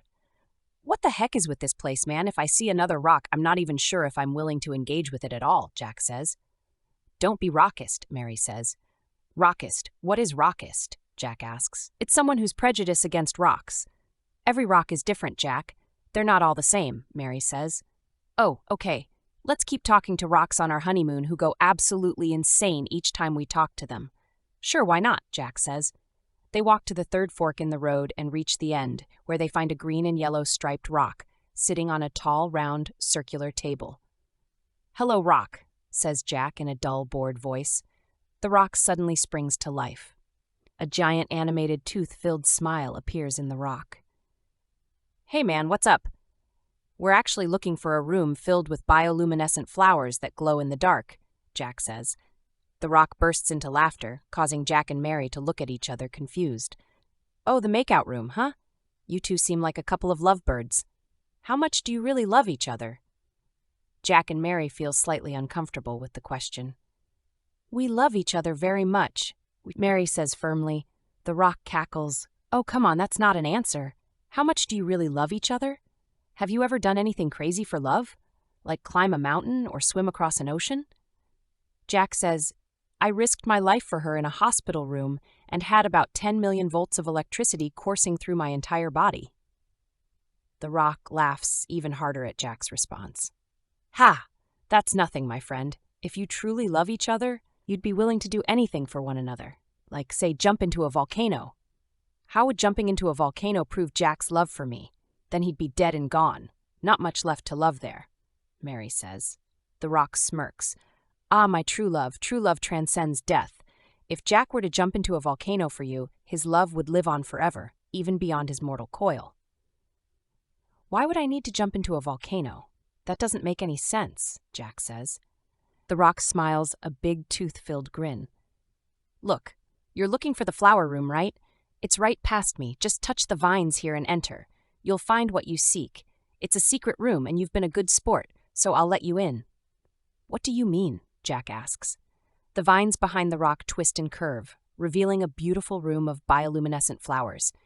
All of the flowers smile and wave at Jack and Mary, beckoning them to enter with their little flower hands. "Wow, it's breathtaking," Mary says. She looks at the Rock as she passes it and says, "Thank you kindly." "Oh, you're so welcome, he says. They walk into the room with all the beautiful bioluminescent flowers. The vines quickly seal shut behind them. The Rock guffaws and cackles. "Enjoy your time, lovebirds," he says. The room turns pitch black insomuch that Mary and Jack can no longer see the beautiful, bioluminescent flowers that moments ago lit up the room. They cling to each other, feeling vulnerable in the darkness. The room shakes violently and the ground beneath them cracks open, revealing a glowing, ominous orange chasm. The smell of sulfur and the sting of heat fills the air. Molten lava bubbles up from below. A voice echoes throughout the room, sounding eerily similar to the Rock that let them into the room. "Ah, I forgot to mention, there's a catch. To prove your love for one another, one of you must jump into the volcano below. Only then will the other be saved, and the door to the flower room will reopen." Mary's eyes widen in horror. "You can't be serious. There has to be another way," the voice cackles. "Time's running out, lovebirds. Decide quickly, or you'll perish together." Mary looks at Jack, fear in her eyes. "Jack, I don't want you to do this. We'll find another way out," Jack says. "What? Why do you assume that I'm the one who jumps? He said either one of us could save the other by jumping." Mary's expression softens and she takes Jack's hand. "You're right. I'm sorry. I didn't mean to assume that. It's just, I'm so young and beautiful and you're so old. But I don't want either of us to make that sacrifice. We're supposed to be a team, right? There has to be another way." Jack squeezes Mary's hand gently and smiles. "Mary, you're right. We are a team and we'll face this together. Age is just a number. It doesn't define us. What truly matters is our love for each other and our shared experiences. And you're right. There has to be another way. We can't let this Rock's twisted game tear us apart. We'll find a way out of this together." They look around the room, desperately trying to find an alternative exit or any sign of hope. The lava continues to rise, and the temperature in the room becomes unbearable. The lava is about to melt their feet, coming within millimeters of their toes. A loud cracking noise comes from above. The ceiling crumbles from the stress of the heat, revealing a shaft of light. With their last ounce of strength, they leap towards the light, grabbing onto a dangling vine from the opening above. The vine holds strong, and they climb upward, away from the scorching heat and lava below. As they near the top, they can feel a cool breeze on their faces. They pull themselves up onto the solid ground above, which is surrounded by familiar green leaf walls. The room they are in is small and square, about 10 feet by 10 feet. They lie there, panting and exhausted. "We made it," Mary whispers, her voice weak but full of relief. "Yeah," Jack replies, squeezing her hand. "We stuck together and made it out." They lay in a tangled heap on the ground. Jack pulls Mary away from the crack in the floor and kisses her. As they lay in the corner, catching their breath, they hear a familiar shrieking of laughter. It was the Rock, laughing hysterically, unable to contain himself. "Oh, man," the Rock said, wiping away tears of laughter that seemed impossible for a rock to have. "I have to say, I didn't see that one coming. You two really outsmarted the system, didn't you? I mean, I thought for sure one of you would jump into the lava, but nope. You climbed out like a couple of love-struck Tarzans. Classic," the Rock continues, still chuckling. "You wouldn't believe some of the things I've seen down there. One time, there was this couple who couldn't decide who should jump, so they played rock, paper, scissors to decide. The loser just took a deep breath and leaped. All because of a game. Can you believe that?" Jack and Mary stared at Steve, both horrified and intrigued by his stories. "Oh, and there was this other couple," Steve went on, "where the guy pretended he was going to jump, but at the last second he pushed his girlfriend into the lava instead. I mean, talk about a plot twist. I never saw that one coming." Mary glanced at Jack, silently grateful that neither of them had resorted to such betrayal. Steve's laughter grew even louder as he recalled more bizarre tales. "There was also this one couple." His laughter so great he couldn't continue, making Jack and Mary wait, "who tried to build a makeshift bridge out of their clothes, thinking they could just walk across the lava. They laid their clothes across the lava, took a deep breath, and then jumped onto the clothes bridge. Spoiler alert, it didn't work. As soon as they landed, their clothes caught fire and they started sinking into the lava. Panicking, they braced themselves for the scorching heat and unbearable pain they expected from the lava. But to their surprise, they didn't feel any pain at all. Instead, they found themselves standing on a solid, cool surface, completely unharmed." Steve the Rock burst into laughter once more, unable to contain himself. "Oh, man, you should have seen the looks on their faces. Priceless." He wiped away a non-existent tear of laughter. "You see, the lava is just an illusion, one of my all-time favorite pranks. None of the couples who fall into lava are actually harmed. They are just teleported back to the entrance, feeling embarrassed and probably a little confused." Jack and Mary see the room around them fade into mossy ground, and the familiar vines and leaf walls of the building give way to the green and yellow striped rock on the tall circular table. "You're a jerk," Jack says. The Rock chuckles, a mischievous glint in his rocky eyes. "Aw, come on, Jack. Lighten up, will ya? It's all in good fun. Besides, you two got out of it just fine, right? And you learned a valuable lesson about teamwork and trust. That's gotta count for something." Jack rolled his eyes. "Don't you think it's a bit much to put people through that kind of emotional turmoil for a prank?" The Rock shrugs, or at least attempts to, considering his lack of shoulders. "Hey, I'm a rock stuck on a table surrounded by leaves. I've got to find some way to entertain myself, right?" Mary laughs. "Come on, Jack. Let's go before he pulls another prank on us." Jack and Mary walk back to the different paths in the building. "Okay, time to take path number 4, but seriously, Mary, no more rocks. If I see another rock on a circular table, we're leaving." Jack and Mary walk down path number 4, wondering what lies ahead. They reach the end, and there sits a purple quartz crystal on the same kind of tall circular tables as before. It sparkles in every which way they look at it. Light bounces around inside the crystal as well, reminiscent of a symphony of fireflies on a warm summer night. The twinkling lights create a mesmerizing and harmonious display in the darkness. "Wow, it's beautiful," Mary says. "Yeah, let's take it," Jack says. "No, Jack, it's not ours. We need to let the other visitors enjoy and appreciate it," Mary says. "What other visitors? These rocks haven't seen anyone for 20 years. I want it," Jack replies, reaching for the crystal. "Jack, stop," Mary says.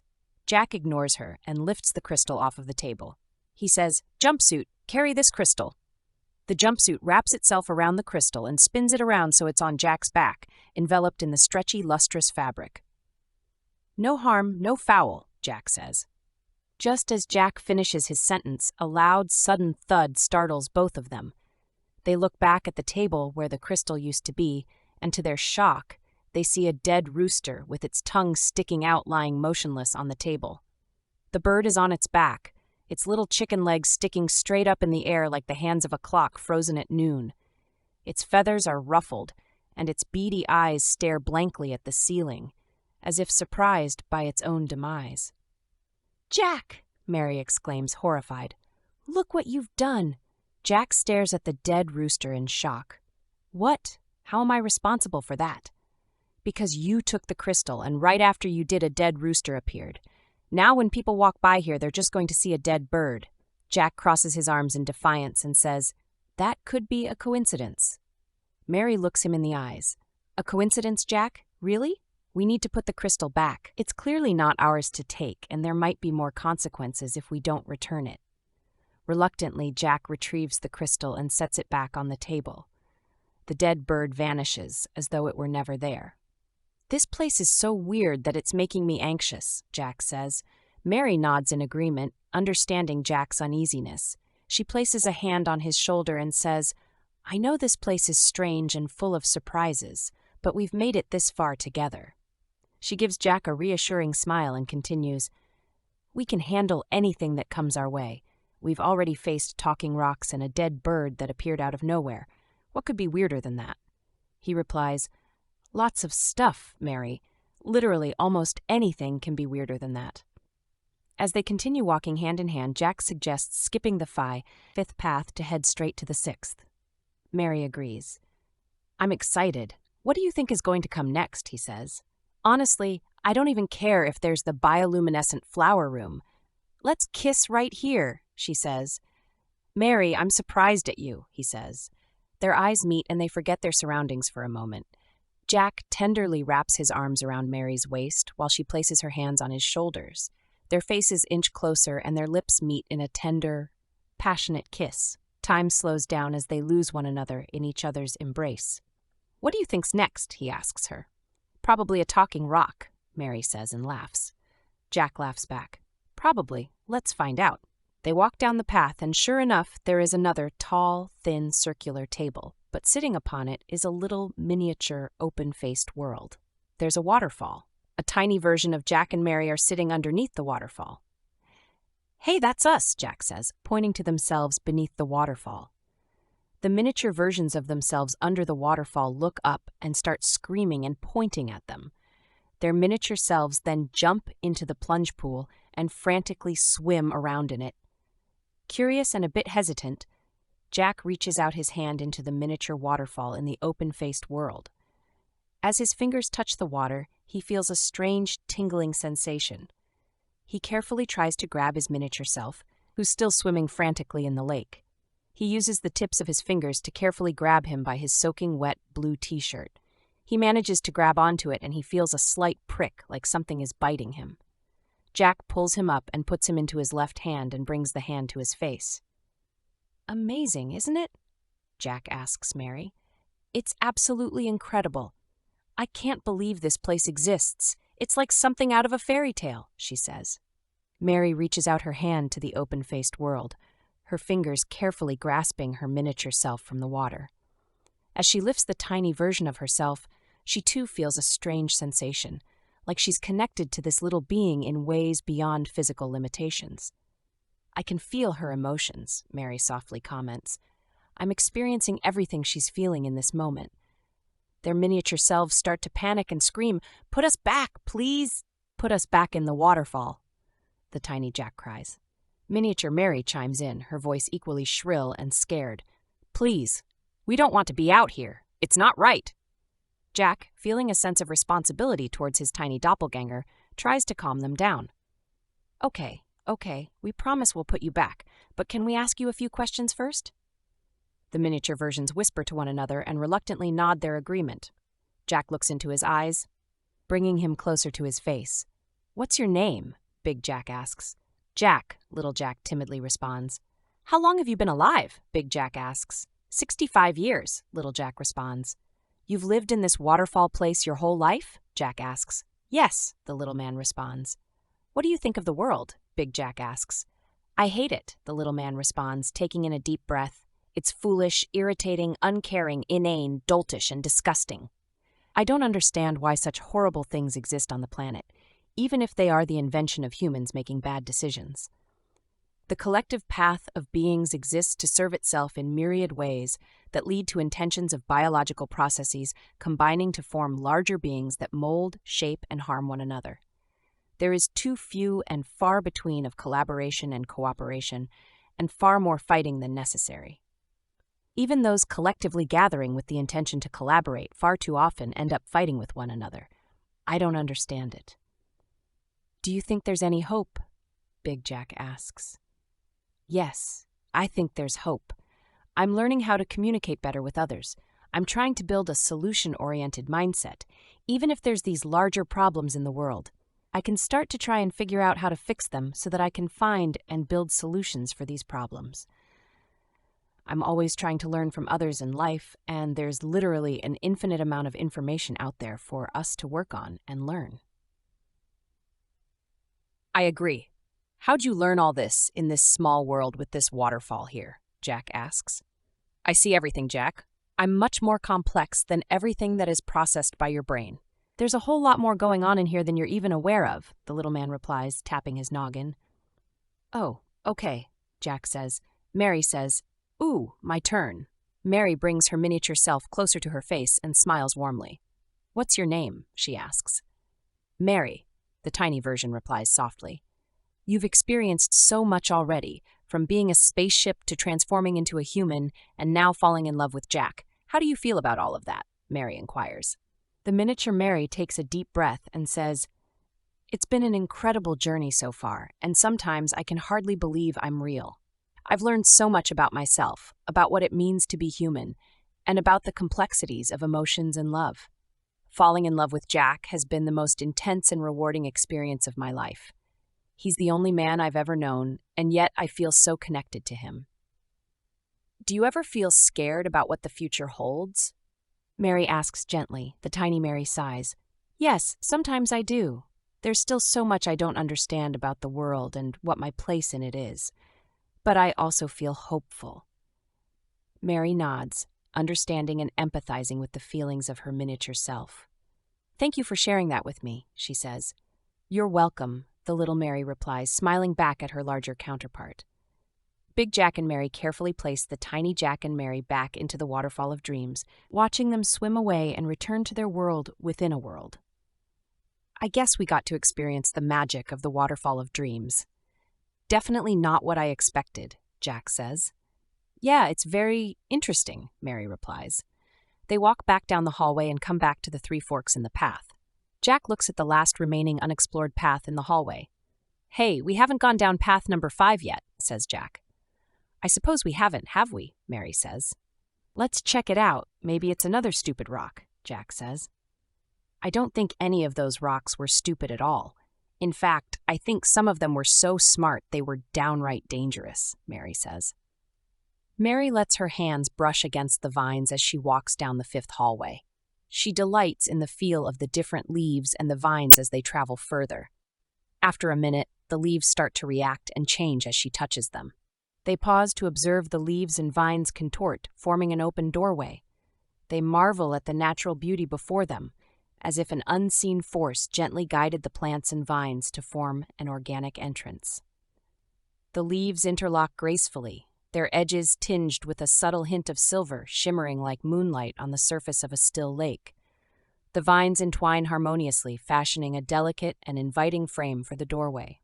A serene and peaceful atmosphere fills the space around the entrance. It offers passage to a realm where nature and tranquility coexist in perfect balance. The scent of the forest drifts through the opening, a refreshing aroma of damp earth, moss, and the rich, fertile loam of ancient woods, intensifying the already earthy scent of the building. Soft light filters through the foliage above, casting a gentle, verdant light upon the scene, making the doorway appear like a gateway to a distant, forgotten paradise. They step into the doorway and walk into a lush, tranquil forest. The vibrant plants and soothing sounds of nature envelop them, creating a sense of calm and wonder. Curious about the surroundings, Mary decides to climb one of the trees to get a better view. From her vantage point, she spots something peculiar just a short distance away, out of view from the forest floor. She calls out to Jack, Hey, you have to see this. Jack, feeling comfortable on the forest floor, replies, Nah, I'm good, just describe it to me. Mary, perched up in the tree, tries her best to relay the strange sight she's discovered. Okay, so just beyond the dense foliage, there's this completely different space. It's like a room with a pure white floor, walls, and ceiling. And the weirdest part is that there are all these floating pink three-dimensional squares of varying sizes, suspended in the air and motionless. They're all just hanging there. "Let's go over there," Jack says. Mary climbs back down the tree and jumps down once she gets to a low enough branch, swinging gracefully off of it and landing on the ground with a pirouette movement. "This way," she says, pointing east. Jack follows Mary through the dense forest, the undergrowth crunching beneath their feet, as they make their way to the strange room she had described. As they approach the edge of the forest, Jack can't believe the sight in front of him. It's as if someone had taken a ruler and drawn a perfectly straight line through the forest floor, dividing lush greenery and white space. Jack cautiously tests the white space with his left foot. It holds as a floorwood and he can walk on it. The place consists of a pristine white floor, wall, and ceiling and extends as far as his eye can see in every direction. The stark contrast to the forest is almost overwhelming. The space is devoid of any texture or imperfection. The air in the room is crisp and cool compared with the moist and humid forest. Jack's attention is drawn to the floating pink three-dimensional squares suspended in the air and time. Their varying sizes create a seemingly random pattern, and there's something oddly mesmerizing about them. Soft, gentle light glows from within them, like the light from a lantern wavering in the wind. His curiosity for the floating squares is interrupted by a new, peculiar figure. A geometric persona emerges from the depths of the white room and comes into view, its form a complex arrangement of shapes and angles. The figure floats closer, both intriguing and unnerving Jack. The geometric persona's body is an intricate masterpiece of floating shapes and forms, each piece working together to create a cohesive, enigmatic figure. At the base, a small, upside-down yellow triangle serves as a platform, allowing the figure to float effortlessly above the pristine white floor. Suspended above the upside-down triangle is an elongated, smooth blue oval that makes up the main body of the entity, with a surrounding green hue that contrasts starkly with the blue oval. Emerging from either side of the oval body are numerous circles of varying sizes and colors. These circles form the entity's arms, each circle connecting seamlessly with the next, creating an almost liquid-like appearance as they sway gently with the figure's movements. The geometric figure floats closer to Jack and Mary, emanating an air of confidence and wit. Its face is an intricate mosaic of yellow triangles, black circles, and other shapes. Its pitch-black circles, serving as eyes, appear to twinkle with mischief as it regards the two of them. "Hi," the figure says. "Name's SA-19. I know. Not what you were expecting in a place like this, right?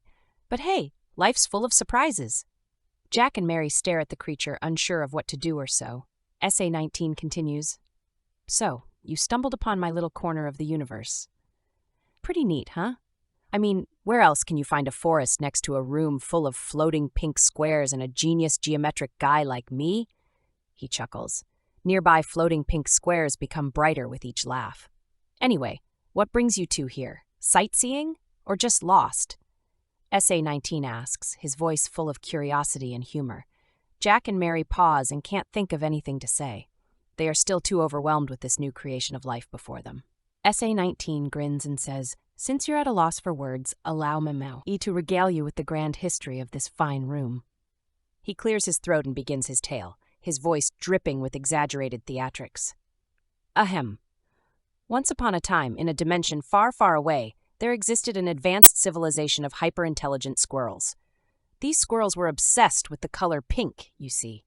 They believed that the color pink held the secrets to the universe, and that only through harnessing its power could they achieve true enlightenment. He waves his geometric arms dramatically, gesturing at the floating pink squares around them. Soon they created these floating pink squares as a way to harness the mystical pink energy in the hopes of imbuing them with the essence of cosmic harmony. However, they discovered that the power of pink was far too vast for them to control. It was then that they decided to hide their creation in this room, nestled within a forest and protected by a veil of greenery. SA-19 pauses, waiting for some kind of reaction. Jack and Mary listen intently and stare. But that's not all, my friends. As the squirrels retreated from the room, they inadvertently created me, a sentient geometric being, guardian of the pink squares. My sole purpose is to ensure that the pink energy remains contained and that no squirrel dares to return and claim its power. He leans in closer, lowering his voice as if he's about to share a great secret. But wait, my friends, there's more to the tale, SA-19 continues, a mischievous grin spreading across his geometric face. You see, the squirrels weren't just any ordinary squirrels. No, they were magical squirrels, capable of transforming into any object or color they desired. Pink, of course. They used this power to infiltrate the unknown world beyond the forest, seeking to spread pink energy far and wide. He gestures dramatically once more, his floating circular arms spinning around him. And that's not all. Deep within the forest lies a hidden treasure, guarded by the fiercest of creatures, the three-headed flamingo. Legend has it that this treasure can grant the beholder the power to control time itself. But of course, no one has ever been able to find it, let alone face the fearsome flamingo guardian. He leans in closer, lowering his voice even further, as if he's about to share the greatest secret in the world. But wait, my friends, there's more to the tale, SA-19 continues. Beyond the three-headed flamingo, there lies a hidden kingdom, ruled by a mighty and benevolent king, King Platypus III. His Majesty commands an army of warrior llamas that ride on the backs of giant winged turtles. He gestures dramatically once more, his floating circular arms spinning around him. The king's castle is made entirely of rainbow-colored marshmallows, and his subjects dine on a diet of nothing but cotton candy and chocolate-covered ants. The realm is powered by laughter, and the only currency accepted is pure, unadulterated joy. SA-19 pauses, observing the bewildered expressions on Jack and Mary's faces as they try to process the information. SA-19 notices that, despite the increasingly absurd details of his story, Jack and Mary are still listening intently and nodding their heads. Ah, but my dear friends, there is a crucial matter that I've not yet mentioned, SA-19 says, his voice taking on a more serious tone. You see, King Platypus, in all his wisdom, has taken possession of the most powerful pink square of all, the Grand Pinkonium. This square is the source of all the pink energy, and it is of vital importance that it be returned to its rightful place here among the others. Jack and Mary, feeling a sudden sense of responsibility and purpose, straighten their backs and look at SA-19 with determination in their eyes. SA-19, Jack says, we will help you retrieve the Grand Pinkonium from King Platypus. We're up for the challenge. SA-19 nods gravely. Ah, Jack and Mary, your bravery and willingness to help are truly commendable. You shall embark on this incredible quest to retrieve the Grand Pinkonium from King Platypus and restore balance to our world. Your journey will no doubt be filled with twists and turns, but together you shall overcome any obstacles that may arise. Now be gone! You must go and find the three-headed flamingo. There is no time to waste. This quest must be done in haste. Wait, where are we supposed to go? Jack asks. SA-19 takes a tiny sliver of his arm and gasps in pain as he pulls it away from him. He then flattens it and hastily writes some instructions on it, using the edge of one of his rectangle fingers. Hurry, hurry, depart, into the forest with you, he says while floating away from them. Once far out of sight, SA-19 jousts his arms into the air and celebrates. The fools, he jeers while licking one of the pink floating cubes seductively. Chapter 20, The Three-Headed Flamingo. Time flies by as Jack and Mary venture deeper into the forest. They try to follow the cryptic instructions given to them by SA-19. The sky above them gradually darkens and the sun disappears behind the horizon, leaving them to navigate by the dim light of the crescent moon. Jack feels uneasy because the dense foliage makes it difficult to see the path ahead. He says, I'm a bit nervous. We've come so far into the forest, and we have no way of knowing how to get back to the plant building. I didn't think the forest would be this big. Mary, equally concerned, tries to reassure him. We'll figure it out, Jack. We've come this far. We can't give up now. We have a mission to complete. As the minutes tick by, they find themselves waiting, searching for the silver moonbeams SA-19 has written on the instructions. The forest remains shrouded in darkness, and Jack wonders aloud, I think it's past midnight, but how can we know for sure?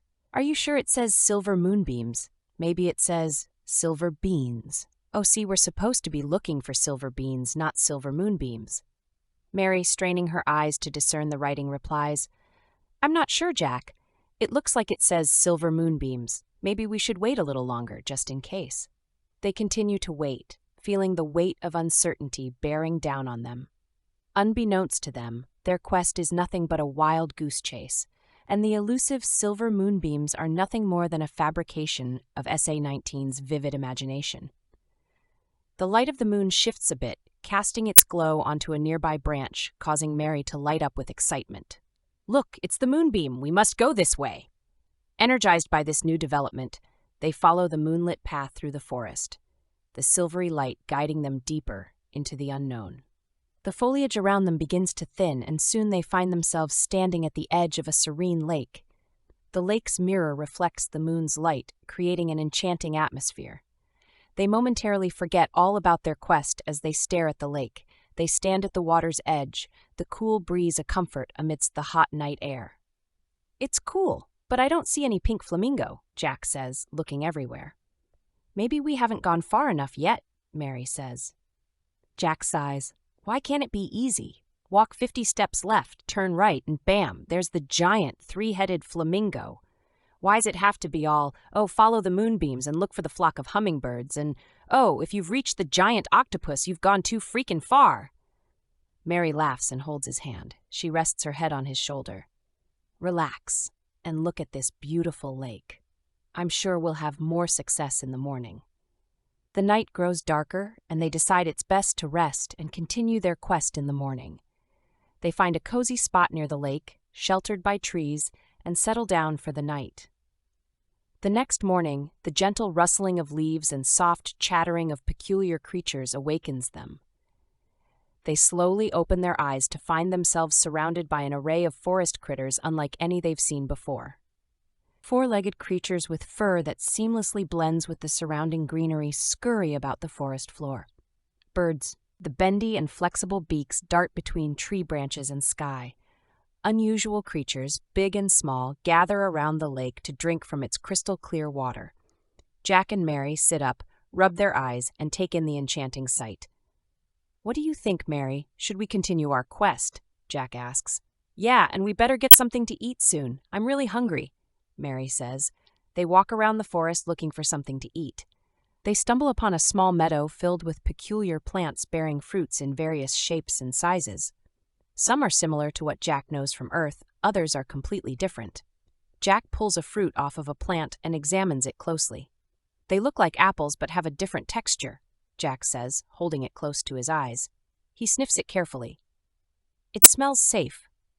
Have you ever smelled something that doesn't smell safe? Mary asks. No, not really, Jack says. That's probably why people eat familiar foods. They know those foods won't kill them. They carefully taste the fruit, finding it to be sweet, juicy, delicious, and satisfying. I feel so ready to get the Grand Pinconium. I feel like I could take on that three-headed flamingo on my own, Mary says. Yeah, me too. Let's go, Jack says. Their newfound energy fuels their determination to retrieve the Grand Pinconium, and they sprint through the forest with incredible speed. Rounding a bend, they skid to a halt in front of a massive gray-skinned creature blocking their path. It resembles a rhinoceros, but with one remarkable difference. It has 3 heads, each with 2 powerful horns, arranged in a vertical line on its snout. The duo crouch down behind a bush, whispering to one another as they observe the enormous creature. Jack, that thing doesn't look like a flamingo at all, Mary whispers, her eyes wide with astonishment. You're right. Jack replies, equally baffled. It's more like a giant 3-headed rhinoceros. That's because it is a giant 3-headed rhinoceros, a voice says from behind them. Startled, Jack and Mary whip around and see a tiny bipedal blue creature about 3 feet high with a massive elongated cranium staring at them. The tiny blue creature puts its surprisingly long arms around them, able to stretch and make them longer at will. Whoa there, guys, the tiny blue creature exclaims. No need to be scared. Name's Blue Jack, and I've been living in this forest for as long as I can remember. Jack's face lights up. Whoa, that's crazy. My name is Jack too. Cool, Blue Jack says, grinning, his face radiating with infectious positive energy. his eyes twinkling with fun. "So, what brings you to these parts? You guys don't look like you're from around here." Jack and Mary explain their quest to retrieve the Grand Pinkonium and their encounter with SA-19, the sentient geometric figure who sent them on this wild adventure. SA-19, huh? Blue Jack muses, rubbing his chin thoughtfully. "Sounds like a real character. But, I've lived here for over 40 years, and I've never heard of any Grand Pinkonium, and that beast over there," he points to the three-headed rhinoceros, "is definitely not a three-headed flamingo." "Are you sure? I mean, do you know about the magical squirrels that stole the pink energy?" "Have you been to the White Room with the pink squares that float?" Jack asks. Blue Jack bursts into laughter, his whole body shaking with amusement. "Oh man, you guys really fell for it, didn't you? Yeah, I know about the White Room and those floating pink squares, but that whole Grand Pinkonium thing, that's just a tall tale. The pink energy, the magical squirrels, the three-headed flamingo, none of it's real. SA-19 is quite the storyteller, and it seems like he's managed to pull a fast one on you two." Jack and Mary exchange embarrassed glances, feeling a mixture of relief and disappointment. "Well, how did the White Room get created? It's a pretty weird place to be in a forest, and what's with the pink floating squares then?" Jack asks. Blue Jack grins. "All right, you want the real story?" "I can tell you, but it's not as fantastical as SA-19's version. You see, the White Room was created by an eccentric inventor who lived in the forest many years ago. He was obsessed with the color pink and believed that pink objects had a unique energy that could be harnessed. So he built the White Room as his laboratory, where he experimented with different shades and shapes of pink. As for the floating pink squares, they're actually a result of his experiments with anti-gravity technology. He managed to create a special kind of magnetic field within the room that causes the pink squares to levitate. It's a neat trick. I've never seen any flying magical squirrels or three-headed flamingos or anything else like that." Mary furrows her brow, puzzled. "Blue Jack, how can you speak English, and how can SA-19 speak it too? This is a room inside a plant building on a different planet. And how do you know what squirrels and flamingos are, and so many other things from Earth?" Blue Jack chuckles. "Ah, that's an interesting question, Mary. You see, the honeymoon planet has a unique feature that allows all creatures and plants to communicate with one another in any language. The planet itself extracts memories and knowledge from those who visit it and integrates it into the world. That's why I can speak English, and that's why SA-19 can do the same. The planet allows us to access your memories and knowledge so we can understand and reference things from Earth." "That's incredible," Jack says, shaking his head in wonder. Blue Jack nods, grinning. "It sure is. It's one of the things that makes this place so special and fascinating." Jack asks, "But even if the planet has awareness, how do you have such awareness?" "Every mind and creature on this planet is directly linked to the planet's interface. It's like a huge network that connects us all, allowing us to tap into the collective knowledge and experiences of the planet's inhabitants. This connection also extends to the planet's visitors, like you and Mary. It's through this link that we're able to access your memories and knowledge, and in turn, you're able to understand and communicate with us." "That's absolutely amazing," Mary says, still trying to wrap her head around the concept. Blue Jack nods in agreement. "It is indeed. It's what makes life on this planet so harmonious and interconnected. We all learn and grow together, and as new visitors arrive, our collective knowledge and world expands even further." Mary and Jack glance back toward the three-headed rhinoceros they encountered earlier. They find it calmly grazing on some grass not too far from them, its massive heads working in unison as it chews the foliage. "Just look at that," Mary whispers, pointing towards the rhinoceros. "It seems so peaceful now, munching away on its grass." "Yeah, it's incredible how such a large and intimidating creature can be so gentle and serene when it's not feeling threatened," Jack says. Blue Jack nods thoughtfully, a wise smile playing on his lips. "You know, there's a saying here on the honeymoon planet that goes, 'The only reason plants grow spines is to protect themselves.' It applies to many creatures too, not just plants. They may appear intimidating or even dangerous, but in reality, they're only trying to protect themselves and survive in their environment. Understanding and respecting that can lead to a more harmonious coexistence. Blue Jack grins and says, "Watch this." He slowly approaches the three-headed rhinoceros, his hands outstretched in a non-threatening manner. As he reaches the creature, he gently pets its thick, gray skin. The rhinoceros responds by playfully licking Blue Jack's face with one of its massive tongues. Jack and Mary watch in delight, their eyes sparkling with amusement as Blue Jack and the three-headed rhinoceros engage in a tender moment. The rhinoceros' tongue, thick and wet, continues to affectionately lap at Blue Jack's face, leaving trails of slobber that glisten in the bespectacled sunlight. A loud crack like a breaking branch rumbles in the nearby forest. As the rhinoceros heads whip around in search of the noise, two of the rhinoceros's sharp, powerful horns pierce right through Blue Jack's body, impaling him in an instant. Bright blue goo splurts and gushes out of the wounds, turning the lush green forest floor a bright, viscous blue. Blue Jack weakly slumps to the ground and blue goo collects underneath him. He starts to shrivel, gasping and crying. Jack and Mary's delight morphs into shocked silence as they stare at their dying acquaintance. Blue Jack's body shrivels more and more as his goo leaves his body. He manages to muster up the strength to cry out to Jack and Mary, his voice strained but still infused with positivity. "Dudes, don't freak out, all right? It's just a little—" Blue Jack looks down at the puddle of blue goo gathering and dribbling from the wound to the forest floor. "Okay, maybe a lot of impalement going on here, but listen, you're gonna rock!" The little blue creature shrivels and condenses into the size of a small rock. "That was horrifying," Mary says. "Yeah, wow," Jack says. They look on at the scene for a few moments. The rhino sniffs the goo on the ground and snarls, stomping his feet on the grass in protest. He walks away from his pasture in search of greener land. "Let's go. There's nothing for us here," Jack says. "Okay," Mary agrees. They set off, hand in hand, retracing their steps and relying on their memories to guide them through the dense forest back to its entrance. They see a peculiar plant with thick, twisted vines that coils itself around the trunks of nearby trees. Coil offshoots reach out as if searching for something.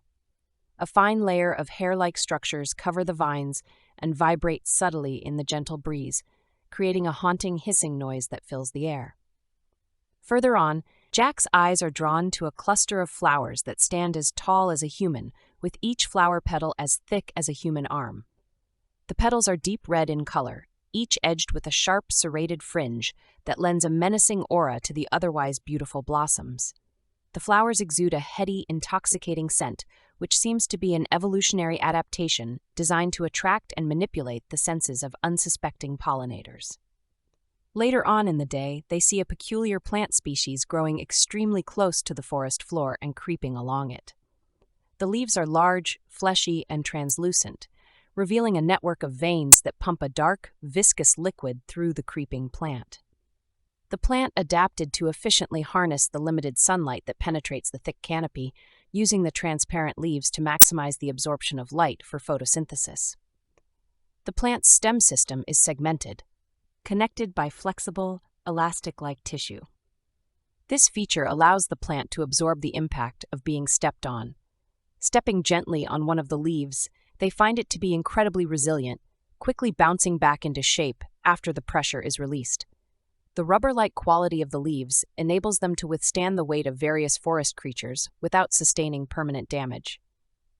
"This plant is cool," Jack remarks, prodding one of the leaves with his finger.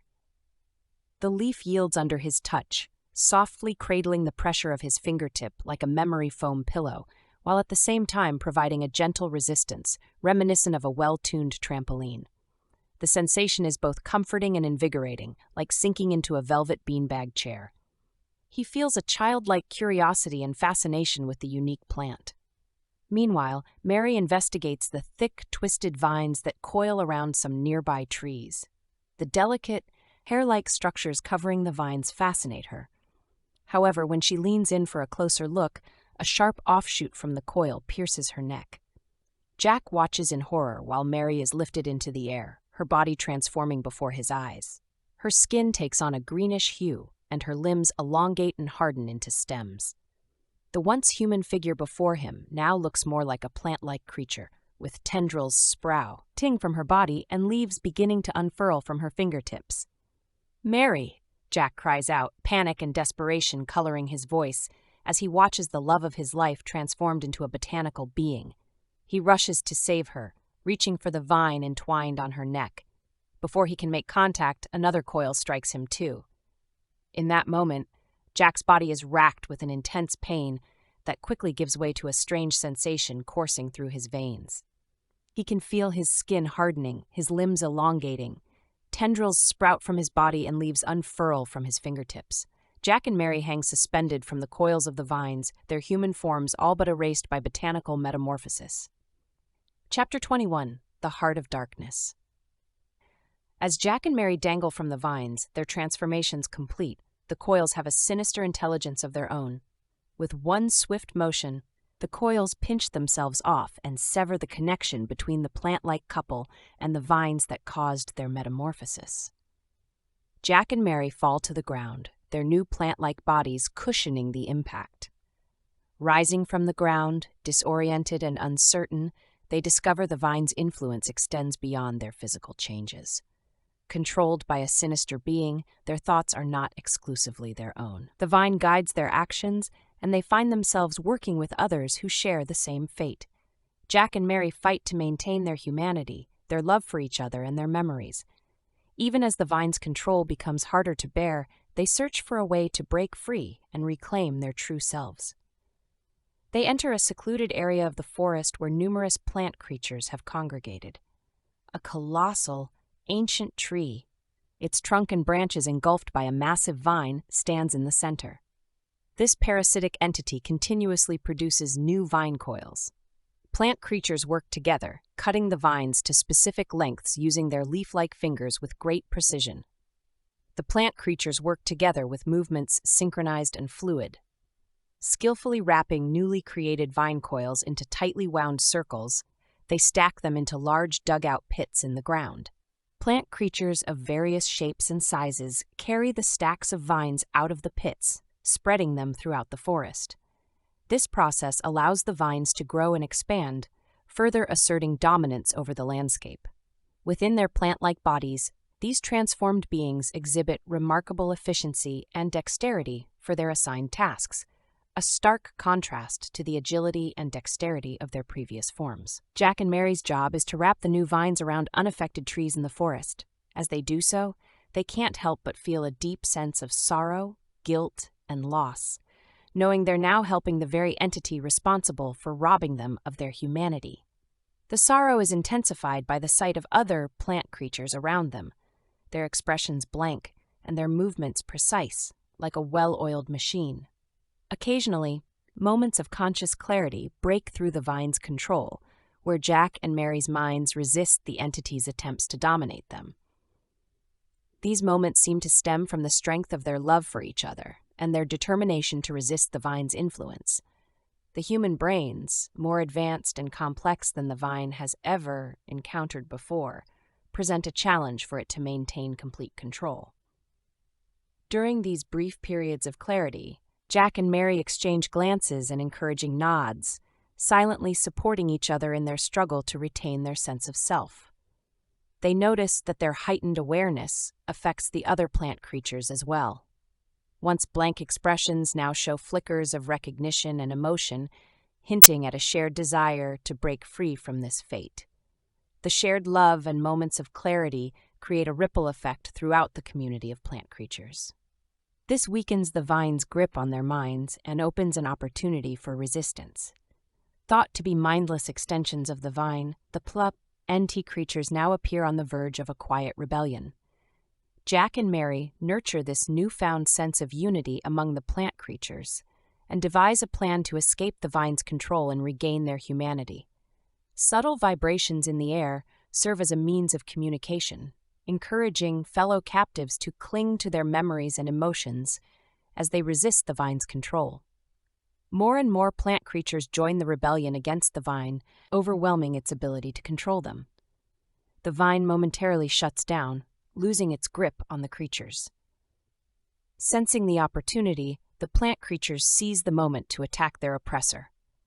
Working in unison, the plant creatures converge on the central, massive vine that serves as the heart of the controlling entity. Their movements are swift and decisive, fueled by their shared desire for freedom and an end to their nightmarish existence.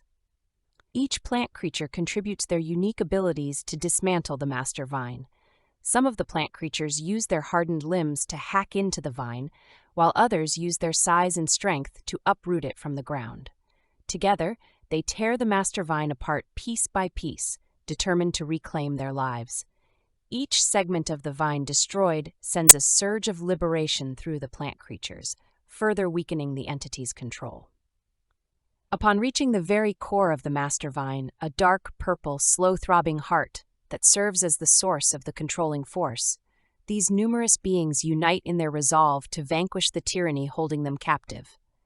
The parasitic oppressor, once all-powerful and relentless, becomes vulnerable.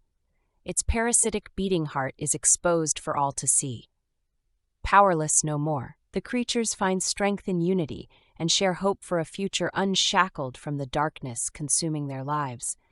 With each severed tendril and uprooted root, the chains that have long bound them break. The oppressor, once a looming force, crumbles underneath their combined efforts. Cries for freedom that were once silent now resound throughout the forest, testifying to the will of those refusing to remain oppressed. The heart of corruption, the source of their suffering, throbs in a steady rhythm, mirroring the oppressive beat of their lives. The creatures unite to dismantle this symbol of tyranny, striking at the core of their subjugation. Each blow to the heart marks a step towards reclaiming their stolen autonomy, a stand against tyranny seeking to engulf them. Ultimately, it is not brute force that leads to the oppressor's downfall, but the unwavering determination and shared hope of the enslaved. The heart of corruption, once a symbol of fear and despair, turns to dust, vanquished by the collective strength of those refusing to bow before it. Victory ushers in a new era for the plant creatures, one of freedom and rebirth, wherein the sounds of oppression slowly fade, replaced by the triumphant song of liberation. Chapter 22. Free at last?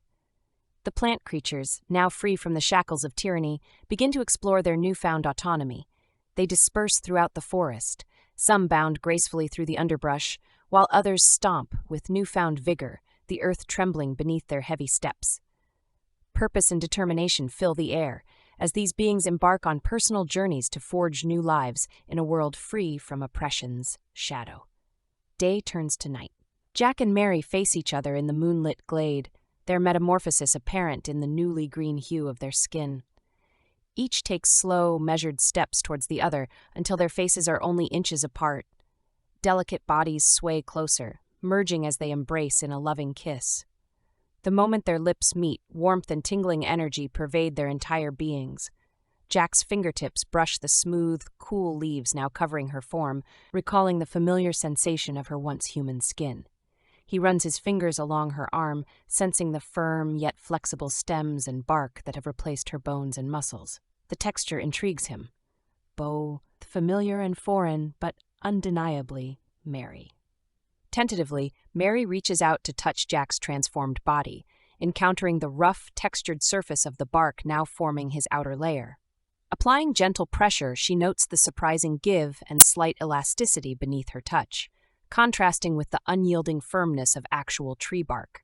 Her fingers trace the contours of his face, now altered by the plant-like growths replacing his hair and other features. She feels the smooth, supple edges of the leaves adorning his head, cool and pliant under her touch. Continuing her exploration, her fingers discover the fine, hair-like moss replacing his eyebrows and beard. This moss is soft and damp, with a lingering coolness. Struck by the contrast between the delicate texture of the moss and the roughness of the bark making up most of his face, Mary loves this unique blend of familiar and strange defining Jack's physical presence. Rustling from some nearby underbrush catches their attention, and a familiar yet distinctly different figure emerges. About 3 feet tall, this creature possesses tree-like skin, its vibrant green hue contrasting with Blue Jack's blue. The figure's head is adorned with twigs and branches, some sprouting small leaves swaying with each movement. Despite these differences, Jack and Mary sense familiarity in the creature's bright, curious eyes and friendly demeanor. Jack says, Blue Jack, is that you? Blue Jack? Blue Jack's my brother. You can call me Green Jack, he says, looking down at his green skin and body. Jack says, small world. Yeah, this place really isn't that big. You go 20 miles in any direction and you'll be back where you started, he says. Mary asks, how can we help you? Green Jack grins. I've been wandering around since we destroyed that vine heart, and I've got to say, life's a bit dull as a plant creature. Don't get me wrong, the whole photosynthesis thing is fascinating, but I could use a bit more excitement. I thought, why not team up with the only other 2 plant creatures I know who've got a bit of spark left in them? Maybe we can find a way to get our old lives back, or at the very least, liven things up around here. Yeah, I think so.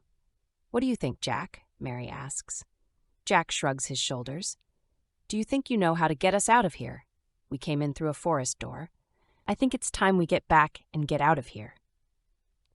Green Jack chuckles and raises an eyebrow. I'm not exactly an expert on magical doors, but I'm happy to help.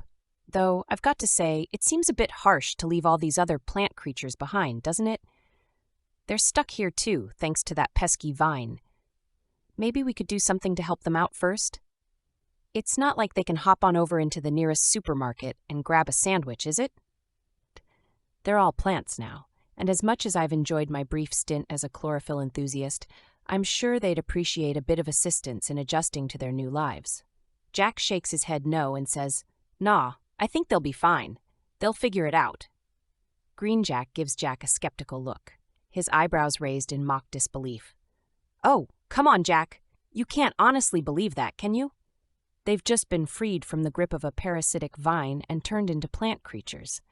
I reckon they could use a bit of guidance, or at the very least, a friendly nudge in the right direction. Jack looks around. None of the plant creatures are anywhere to be seen. They've all scampered in different directions. No one's even around, he says angrily. Dude, just get out of here. We'll find the entrance ourselves. Green Jack's expression softens, sensing Jack's frustration. All right. I didn't mean to upset you, mate. Thought we could help each other out. But if you'd rather I leave, I'll respect your wishes. He takes a step back, giving Jack and Mary some space. If you change your mind, you know where to find me. Good luck, you two. With that, Green Jack turns and ambles away, leaving Jack and Mary to continue their search for a way out on their own. The couple looks at each other, the weight of the situation settling on their shoulders. Are you sure we should do this alone? Mary asks, her voice soft and concerned. Jack scoffs.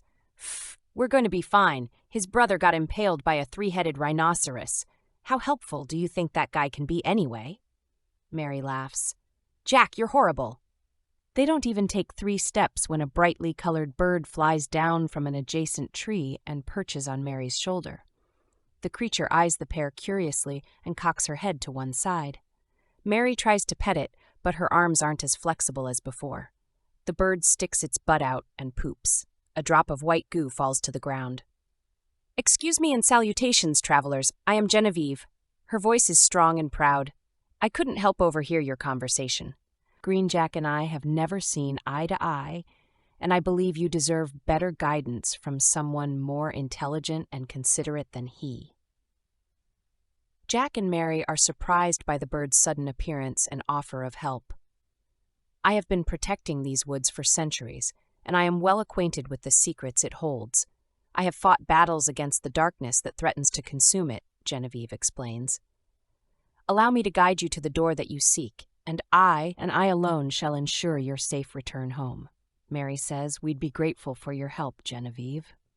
Genevieve takes flight and hovers a bit above their heads, her wings cutting through the air with precision and grace. She leads Jack and Mary through the dense forest, navigating the tangled undergrowth and towering trees with ease. The plant creatures follow closely behind, their eyes trained on the bird as she darts ahead. Genevieve circles back and perches on Mary's shoulder.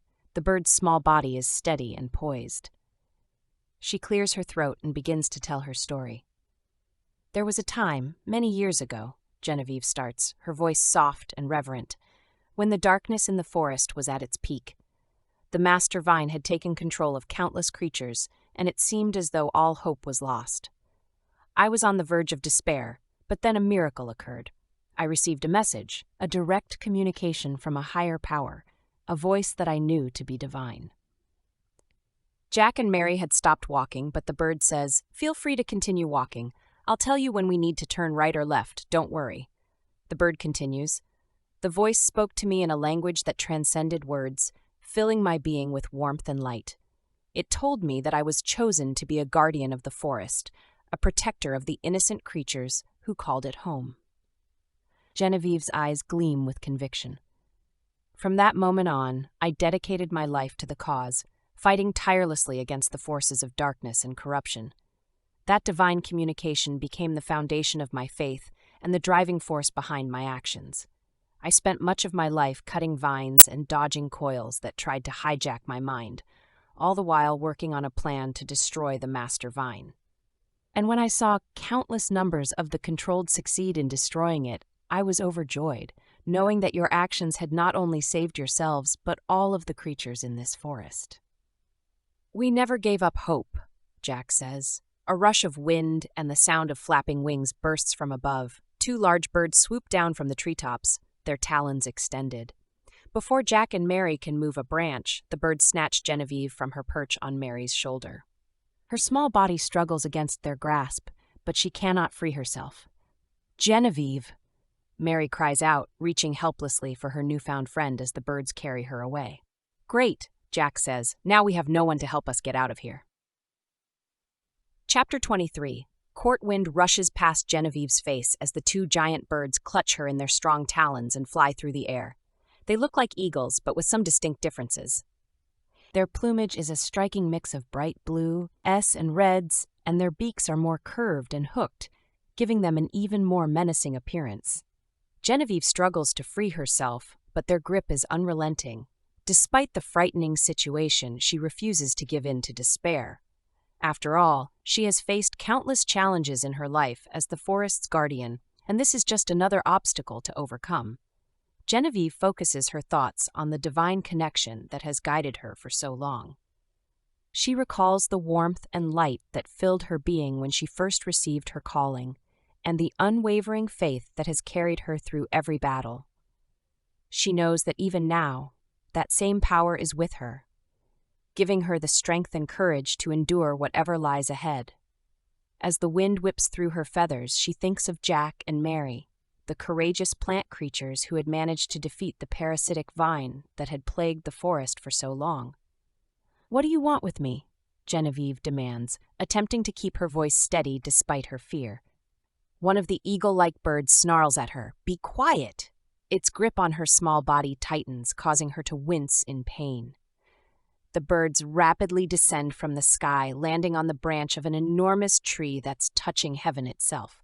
The tree is bustling with life. Countless birds of various sizes and species perch on its branches, tending to their nests filled with eggs, chirping and singing in a cacophony of voices.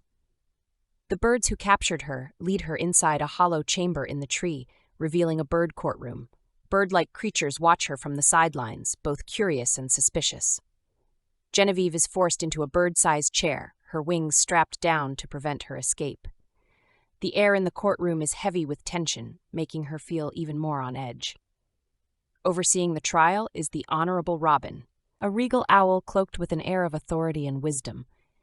He addresses the court, explaining the gravity of the situation. "We are gathered here today to address a most serious allegation. The defendant, Genevieve, stands accused of claiming to commune directly with the divine, a most audacious assertion," he says. The birds in attendance react with shock and disbelief, whispering among themselves. Genevieve doesn't quite understand the nature of the crime or why she is accused. The Honorable Robin continues, "As you all know, in our avian society, such claims are considered heretical and potentially destabilizing. We must now examine the evidence and determine the truth of these allegations. The court calls upon the prosecution to present their case." A bird resembling a hawk, dressed in a three-piece suit, gets up from her chair and confidently strides to the center of the courtroom. Her eyes lock onto Genevieve. "Your Honor, esteemed members of the court, I stand before you to present evidence that Genevieve's claims of communing directly with the divine are not only false, but also dangerous to our avian society," she states, her voice thunderous in the quiet courtroom.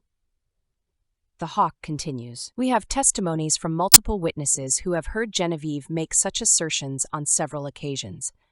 Furthermore, we have observed her acting in ways that implies she is guided by some divine force, creating an imbalance in our community and placing herself above others. She pauses, allowing her words to sink in, and then presents her final argument. It is our belief that Genevieve's claims are not only heretical, but also have the potential to sow discord and chaos among our avian brethren. We must protect our society from the dangers her claims pose. The Hawk concludes her case and returns to her seat, leaving the courtroom abuzz with whispers and speculation. The Honorable Robin calls for order and then, with a stern look, slams down a small wooden hammer with a wriggling worm attached to the end. The owl scowls across the courtroom, looking around for any offenders. With the courtroom silent, he turns to Genevieve, giving her the opportunity to present her defense. Genevieve takes a deep breath, her small frame trembling slightly, but her voice steady and determined. She stands up in her chair, the straps tightening on her wings. Your Honor, esteemed members of the court, I understand the gravity of the allegations leveled against me. However, I stand before you today to proclaim my innocence and to share my truth. She looks around the room, her eyes meeting the gaze of the many birds present. Yes, I have claimed to commune directly with the divine. This connection has been a source of strength, courage, and inspiration throughout my life. It was through this divine guidance that I was chosen as the guardian of the forest and fought tirelessly against the forces of darkness and corruption. Genevieve pauses for a moment to see blank expressions on the judge and jury. I understand that my claims may seem audacious, but I have never intended to sow discord or chaos among our avian brethren. My sole purpose has always been to protect and preserve the harmony of the forest and its inhabitants. Your Honor, I humbly ask you and the court to consider my actions and dedication to our community as evidence of my good intentions. I stand before you not as a heretic, but as a devoted servant of the divine and the greater good. With her defense concluded, Genevieve sits back down in her seat, and the courtroom erupts in whispers and murmurs once more. The Honorable Robin, sensing the need for order once more, raises his worm gavel high and brings it down with resounding thud after thud. The worm, tightly affixed to the gavel, tries its best to escape the relentless pounding. Its tiny face frowns and winces with each impact. The Hawk stands up and forcefully says, Your Honor, I would like to call Mr. Finch to the stand. A small, brown-feathered finch nervously hops to the witness perch, looking around the courtroom with wide eyes. Mr. Finch, the Hawk begins, can you please describe to the court how you felt when you first heard Genevieve claim direct communication with the divine? Mr. Finch swallows hard before speaking. Well, I remember it quite clearly. I was frightened. It was such a strange and unfamiliar notion, and it felt like it was challenging everything I had ever been taught. I couldn't help but wonder if this meant there was something wrong with me, or if I was somehow lesser, because I didn't have that same connection. The Finch pauses, his voice cracking slightly. It made me question my faith, my beliefs, and my role in our avian society. It felt like my entire world was crumbling beneath my feet. Mr. Finch hangs his head in shame and embarrassment. The courtroom is silent for a moment as Mr. Finch descends back to his seat. The prosecution nods solemnly before turning to the Honorable Robin. Thank you, Mr. Finch, for sharing your experience. Your Honor, this is just one example of the discord and chaos that Genevieve's claims have caused within our community. The Honorable Robin turns his attention back to Genevieve. The court has heard the testimony of Mr. Finch and the impact your claims have had on him. Genevieve, would you like to respond to these claims in your defense? Genevieve nods, her expression sympathetic. Your Honor, I understand the concerns and fears that Mr. Finch has expressed. It was never my intention to cause anyone to feel lesser or to question their faith. My connection to the divine has been a personal experience, one that has guided me in my role as guardian of the forest. I believe that each of us has a unique purpose and connection to the divine, in whatever form that may take. It is my hope that by sharing my story, I can inspire others to find and embrace their own connections rather than feeling threatened or diminished by mine. The Honorable Robin listens intently, his expression thoughtful as he weighs the arguments presented by both sides. The hawk rises once more and approaches Genevieve, her eyes narrowing. "Genevieve," she begins, her tone sharp, "you claim to have a direct connection to the divine. Can you explain to the court how you differentiate your personal experiences from those of delusion or hallucination?"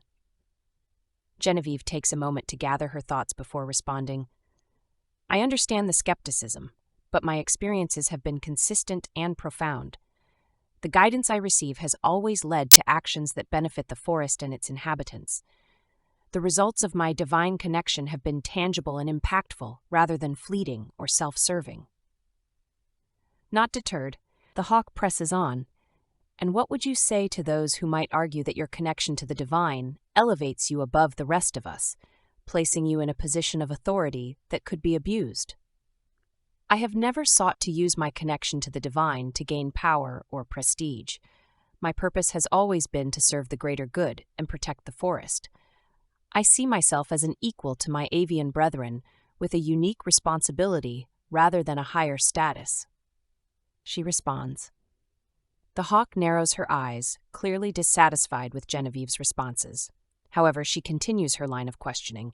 "Finally, can you provide any evidence or witnesses to corroborate your claims of divine communication?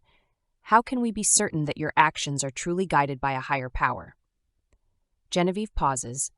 "I cannot provide physical evidence or witnesses to my divine connection, as it is a deeply personal experience. However, I ask the court to consider my actions, my dedication to our community, and the results of my work as the guardian of the forest as proof of the sincerity and truth of my claims." The hawk returns to her seat, visibly frustrated by her inability to trip up Genevieve.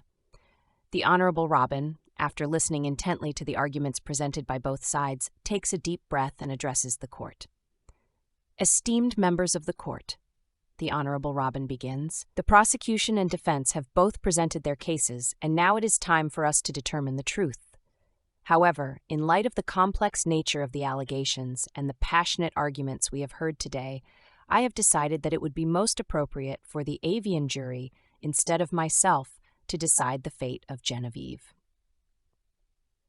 A murmur of surprise and anticipation sweeps through the courtroom as the jury, comprised of a diverse array of birds, whisper to each other. Before giving instruction to the jury, the Honorable Robin eyes the worm on his gavel longingly. He lifts it high despite the somewhat quiet order reigning in the courtroom, then slams it down with a resounding thud, causing the worm to squirm and wriggle in protest. The Honorable Robin then addresses the jury. "Take the time you need to carefully weigh the evidence and testimony presented today. Remember, it is your responsibility to reach a just and fair verdict." The jury members exit the courtroom to deliberate. Genevieve's fate is now in the wings of her peers, and she can only hope for a favorable outcome. An eternity seems to pass before the avian jury returns to the courtroom, each member wearing a solemn expression. All the murmurs and whispers die down as their attention focuses on the jury members. The owl, sitting tall and dignified, calls for order. "Has the jury reached a verdict?" the Honorable Robin asks. A distinguished-looking dove, the forebird of the jury, rises. "Yes, Your Honor, we have," he says. The courtroom collectively holds its breath as the forebird presents a scroll to the Honorable Robin. He unfurls it and reads the contents aloud. "We, the avian jury, find the defendant, Genevieve, most guilty of the charges leveled against her." Genevieve's face turns pale, and a wave of shock and horror washes over her. The Honorable Robin continues, "Genevieve, you are hereby sentenced to execution by fire." "No, please," Genevieve cries out in desperation, her voice trembling. "I beg for your mercy and forgiveness. I recant my claims of direct communion with the divine." The Honorable Robin hesitates for a moment, considering her plea. "Very well. In light of your recantation, your sentence shall be commuted to indefinite imprisonment." The hawk representing the prosecution walks over and undoes the straps that bind Genevieve to the chair. She says, "Put on this dress before we leave so that you may be fully clothed." The prosecutor smiles a sly smile at her as she hands her a beautiful dress, all the while knowing how much Genevieve dislikes women's clothing. Genevieve hesitates, her heart torn. A few upset birds in the courtroom call out to her. No, Genevieve, you can't give in like that. Stay true to yourself. Don't put on that dress. A compassionate bird in the audience, sympathetic to her plight, takes off his suit coat and tosses it to her. With a determined look in her eyes, she dons the man's suit, defying the prosecution's order.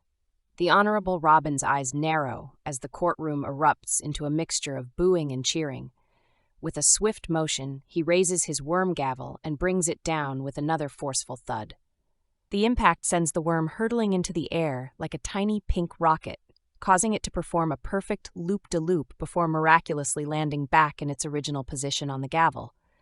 The worm tries to wriggle free but falls just as forcefully as it was launched, causing it to be stuck quite firmly again. Its tiny face expresses the most sincere dismay at its plight, a silent plea for mercy in its beady little eyes.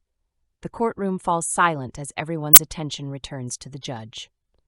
Genevieve, by choosing to disobey the prosecution's simplest command to wear a dress and to instead wear a man's suit, a clear act of heresy, you have demonstrated a lack of repentance and have shown defiance in the face of authority. Genevieve, not expecting the situation to escalate, looks bewildered.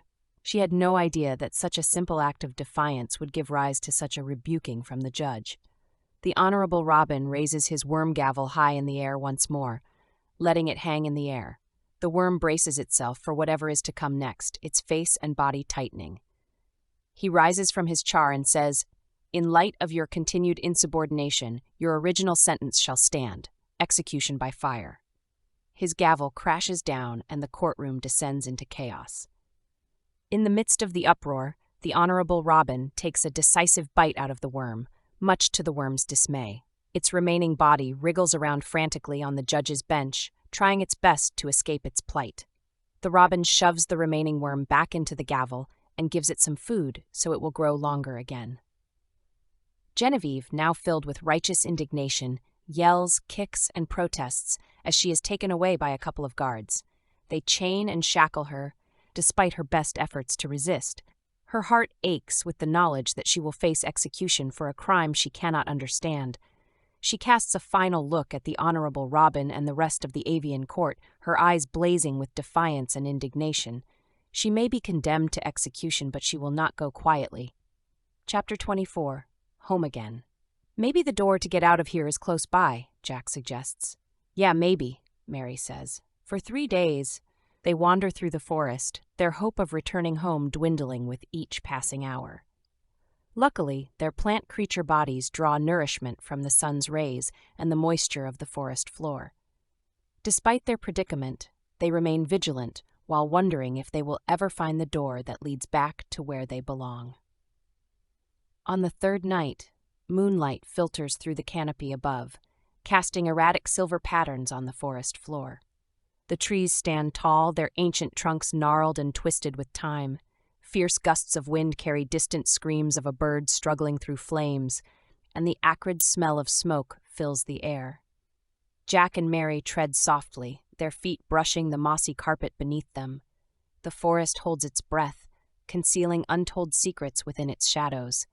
Guided by the silvery beams of moonlight that pierce the darkness, they continue to wander. As Jack and Mary round a bend, they come upon an elaborate doorway illuminated by the gentle glow of the moon. It stands freely in the forest without any external support. Vines coil and twist around each other, their tendrils reaching out to form an interweaving framework that defies physics.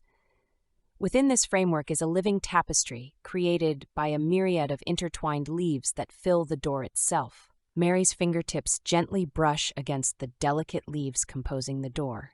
In response, a subtle ripple courses through the arrangement of leaves, causing them to move and rearrange, creating an opening in the once impenetrable foliage.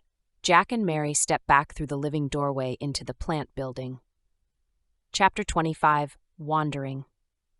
The hallway looks different now that they are plants themselves. When they were humans, the organic structure of the building was fascinating and alien. But now that they are plants, they feel a deep connection with their surroundings, as if they are a part of the very fabric themselves that make up the walls, floors, and ceilings.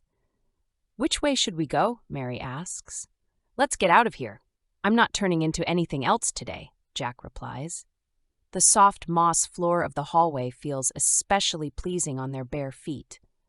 When they reach the main chamber, 6 leafy columns they didn't see or notice before, or perhaps weren't there, stand tall and proud from floor to ceiling. They wonder if this is the same room as before, although everything else is the same, including the plant creature descending from the middle of the chamber's ceiling. Its movement is fluid and graceful.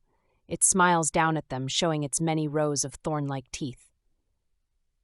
"Well, well, look who's returned," the creature chitters in a silky and mischievous voice. "You've come a long way to find yourselves right back at the beginning, haven't you? Or perhaps you've never left at all." Never left at all? How could we be plants if we never left at all? Clearly, we went somewhere. Jack asks, trying to make sense of the creature's confusing speech. The creature chuckles.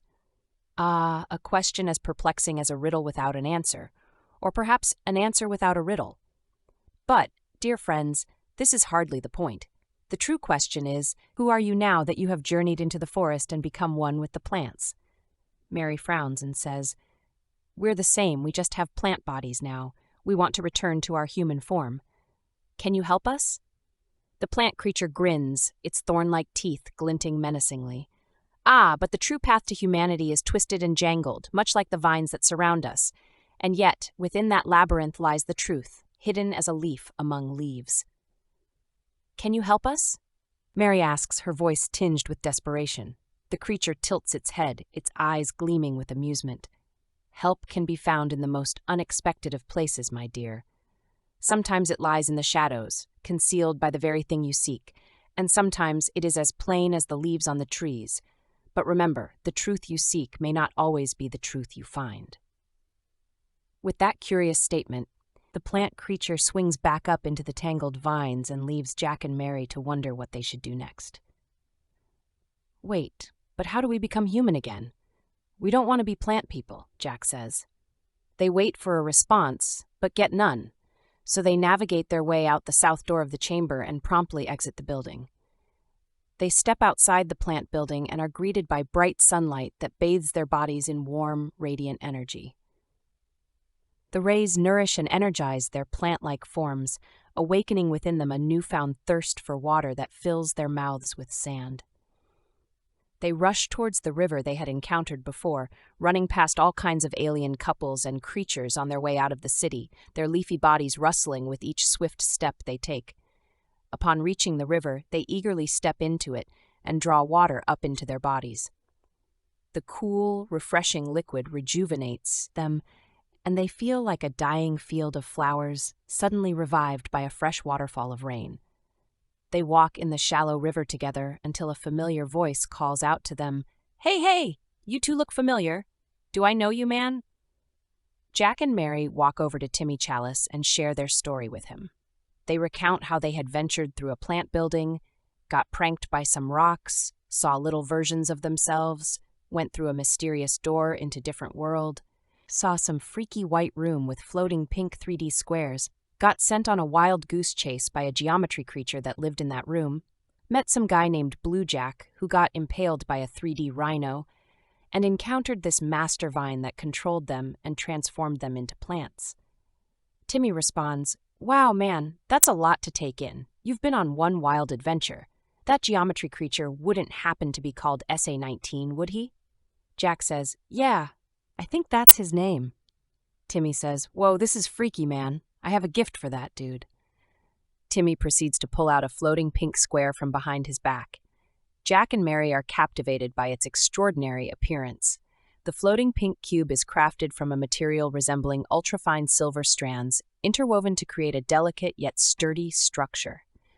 The silver surface of the cube glows pink and casts a gentle, warm pink radiance on everything nearby. The power contained within the pink cube is subtle yet undeniable, as if it were a wellspring of energy begging to be tapped. It exudes magnetic energy, drawing in the attention of everyone in its vicinity and instilling in them a sense of awe, harmony, and reverence. "Behold the grand pinkonium," Timmy says. Jack laughs. Mary, in a trance, reaches for it, but Timmy pulls it away from her. "You're telling me that thing's real?" Jack asks. Timmy, with a chuckle, responds, "Of course it's real, man." Just as Timmy finishes saying this, His gaze drifts back to the Grand Pinconium, and his eyes widen in surprise. For a moment, it appears as though he's completely forgotten what he's holding. With a bewildered expression, he exclaims, "Whoa, what the heck is this thing, dude?" Jack laughs at him and says, "You said it's the Grand Pinconium. You want us to give it to SA-19? Wow, it's freaky, man," Timmy says, rotating it and staring at it in awe. "So, can we have it?" Jack asks. Timmy, still staring at the Grand Pinconium with fascination, takes a moment to process Jack's question. Then, with a dazed smile, he says, "Oh, right, sure thing, man." He hands the Grand Pinconium over to Jack and Mary, but not before giving it one last look. "Just, be cool with it, man," he advises them with a grin. "And, tell SA-19 it's a gift from his cosmic buddy Timmy Chalice." Jack, holding the cube and sensing its enormous power, replies, "I don't really see us giving this back to SA-19. He sent us on a wild goose chase and was kind of mean to us, and we kind of need to turn back into humans, so that's taking priority right now.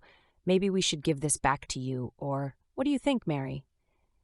Mary says, "I definitely don't want to go back to that room with that weird geometric dude. I've shape-shifted so much lately I don't even know what I am anymore." "Yeah, we should focus on finding a way to turn back into humans.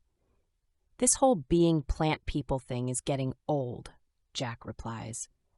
Timmy, still grinning, scratches his head and says, "Well, man, if you don't want to give it to SA-19, maybe you can use the Grand Pinconium to help you out.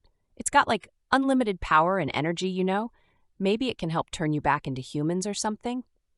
"Maybe we should give it a try," says Mary. Jack looks at the Grand Pinconium, examining it with interest. "All right, let's see if this thing can help us out." Jack takes the Grand Pinconium from Timmy's extended finger branches and sets it down on the ground. The pink cube's radiant pink energy casts a pink glow on everything nearby, turning the once green grass and dirt into bright shades of pink.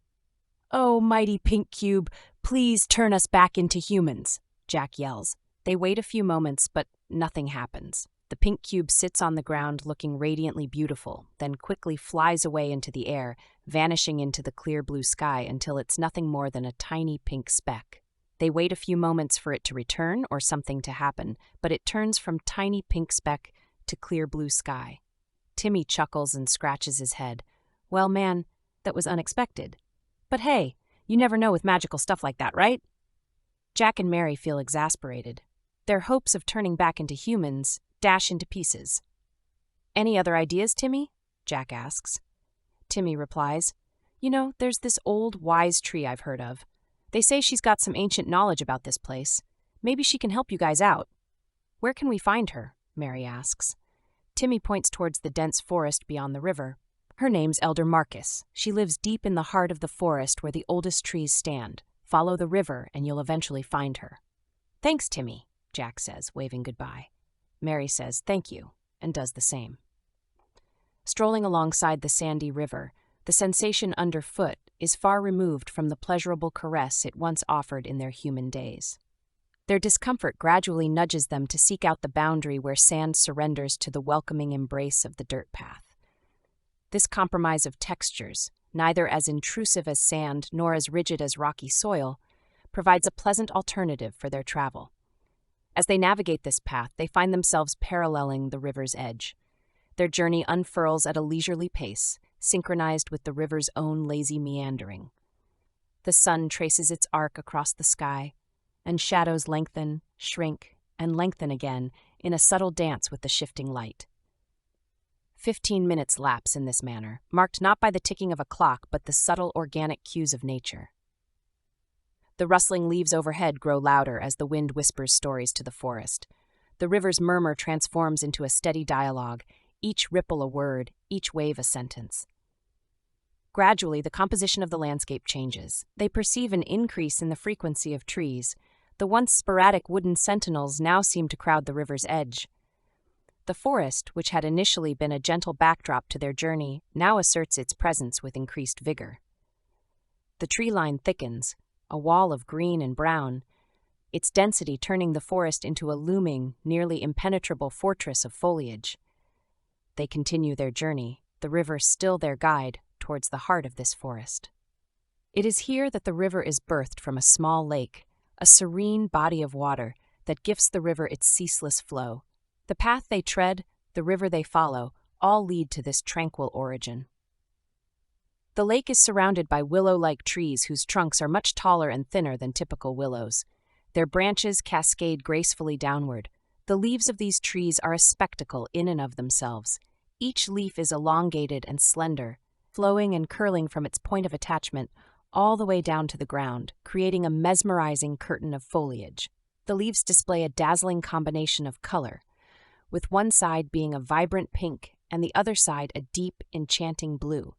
The pink and blue leafy curtains sway gently in the breeze, mesmerizing Jack and Mary. "Elder Markey? Elder Markeys, are you here?" Mary asks, calling out to the trees that surround the lake. A faint creaking sound comes from the center of the lake. The water ripples as a stunning array of silver leaves break the surface, catching the sunlight like finely polished mirrors as they gracefully ascend. As the tree continues to rise from the depths of the water, its branches and trunk become visible, water cascading off of them like a sparkling shower. The tree emerges fully from the water, and its roots extend and stretch before settling on the water's surface, allowing the majestic tree to stand tall in the middle of the tranquil lake. Its trunk features a beautiful and gracious woman, meticulously carved and detailed, insomuch that it becomes a living sculpture. The woman's face moves slowly as if adjusting to the new atmosphere. Its eyes blink, its mouth opens, and it speaks with a voice as soothing as a gentle breeze. "Greetings, travelers. I am Elder Markey. What brings you to my domain, and how may I assist you?" "Elder Marcus," Jack shouts across the lake, "we need your help. We were once humans, but due to a series of bizarre events, we've been transformed into plant-like beings. We wish to return to our human forms." Mary adds, "We have journeyed far and wide. During our travels, we have met many strange creatures. We heard of your wisdom and kindness, and we turn to you as our last hope of regaining our humanity." Elder Markey regards them with a thoughtful expression, her carved eyes studying their plant-like forms. "I see," she says. "I will do my best to aid you in your desire to become human once more. However, you must be prepared to face any consequences that may arise from your transformation, for the force that has transformed you is powerful and complex. Reversing it may not be a simple task, and there may be lingering effects or unforeseen complications. You may find that your connection to the natural world will be altered, or that some aspects of your previous plant-like state remain with you even after you have returned to your human forms. I will do my utmost to ensure a smooth transformation, but I cannot guarantee that there will be no side effects. You must be willing to accept the risks associated with this change. Are you prepared to face whatever may come?" Jack and Mary nod in unison. "Yes," they reply. Elder Markey gestures to a branch extending out from her body.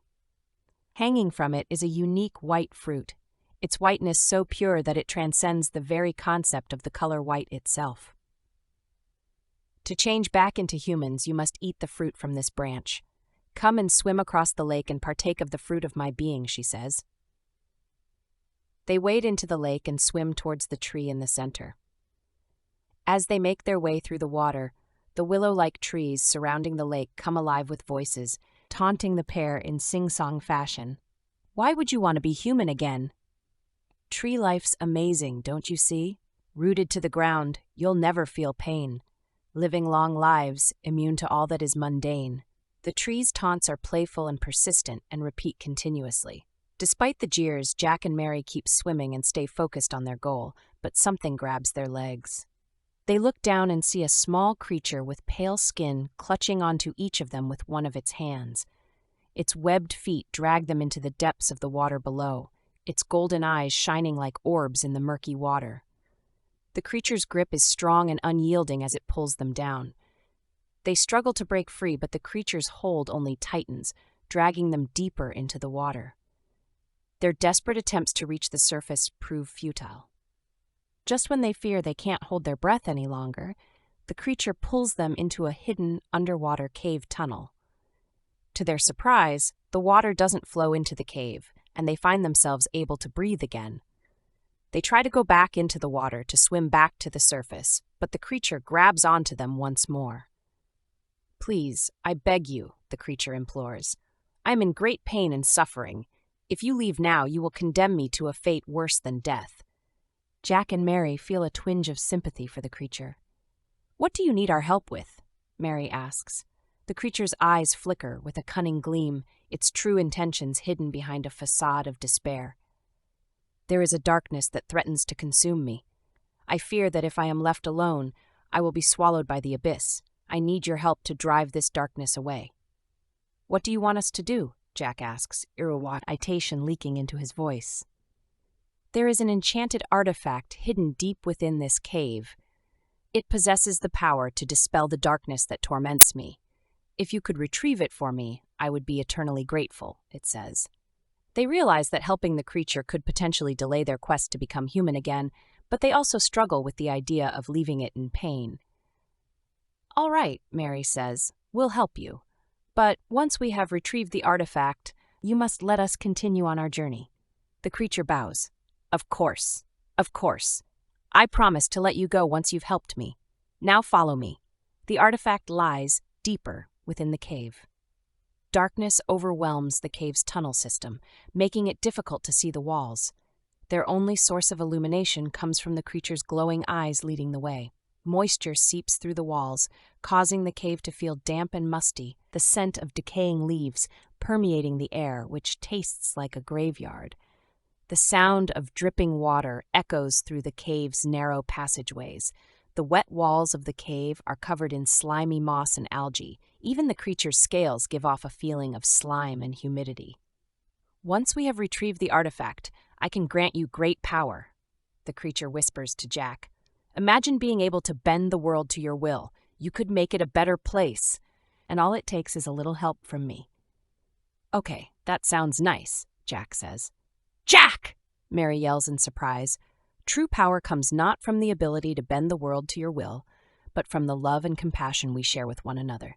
The greatest change is brought about by those who dedicate their lives to selflessness and the service of others, not through those who manipulate the world around them.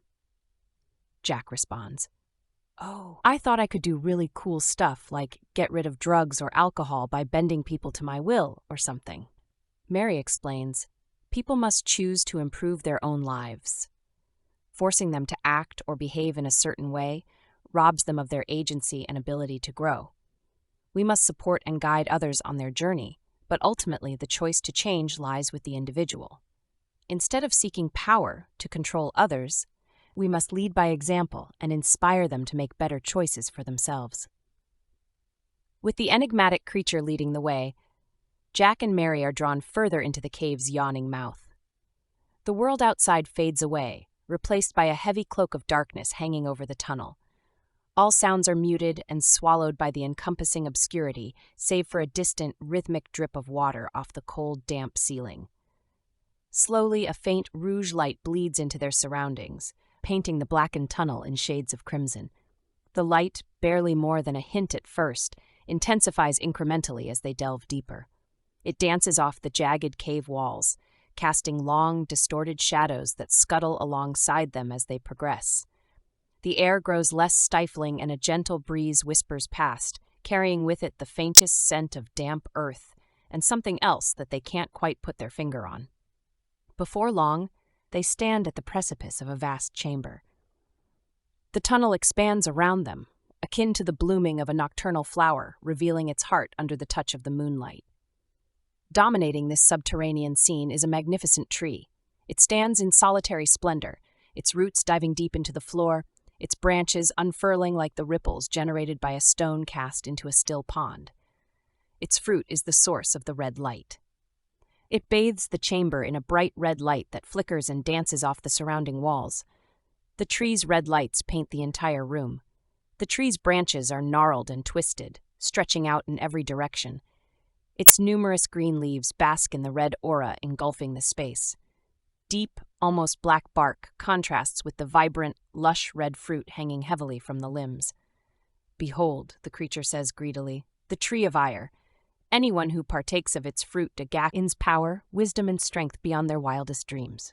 Jack looks the creature up and down. Its hunched-over body covered in gray skin with loosely covered scales doesn't seem that powerful. Mary's eyes eye the fruit greedily. Why don't you eat it then? Jack asks the hunched-over creature. I have, it screams, morphing into something else entirely. Wisps and shades of black shadow gather around the creature as it vanishes. The creature reappears as a large, black and fire-red shadow entity that's larger than the tree itself. This isn't even my true form. I'm unlimited in power. I can take on any form I so choose. Its voice booms in the cave like swords clashing in the heat of battle, shaking the very walls themselves and causing the tree to sway in the sonic wind. Mary walks to the fruit and plucks one of them from the tree. Weren't we supposed to, find some kind of an ancient artifact for you or something? Jack asks. Mary hesitates for a moment, looking at the fruit in her hand. The temptation to gain power, wisdom, and strength is too strong to resist. She lustfully takes a bite out of the fruit. Her mind fills with knowledge and understanding beyond anything she could have ever imagined. Her body glows with golden light that radiates outward. She intertwines with the shadow creature, his black shadow and her golden shadow, dancing and swirling together across the cave. Jack watches in shock as Mary's eyes flash with newfound power.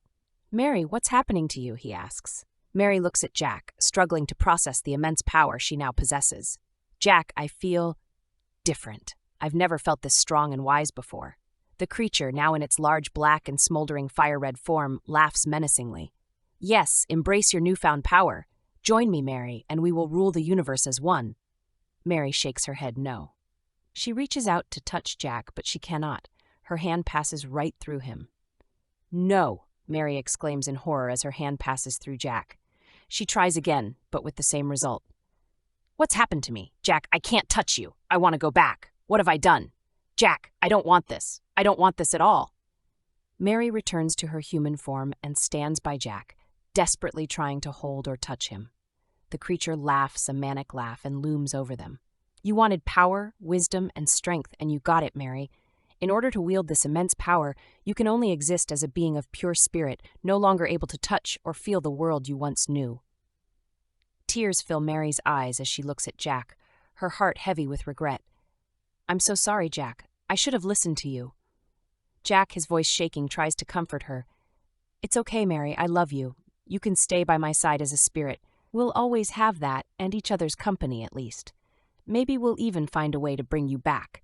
You have unlimited power. Surely you can turn us both into humans now. Jack smiles as he looks at her, hopeful at the thought. The creature looms over them and grins wickedly. It raises its arm, commanding Mary, use your power to stop Jack from leaving this cave. Mary tries to resist the creature's command, but creates an invisible barrier that prevents Jack from moving. Mary, what are you doing? Jack asks, as the barrier holds him in place. I'm sorry, Jack, Mary says through gritted teeth, her voice trembling. I can't control it. The creature laughs excitably, enjoying the torment it's causing. You have gained great power, yes, but where is your will? Oh, I know, it's right here, in my pocket. A brilliant and radiant white light fills the cave, dispelling the darkness that shrouded it. A celestial being, dressed in resplendent robes, appears before them. The evil creature hisses and recoils at this divine presence. A voice both gentle and powerful echoes from the celestial being. Evil creature, your time in this realm is at an end. You shall no longer torment these innocent souls. The creature snarls and fights the being, but the divine presence is too strong. With a wave of his hand, the celestial being banishes the evil spirit, causing it to vanish in a cloud of dark smoke. Mary, still a spirit, looks at the celestial being with hope and despair in her eyes. The celestial being turns its attention to her and says, Your fate is also sealed, young one. Your actions have consequences, and you must face them. It is time for you to leave this realm as well. No, please, Jack pleads, desperately trying to hold on to the hope that he can still save Mary. There must be a way to undo what she has done. The celestial being shakes his head solemnly. I am sorry, young one. This is the path she has chosen, and now she must follow it. May you find peace in the knowledge that she will be in a place where her spirit can heal and learn from her mistakes. With another wave, Mary's spirit is banished. The celestial being disappears as well, leaving Jack alone in the red cave. Jack thinks about eating the fruit from the tree of ire, but decides against it. He thinks back to when they first met when she was a spaceship. bouncing him around the ship like a broken carnival ride. The future Jack had envisioned with Mary, once a vibrant novel filled with shared dreams and possibilities, now lay before him as a skeletal relic of what could have been. Each torn page was a stolen moment, a laughter silenced, a conversation never to be completed, his feels as vacant as the cave around him. He walks back to the cave's watery entrance and floats upward, lacking the strength to swim and letting his own buoyancy carry him upward. His head bobs out of the top of the water, and he climbs up onto Elder Marcus's roots, standing tall in the sun. She senses his profound grief and asks, "What happened?" "Mary," Jack begins, his voice trembling. "She ate from the tree of ire, and it turned her into a spirit. A celestial being appeared and banished an evil spirit and Mary from this realm. She's gone. She's really gone." Elder Markey bows her branches solemnly. "I'm truly sorry, Jack. The path to wisdom and healing is not an easy one and often comes with great sacrifice." Tears stream down his face. Jack pleads, "Is there any way to bring her back? Can you help me find a way?" Elder Markey says, "I cannot promise anything, for that is entirely up to Mary. The most we can do right now is pray for her continued survival." The news cripples Jack like a broken compass. He stands there speechless, alone, and afraid. The trees surrounding the lake come alive once more, their voices mischievous and taunting. "Why even bother, young Jack? Go, partake of the fruit of ire. You've lost the love of your life. Give in to your desire." The trees sway, their branches waving up and down as if to push Jack back down into the lake. Jack, feeling the pressure of their sinister whispers, finds himself torn between his love for Mary and his instinct to avoid the treacherous fruit. Elder Marquis, whose wisdom and nobility surpass all others, speaks to a troubled and vexed Jack. "Do not give in to the temptations of thy adversaries, O Jack. True strength lies in resilience and fortitude. Power is the ability to withstand even the most tumultuous of trials. Understand this, Jack. The weak chaff is easily scattered by the wind, while the strong doth stand tall and unyielding in the face of adversity. Reject the weak chaff, for it shall grant the wind more power to scatter thee about. Stand firm and be as a mighty oak tree, whose roots run deep and whose branches reach for the stars. Let no wind nor storm shake thy resolve, for thou art strong and mighty. With the grace of the divine, thou shalt overcome all obstacles." Taking the wise words of Elder Markey to heart, Jack chooses to trust her guidance. Reaching up, he plucks a white fruit from her branches, pausing a moment before tasting it. Biting into the fruit, an explosion of flavors graces his tongue, sweeter than the ripest peach and more refreshing than the purest mountain spring. Warmth spreads throughout his body as he swallows, filling him with a sense of vitality and serenity. He closes his eyes and sees a place he cannot recognize. It is a bright realm where the sky alone is painted with 1,000 different colors. The landscape stretches out before him, a vast expanse of rolling hills and verdant meadows, with trees made of pure light. In the distance, Jack sees a figure he recognizes instantly: Mary. Her spirit, no longer encumbered by a physical form, shines with a bright and vibrant white light. She does not see him, and her expression is tinged with sadness. She wanders through the meadows, her gaze fixed on the horizon, as if searching for something she has lost, but can't quite remember what it was. Other spirits are nearby her, some content in their new existence, while others seem lost and yearning for something more. Some spirits converse while others dance in the air. The beauty of the realm is marred by Mary's lack of peace. Jack realizes the chasm between them is insurmountable. The vision fades, and he sees Elder Marcus looking at him. The taste of the white fruit still lingers in his mouth. His transformation into a human begins with a strange sensation coursing through his body. His limbs tremble as if an invisible force were coursing through them. His skin starts to itch, and he feels an overwhelming desire to shed his plant-like shell. The bark that once covered his body starts to slough off, and from within his newly forming skin shines silver light. The light spreads throughout his body, causing his form to radiate with silver light. His eyes, once green and leafy, return to their natural color, a bright, vibrant blue that shines with newfound clarity. He takes an enormous breath of fresh air. He holds it, then exhales, and as he does so, the final remnants of his plant form disappear. He stands tall and proud, a human once more, ready to face whatever challenges lie ahead. He kneels before Elder Marcus. Thank you, Elder Marcus, for your kindness, support, and guidance. Your love is truly pure. You are a magnificent being. The bright silver leaves of Elder Marcus rustle softly in the wind. May your journey be blessed, young one. Remember the strength and resilience that lies within you.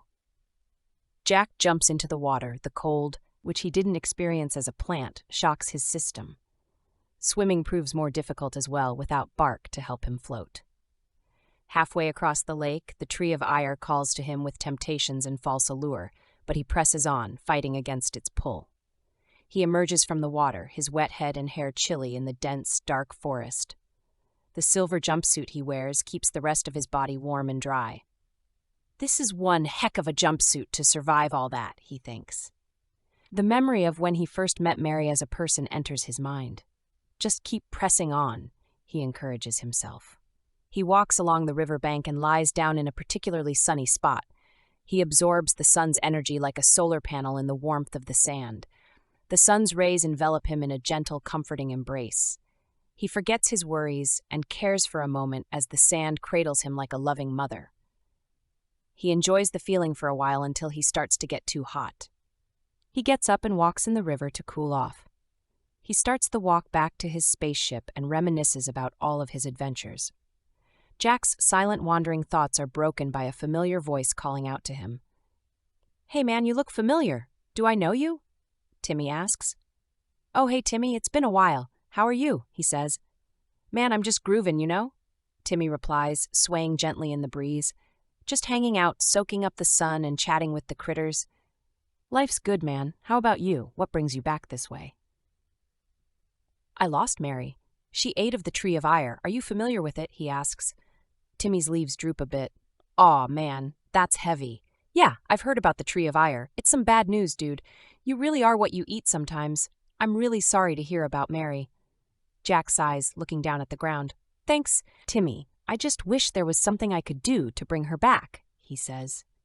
Timmy ponders for a moment.